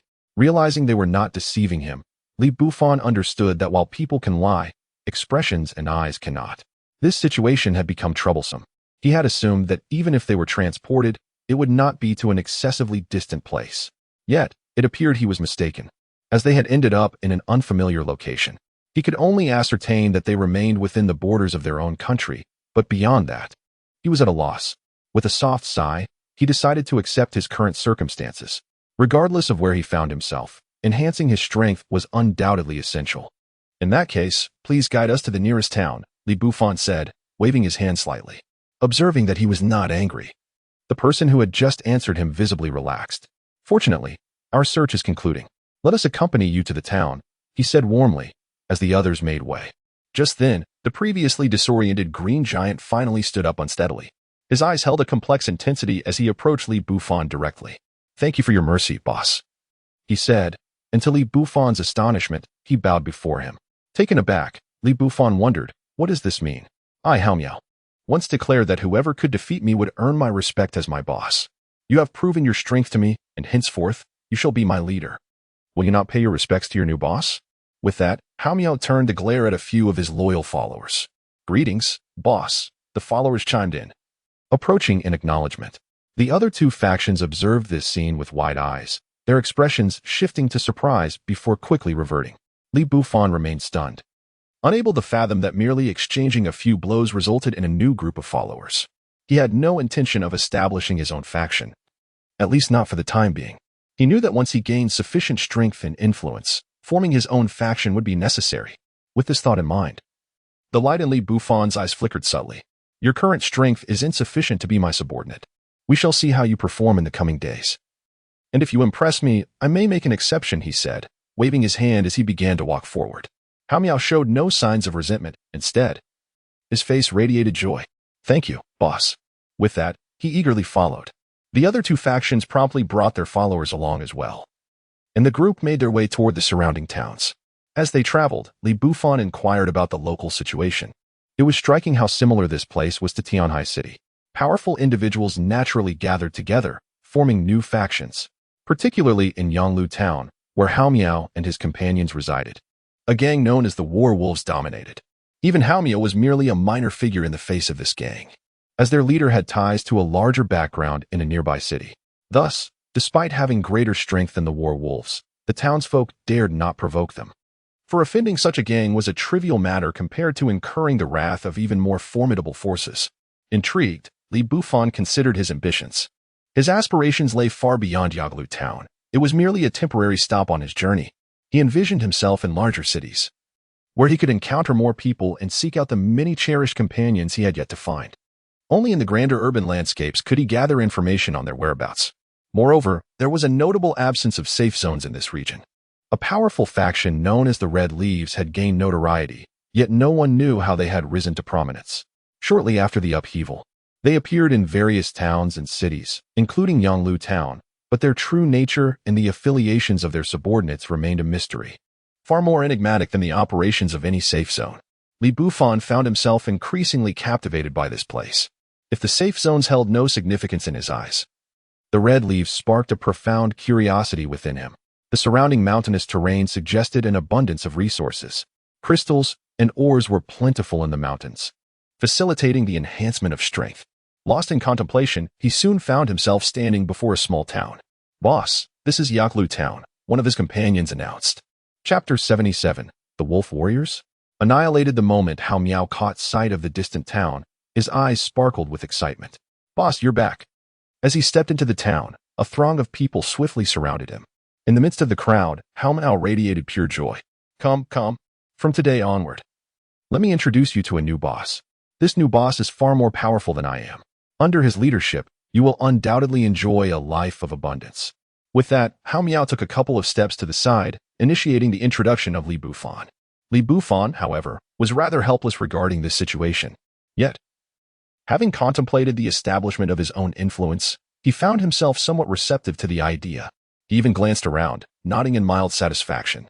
It was undeniable that Hao Miao's subordinates were robustly built, exuding an aura of strength.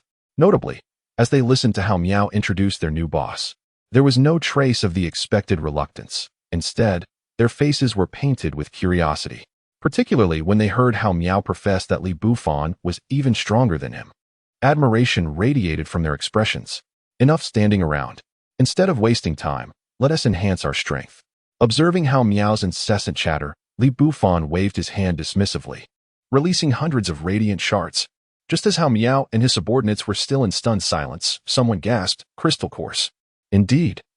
The glimmering objects scattered on the ground were all crystal cores, none other than C-grade cores. Don't just stand there. Each of you should take one to cultivate. With your current strength, I'd be embarrassed to go out with you, Li Bufan stated coldly. Yes, boss. We will not disappoint your trust. Hao Miao, filled with excitement, secretly reveled in the fact that he had chosen the right leader. The surrounding subordinates echoed with exclamations of awe. Typically, the crystal cores they used were of little value, with D-grade cores being a rare treat. Now, the C-grade cores before them were an extraordinary sight, something they could hardly fathom. In the entire Yanglu town, only a few possessed C-grade cores, and even Hao Miao had been fortunate to acquire just one.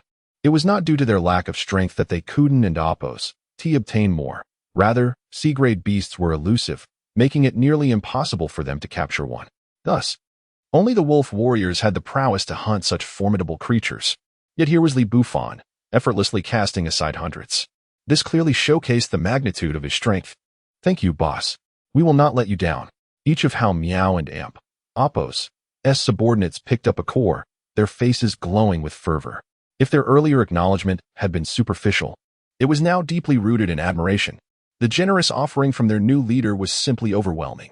Meanwhile, the two teams that had returned with Li Bufan gazed upon this scene, their eyes glinting with avarice. However, they could only suppress their desires, trembling with restraint.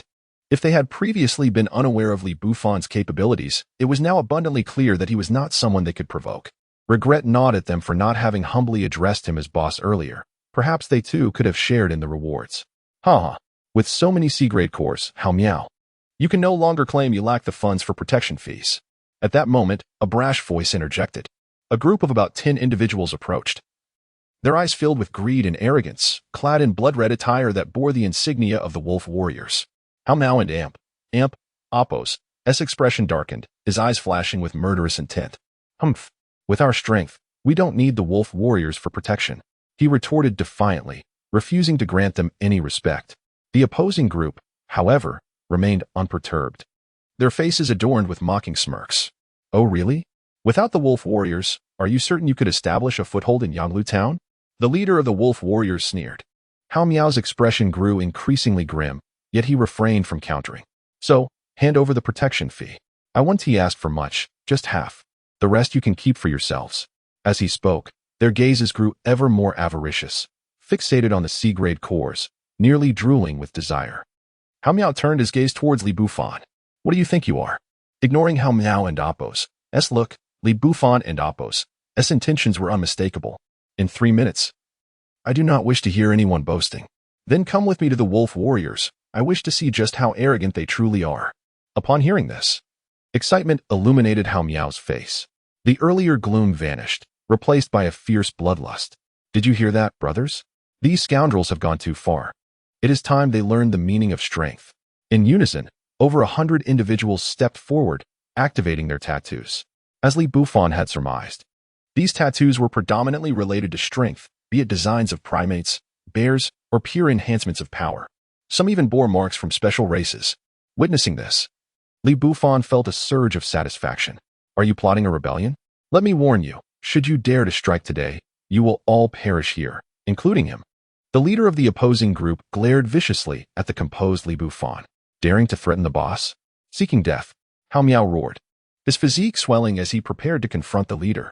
Previously, he had been launched away by Li Bufan's strikes but had since recovered from his injuries.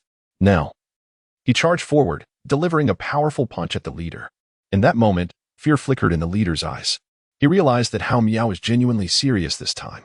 His face turned pale. While he had the audacity to threaten Hao Miao, it was merely a faude supported by the wolf warriors.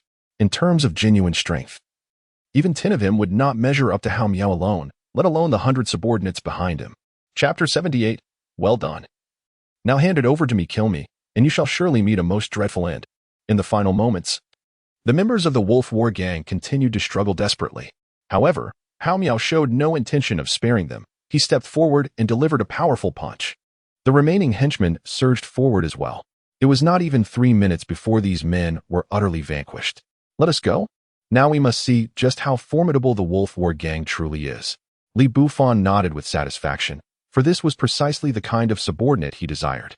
If he encountered those who were submissive and did not heed his commands as the leader, then such followers were indeed unnecessary. Upon hearing this, Hao Miao and the others were filled with excitement, their eyes glimmering with fierce intent. Clearly, they had endured oppression for far too long in such an environment. Now that they finally had the opportunity for revenge, they were determined not to let it slip away. As a formidable group departed, the 2 squads that had initially returned with Li Bufan were suddenly stricken with dread. They had gone mad, all of them. To think they would kill members of the Wolf War Gang, it seemed a storm was brewing in Yanglu Town. Not only that, they had even sought out trouble with the Wolf War Gang. Alas, it appeared that the power dynamics in Yanglu Town were about to shift. What a pity. To lose so many C-class crystal cores. The faces of the other 2 squads were filled with relief. Moments ago, they had contemplated calling Li Bufan boss. But now that thought had vanished. Although C-class crystal cores were rare, it would be foolish to sacrifice one's life for them. They exchanged glances and chose to follow Li Bufan from a distance, curious to see what chaos would ensue from the actions of this group of over 100 people. Perhaps they could seize an opportunity to gain favor with the Wolf War Gang and ascend in status and wealth. Li Bufan paid little mind to the thoughts of those behind him. To him, they were no more significant than ants. As for the Wolf War Gang, he found himself intrigued, not by the gang itself, but by the power that would emerge in its wake. Furthermore, there was the enigmatic force known as the Red Leaf. Before long, they arrived at their destination. The Wolf War Gang, being the most dominant force in Yanglu Town, occupied the very heart of the town, within the largest courtyard.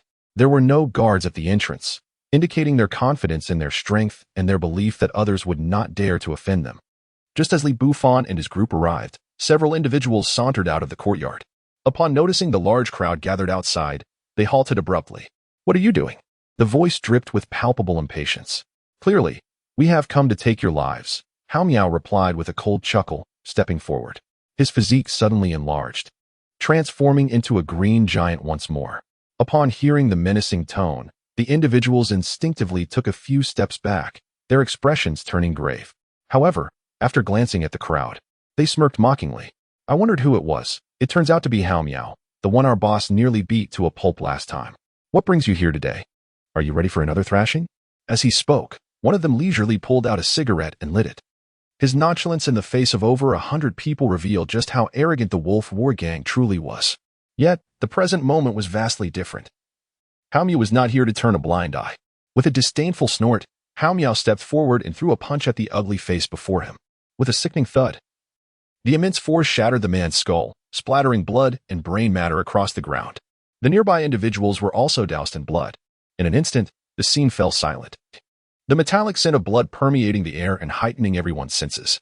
The previously nonchalant group now stared wide-eyed, trembling as if they had seen a ghost. You dare to kill in front of the Wolf War Gang?" One of them stammered, their legs shaking uncontrollably as they retreated toward the courtyard. "What of it? I have killed your people." Hao Miao's eyes burned with rage, recalling past humiliations. With a fierce roar, he charged forward without hesitation. Screams erupted as the members of the Wolf War Gang fled in terror, but they were merely the weakest among the group.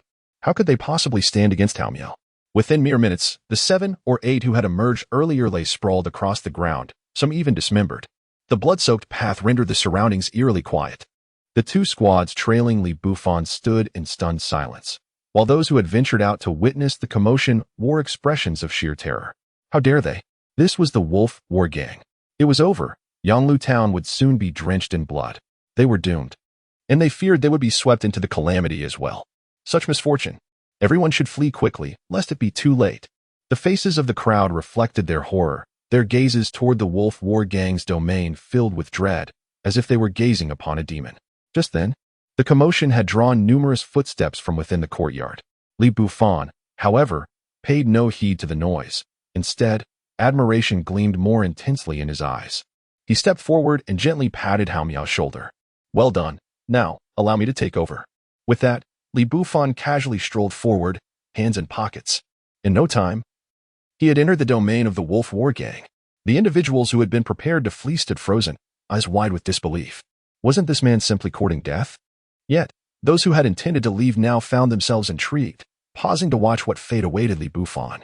Chapter 79. You have a mouth. So perhaps you should keep it shut within the courtyard. Li Bufan stood silently, his visage devoid of any sign of trepidation. His hands were casually tucked into his pockets, his entire demeanor exuding an air of vulnerability. Shortly thereafter, a multitude of individuals emerged from within the courtyard, armed and ready for confrontation. The pungent scent of blood wafted in, igniting their fury upon witnessing Li Bufan standing alone. "Kid, did you do this?" A man with an eye patch stepped forward, his singular eye gleaming with an intense murderous aura.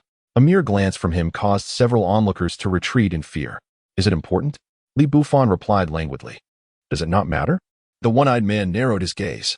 "In any case, you will all perish. Why bother with such inquiries?" At last, Li Bufan revealed a fresh tattoo sticker from his hand. The one-eyed man chuckled, shifting his large blade to his left hand and giving Li Bufan a thumbs up, which soon turned downward. "You've got guts. You're the first to speak to me this way. Should you survive this encounter, I might consider allowing you to join the Werewolf Gang." With that, the one-eyed man launched himself forward, landing with a single foot as he charged like an arrow. His large blade swung down fiercely, aiming to cleave Li Bufan in two. Yet, Li Bufan remained rooted in place, as if paralyzed by fear. Could he be so frightened as to not even flinch?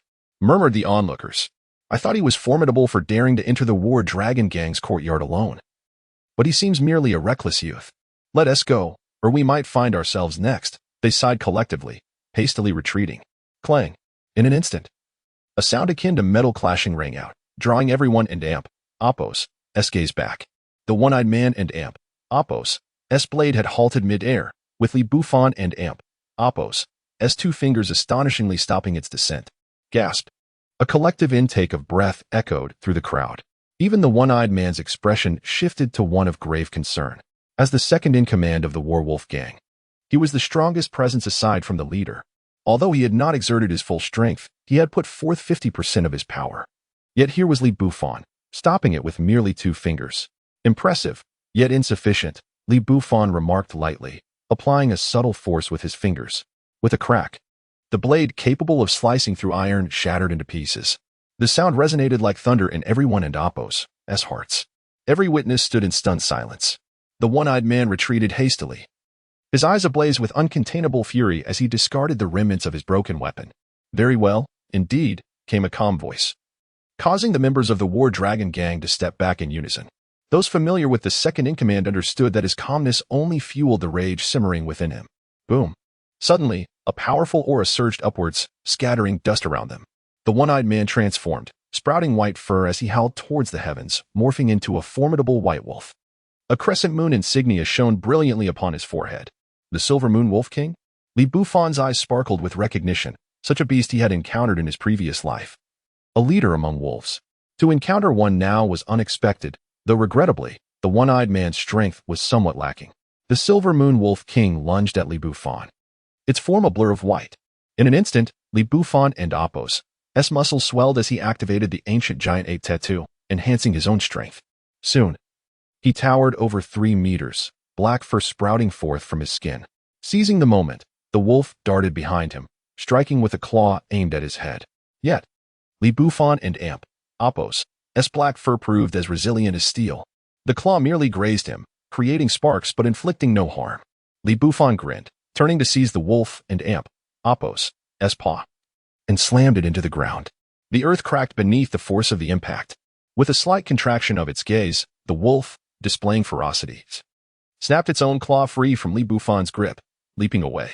Li Bufan's fist struck the ground, embedding itself deep, raising a cloud of dust upon withdrawal. "You wish to kill me?" The Silver Moon Wolf King's severed claw dangled in the air, its single eye burning with fury. "No, not just you, but all of you," Li Bufan retorted, shaking his fist, a sinister smile adorning his face, his words provoking the wolf's wrath further. then prepare to meet your end. The wolf growled, opening its maw to unleash a blinding white light. Li Bufan gazed at the spectacle, a hint of admiration flickering within him. A remarkable talent. Albeit regrettably my adversary. With a look of resolve, he raised his arm in defense, his fur bristling like armor, enveloping him entirely. The brilliant light cascaded down upon him. Yet with the protection of his fur, Li Bufan emerged unscathed, charging forward against the light's force. Impossible, the thought echoed in the minds of all present. In the next moment, Li Bufan stood before the Silver Moon Wolf King, seizing its gaping maw. I'm afraid you have a mouth, so perhaps you should keep it shut. With that, his other fist crashed down upon the wolf and Apos' head, eliciting a sound that resonated painfully, causing the beast to writhe in agony. Despite its visible distress, Li Bufan paid it no heed, tightening his grip around the wolf and Apos' throat, and, like a human punching bag, hurled it violently to the ground. Chapter 80. Wolverine. It was not over yet. Li Bufan felt a lingering thrill. After swinging a few times, he delivered a powerful punch. Finally, the imposing Silver Moon Wolf King fell silent, leaving a pool of blood on the ground. He was dead. Their second-in-command was dead. The members of the Wolf Warriors gang were filled with palpable fear, gazing at Li Bufan as if he were the harbinger of death. A few even turned their backs and retreated into the estate without a second thought. However, Li Bufan was unfazed by their cowardice. He remained motionless, as if waiting for something. In a short while, the crowd around him tripled. Each individual exuded a menacing aura, their weapons having transitioned from blades to firearms. One even absurdly bore an RPG on his shoulder. Yet, Li Bufan's expression remained calm, betraying no hint of concern. Finally, the leader emerged, and the onlookers anticipated how this young man would meet his demise. How could it unfold? Surely, he would be torn apart piece by the leader. It had been ages since anyone had witnessed the leader in action, and excitement coursed through the crowd. How could anyone not feel exhilarated? Just a brief hiatus from bloodshed had led some to become utterly oblivious to the gravity of their situation. Those who had once cowered were now mocking, their lips curling into disdainful smirks, arms crossed, as if they were kings surveying their realm. The crowd drew back slightly, recognizing a man at the forefront, clad in a black vest, his arms covered in thick fur. Is it you who dares to act so recklessly here? His voice was gravelly, resonating with a disconcerting metallic timbre. Li Bufan remained unperturbed, even turning to survey his surroundings. If there's no one else here, or if your eyes aren't deceiving you, then it must be me. He shrugged nonchalantly, his expression void of emotion despite the taunt. Gasps of shock rippled through the distant spectators. While the bystanders might be unaware of the leader and Apos' terrifying reputation, they certainly were not. This formidable leader had once earned the title of 1,000 slaughters, single-handedly confronting countless squads and annihilating them all. Thus, the Wolf Warriors gang was born. And the leader became a legendary figure, the most powerful presence in the town. Now, Li Bufan dared to speak to him in such a manner. He appeared to be courting death. Very well, I hope you retain your arrogance for a while longer. The leader's expression remained inscrutable, his hands moving with precision as 3 razor-sharp claws emerged. Wolverine? The name sparked intrigue in Li Bufan's mind as he observed the leader with keen interest. In the next moment, the leader lunged forward. Unlike his previous encounter with the second-in-command, Li Bufan did not stand idly by. The instant the leader made his move, Li Bufan's fist shot forward. Fist met claw in a violent clash. Li Bufan maintained his towering form, his fur gleaming with a metallic sheen. Upon impact, both combatants were forced back a few paces, leaving strands of black fur scattered on the ground. Li Bufan's. Impressive, you managed to pluck a few of my hairs. He mused, intrigued. The Wolverine remained silent, but as he surged forward, his skin shimmered with a metallic gleam, revealing an even more formidable strength. Li Bufan narrowed his eyes, sensing a hint of pressure from the Wolverine. Clearly, this individual had harnessed abilities beyond those of the original Wolverine. With an unyielding physique and a heart of flesh, the Wolverine had transformed his very being into metal. Yet, this only heightened the thrill for Li Bufan. A smile crept upon his lips as dark, magical energy began to swirl around his fist. With a mighty roar, he unleashed a shockwave that sent his subordinates reeling. Those closest were struck down, coughing blood as they collapsed. A wave of terror washed over the onlookers. What kind of terrifying power could kill with a mere roar? The Wolverine's pupils constricted, but he pressed forward with renewed determination, aiming for Li Bufan's head. However, Li Bufan was prepared. As the magical energy surged, a third eye opened upon his forehead, revealing the ancient giant ape's innate ability, The demon eye. Upon its opening, an invisible force spread through the air, causing a momentary dizziness among the crowd. Even the Wolverine froze for a split second. In that fleeting moment, Bufan seized the opportunity. Magical chains erupted from his outstretched hand, ensnaring the Wolverine and Apos' form and pulling him forcefully. Disoriented, the Wolverine regained his senses and roared, attempting to sever the chains binding him. Yet, his claws merely sparked against the magical links, revealing no signs of damage. A flicker of disbelief crossed the Wolverine's face. He knew his strength. Not even the hardest diamond could withstand his claws. How formidable could these magical chains be? Sensing the Wolverine and Apos' shock, Bufan grinned. His smile a blend of amusement and menace. The Wolverine, unwilling to yield, transformed further as the last vestiges of flesh faded from his skin, leaving behind a figure reminiscent of a metallic monster, with spikes protruding from his back. You force my hand. Chapter 81. A reckless pursuit. Run quickly. The sight of the chief in such a state sent shockwaves through the surrounding underlings, prompting them to seek refuge behind any available cover without hesitation. Bufan furrowed his brow. It seemed a powerful, wide-reaching destructive force was about to be unleashed. Yet, he wondered if it would ignite even a flicker of excitement within him. As this thought crossed his mind, the hair on his body stood on end. In stark contrast to before, Bufan was now enveloped in a haze of demonic energy, his strength amplified beyond measure. Die. A deafening roar echoed as the figure of the Wolverine surged forth, almost instantaneously conjuring a maelstrom of metallic chaos around him. Every metallic object in the vicinity converged, forming a colossal metallic claw. Controlling metal? Intriguing. A slight smile crept across Bufan and Apos' lips. Such a power emerging from the Wolverine and Apos' form was indeed a remarkable talent. No wonder the others had fled in such haste. They feared being swept away. However, mere evasion would not suffice. With a subtle tremor, Bufan's form shrank. Not due to a lack of strength, but as a manifestation of concentration. Sometimes, a smaller stature can wield greater power. In the air, a similar massive claw of demonic energy materialized, hurtling towards the Wolverine. In an instant, the two titanic attacks collided midair. In a mere heartbeat, the metallic claw shattered, and Bufan surged through the remnants. The Wolverine and Apos' eyes widened in disbelief. He never anticipated Bufan would throw caution to the wind and confront the incoming attack. Yet, in a heartbeat, he regained his senses and sought to defend himself, but it was too late. Bufan flashed past him, reappearing directly before the Wolverine. In that fleeting moment, every pair of eyes widened in shock, for Bufan's hand had twisted the Wolverine's head clean off. There was no blood, as if he had merely snapped a metal rod. The Wolverine and Apos' body crumpled to the ground, and an eerie silence enveloped the surroundings. The boss is dead. How can this be? It's over. The Wolf Brigade is finished. After an indeterminate amount of time, someone finally regained their composure, their face ashen as they surveyed the scene. Meanwhile, the crowd outside, previously poised to flee, began to stir with a mixture of rage, greed, and murderous intent. Their gazes fixed hungrily on the remaining members of the Wolf Brigade. Chapter 82, Midnight Crisis in Yalu Town. Bufan remained at ease amidst the bustling activity within the estate. The atmosphere was charged with excitement as Hao Miao and his subordinates meticulously arranged accommodations for over 100 guests, all of whom had long coveted this estate. Their astonishment at actually being granted the opportunity to stay here was palpable, a privilege solely attributed to Bufan. After an entire afternoon of preparations, darkness had enveloped the town, rendering it eerily quiet.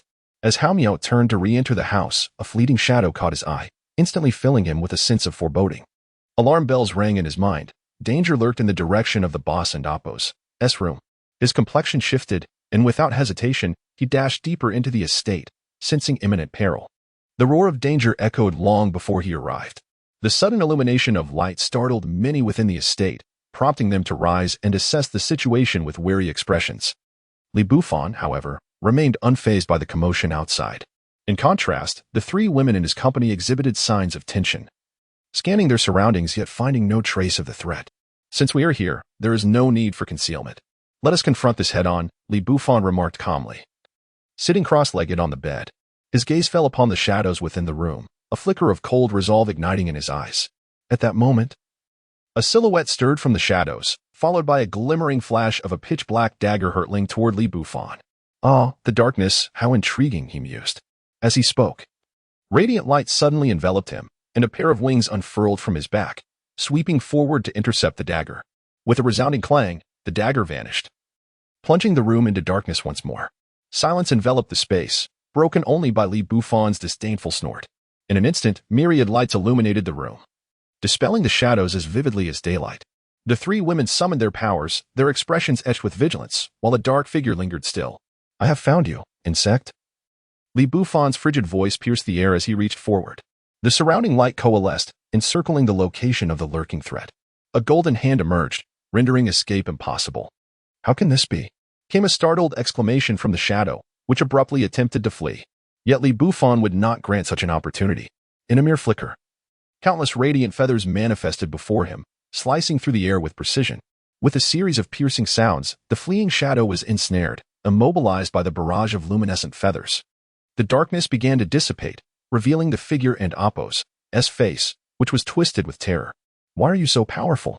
Was the last desperate question that escaped the assailant and Apos' lips. Li Bufan offered no reply. Dealing with such a lowly creature seemed a waste of his time. Boss, are you all right? At that moment, the door swung open, and Hao Miao stormed in, exuding a ferocious aura, followed by several subordinates. Upon entering, they froze at the sight of the lifeless assassin sprawled on the floor. I'm fine, but tonight will certainly not be uneventful. Gather everyone and prepare for retribution. Li Bufan's voice was icy, sending a shiver down Hao Miao's spine. With a respectful nod, he turned to rally the others. Tonight was destined to be tumultuous. Li Bufan shook his head slightly and rose from the bed.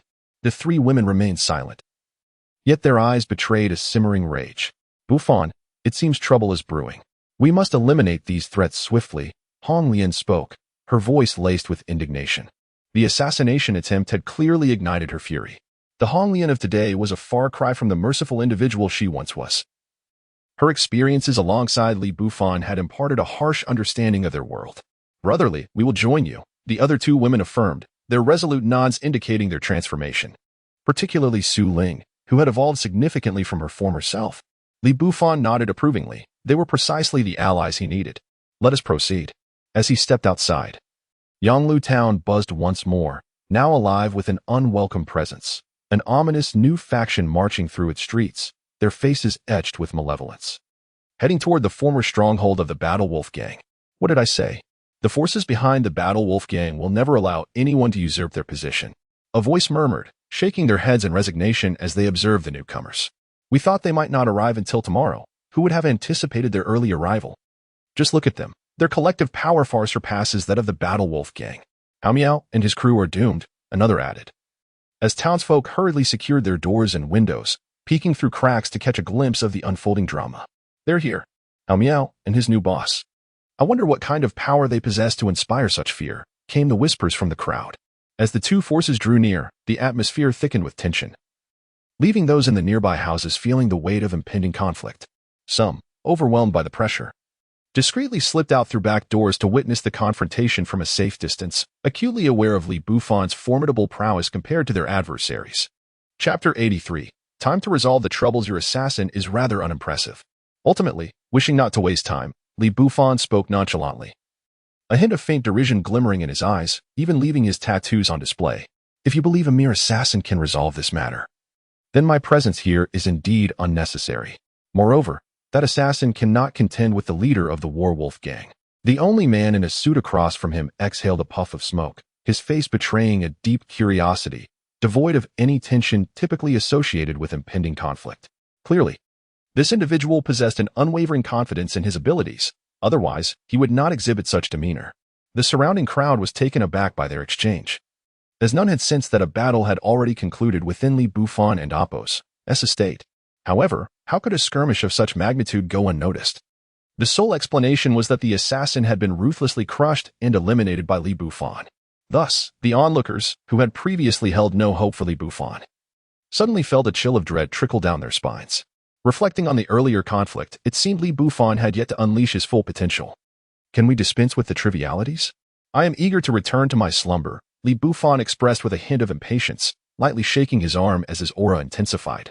Very well, as long as I can take you back, my mission will be accomplished. As he spoke, the man opposite him flicked away his cigarette, shaking his head indifferently. Immediately, the smoke he had just exhaled morphed into a dense fog that enveloped him completely. Moments later, the mist dissipated, rendering him invisible. Is this the ability of concealment? A trace of disdain flickered in Li Bufan's eyes. The moment the opponent made a move, he had already gauged the extent of his strength. Merely a lowly C-grade being. For Li Bufan, such an entity was less satisfying to vanquish than a ferocious beast. After all, slaying a beast could yield a crystal core, whereas eliminating this individual would merely squander time. With a mere thought, Li Bufan and Apos' wings unfurled fully, lifting him into the air. An array of radiant light cascaded from above, illuminating him like a diminutive sun. Concurrently, the demonic aura enveloping Hong Lian encircled all those behind her. Another tattoo ignited, casting a sanctified light that blanketed everyone present.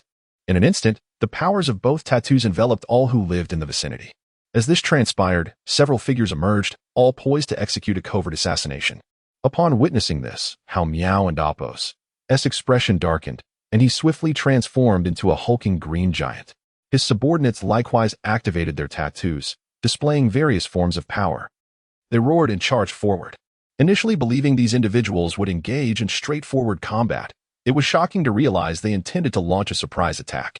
In that case, there was no need for courtesy.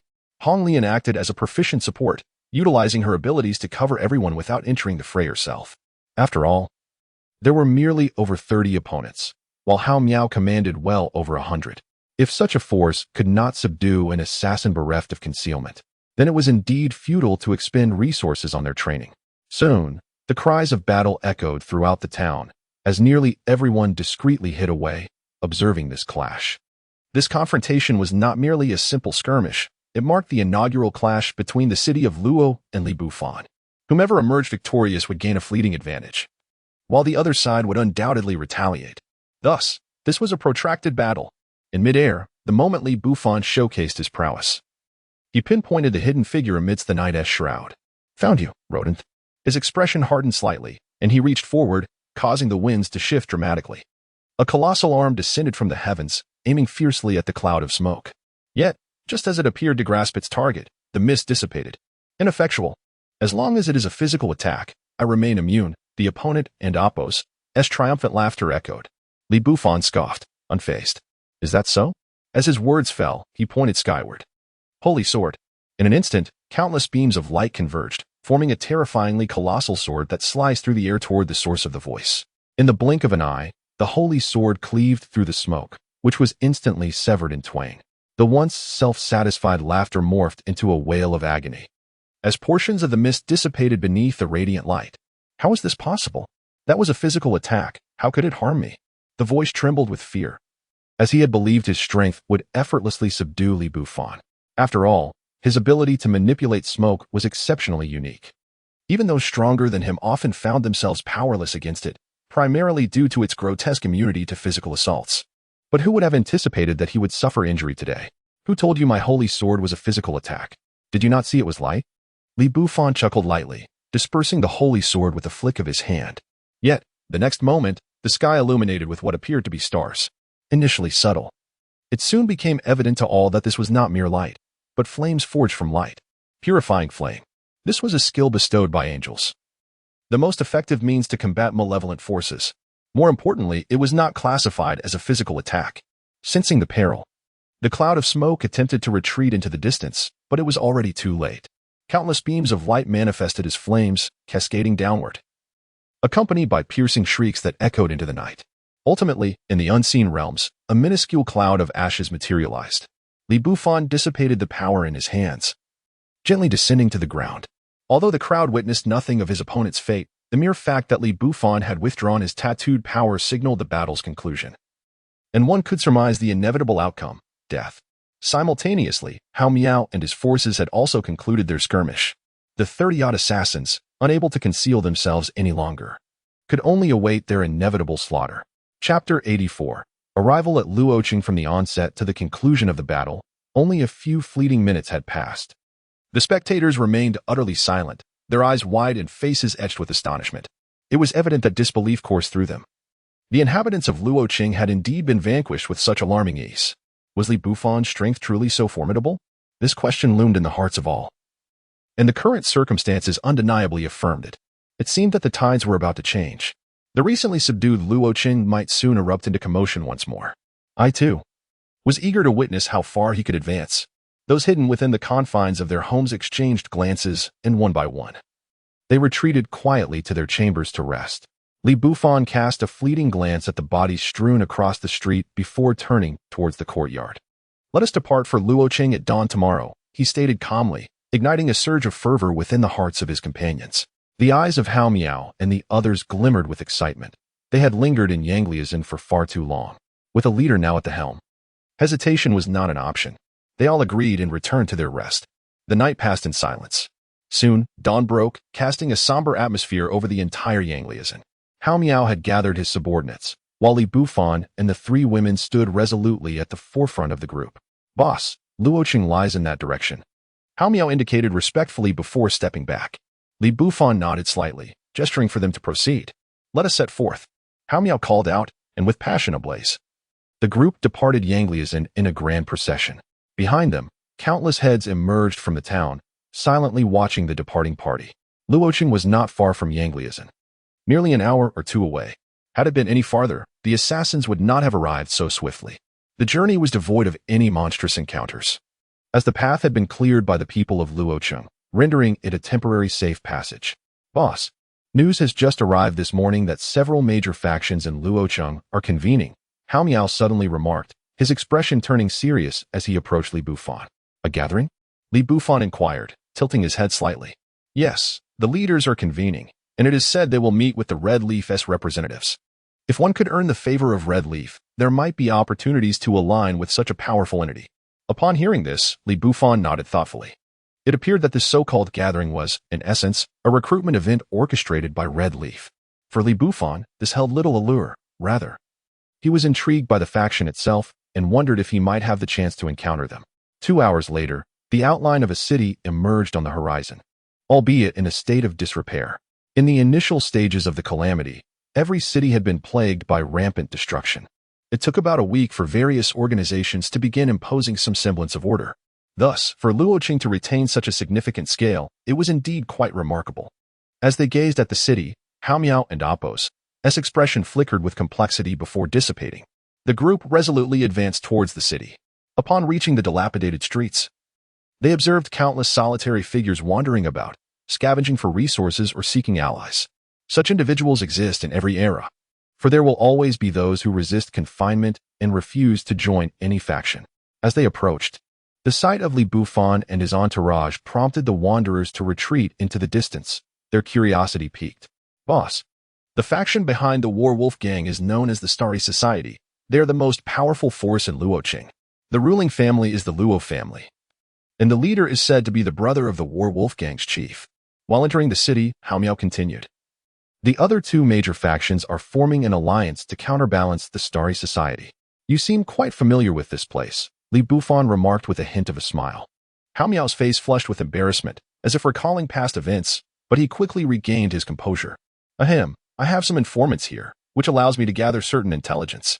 I had long contemplated developing my presence here, but alas, I lack the strength." As he spoke, Hao Miao shrugged helplessly. Li Bufan regarded him intently, but chose not to pursue the matter further. "Let us find a place to settle and gather information on the Starry Society," he said, a glimmer of determination in his eyes. Although he believed himself to possess sufficient strength, the safety of those who accompanied him was paramount. If they were to engage in battle together, it might lead to disaster. Hence, he needed to thoroughly investigate the Starry Society before devising a strategy to dismantle it. After all, Li Bufan was no longer a solitary figure. Had he been as he once was, merely a lone wolf accompanied by the three women, he would have charged forth without hesitation. The group affirmed his words and began to disperse in search of a suitable location. Soon enough, they discovered an abandoned construction site that, due to its surroundings, remained unoccupied. It would serve as their temporary stronghold. "Brotherly, what are your plans moving forward?" the three women inquired, gathering around him. Li Bufan nodded thoughtfully, though his expression was contemplative. "We must wait a while longer." His gaze turned distant, recalling a scene from his previous life. In the aftermath of the calamity, a blood mist would envelop the world every 2 months, driving those caught within it into a frenzied rage, unless they had previously marked themselves to sever the influence. This phenomenon, known as the Night of Rampage, occurred with alarming regularity. As the 2-month mark approached, the anticipation weighed heavily on him. Although they were outnumbered, Bufan possessed a distinct advantage in the realm of information. He was privy to knowledge unknown to others, and this was his strength.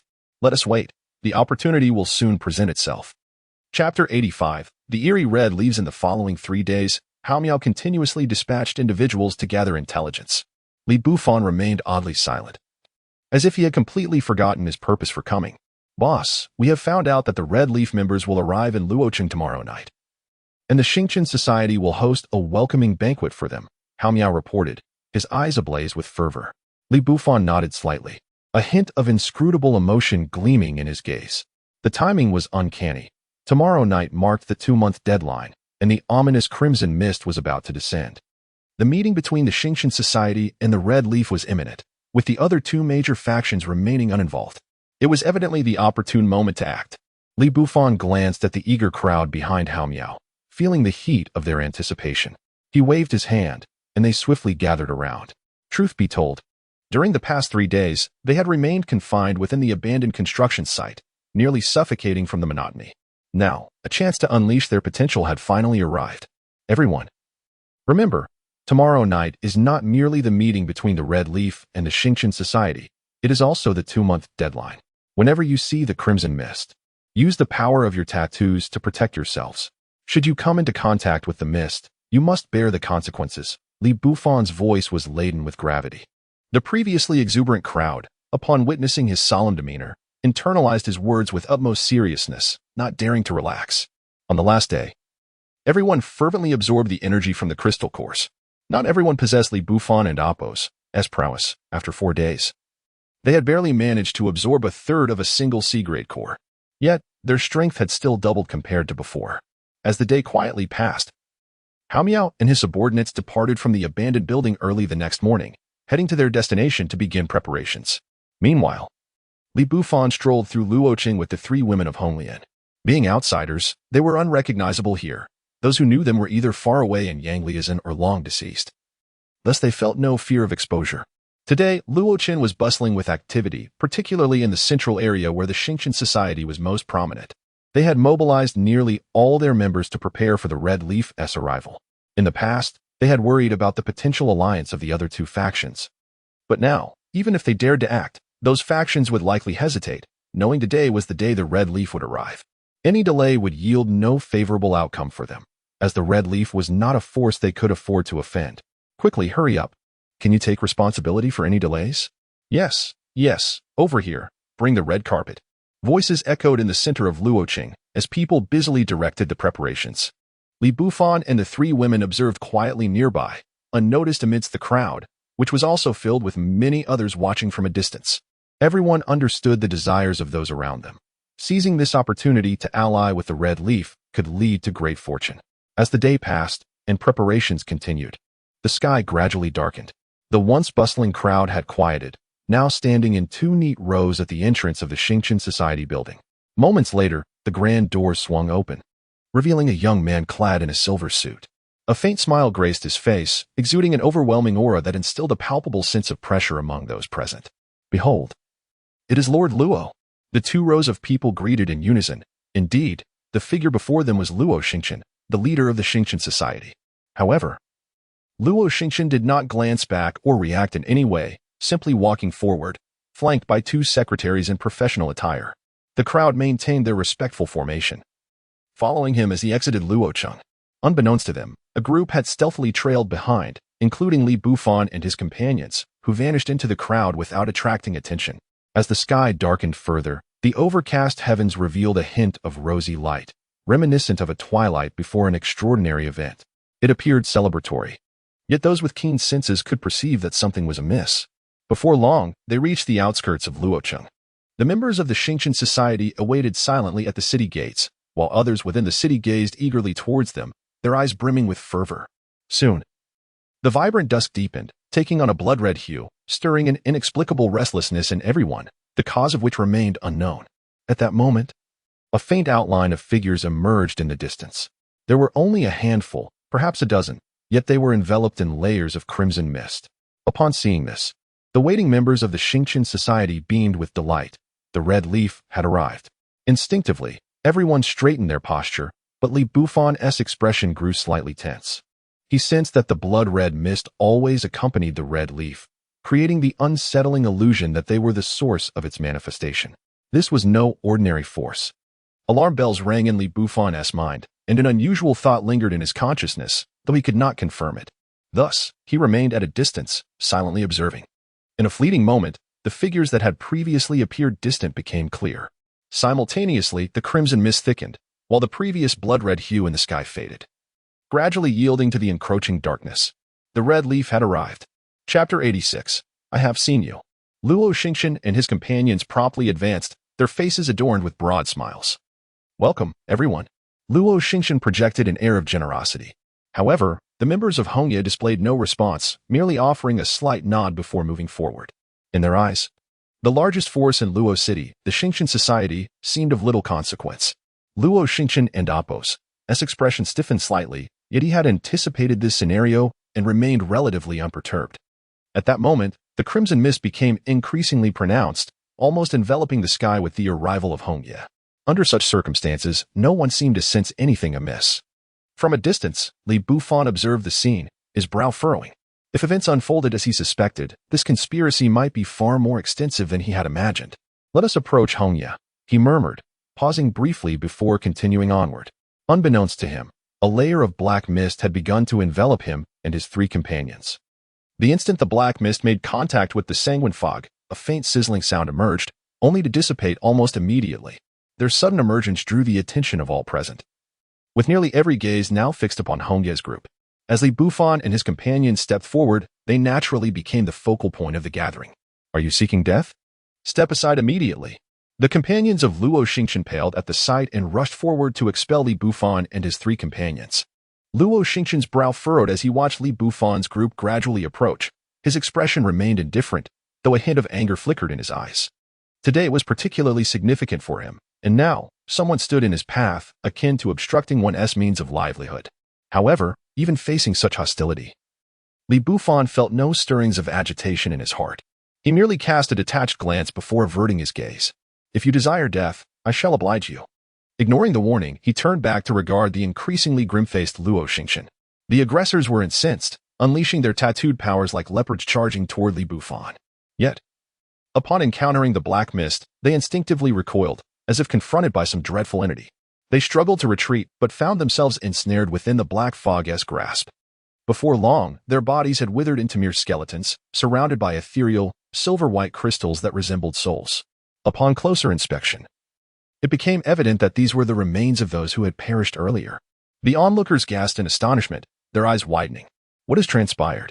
How did they suddenly die? Are those their souls? These newcomers are not to be trifled with. Many began to retreat, sensing a shift in the air. The factions in red and black continued their advance until they halted at the city and Apos' threshold. Luo Xingqian, a pleasure to meet you, Li Bufan spoke calmly, his gaze unwaveringly fixed on Luo Xingqian. Yet he had already noticed the hint of crimson in the eyes of the latter and Apos' group, a sign of the influence of the red mist. I have seen you. Luo Xingqian replied, his expression impassive, devoid of any discernible emotion. Those familiar with him knew that this demeanor indicated his utmost fury. Though I have not seen you before. It seems you sent someone to kill me. Regrettably, I survived, Li Bufan replied nonchalantly. If the atmosphere between them had not been so charged, onlookers might have assumed they were merely exchanging pleasantries. Oh, you were the one who killed my useless brother? I must admit, I did not foresee this, Luo Xingqian remarked. A flicker of realization crossing his face, though his demeanor remained disturbingly calm, as if these revelations bore no weight upon him. As fate would have it, I encounter you here. I kindly invite you to die. As he spoke, a faint smile graced Li Bufan's lips. The black mist enveloping the forest seemed to expand further, compressing the sanguine fog brought by the Hongye group. Soon, the sky was divided between black and red. I have seen you. Just as a confrontation appeared imminent, a member from within the Hongye group spoke, his tone devoid of inquiry, but rather affirming, as if he indeed recognized Li Bufan. Li Bufan harbored profound curiosity, though he masked it well. Hongye, if there are no further matters, I kindly ask you to step back a bit. Once I resolve this issue, I believe we shall have the opportunity for a more thorough discussion. To the astonishment of all, the members of Hongye actually retreated a short distance, watching silently from afar. Simultaneously, the crimson mist followed suit, receding significantly. Luo Xingqian's gaze turned steely, filled with newfound gravity. Who exactly are you? He pondered, knowing that even when he had greeted the members of Hongye, they had disregarded him. Yet, in the presence of Li Bufan, they had engaged in conversation and complied with his request to withdraw. Could he be from some extraordinary faction? If not, how could he command such respect? Now, let us address the matters between us, Li Bufan said with a serene smile, the black mist gradually retracting into his being. The three women following him similarly unleashed their tattoos, positioning themselves resolutely behind him. Do you truly believe that four of you can stand a chance? Luo Xingqian and Apos' expression remained grave, his mind racing with suspicion regarding Li Bufan and Apos' identity. Yet, he was resolute. Retreating was out of the question. Even if the Hongye members encroached upon his interests, he would never back down, let alone yield to Li Bufan and his three companions. Not just that. Li Bufan clapped his hands lightly, and a multitude of figures surged behind him, over 100 in total. As they appeared, their powers erupted forth, each towering over 2 meters, with some even exceeding 3 meters in height. The air thickened with an ominous aura. Chapter 87. Bring it on. It appears you were well prepared. However, regardless of your identity, since you have arrived today, you shall remain here. Luo Xingqian is imbued with immense pride. No matter who Li Bufan may be, if the opponent has resolved to engage in battle, then let it be so. As for whether he might offend someone, Luo Xingqian is utterly indifferent. He possesses the entire city as his backing, and he firmly believes in his strength, which is not something others can easily shake. If it were otherwise, why would the other two formidable factions have united yet dared not take action against him? The answer lies in this very notion. By the way, I am adept at divination, and prior to my arrival today, I cast a fortune for you. Clearly, it is not only you who faces imminent peril, your entire faction is also destined for bloodshed. Before the battle commenced, Li Bufan lightly tapped Luo Xingqian and all those behind him. Instantly, the already taut atmosphere began to fray. Luo Xingqian and Apos' expression darkened swiftly. His eyes flashed with a myriad of intense crimson hues, embodying a frenzied killing intent. He detests being pointed at, especially at such a critical moment, and thus, Luo Xingqian became enraged. His tattoos erupted into a radiant display, transforming the surroundings into a tempest. The power encircling him coalesced into a towering tree. As this magnificent tree took form, Luo Xingqian melded into it. Subsequently, a cascade of green light descended, amplifying the momentum of all those behind him. This was a collective enhancement skill. Moreover, as the enhancement concluded, the branches of the towering tree, now embodied by Luo Xingqian, swung violently forward. An overwhelming assault commenced, and the battle unfolded with haste. Thousand-hand, evergreen willow. What an exceptional tattoo. Li Bufan recognized the opponent's tattoo at a glance. A subtle smile gracing his lips as his own form began to transform. The black mist that had previously encircled him morphed into a dark cloak enveloping Li Bufan. In his hand, a black scythe materialized, adorned with 2 skulls suspended at the junction of the handle and blade. The moment Li Bufan completed his transformation, an overwhelming aura of death enveloped the arena. Even those watching the battle from within the city felt its chilling presence, as if a pair of unseen eyes were observing them. The Grim Reaper. This is the tattoo of the Grim Reaper. My goodness, how could someone awaken such a tattoo? Is it not said that the stronger the tattoo, the greater the pressure endured during its awakening? To awaken the tattoo of the Grim Reaper without perishing is simply unjust. Countless voices echoed cries of unfairness. Not only them, but even Luo Xingqian's pupils constricted in shock. Though tattoos related to deities have been seen, they are exceedingly rare. And those that do exist are but minor divine entities. This cannot compare to the Grim Reaper, who governs life and death. How Miao and the others stood frozen, their astonishment unparalleled. If their oversight of Li Bufan's tattoo the previous night was due to their rage, today they reflected upon it. On 3 separate occasions, Li Bufan had employed different tattoos, one of power, one of an angel, and one of the Grim Reaper. The coexistence of angelic and deathly tattoos within a single individual is an impossibility. Such incongruities only reinforced Hao Miao's belief in his new leader's extraordinary nature. Meanwhile, the group led by Hong Yi, now distanced, felt the weight of Li Bufan's tattoo, causing them to stir slightly. They exchanged glances, as if communicating silently. Particularly, the individual who had first claimed to have seen Li Bufan, His eyes sparked with fervor and a hint of complexity. Deep within his gaze, countless struggles unfurled. Simultaneously, the battle had quietly commenced. As Thousand-Hand Evergreen Willow unleashed its overwhelming assault, Bufan merely waved his scythe with simplicity.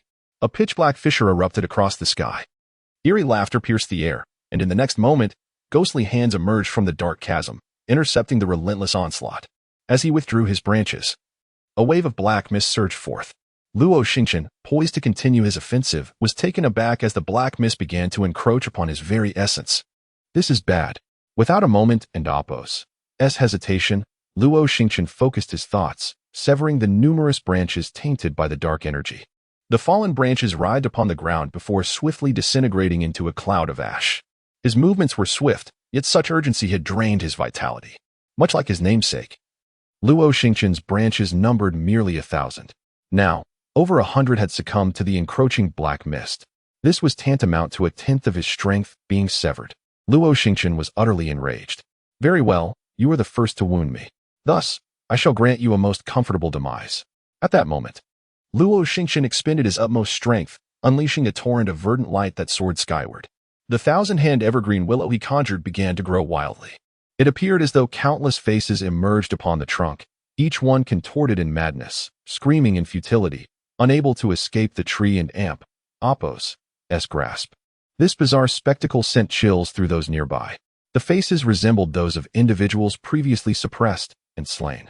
Suddenly, one person recognized a familiar visage, causing their complexion to darken.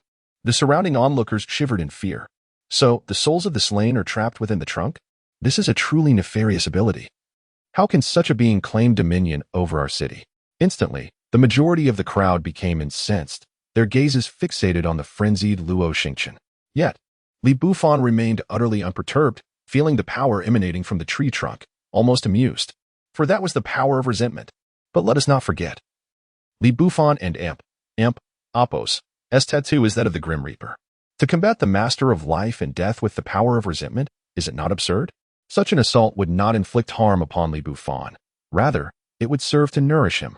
So bring it on. Chapter 88. Self-detonation in an instant. The surrounding malice dissipated entirely.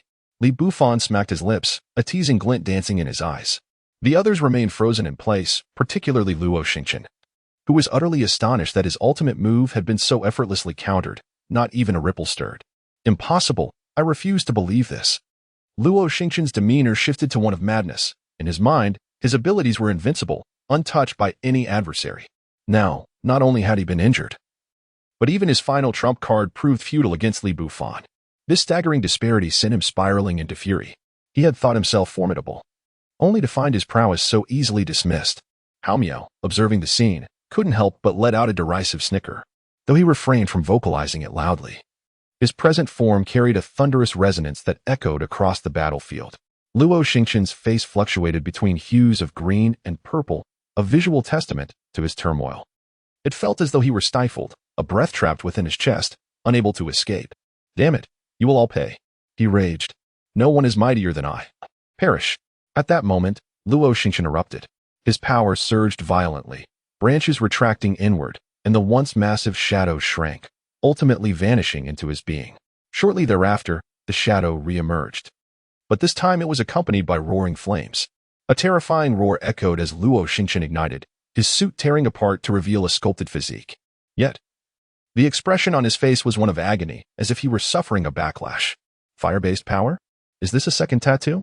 The onlookers gasped in disbelief. This already formidable individual had awakened yet another power. Panic swept through the crowd witnessing from the city. They believed today would mark Luo Xingqian's downfall. Yet his resilience was astonishing, erupting anew with the amplification of 2 tattoos. Who could rival him now? The other 2 major factions watching from the city wore expressions of dread, feeling an overwhelming pressure that threatened to suffocate them. The awakening of burning potential was indeed intriguing. Bufan remained unfazed, watching Luo Xingqian with keen interest. In his eyes, the addition of another tattoo was inconsequential. A salted fish would remain a salted fish, even if it turned over. Luo Xingqian had succumbed to madness, his eyes ablaze with blood-red fury. Flames erupted around him, incinerating all in proximity within mere seconds. In this chaotic atmosphere, a vast expanse emerged as all gazes turned to Luo Xingqian with palpable fear. The battle had become secondary, survival was paramount. With a sweeping motion, Luo Xingqian summoned a torrent of flames, creating a swirling vortex that soared to great heights. Countless crimson mists were drawn into the inferno, obliterating any surrounding force. The explosive power rendered the battlefield even more desolate. As combat ceased, and the focus shifted to the confrontation between the two leaders. Li Bufan shook his head slightly at the spectacle. He drew his dark scythe behind him, and a shroud of black energy enveloped him, forming a colossal, grinning visage in the air. Its gaping maw unleashed a terrifying blast of black mist, seemingly languid yet striking with incredible speed, reaching the flame vortex in an instant. The consuming flames attempted to engulf the black aura, but to no avail. A cacophony of anguished cries emanated from within the black mist. The vengeful spirits having transcended their original ferocity. They savagely tore at everything in sight, including the overwhelming vortex of flames. Crunch. The horrific sounds of gnashing teeth filled the air as the once mighty flame vortex was bitten away, reduced to half its size before dissipating. Luo Xingqian coughed up blood. Disbelief etched across his features. He had poured all his strength into igniting a previously dormant tattoo, yet even in this state, he could not inflict harm upon Li Bufan. More alarming was the realization that his most powerful techniques appeared trivial in Li Bufan and Appo's eyes. Was the gap truly so vast? Despair washed over Luo Xingqian, his gaze darkening. Suddenly, as if crossing a threshold, he erupted into a frenzy, charging at Li Bufan with frenzied speed. Boom. In an instant, a cataclysmic explosion erupted, Luo Xingqian detonating himself, leaving behind a massive crater. The shockwave sent onlookers staggering, many bleeding from their mouths, their expressions blank. Those closest to the blast were reduced to ashes, with not even a trace of their remains. No one could have anticipated that Luo Xingqian would self-destruct before their very eyes. The once proud figure had perished in an instant. The stark contrast leaving the crowd in a state of madness. Chapter 89. The Invitation of the Red Leaves. Is it a deception? Has this fellow truly perished? Even if two types of tattoos were to merge, could they have inflicted any harm upon him? Thus, who among us can elucidate the true identity of this individual? It is over. The winds of change are upon us, and chaos is poised to engulf this city. Countless voices murmured, their expressions betraying a lack of confidence. Clearly, they had yet to reconcile with the catastrophic outcome of Luo Xingqian's self-detonation, the strongest in Luo City. This sentiment was particularly palpable among the two major factions that had long since allied. Now, their features were marred by a complex turmoil, utterly at a loss for what to do next. Even if they united, could they stand against Li Bufan? Their hearts brimmed with uncertainty. At the forefront, Li Bufan surveyed his surroundings with an indifferent gaze. The members of the Starry Association instinctively recoiled, taking 2 steps back. Yet, as the crimson glow in their eyes intensified, a pungent scent of blood permeated the air. They were driven into a frenzy. In the face of inevitable defeat, they found themselves unable to escape. The cacophony of explosions echoed incessantly, as if countless missiles had been unleashed upon the city outskirts. Following the immense roar, the entire battlefield lay reduced to rubble. Only Li Bufan remained unfazed, standing resolutely amidst the destruction. Although some of Hao Mao's subordinates had perished, they had retreated in time, enveloped by the protective power of their tattoos, thus suffering minimal impact. What should have been an intense skirmish concluded with eerie silence, swift enough to leave all in bewilderment. Clap, clap. At that moment, the sound of applause resonated. It was the entourage of Red Leaves, their gazes toward Li Bufan filled with profound admiration. Particularly, the individual who had previously claimed to know Li Bufan stepped forward, striding toward him. Let us converse. To everyone's astonishment, the figure emerging from the Red Leaves gradually dissipated the crimson mist enveloping him. His visage, exposed to the masses, was neither grotesque nor the aloof, enigmatic appearance they had envisioned. Instead, it bore an utterly mundane countenance, one that could easily be overlooked in a crowd. As they beheld this, all present fell into a stupor. Was this truly the Red Leaves they had known? Previously, members of Red Leaves had seldom revealed themselves, and instances of them initiating conversation were exceedingly rare. Yet, now Li Bufan had accomplished this feat. This revelation seemed to awaken a flicker of understanding within the chaotic minds of Luo City. What shall we speak of? Li Bufan regarded the other, slowly dissipating his tattoos as well. A faint layer of black mist persisted around him, merely a precaution against the encroaching red fog. Observing this, the other chuckled lightly. I can see you are quite vigilant, but that is preferable. If you were like me, I would hold you in disdain. By the way, you may call me you. You and Appo's expression was one of a subtle smile as he regarded Li Bufan, who furrowed his brow, a sense of familiarity stirring within him at the sound of that name. It seemed ordinary, yet it struck a chord of recognition. Familiar, is it not? This world is not as you perceive. Everything is propelled by unseen hands. Neither you nor I can escape this sphere. Li Bufan remained silent, while you continued, seemingly conversing with himself, indifferent to any response. Yet, the intensity in his gaze appeared to brighten. Such as? Li Bufan finally spoke, narrowing his eyes, his piercing gaze as if attempting to penetrate you and Apos' thoughts. There are no examples. It is premature for you to grasp these concepts. However, should you choose to join us, you might uncover the truth. You smiled faintly, refraining from elaborating further and instead turning to invite Li Bufan to join their ranks. Upon hearing this, those spectating from within the city felt their breaths grow heavy. They were acutely aware of the Red Leaves and Apos' formidable power. Just the mere presence of the 10 or so individuals before them could obliterate a city. An endeavor beyond even Luo Xingqian and Apos' capabilities. Whether Li Bufan could withstand them remained an enigma. Joining you, what are the benefits? Li Bufan tilted his head slightly, his expression unwavering. Yet, the onlookers were on the verge of frenzy. To join the Red Leaves was itself a boon. What more could one desire? They gasped, nearly wishing to shove Li Bufan aside to take his place in the Red Leaves. What benefits, you ask?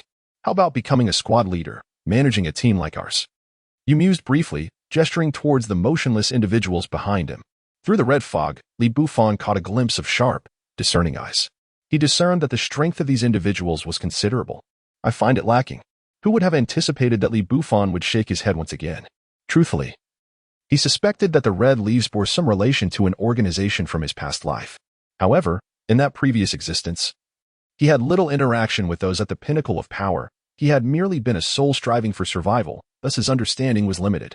Now, he sensed the faint aroma of conspiracy. For this reason, he felt compelled to refrain from aligning with them. Is that so?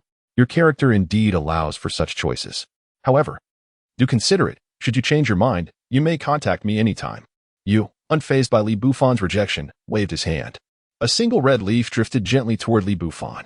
He reached out to catch it. It was an ordinary maple leaf, yet adorned with an incomprehensible pattern, seemingly signifying its extraordinary nature. Li Bufan and Apos' pupils constricted slightly, and he finally confirmed. The Red Leaves organization was undeniably not of this era and Apos' making. They were, in fact, a colossal conspiracy. Chapter 90. Secrets, however, Li Bufan concealed his emotions remarkably well. At that moment, he had already reined in all his feelings. With a calm demeanor, he tucked the red leaf into his pocket and nodded slightly. By the way, allow me to remind you that this red leaf possesses a life-saving function. If you choose to use it, perhaps some secrets will be unveiled to you. As you spoke, a subtle smile involuntarily graced her face. Let me pose a question. Li Bufan showed no intention of lingering on the topic of the red leaf and swiftly shifted the conversation. What? You tilted her head slightly, maintaining her faint smile, leaving everyone puzzled about the source of her mirth and her thoughts. The blood-colored mist that accompanied you, was it your doing? Li Bufan hesitated briefly, but ultimately opted to inquire. Although he was aware that this question might reveal something, understanding this fact had become paramount. Yes and no, or rather, we harnessed its original power to recreate a new blood mist. This is also the reason why our red leaves can manifest anywhere. Unexpectedly, you was candid, openly sharing this information.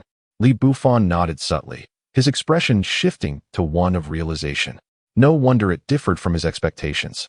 It turned out the current red weapons were counterfeit. By the way, let me remind you that the arrival of the blood mist will no longer occur in 2 months, but in 2 months and 1 day. This means that as dawn breaks, the blood will fully descend. As you uttered these words, her smile deepened. However, the dissipating red mist began to envelop once more from this day forth.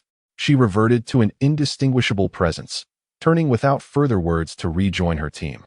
The others remained silent, not uttering a word, mirroring her actions. Once she returned to the group, they silently departed. The original blood-red mist also dissipated after the departure of the red leaves. The sky had long since darkened, yet no one felt at ease.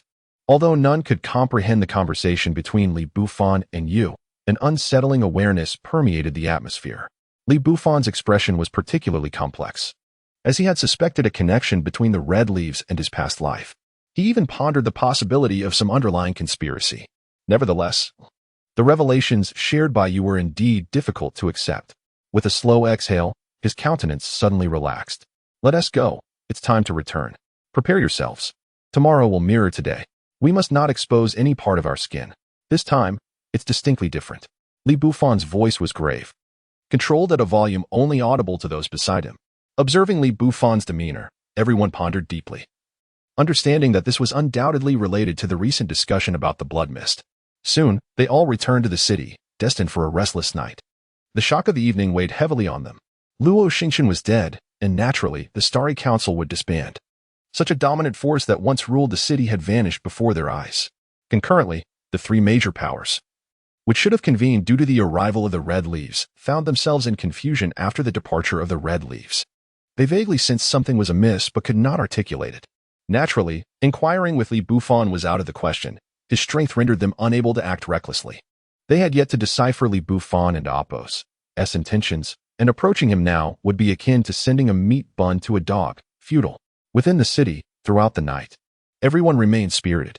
In truth, only Li Bufan engaged in real combat. The others exerted their powers to varying degrees, but that was the extent of it. Li Gu, what exactly were you discussing earlier? Ultimately, Su Ling could no longer contain her curiosity and asked. If it had gone unmentioned, that would have sufficed. But now that she had inquired, the other two women wore curious expressions as well. Those matters pertain to the Red Leaves. I even suspect that many changes in this world are connected to the organization behind the Red Leaves. Of course, they may not be responsible. As Li Bufan spoke, the three women displayed incredulity. They understood the changes he referred to, namely, the eruption of tattoo powers and the awakening of various beasts. However, if this was artificially induced, it seemed rather implausible. Nevertheless, Li Bufan's words were merely conjecture. Even with the memories of his past life, he remained distant from the true elite of that world. Let us set these matters aside for now. For the time being, we must focus on enhancing our strength. Other concerns can wait until we are stronger. Li Bufan shook his head slightly. After tomorrow, this city will become our new stronghold. As for Yanglu Town, we need not concern ourselves with it for now. While he spoke, the three women showed a hint of interest.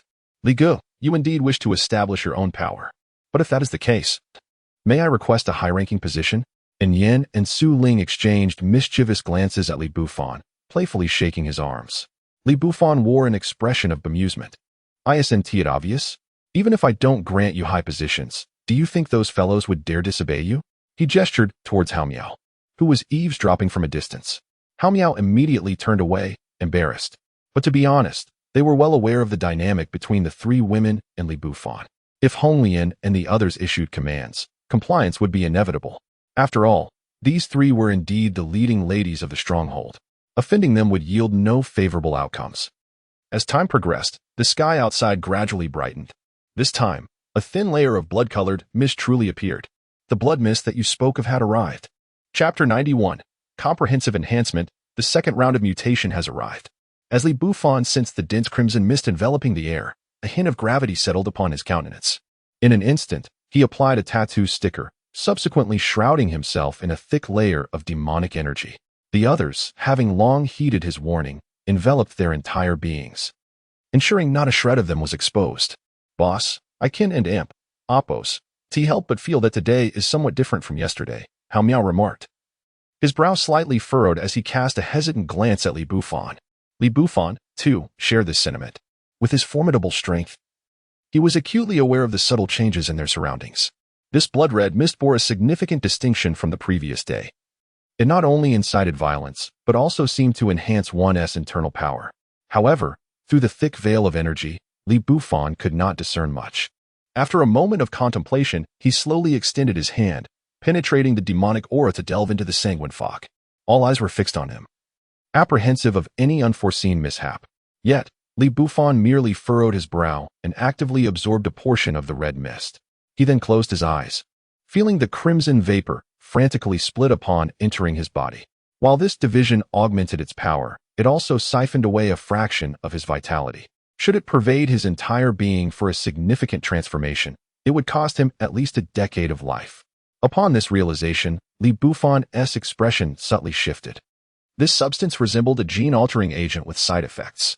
Suddenly, he recalled the initial moments when a similar blood-red radiance had erupted in the sky. If this was indeed related, Could the current blood mist signify a second transformation? Sharing his hypothesis with the group elicited profound astonishment on their faces. Boss, does that mean we can absorb a moderate amount to enhance our strength? Hao Miao quickly grasped the crux of the matter. Although it bore the drawback of shortening their lifespan, gaining power invariably required sacrifice. Moreover, after undergoing mutation, one's lifespan would considerably extend alongside their newfound strength. No longer confined to the mere century that would lead to their demise. Thus, in the grand scheme of things, sacrificing 10 years was not a substantial concern for them. Before long, many were tempted. You may absorb, but do not exceed half of your internal power. Otherwise, you risk descending into madness. Besides shortening your lifespan, this method is nearly tantamount to unlocking latent potential.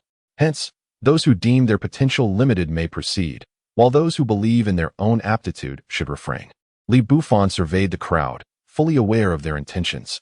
Not everyone possessed the fortitude to resist temptation as he did, nor did they regard the crimson mist with disdain. Hearing their leader speak, the younger members exhibited signs of eagerness. Subsequently, over a dozen individuals gritted their teeth and extended their hands, commencing their absorption of the sanguine mist. As they did so, their bodies began to radiate a crimson hue, faint traces of madness flickering within. The onlookers wore expressions of vigilance, prepared to intervene should the situation escalate. Fortunately, everyone remembered Bufan and Appos' caution and refrained from excessive absorption, thereby maintaining their sanity within controllable limits. Observing this, those who had hesitated felt a wave of relief and also reached out. Among the 100 or so present, 2/3 chose to absorb a bit of the blood mist to elevate their abilities. The remaining individuals, though conflicted, ultimately abstained. Hao Miao felt similarly. As for the trio of Hong Lian, their situation was even more distinct. Following Bufan, they had thrived on his various methods. Even the most unpromising among them had flourished, let alone these exceptional talents. Additionally, aside from those methods, their resources had never dwindled. With ample provisions to enhance themselves daily. Why squander 10 years of lifespan for a mere boost in power? It appeared this was the second wave of mutations following the initial transformation. After this round, the strength of both the mutated beasts and humans would double. However, the madness induced by the blood mist would drastically reduce their numbers, likely by more than 2/3, resulting in a predominantly elite populace. Bufan pondered the forthcoming dynamics, a glimmer of wisdom igniting in his eyes. This scenario was far more intriguing. A constant presence of mere cannon fodder would render the experience rather dull. A subtle smile graced his lips as he awaited the dissipating crimson mist. Simultaneously, the entirety of Luo City had erupted into chaos. No one understood the origin of the sudden blood mist. As they inhaled its essence, they felt their strength surging, plunging into a frenzy. Each individual desperately absorbed the sanguine fog, oblivious to their escalating madness. Once again, the turmoil that ensued during the initial onset of mutation had returned, growing increasingly intense. Unlike before, when some ordinary individuals had yet to awaken their tattooed powers, the remaining populace had now predominantly awakened to their abilities. Their command over this power had reached a level of mastery. Thus, this eruption of chaos was far more ferocious than its predecessor. For half a day, the city succumbed to pandemonium. Meanwhile, Bufan's subordinates had successfully transformed their strength during this period. Judging by their newfound power, the majority had ascended to a D-class level, a significant leap from their previous standing. Consequently, Hao Miao and the others felt an undeniable pressure. Their prior reliance on innate talent seemed to have leveled the playing field. Chapter 92. Surrender or die. However, such thoughts were fleeting, disappearing as quickly as they had appeared. After all, with Bufan present, they possessed vast resources. Thus, even if they were momentarily brought down, it would hardly make a significant impact. Come out, you lot inside. Hand over all your supplies immediately, or prepare to meet your demise. At that moment, a cacophony of shouts erupted from outside, accompanied by the sounds of a frenzied battle. Hao Miao and the others exchanged glances, their expressions darkening. They had been attacked. Indeed, it was a testament to the madness of the second round of mutations. In the past, no one would dare to provoke them after witnessing Bufan's terrifying strength. Yet, in this chaotic time, reason had vanished. And those outside were rushing in to challenge them without a second thought. What shall we do, boss? Although Hao Miao felt a surge of restlessness, his gaze remained fixed on Bufan. They could not endure being provoked now that the enemy had come to their doorstep. Remember this rule, do not seek out trouble. But do not fear it either. If others do not offend me, I shall not offend them. If they dare to offend me, I shall repay them tenfold. Li Bufan and Apos' voice resonated with a commanding authority. Hao Miao and his subordinates felt a wave of excitement wash over them, their spirits ignited. The pent-up frustration within them finally had an outlet. Brothers, follow me. Leave no one among those who provoke us unscathed. We shall resolve this matter. If they dare to resist, we shall beat them into submission. With fervent cries, everyone was filled with a fervor that coursed through their veins, particularly those who had enhanced their abilities, their eyes glinting with a hint of bloodlust, albeit a mild one. Beyond boosting their combat prowess, there were no negative repercussions. Li Bufan, however, was not overly concerned with the chaos outside. His thoughts were focused on how to seize control of the entire city of Luo under such conditions. Meanwhile, the skirmish had already commenced. The frenzied crowd outside, upon spotting individuals emerging from the abandoned construction site, became bloodthirsty, charging forward heedlessly. Their eyes were filled solely with rage and savagery, devoid of any humanity, resembling wild beasts. Some had lost all recognition. Anyone who came into their view was met with relentless attacks. The streets outside were awash with blood. Yet, Chapter 93, Arrogance? Dread. The moment these words left his mouth, the crowd fell into an immediate silence. Particularly, the members of the two rival factions exchanged anxious glances, their expressions involuntarily twitching. In the next instant, laughter erupted from all around. Huh, are you still dreaming? Do you really think that with just over 100 of you, you can contend against such a multitude? No matter how formidable you are, a mere spit from each of us could drown you. The air was filled with brazen taunts. Bolstered by their enhanced abilities from the previous day, if they had once harbored fear towards Li Bufan, that sentiment had long since dissipated. It mattered little that he might be strong in solitary combat. Their numerical superiority was a tangible advantage. Is that so? Li Bufan remained unperturbed, leisurely applying a tattoo sticker.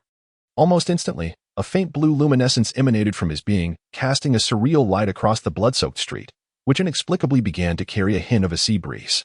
With a flick of his wrist, a pale blue trident materialized in his grasp. At that moment, his attire transformed dramatically, an armor adorned with countless gems emerged, and a crown descended upon his head. Unbeknownst to them, Li Bufan and Apos' pupils shifted to a deep blue, his gaze radiating disdain as he surveyed the assembly. Exuding the aura of a sovereign, Hao Miao and his companions had grown accustomed to their leader's evolving tattoos, though a flicker of curiosity lingered in their hearts. In stark contrast, the members of the two factions were visibly shaken, their expressions shifting dramatically, for they were acutely aware of the advantages conferred by dual tattoos.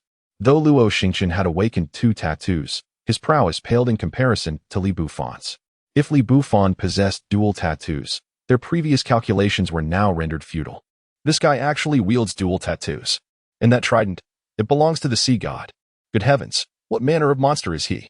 First, he bore the death goddess tattoo, and now he has the sea goddess as well.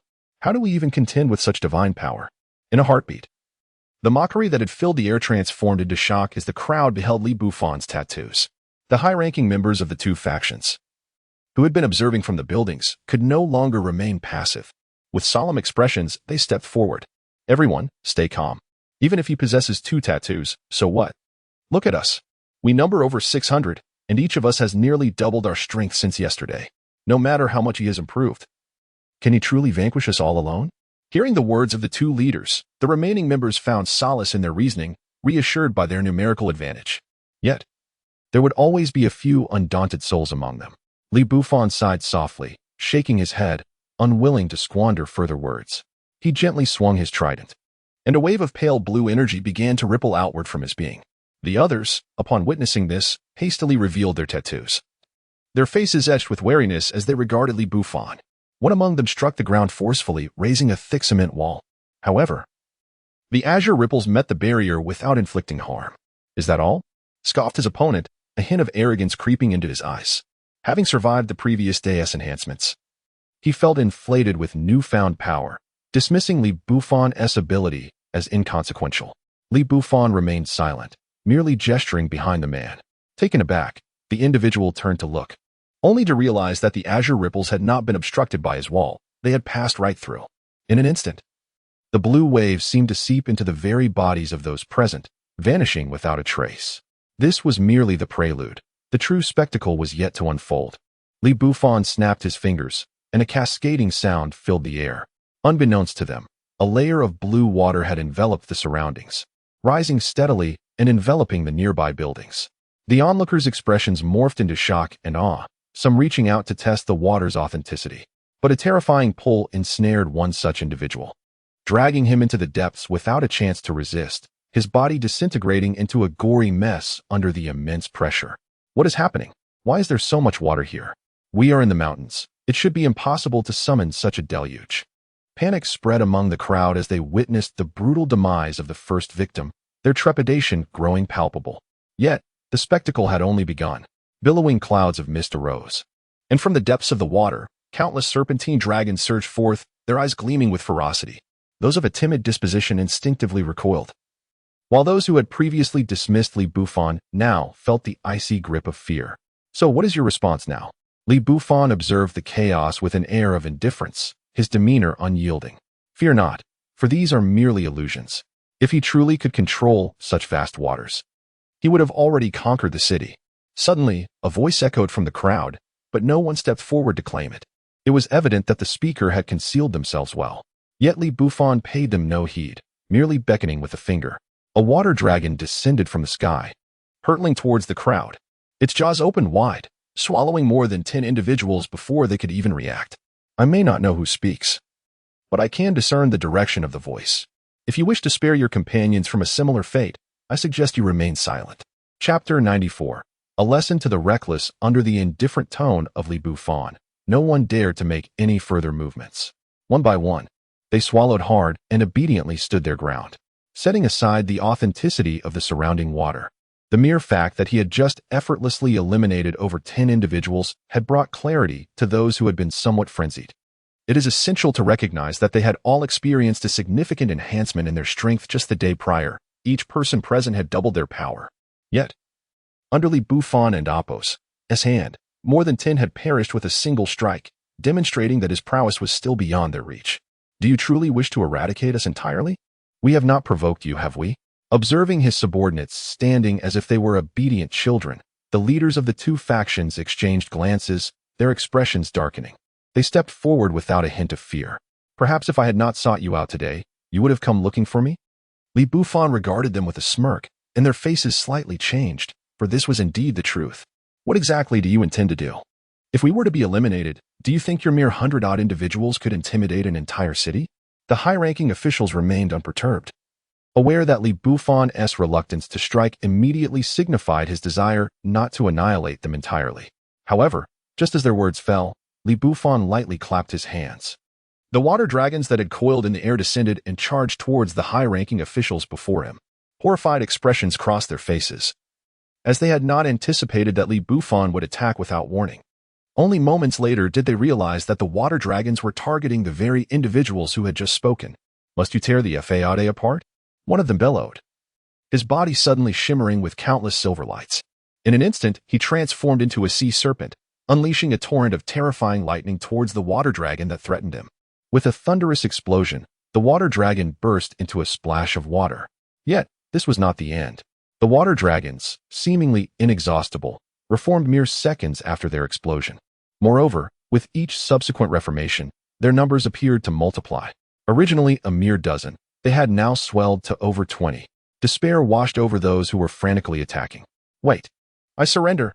As long as you spare my life, I will be your loyal servant. Faced with the brink of death, no one could disregard the value of their existence. Initially, they had hoped to negotiate with Li Bufan, but it was evident that such an opportunity had vanished, or perhaps Li Bufan had simply deemed them unworthy of consideration. Apologies, but there was still a chance earlier, though I have no fondness for disobedient individuals. Li Bufan shook his head, snapping his fingers. The multitude of water dragons merged into a single colossal entity that lashed its tail with devastating force. In an instant, those who had desperately resisted were enveloped in a cloud of mist. In moments, countless lives had been extinguished, leaving a faint metallic scent of blood lingering in the air. A chilling dread gripped everyone present. They had anticipated that their enhanced powers would bring them closer to Li Bufan and Appos' level. But it was now painfully evident that the chasm between them was insurmountable. In an instant, the remaining individuals felt tears welling up in their eyes. Withdraw your tattoos and surrender. The surviving leaders issued commands without hesitation, realizing that Li Bufan was indeed setting an example. If they did not capitulate now, they might face the same fate as their fallen comrades. Yet, who among them could bear to perish? Moreover, surviving beneath such a formidable presence could hardly be considered disgraceful. Upon hearing their leader and awakens' decree, the subordinates exchanged glances and slowly nodded in agreement. They began to retract their powers. Boss, could you perhaps spare Shandong? They ventured. Their faces adorned with sycophantic smiles as they gazed at Li Bufan. Just moments ago, you were quite proud, yet now you seek mercy? Hao Miao could not suppress a laugh at the sight. Those who had once seemed unreachable in his eyes now appeared as obedient lapdogs. He felt a sense of satisfaction swell within him. The individuals faced with Hao Miao's mockery felt a surge of resentment, but remained silent. Their primary concern was preserving their own lives. Li Bufan remained silent, merely gesturing with a wave of his hand. The countless waves that had encircled them dissipated as if they had never existed. Observing this, the others exhaled a collective sigh of relief. The oppressive weight lifted from their shoulders. I shall not interfere with your actions henceforth.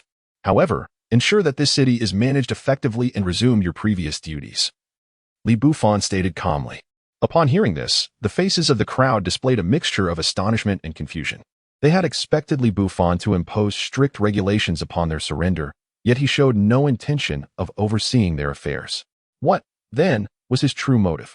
Was it merely to assert his dominance? Do not gaze upon me.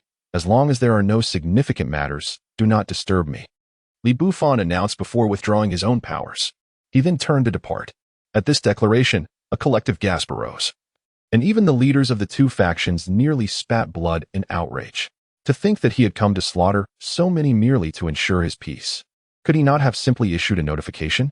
It was sheer madness. Yet, with Li Bufan's overwhelming strength on display, none dared to voice their grievances, only silently cursing him. How disappointing. We had anticipated a grand spectacle, only to find it resolved so swiftly. In that case, we need not exert ourselves further, a few arrogant voices rang out, drawing the attention of the crowd. Looking up, they spotted a group of flying beasts hovering above, their voices echoing from the backs of those creatures. In the next moment, the beasts flapped their wings and descended towards the ground below.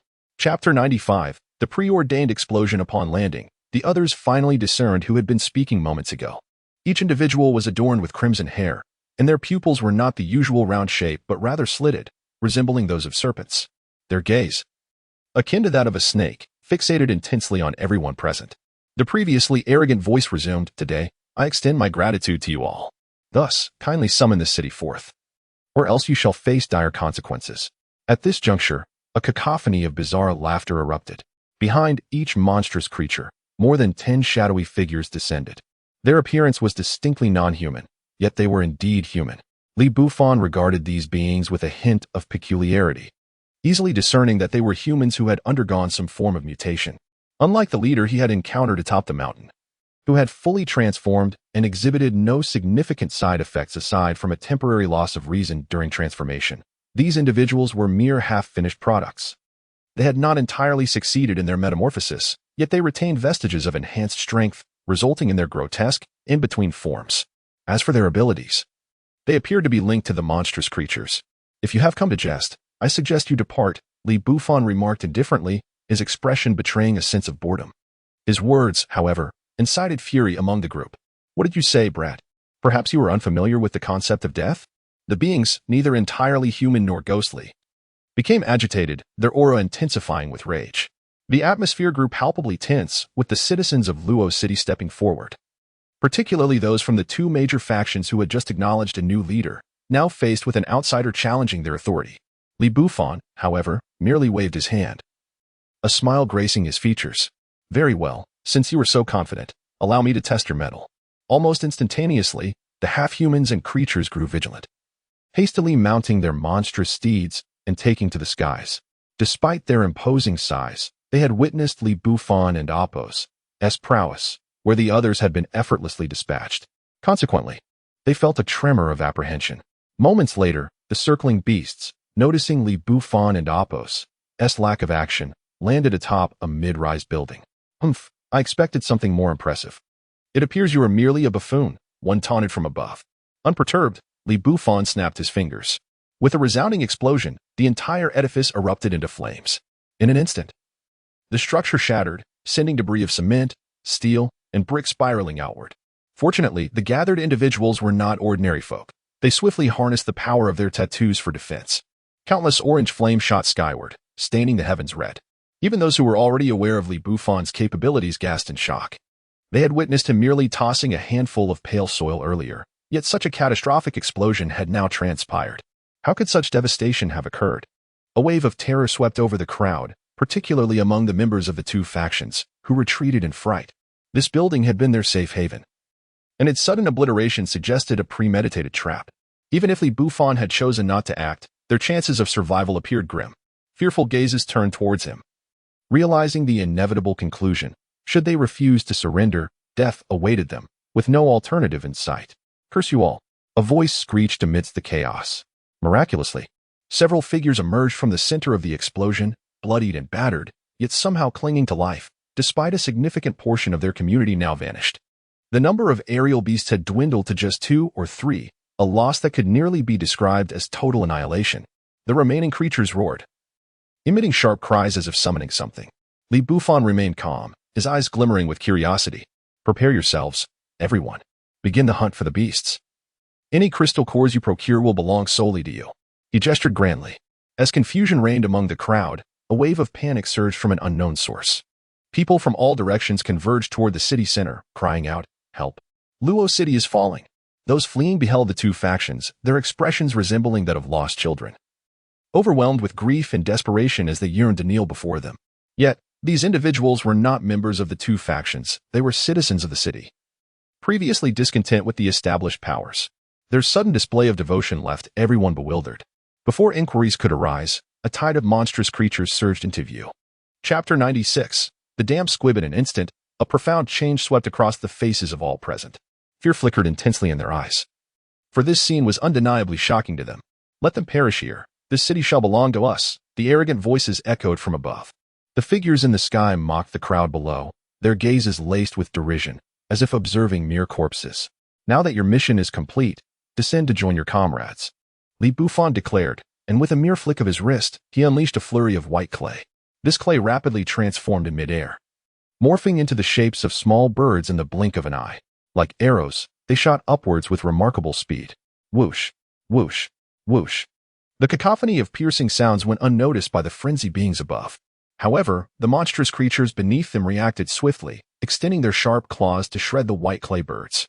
Yet, no one noticed that these shattered forms did not fall to the ground. They remained stuck to the beast's claws. In the next moment, a tremendous explosion resounded, causing all figures in the air to vanish without a trace. It was only then that Hao Miao and the others realized that the earlier explosion of the building had been conjured from that innocuous white clay. How could such a seemingly trivial substance unleash such formidable power? Confusion enveloped their minds, yet no answers were forthcoming, and time was of the essence. "Everyone, remain calm and gather together. We must confront the surrounding beasts according to our abilities," Hao Miao urged, recovering from his shock. He glanced around at the others, his presence formidable with the activation of his tattoos, imposing a sense of pressure with his towering stature. The previously distressed crowd quieted down, their eyes scanning the area. Upon witnessing the remaining two factions showing deference to Li Bufan, they fell silent. In their collective memory, they recalled Li Bufan and Appos, as triumph over Luo Xingchen. With renewed determination, they devised a fierce counterattack. Despite the city suffering immense losses from 2 prior upheavals, its population still numbered in the tens of thousands. Though the beasts surged like an unrelenting tide, the assembled crowd was undeterred, fervently unleashing their power. Whenever someone was injured or faltered, they were promptly replaced by another from the ranks. On a distant hill, a few figures observed the city with keen interest. Among them was a man with white hair, who smiled lazily at the others, yawning in boredom. Not too shabby, much better than the previous city's inhabitants. "Perhaps that individual named Li Bufan is the one we seek," he mused. Beside him, a provocatively dressed woman licked her lips, her eyes glimmering with avarice. TSK. Just as I remembered, handsome men always draw me in. Yet this one's strength is undeniably remarkable, showcasing more than 2 types of tattoos. He seems to have had some dealings with the Red Leaf faction as well. The others echoed their sentiments, though their expressions remained impassive, as if Li Bufan had failed to impress them. "So, is today's plan concluded?" the white-haired man inquired, casually gesturing to the group. Why do you always ask us? Even if you do, will it alter your decision? A scar-faced man grumbled in dissatisfaction. However, the white-haired man merely smiled, unperturbed. This shows my respect for my subordinates. After all, I have consulted your opinions. But as the leader, the final decision rests with me. At this, the others felt a wave of frustration wash over them, their muscles tensing with the urge to confront the white-haired man. Yet, in the next moment, their attention shifted, their gazes piercing through the obstacles to lock onto Li Bufan, who, in the midst of slaughter, raised his hand in a provocative gesture towards them. This young man is indeed extraordinary. He can perceive us from such a distance. They acknowledged, their prior thoughts overturned. It goes without saying that someone with such early achievements deserves a place in our ranks. With that, the group wore enigmatic smiles. Yet rather than advancing towards the city, they vanished from sight, as if they had never existed in this world. Back in the city, Li Bufan gradually withdrew his gaze, his expression settling into calmness. Yet, he understood that the individuals he had anticipated were unlikely to arrive, for they had already departed. Thus, his task remained, to cleanse the area of the surrounding beasts. What a pity. I had hoped to forge some valuable friendships, he sighed, shaking his head slightly. His hands began to weave a delicate dance, and soon, a series of white threads coalesced in the air, forming a colossal figure of clay resembling a human, though faceless. With a single step forward, it plunged into the throngs of beasts. A thunderous explosion followed, yet the anticipated flames did not materialize. The sound of the blast faded into an almost imperceptible whisper.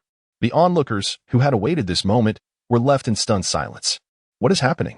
Could it be a damp squib? They pondered, their bodies frozen in uncertainty. Chapter 97. The forest of death before them lay a scene of utter bewilderment. The once vibrant and fierce beasts inexplicably froze in their tracks.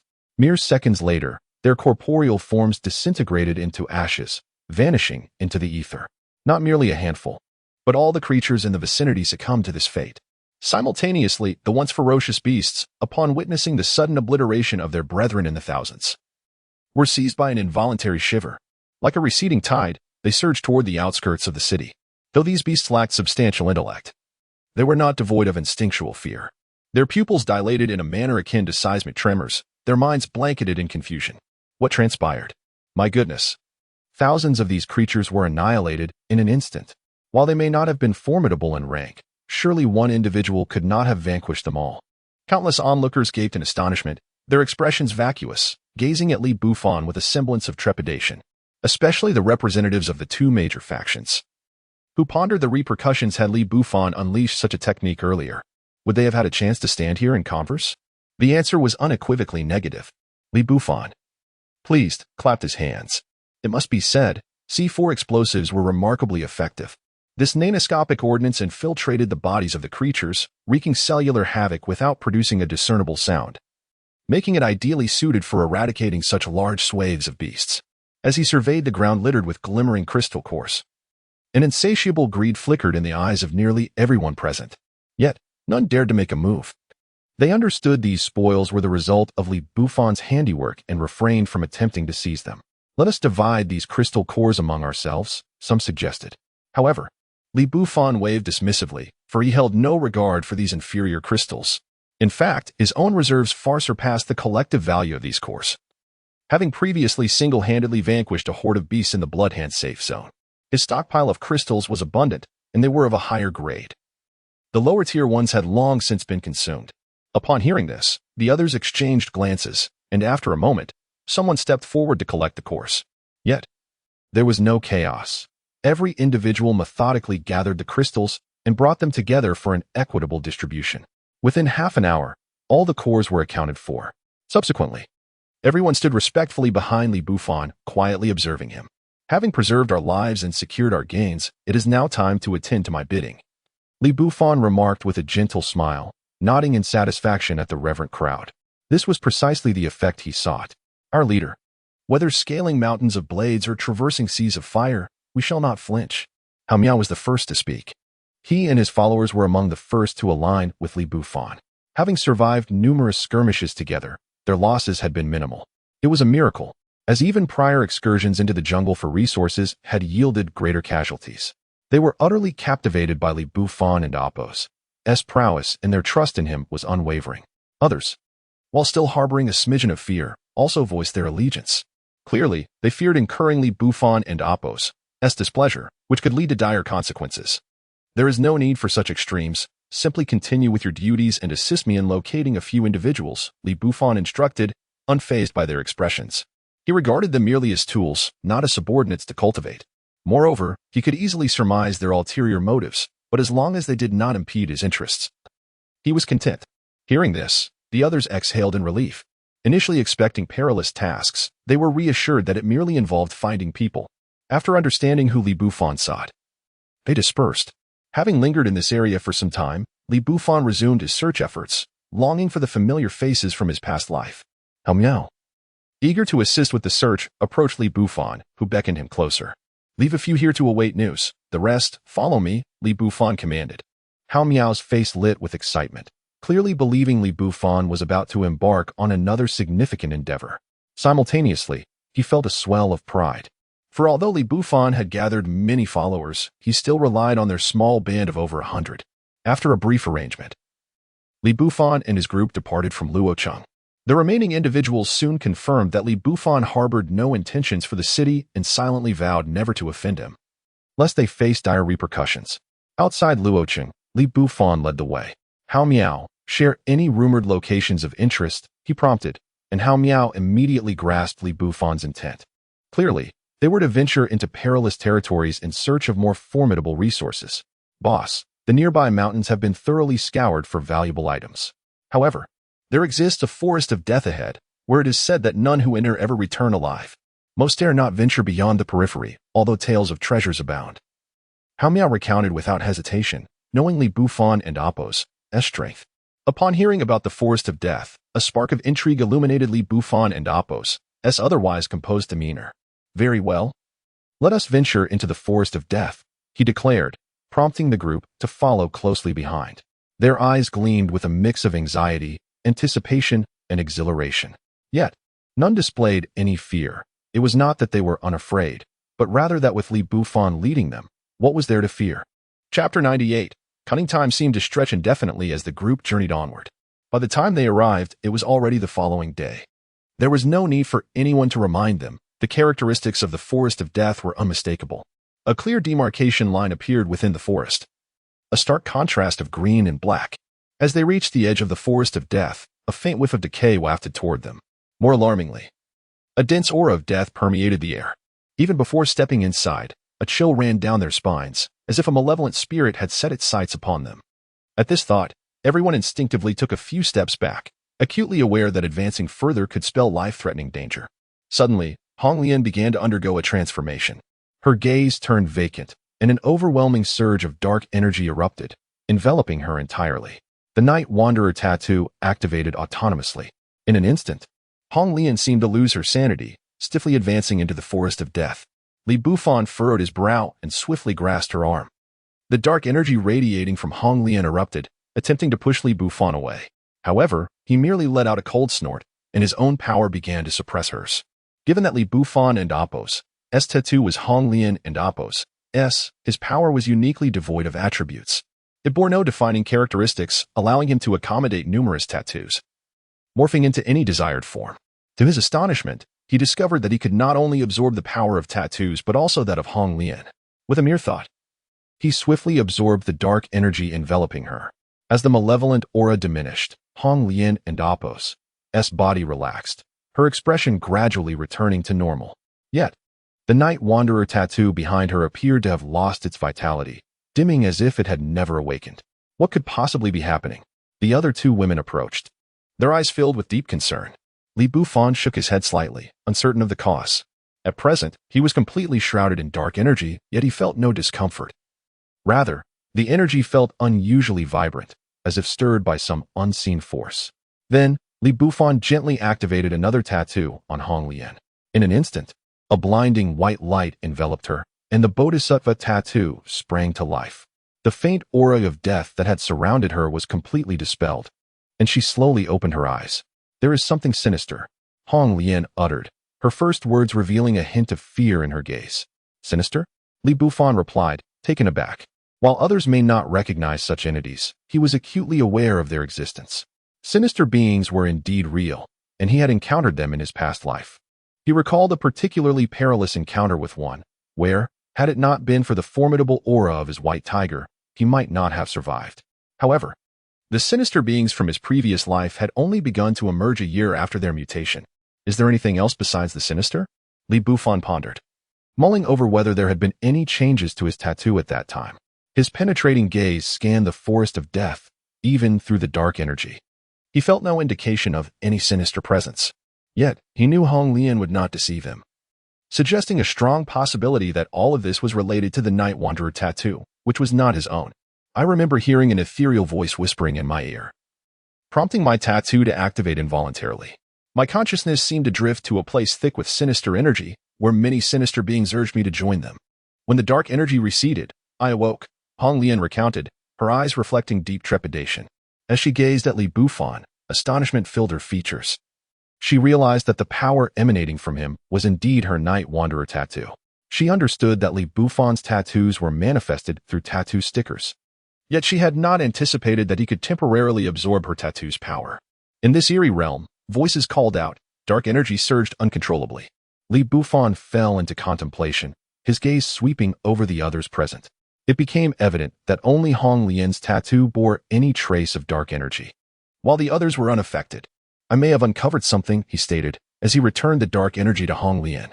He then retrieved a tattoo sticker and applied it, causing the dissipated dark energy to re-emerge, even more potent than before. With a slight closing of his eyes, he reopened them to reveal a golden hue in one pupil, while the other remained a fathomless black, akin to an abyss from which escape seemed impossible. Witnessing this, the onlookers instinctively averted their gazes, clearly unwilling to be influenced by Bufan. The sheer terror emanating from his gaze was palpable. Even a fleeting glance evoked an overwhelming pressure that soaked their backs in cold sweat.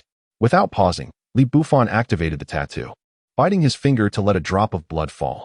To their astonishment, the blood shimmered a brilliant gold. That single droplet blossomed like a flower in midair, swiftly transforming into a complex array that enveloped Hong Lian. The dark energy surrounding her began to contract violently, eventually retreating entirely into the Night Wanderer tattoo. The golden array covered it, forming a seal that completely contained the energy. I have temporarily sealed your Night Wanderer tattoo. Once the issues within the Forest of Death are resolved, I shall lift the seal, Bufan announced. Hong Lian nodded obediently, while Hao Miao and the others gazed in awe. They were aware of Bufan and Appo's immense strength, but the extent of his abilities was staggering. Not only did he exhibit extraordinary power, but he could also store another and amp Appo's tattoo, a feat that seemed almost unfathomable. Even more astonishing was that he appeared to possess an inexhaustible supply of tattoos, each one formidable in its own right. For anyone else, possessing even a single tattoo would be a blessing beyond measure. Chapter 99, The Gates of Hell amidst the shock. Hao Miao did not forget that Hong Lian possessed a second tattoo. Moreover, the second tattoo seemed to rival that of the Night Wanderer. It was evident that those who followed such a prodigious leader were also extraordinary in their own right. If they were mere mortals, they might not even qualify to accompany such a formidable figure. This thought filled Hao Miao with a sense of pride. After leaving Luocheng, he realized that he might indeed be one of those prodigies. Why else would this remarkable leader choose to accompany them instead of the more powerful factions? Unbeknownst to Hao Miao, Bufan paid little attention to his musings and had no intention of probing into his thoughts. His deep gaze merely cast a silent glance into the depths of the Forest of Death before he gestured to proceed inward.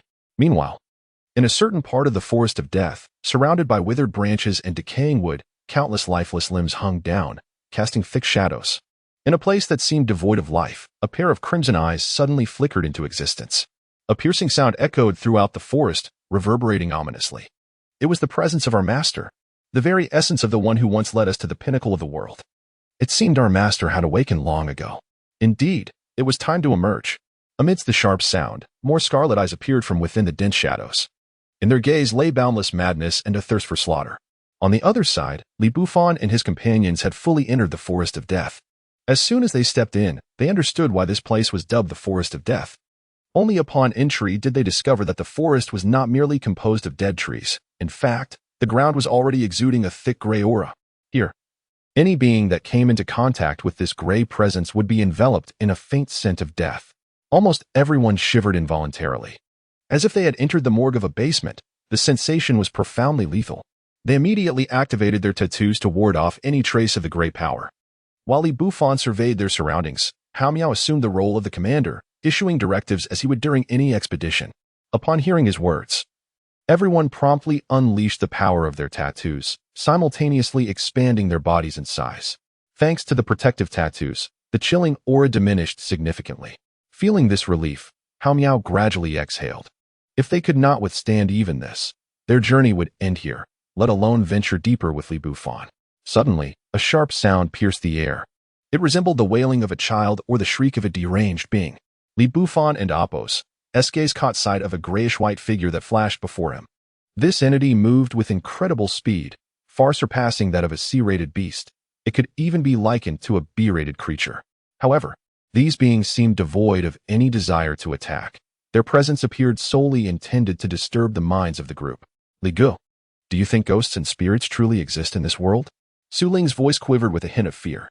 Among the three women, she was the youngest, and her apprehension towards such entities was only natural. Indeed, ghosts and spirits are real. However, consider this, our current strength is no longer that of ordinary people. If there were still ordinary individuals, would they not perceive us as the very ghosts and spirits themselves? Li Bufan nodded slightly, revealing no intention to conceal his thoughts. Similarly, those we regard as ghosts and spirits are merely being stronger than ourselves.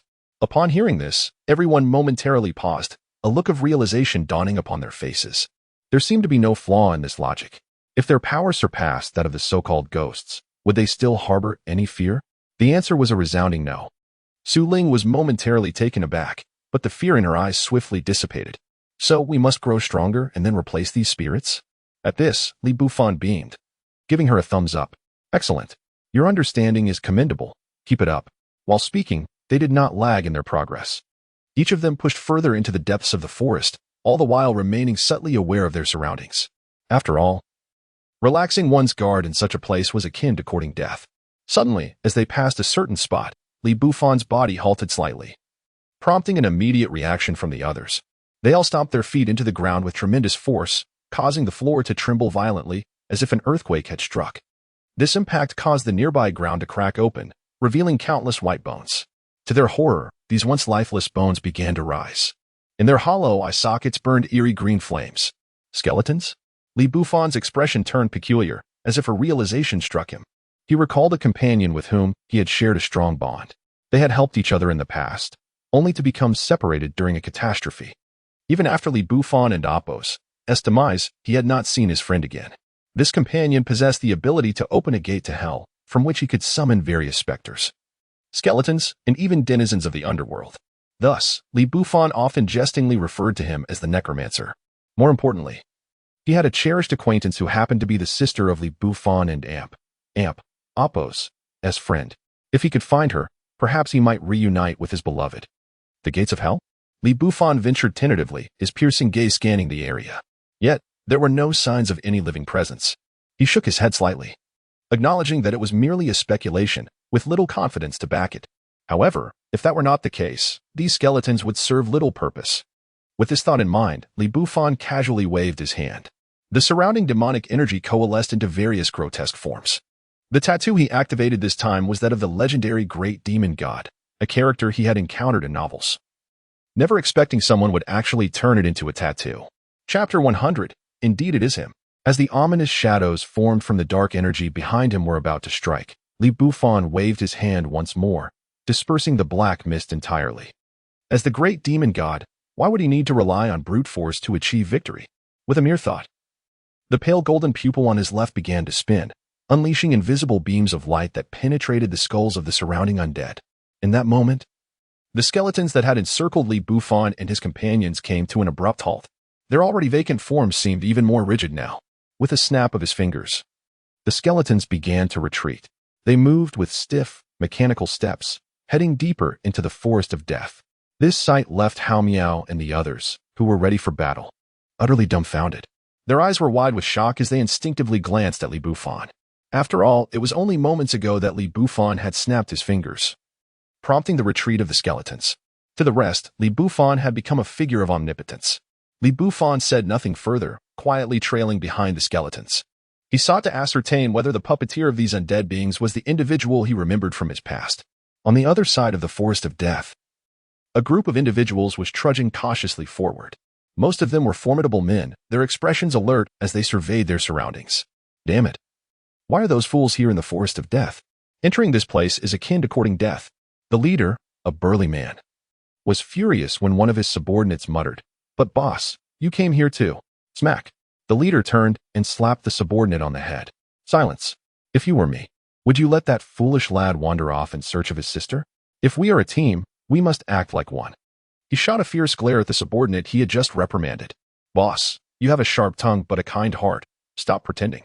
The rest of the group chuckled lightly, revealing no trace of the ferocity they had just displayed. Instead, they appeared remarkably harmonious.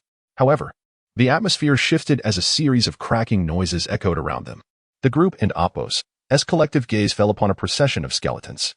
Those must be the summoned creatures of that lad. Follow them. Their eyes sparkled with excitement. They had been in the forest of death for some time without finding any clues, and now, unexpectedly, they had stumbled upon a lead. Not long after the group departed, Bufan and his companions ambled leisurely behind the skeletons. Along the way, Bufan noticed signs of other individuals having entered the forest. It appeared this expedition into the forest of death was not as solitary as he had initially thought. Having circumnavigated much of the forest, they were now truly entering its depths. Accelerating his pace, Bufan contemplated the route in his mind, hastening ahead to catch up with the skeletons. To him, the skeletons under his control served as his eyes. He observed a group of individuals clad in black, apparently engaged in some sort of arrangement along their path. Suddenly, Bufan and Appos' attention was drawn to a particular spot. Through the perspective of one of the skeletons, he saw a dead tree beside a dark portal standing silently in place. Occasionally, hellish creatures would emerge, aimlessly wandering nearby, some venturing further away. Indeed, it was the gate of hell, but in its current open state. It seemed that the young man had entered and succumbed to slumber. Bufan shook his head slightly at this thought. You all continue in this direction and hide by the portal. After issuing commands to Hao Miao and the others, he enveloped the three women in a swirl of dark energy, vanishing from sight at an astonishing speed. Brotherly, what is happening? Anyun and Appos' eyes flickered with worry as she observed the rapidly retreating scenery. She was not alone. Both Honglian and Su Ling shared her concern. They had been with Bufan for a considerable time and had never witnessed him displaying such urgency. Regardless of the circumstances, Bufan had always exuded confidence. Something must have gone amiss. I have found a trace of an acquaintance, but his condition is far from ideal, Bufan disclosed, his speed seemingly increasing even further as he spoke. The distance that had once felt insurmountable was rapidly closed under his furious acceleration. After years apart, he once again beheld the familiar portal, his heart swelling with excitement. He had not anticipated that he would have the opportunity to reunite with one of the few brothers from his past life. This place feels so peculiar, Honglian remarked, her eyes reflecting a hint of unease as she gazed at the gate of hell. Her Night Wanderer tattoo had been sealed, leaving her with only the ability to utilize the Bodhisattva tattoo. In such a death-laden atmosphere, it was only natural that she would feel out of place. However, where was Bufan and Appos' friend? After scanning their surroundings, the three women still found no sign of anyone. Within the portal, Bufan charged forward, feeling the familiar aura enveloping him. The space inside was shrouded in a gray mist, devoid of any semblance of day or night. Everything around him resembled an ethereal void, with no one knowing what lay ahead.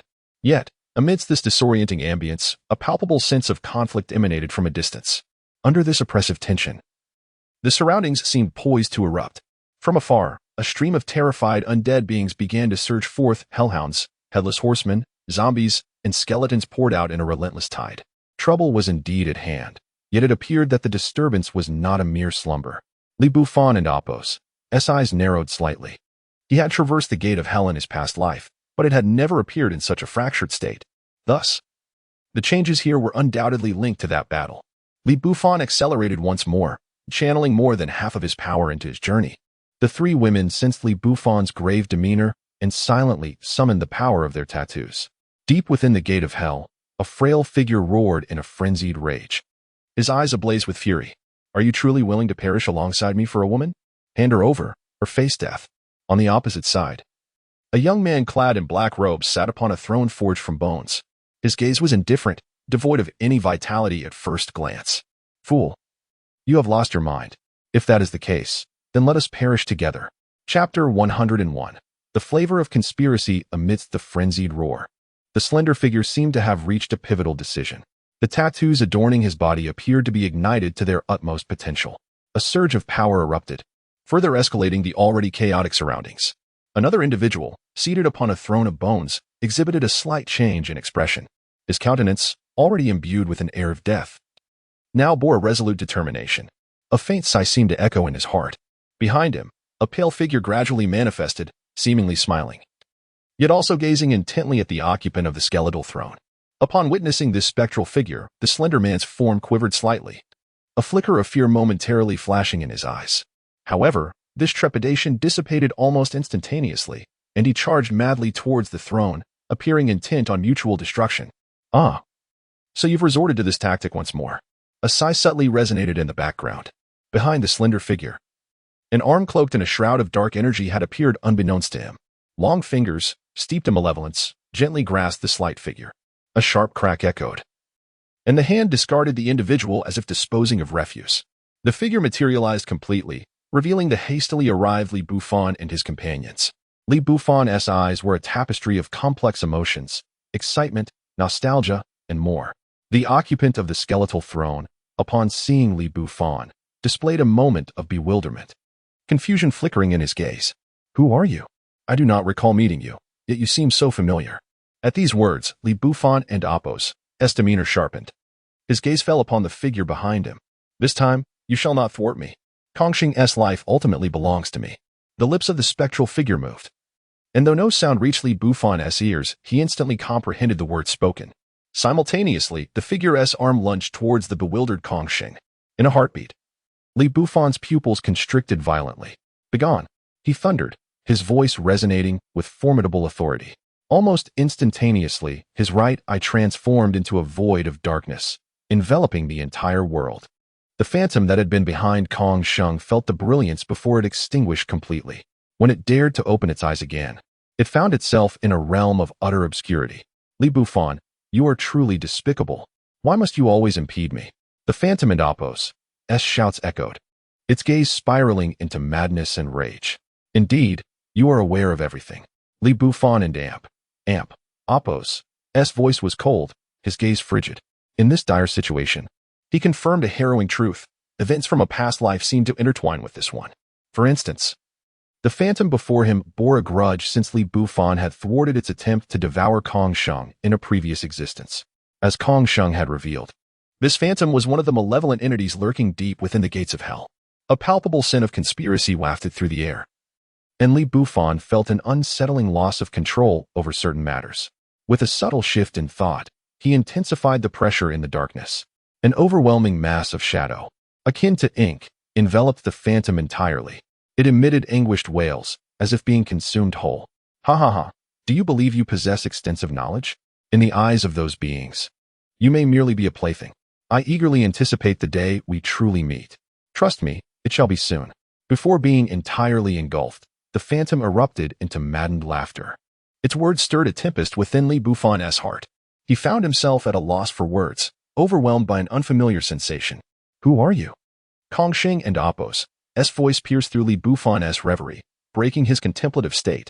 He remained furrowed in thought, a mixture of shock and confusion evident in his eyes. He understood well the identity of the phantom he had summoned. Even attempting to conjure it required a significant sacrifice of life. Yet, this time, it had retreated at merely a word from Bufan. Perhaps we have met before, even shared a bond, but you have forgotten. Bufan chuckled softly, offering no explanations to Kongsheng, but instead gazing quietly at his long-lost friend. Friend? I, Kongsheng, have few allies, yet you evoke a sense of familiarity, as though we have known each other for ages. Shaking his head slightly, Kongsheng dismissed the thought. He was bewildered by this sense of recognition, but, for the moment, it seemed they were not adversaries. If that were the case, there would be no need for him to resolve matters with the slender man or the malignant phantom. Let us depart. Perhaps you should seek your sister. Bufan's voice resonated softly. Kongsheng jolted in realization. Kong Wu. She too is within the forest of death. But she has been taken captive. As these words escaped his lips, Bufan and Apos' expression grew increasingly frigid. He fell silent, gesturing gently towards the occupant of the skeletal throne. Kongxing and Appos, as form stiffened, enveloped in dark energy. In an instant, the five of them surged towards the direction Li Bufan had previously come from. Along the way, Kongxing was filled with horror. He sensed himself utterly suppressed, unable to muster even the slightest ounce of power. More alarmingly, the rapidly retreating scenery unmistakably pointed towards the gates of hell. Momentarily, confusion washed over him. He knew that even he would take time to navigate to the gates. Yet Li Bufan appeared to possess an uncanny familiarity with the path. As they approached the vicinity of the gates of hell, two factions stood in opposition outside. Each had activated their tattoos, their expressions wary as they scrutinized one another. Who are you? What have you done to Kongsheng? Though the opposing group was numerically inferior, they faced the overwhelming presence of Hao Miao and his companions without a hint of fear. Kongsheng?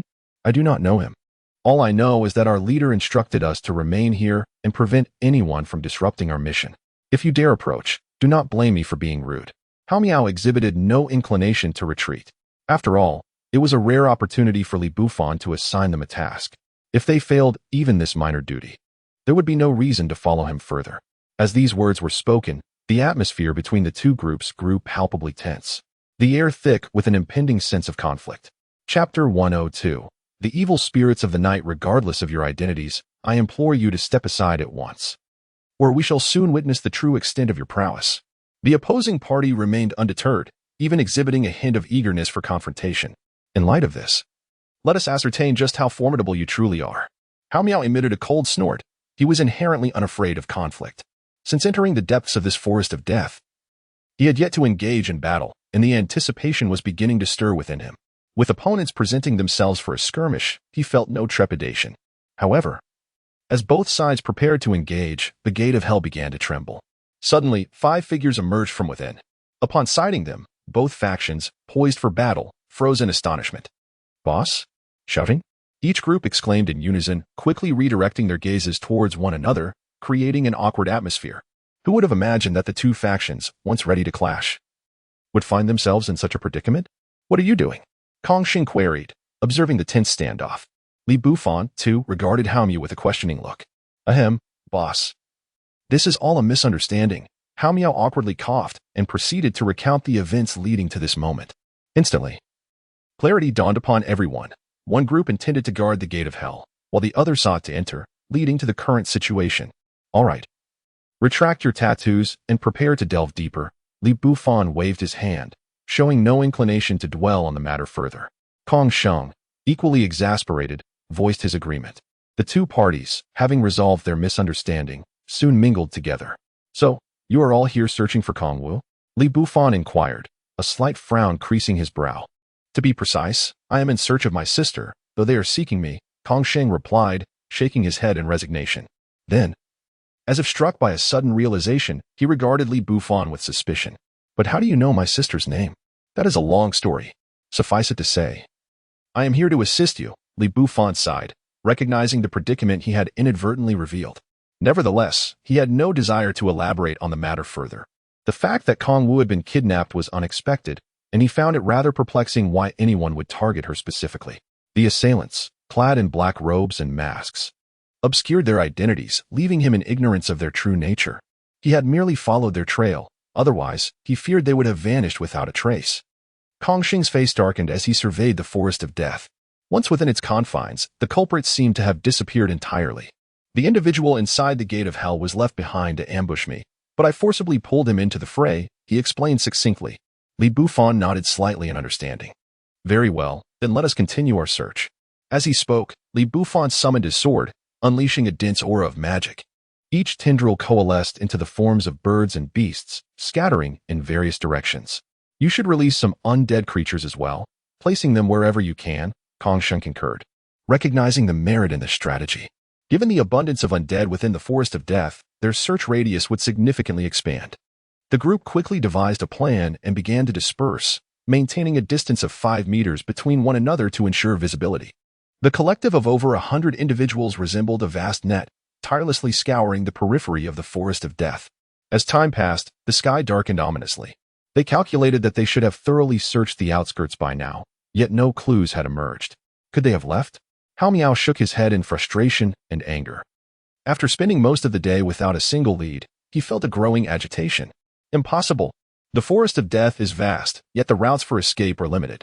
I have stationed the undead at the exits. If anything were to occur, I would be informed immediately, Kongsheng countered, shaking his head slightly. Then you can ascertain a direction. Those individuals must have ventured deeper into the forest of death. They are courting danger. I wonder what their true purpose is in entering here. The team seeking Kongsheng pounded their fists against the nearby tree in frustration, causing it to crack and splinter, echoing loudly in the otherwise silent night. In an instant, a gray mist began to rise around them. Wait, do you feel something amiss? Hamiao suddenly sensed a shift, his skin prickling with unease. The others instinctively harnessed their tattooed powers, clearly sensing the change in atmosphere. Boss, I recall a legend. It is said that the true danger lurks in the forest of death at night, one of Hamiao's subordinates stammered, his voice barely above a whisper, yet audible enough for all to hear. It is said that malevolent spirits emerge after dark. At this revelation, the expressions of the group shifted dramatically. Those who had previously exhibited impatience now regarded their surroundings with trepidation, fearful of an evil spirit manifesting and claiming them. However, after a moment of tense anticipation, nothing occurred. Instead, Li Bufan and Apos' countenance grew somber, as if he had sensed something. What is it? Hong Lian was the first to notice the change in Li Bufan and Apos' demeanor, her expression turning to one of concern. Indeed, there are malevolent spirits, but it seems a group has inadvertently drawn their attention away from us, Li Bufan replied, his expression somewhat peculiar, almost bordering on amusement. Let us investigate. As he spoke, the others began to connect the dots. Could it be that the group they had been searching for all day, without any results, was the very same one that had attracted the spirits? Chapter 103. Found you. If these were indeed the individuals they were seeking, it would be quite amusing. It was almost too easy. With this thought in mind, each one quickened their pace, especially Kongsheng, who had come specifically to find his sister. Now that he had received news, he could hardly contain his eagerness to rush forward. Not far ahead, a group of individuals clad in black stood with grim expressions, weapons in hand. Damn it. Why did the intelligence fail to mention that such eerie beings would appear in the forest of death at night? Were we misled? Was the so-called resurrection array even real? Their eyes were filled with a palpable killing intent, and there was no sign of fear among them, only a profound anger. The fact that such crucial information could be flawed suggested it was likely false. What about the woman? As soon as the question was voiced, the leader pulled down an unconscious woman from his back. If Li Bufan and the others were present, they would recognize that the woman bore a striking resemblance to Kongsheng. There was no doubt, this was the kidnapped Kong Wu. Kill her, lest we face further complications. With that, dark mist surged from his hand, ready to strike downward.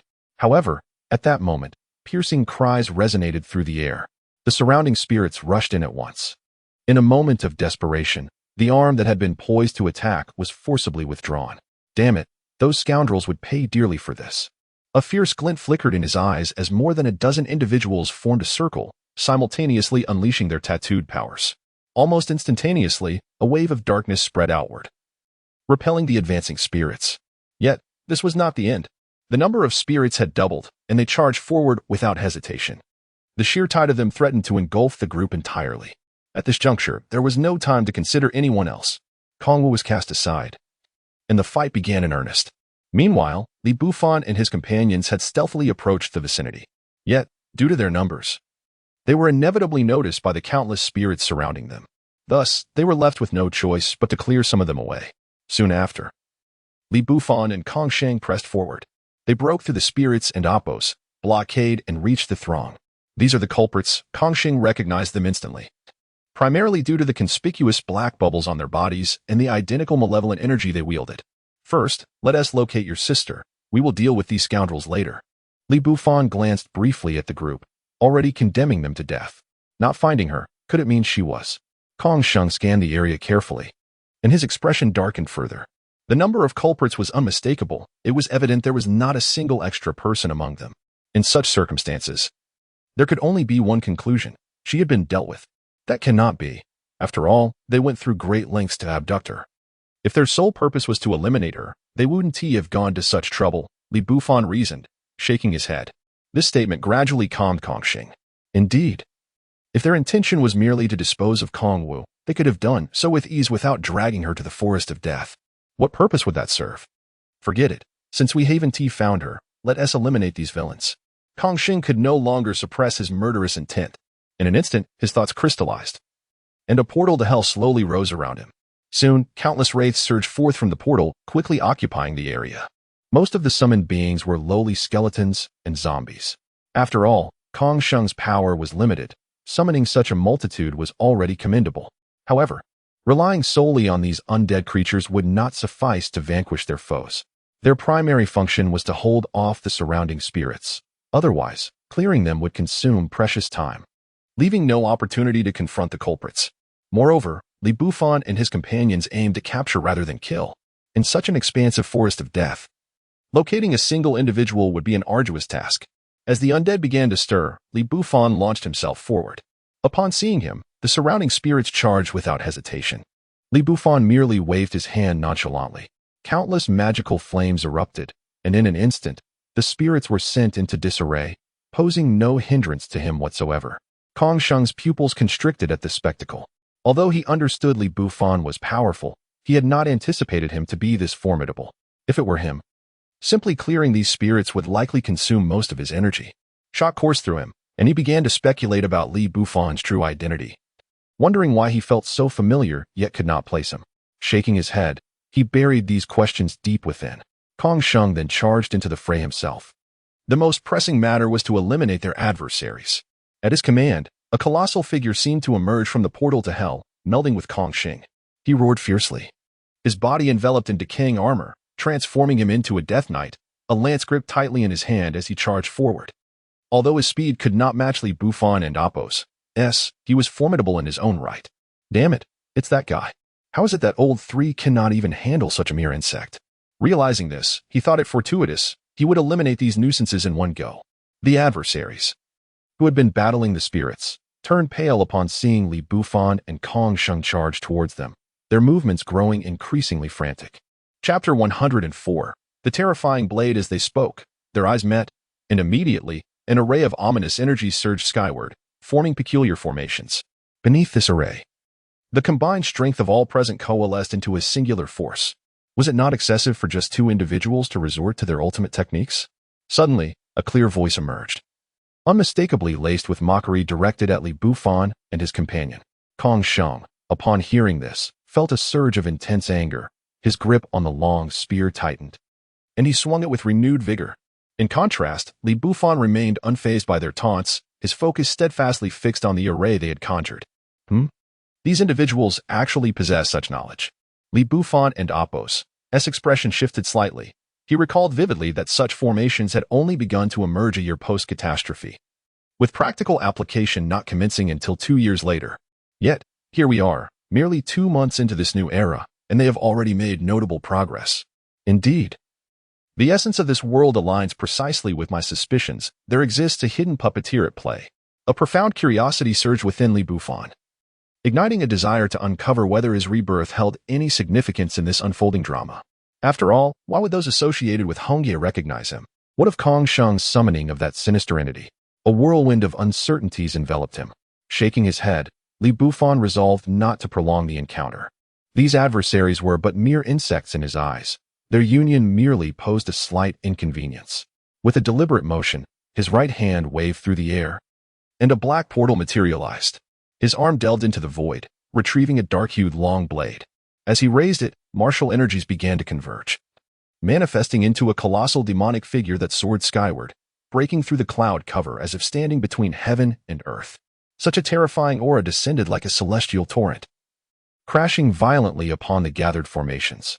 Some of the weaker individuals were overwhelmed, spewing forth blood and collapsing into a state of utter despair. What in the world is happening? Why has he suddenly grown so powerful? The faces of those who had once sneered transformed into expressions of disbelief as they beheld the towering figure, terror coiling within their hearts. We are no match for him. Retreat. They urged one another, recognizing the impending failure of their mission. In unison, they turned to flee, disregarding their injured comrades, resembling desperate warriors in a last-ditch effort for survival. Those who had already succumbed to incapacitation upon witnessing their fate chose to embrace death with grim acceptance. They cannot escape. Pursue them. Kong Xing shouted, frantically wielding his spear. Endless waves of deathly beings surged forth from the portal, blocking the retreat of their foes. Stay and fight. Suddenly, a few turned back, madness etched upon their faces, as if they welcomed the prospect of sacrifice. A sense of foreboding gripped Kong Shing, and he attempted to evade, but it was too late. A deafening explosion followed, sending a shockwave crashing towards him, propelling Kong Shing through the air. He self-destructed. Under these dire circumstances, even Li Bufan felt a slight tremor, though it inflicted no significant harm. As I suspected, he scoffed, a knowing glint in his eyes. Even if he could not extract useful information from these adversaries, he would not permit their escape. His golden and black pupils began to swirl, unleashing a strange power that enveloped the surroundings, casting a domain where none could flee. In this realm, Li Bufan reigned supreme. The beleaguered squad, having already lost several members, now displayed resolute determination. With no means of escape, they exchanged glances and charged toward Li Bufan, committing themselves to drag him down with them. Such naive aspirations, Li Bufan chuckled coldly, unfazed by their reckless advance. He swung his long blade, cleaving a dark arc through the air. In an instant, it seemed as if the entire forest would be sundered. Li Bufan's strength had long surpassed the ordinary B rank, though he estimated he had not yet fully ascended to A rank. Nevertheless, in this era, he was a formidable force, unmatched by any adversary. Who is that? Suddenly, Li Bufan and Appo's gaze fell upon a tumbled thicket, where he discovered an individual lying still. His eyes widened in recognition. It was Kong Wu, the very person he had been seeking. Ah, so you were hiding here. As his words fell, the desperate individuals, previously resigned to death, now glimpsed a flicker of hope, rushing toward Kong Wu. Yet, in their fervor, they seemingly forgot the imminent threat posed by Li Bufan. The moment they surged forth, they were met with a lethal strike, cleaved in half by the overwhelming force. Only 3 managed to evade the onslaught, their faces pale with terror as they surveyed the carnage left in the wake of Li Bufan's blade. If he were to unleash a few more strikes, they would scarcely stand a chance to self-destruct, let alone escape. Li Bufan paid no mind to the remaining trio. Instead, he flickered and appeared beside the thicket, drawing forth Kong Wu into his embrace. At long last, he beheld the familiar face he had longed to see after so many years. Chapter 105. A long-awaited banner inhaling the fragrance of the person in his arms, Li Bufan felt his previously suppressed emotions transform into a sense of joy. Undeniably, this sensation was rather delightful. At that moment, Kong Sheng, having regained his composure, was still reeling from being sent flying, feeling as if his entire being was about to unravel. However, he soon recovered completely. Yet now, he stood in stunned silence, gazing at Li Bufan, or rather at Kong Wu, whom Li Bufan was holding. You scoundrel! How dare you take liberties with my sister? Almost instantly, Kong Sheng, momentarily dazed, erupted into a furious state. His entire figure still resembled that of a spectral knight as he charged towards Li Bufan. Although Kong Sheng felt an eerie familiarity with Li Bufan, as if they had crossed paths before, his sister remained paramount in his heart. Witnessing the current scene, he could no longer contain himself. Li Bufan seemed to have anticipated Kong Sheng's reaction. He promptly sidestepped, and in the blink of an eye, his form vanished from sight. When he reappeared, he was already 10 meters away. Kong Sheng lunged at empty space, showing no signs of pause, his body pivoting as he launched himself towards Li Bufan once more. I say, you can't be serious. I helped you find your sister. Even so, if you truly wish to pursue her, at least wait until she awakens. This blatant opportunism is utterly unacceptable. Kong Sheng's eyes were ablaze with fury, resembling a maddened lion.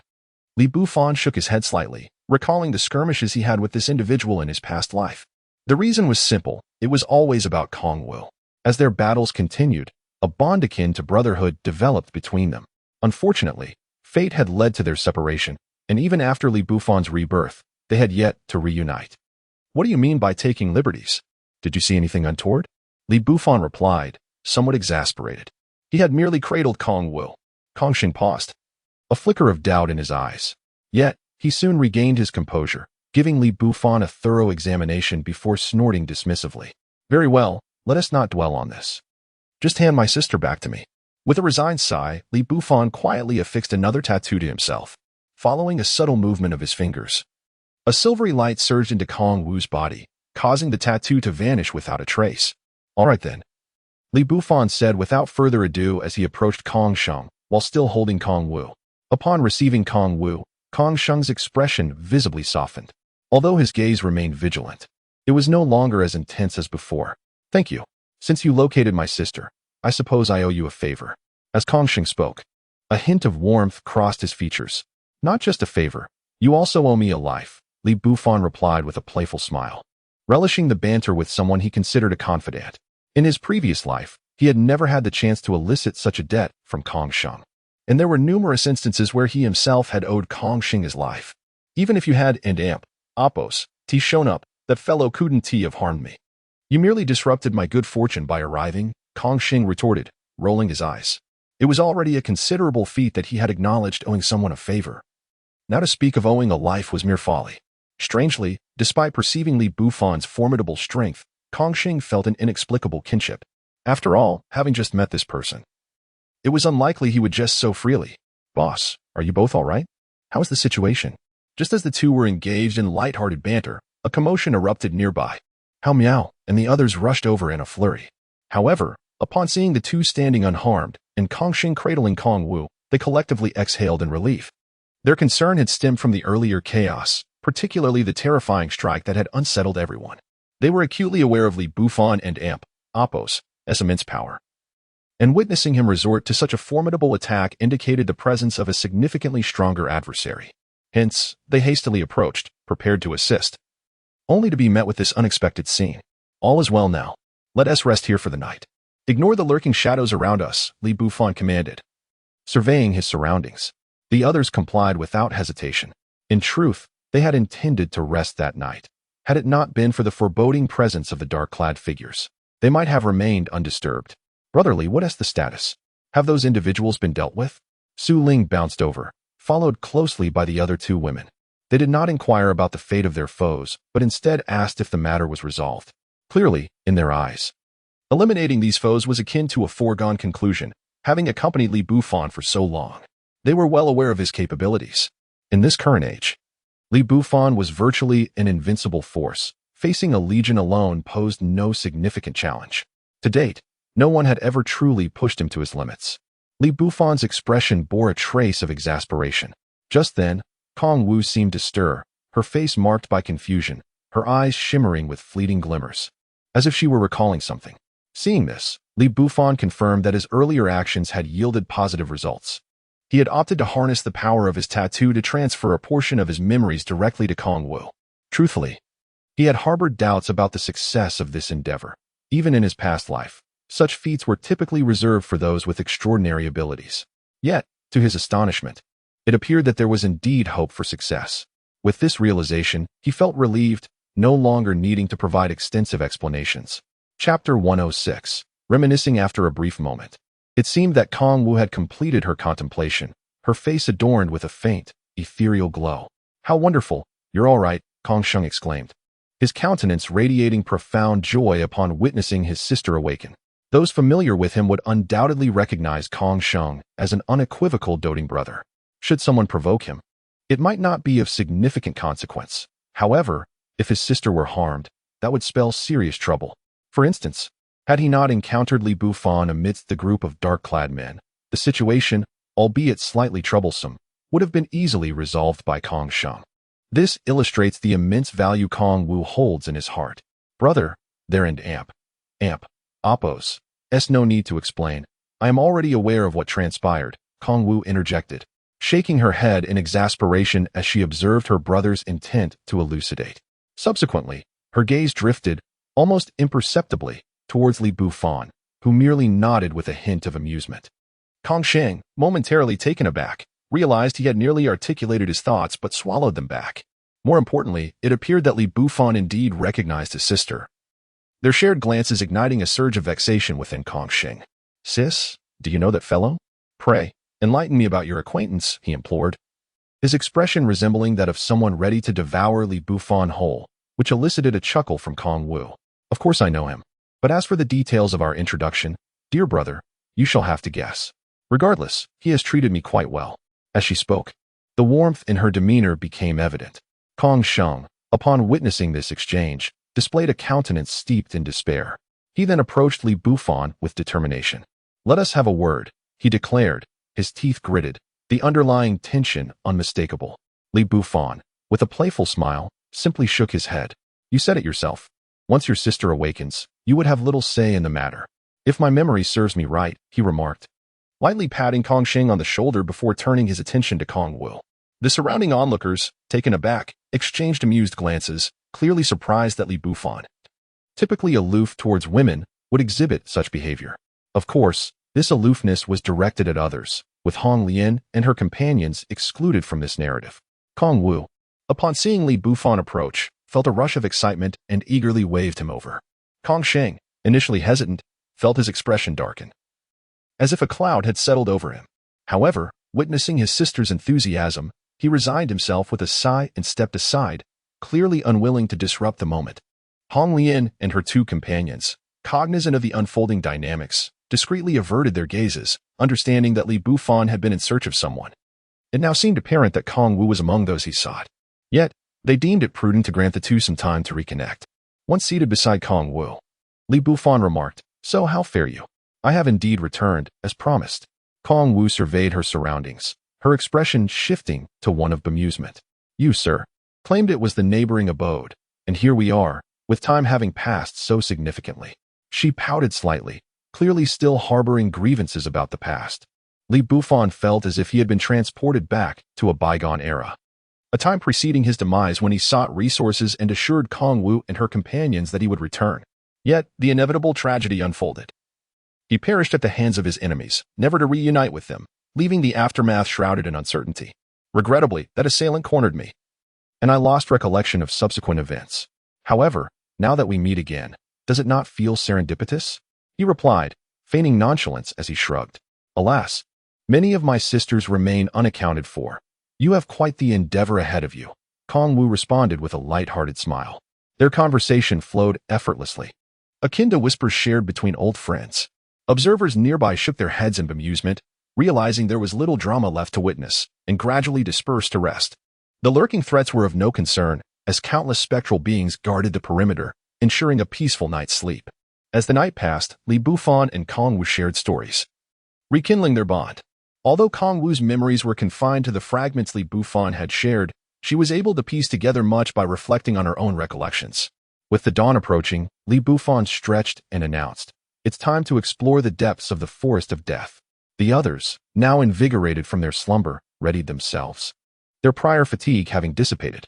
"Boss, shall we continue our quest?" Hao Miao inquired eagerly, clearly undeterred by the previous day's encounters, eager for further skirmishes. Chapter 107. Transformation of the cunning. Moments later, everyone was prepared, traversing through the forest. The expressions on their faces bore the weight of seriousness once more, particularly that of Xie. However, this time, the energy devoted to saving lives made the two factions noticeably more harmonious. Moreover, it was evident that the relationship between Li Bufan and Kong Wu was far from ordinary, as they had quickly established camaraderie with Hong Lian and the others. At that moment, there was no longer any hint of hostility or awkwardness. They clearly resembled allies. Yet, one individual stood out, and that was Kong Sheng. He wore a grimace, having intended to teach Li Bufan a lesson that day. To his astonishment, he discovered that his sister had become inseparable from him. Now, he found himself with no opportunity to act. Reluctantly, he clenched his teeth and endured. After all, he did not believe that the two would remain attached indefinitely. He would eventually have his chance to confront Li Bufan. As for whether he could prevail, that was beyond his current contemplation. If all else failed, he still had his sister by his side. By the way, it slipped my mind to mention that the Death Forest has not been particularly tranquil lately. Reports have surfaced of insidious occurrences, and more alarmingly, a village has already been slaughtered. While on their journey, Kong Sheng recalled something, his face darkening as he divulged the information he possessed. Upon hearing this, Li Bufan and the others exhibited expressions of astonishment. Could these creatures truly escape the forest? If so, the surrounding villages must have already suffered greatly. Kong Sheng shook his head slightly. That remains uncertain. But it is said that the cunning beings left behind peculiar markings in the village. If I am not mistaken, they appear to be some form of ritualistic designs, although I am not entirely sure of their nature. After he spoke, the burly men who had come to find Kong Sheng nodded in agreement, affirming the veracity of his words. If that is indeed the case, it becomes even more intriguing. We must venture into the depths of this forest. Should these vile beings truly manage to escape, it might not be long before the world is engulfed in their darkness. As Li Bufan's words hung in the air, The others nodded in agreement, evidently sharing the same thoughts. Wait a moment, has anyone recalled what transpired last night? Li Bufan suddenly seemed to remember something. Casting a glance at Kong Sheng was momentarily taken aback. He had not anticipated such a question from Li Bufan. However, the first thought that crossed his mind was the intimate interaction between Li Bufan and his sister. Instinctively, he shook his head.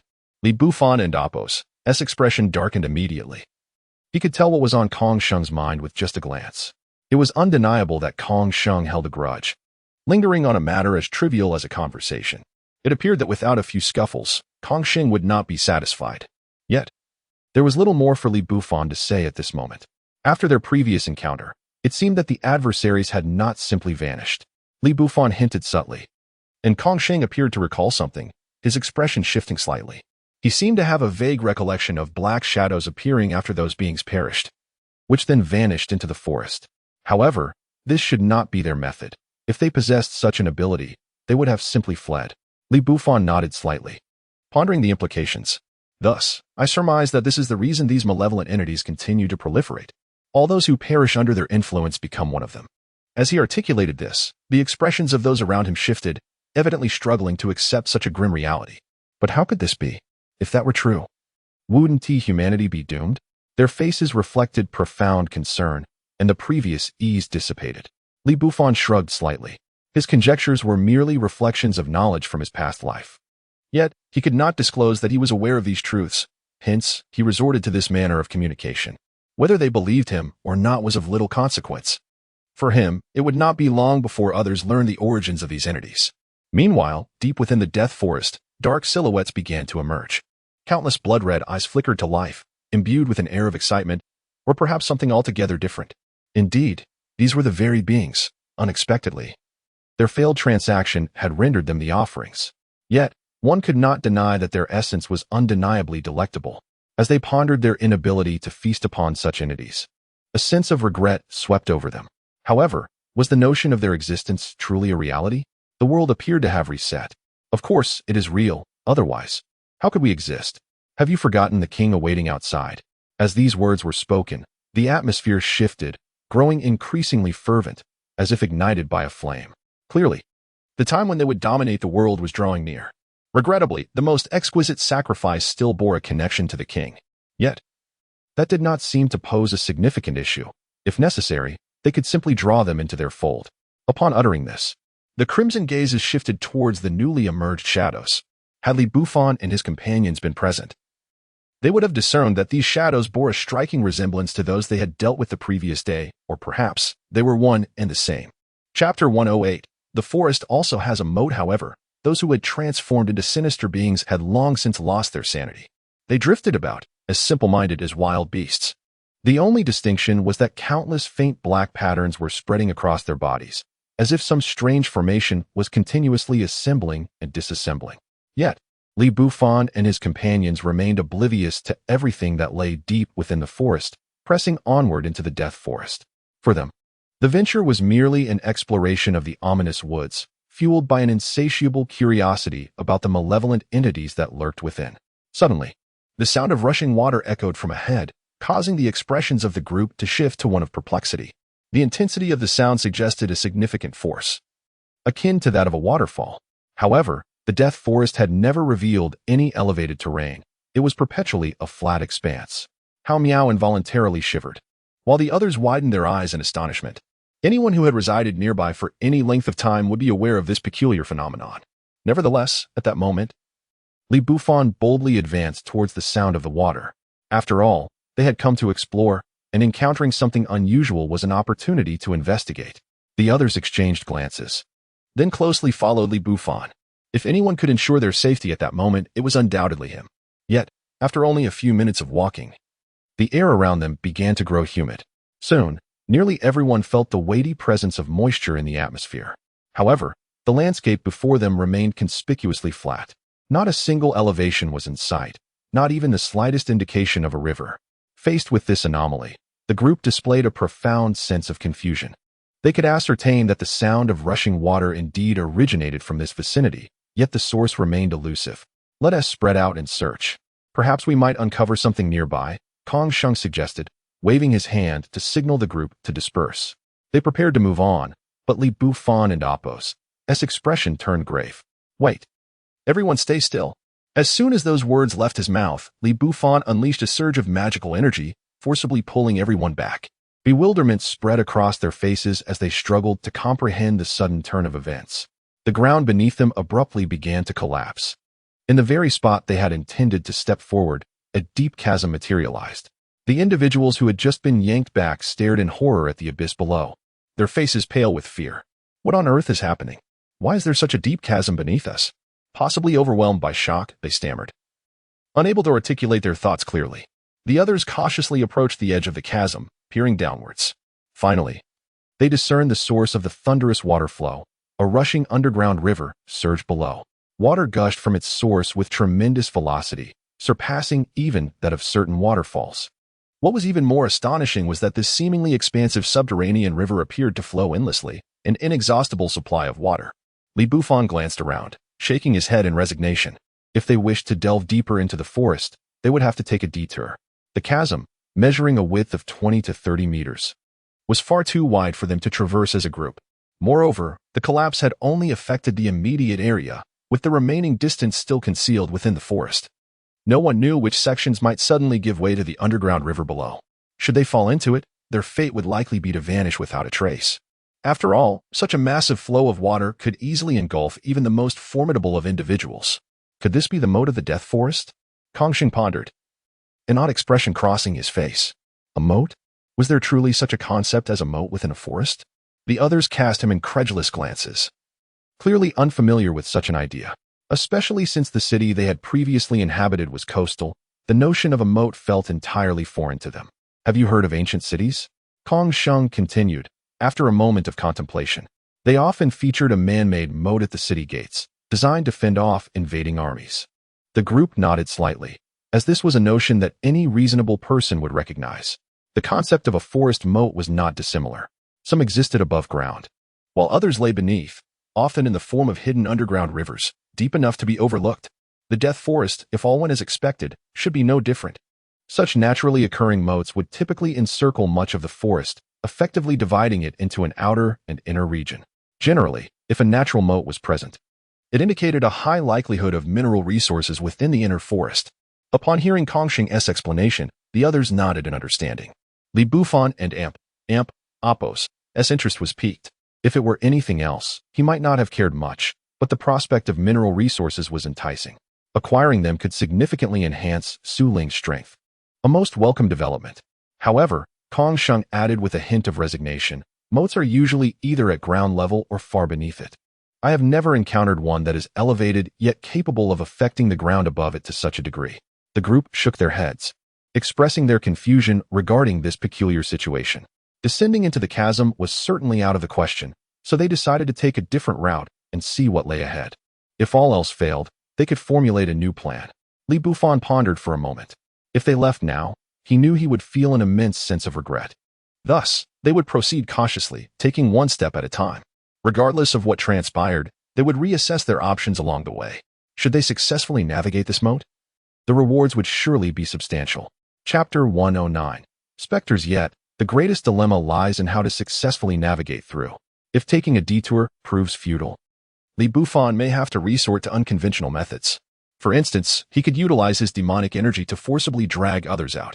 To him, such an action would merely be a slight inconvenience. In truth, it poses no significant problem. Moreover, he is not alone. Kongsheng and others possess similar capabilities. After meandering for over 2 hours, Li Bufan grew somewhat impatient. Just as he prepared to employ his own means, someone exclaimed, "Boss, there's a hidden passage leading underground." Upon hearing this, the surrounding individuals turned their gazes towards the speaker, their faces etched with astonishment and curiosity. A passage leading underground while they stood by the city moat? If it were indeed so, it would mean a direct entry into the moat itself. However, if that were the case, there might still be a chance to pass through. To be honest, Li Bufan was exceedingly curious about the subterranean moat. Given the opportunity, he would naturally wish to explore it himself. "I will proceed ahead. Wait for me to return before you follow," Li Bufan declared, not allowing anyone the chance to object, and transformed into a fleeting shadow as he plunged into the passage. The others exchanged glances, with the three women of Honglian shaking their heads slightly. Under normal circumstances, Li Bufan would have led them together. However, with such a large number of people, he could scarcely attend to everyone. Thus, he had to venture forth alone to investigate the situation. In this circumstance, the rest could only wait quietly. After all, if Li Bufan could not safely navigate below, they would have even less chance of success. Nevertheless, there was little cause for concern. Li Bufan's strength was evident to all. If he truly encountered an insurmountable crisis, he could probably sever the entire underground river with a single strike. Meanwhile, within the passage, upon entering, Li Bufan sensed a palpable wave of demonic energy washing over him, reminiscent of a demonic lair. Curiously, there was a familiar aura lingering here. Li Bufan furrowed his brow. He had felt this presence the moment he stepped into the passage. As he descended deeper, the atmosphere within the tunnel grew increasingly thick with energy. It felt as though he had returned to a familiar place. Yet, whether in this life or the last, he was certain he had never set foot in such a locale. Could it be related to the tattoos upon his body? After pondering for some time, he concluded that this was the only connection he could ascertain, as nothing else came to mind. Thus, it was likely that there were indeed elements tied to the spectral, or perhaps there existed a presence akin to a geisha within. As he spoke, he continued to quicken his pace. However, the passage seemed endless, and he could not discern how long he had been journeying. Regardless, as he turned and twisted through the corridor, the demonic energy intensified significantly. Finally, light appeared ahead. Yet, in such profound depths, how could there be illumination? Li Bufan frowned. Despite the passage's gentle slope, he had traversed quite a distance, well beyond 100 meters. The existence of light at such depths was inherently illogical. As he contemplated this, his sense of foreboding deepened. More importantly, the familiar sensation felt akin to returning home, a disquieting contradiction. As he proceeded downward, the light below seemed to soften even further. Li Bufan sensed a transformation within himself. His body felt warm, particularly his peculiar eyes, which appeared rejuvenated by the demonic energy. Suddenly, a ghostly figure floated before him. At that moment, everything around began to waver into a dreamlike state. The specter drifted aimlessly, seemingly devoid of thought. Upon witnessing this, Li Bufan narrowed his eyes slightly. This entity resembled something he had encountered in his past life, known as a specter, an eerie being. Yet, specters were coveted by many. Once vanquished, they yielded a core infused with demonic energy. Absorbing this essence could significantly enhance one's power. More importantly, it could purify the essence of strength itself. Thus, Li Bufan's eyes sparkled with excitement. Regrettably, lacking a specialized vessel for collection, he could only absorb it directly. He shook his head slightly before charging forward. The specter, upon sensing Li Bufan's presence, seemed to awaken instantly, lunging at him with claws bared. However, to Li Bufan, it was merely a child flailing its arms.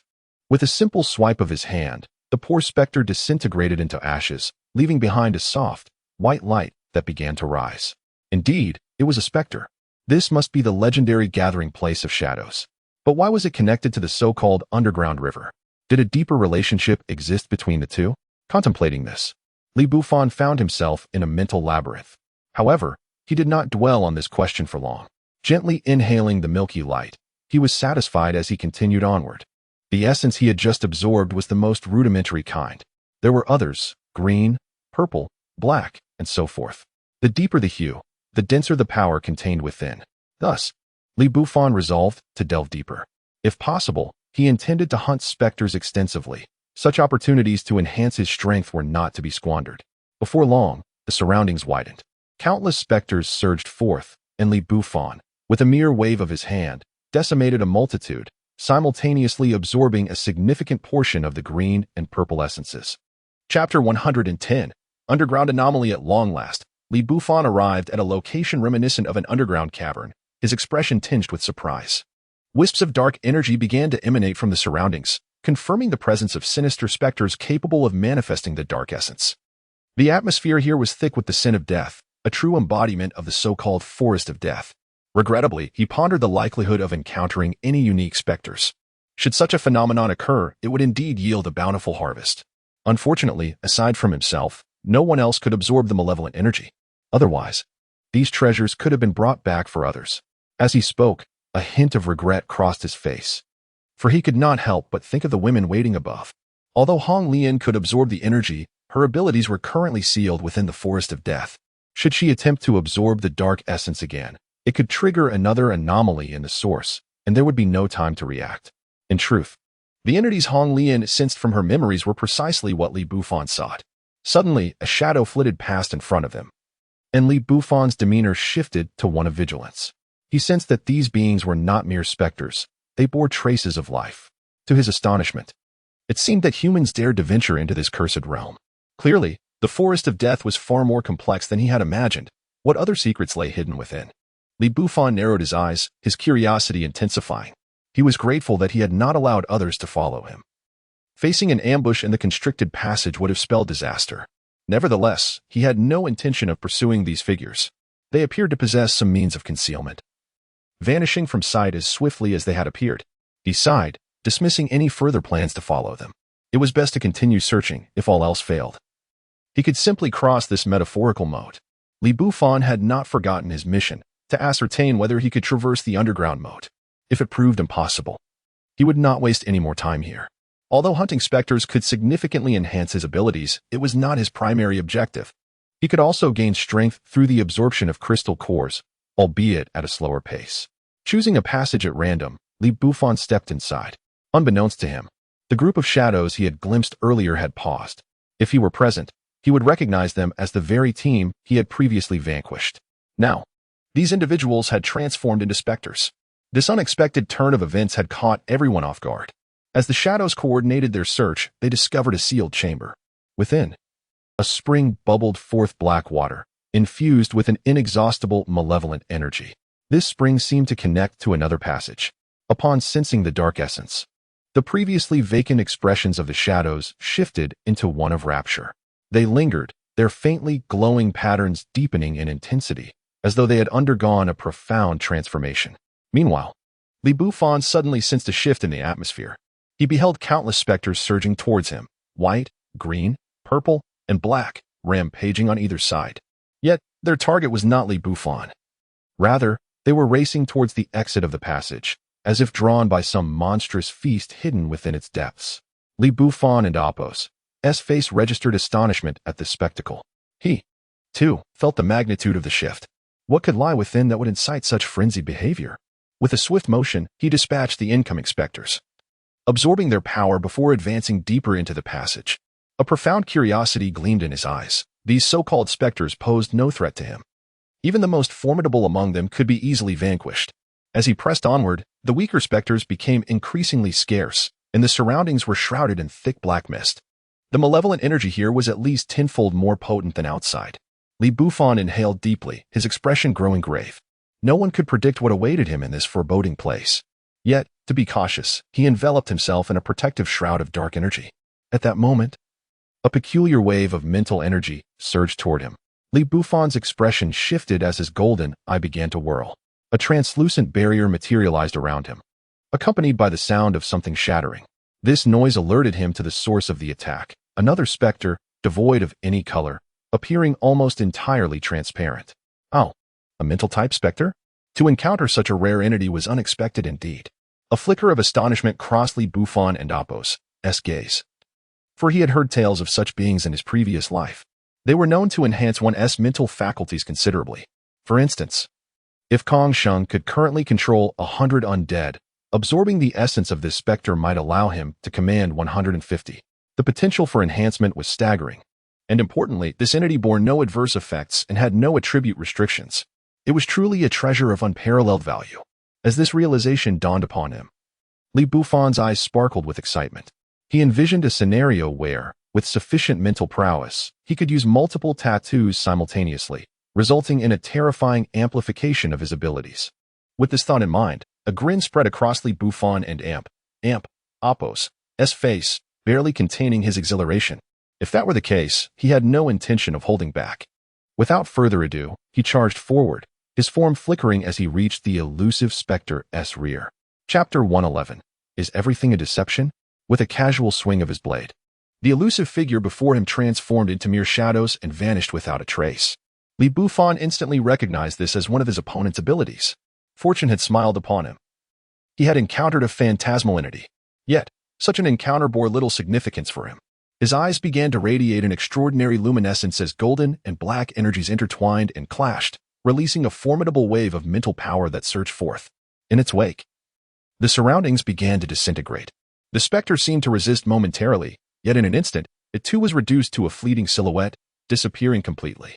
At that moment, Bufan beheld a shimmering orb of transparent essence, pulsating with light before him. With a gentle motion, he grasped it, and it materialized in his palm.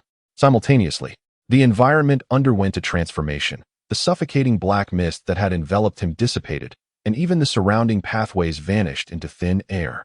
A look of rapture graced Bufan's visage as he felt his soul and Apos' capabilities ascend. Previously, he could only harness 2 or 3 tattooed manifestations upon his body.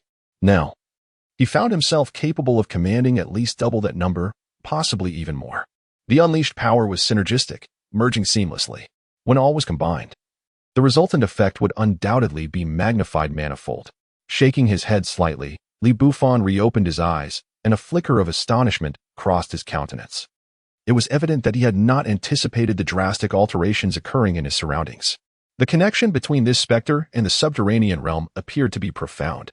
Curiosity ignited within him, pondering what might have transpired had the space not collapsed and he had ventured through one of the passages. However, the specter lay defeated, rendering his curiosity moot. Before him remained only the last remaining passage, which he needed to traverse.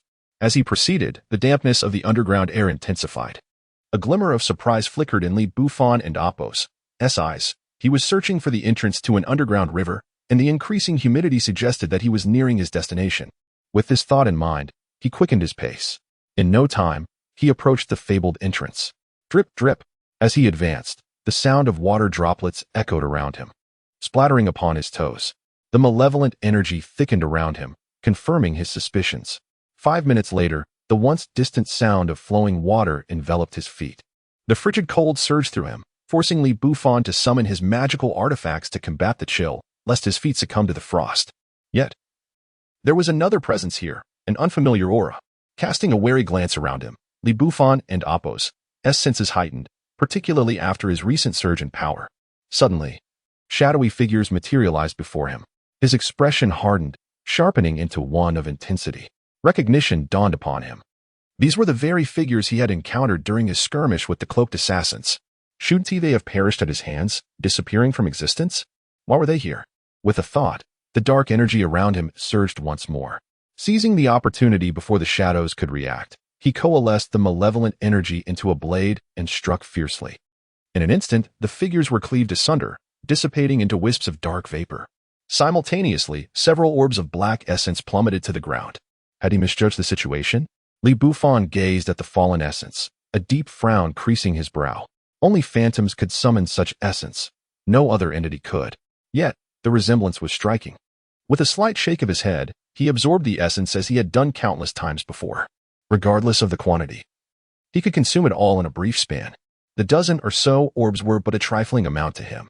However, in that moment of absorption, he observed a peculiar shift around him.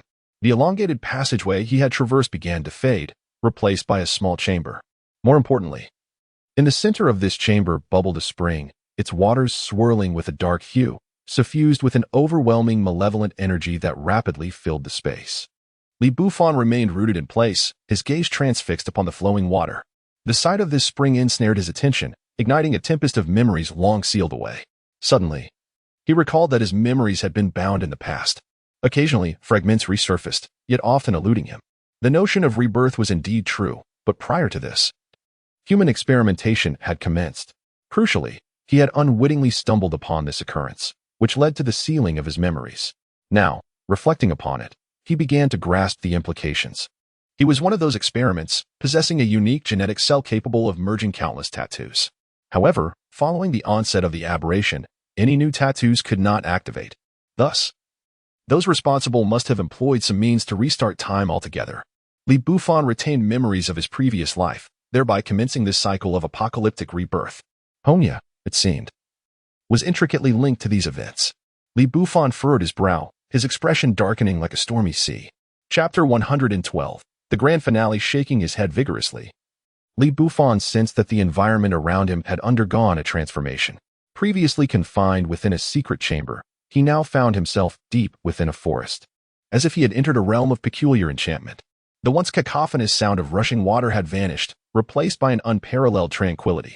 Strangely, despite the absence of sunlight, countless patches of shadow fell upon the ground, creating a network of darkened forms across the landscape.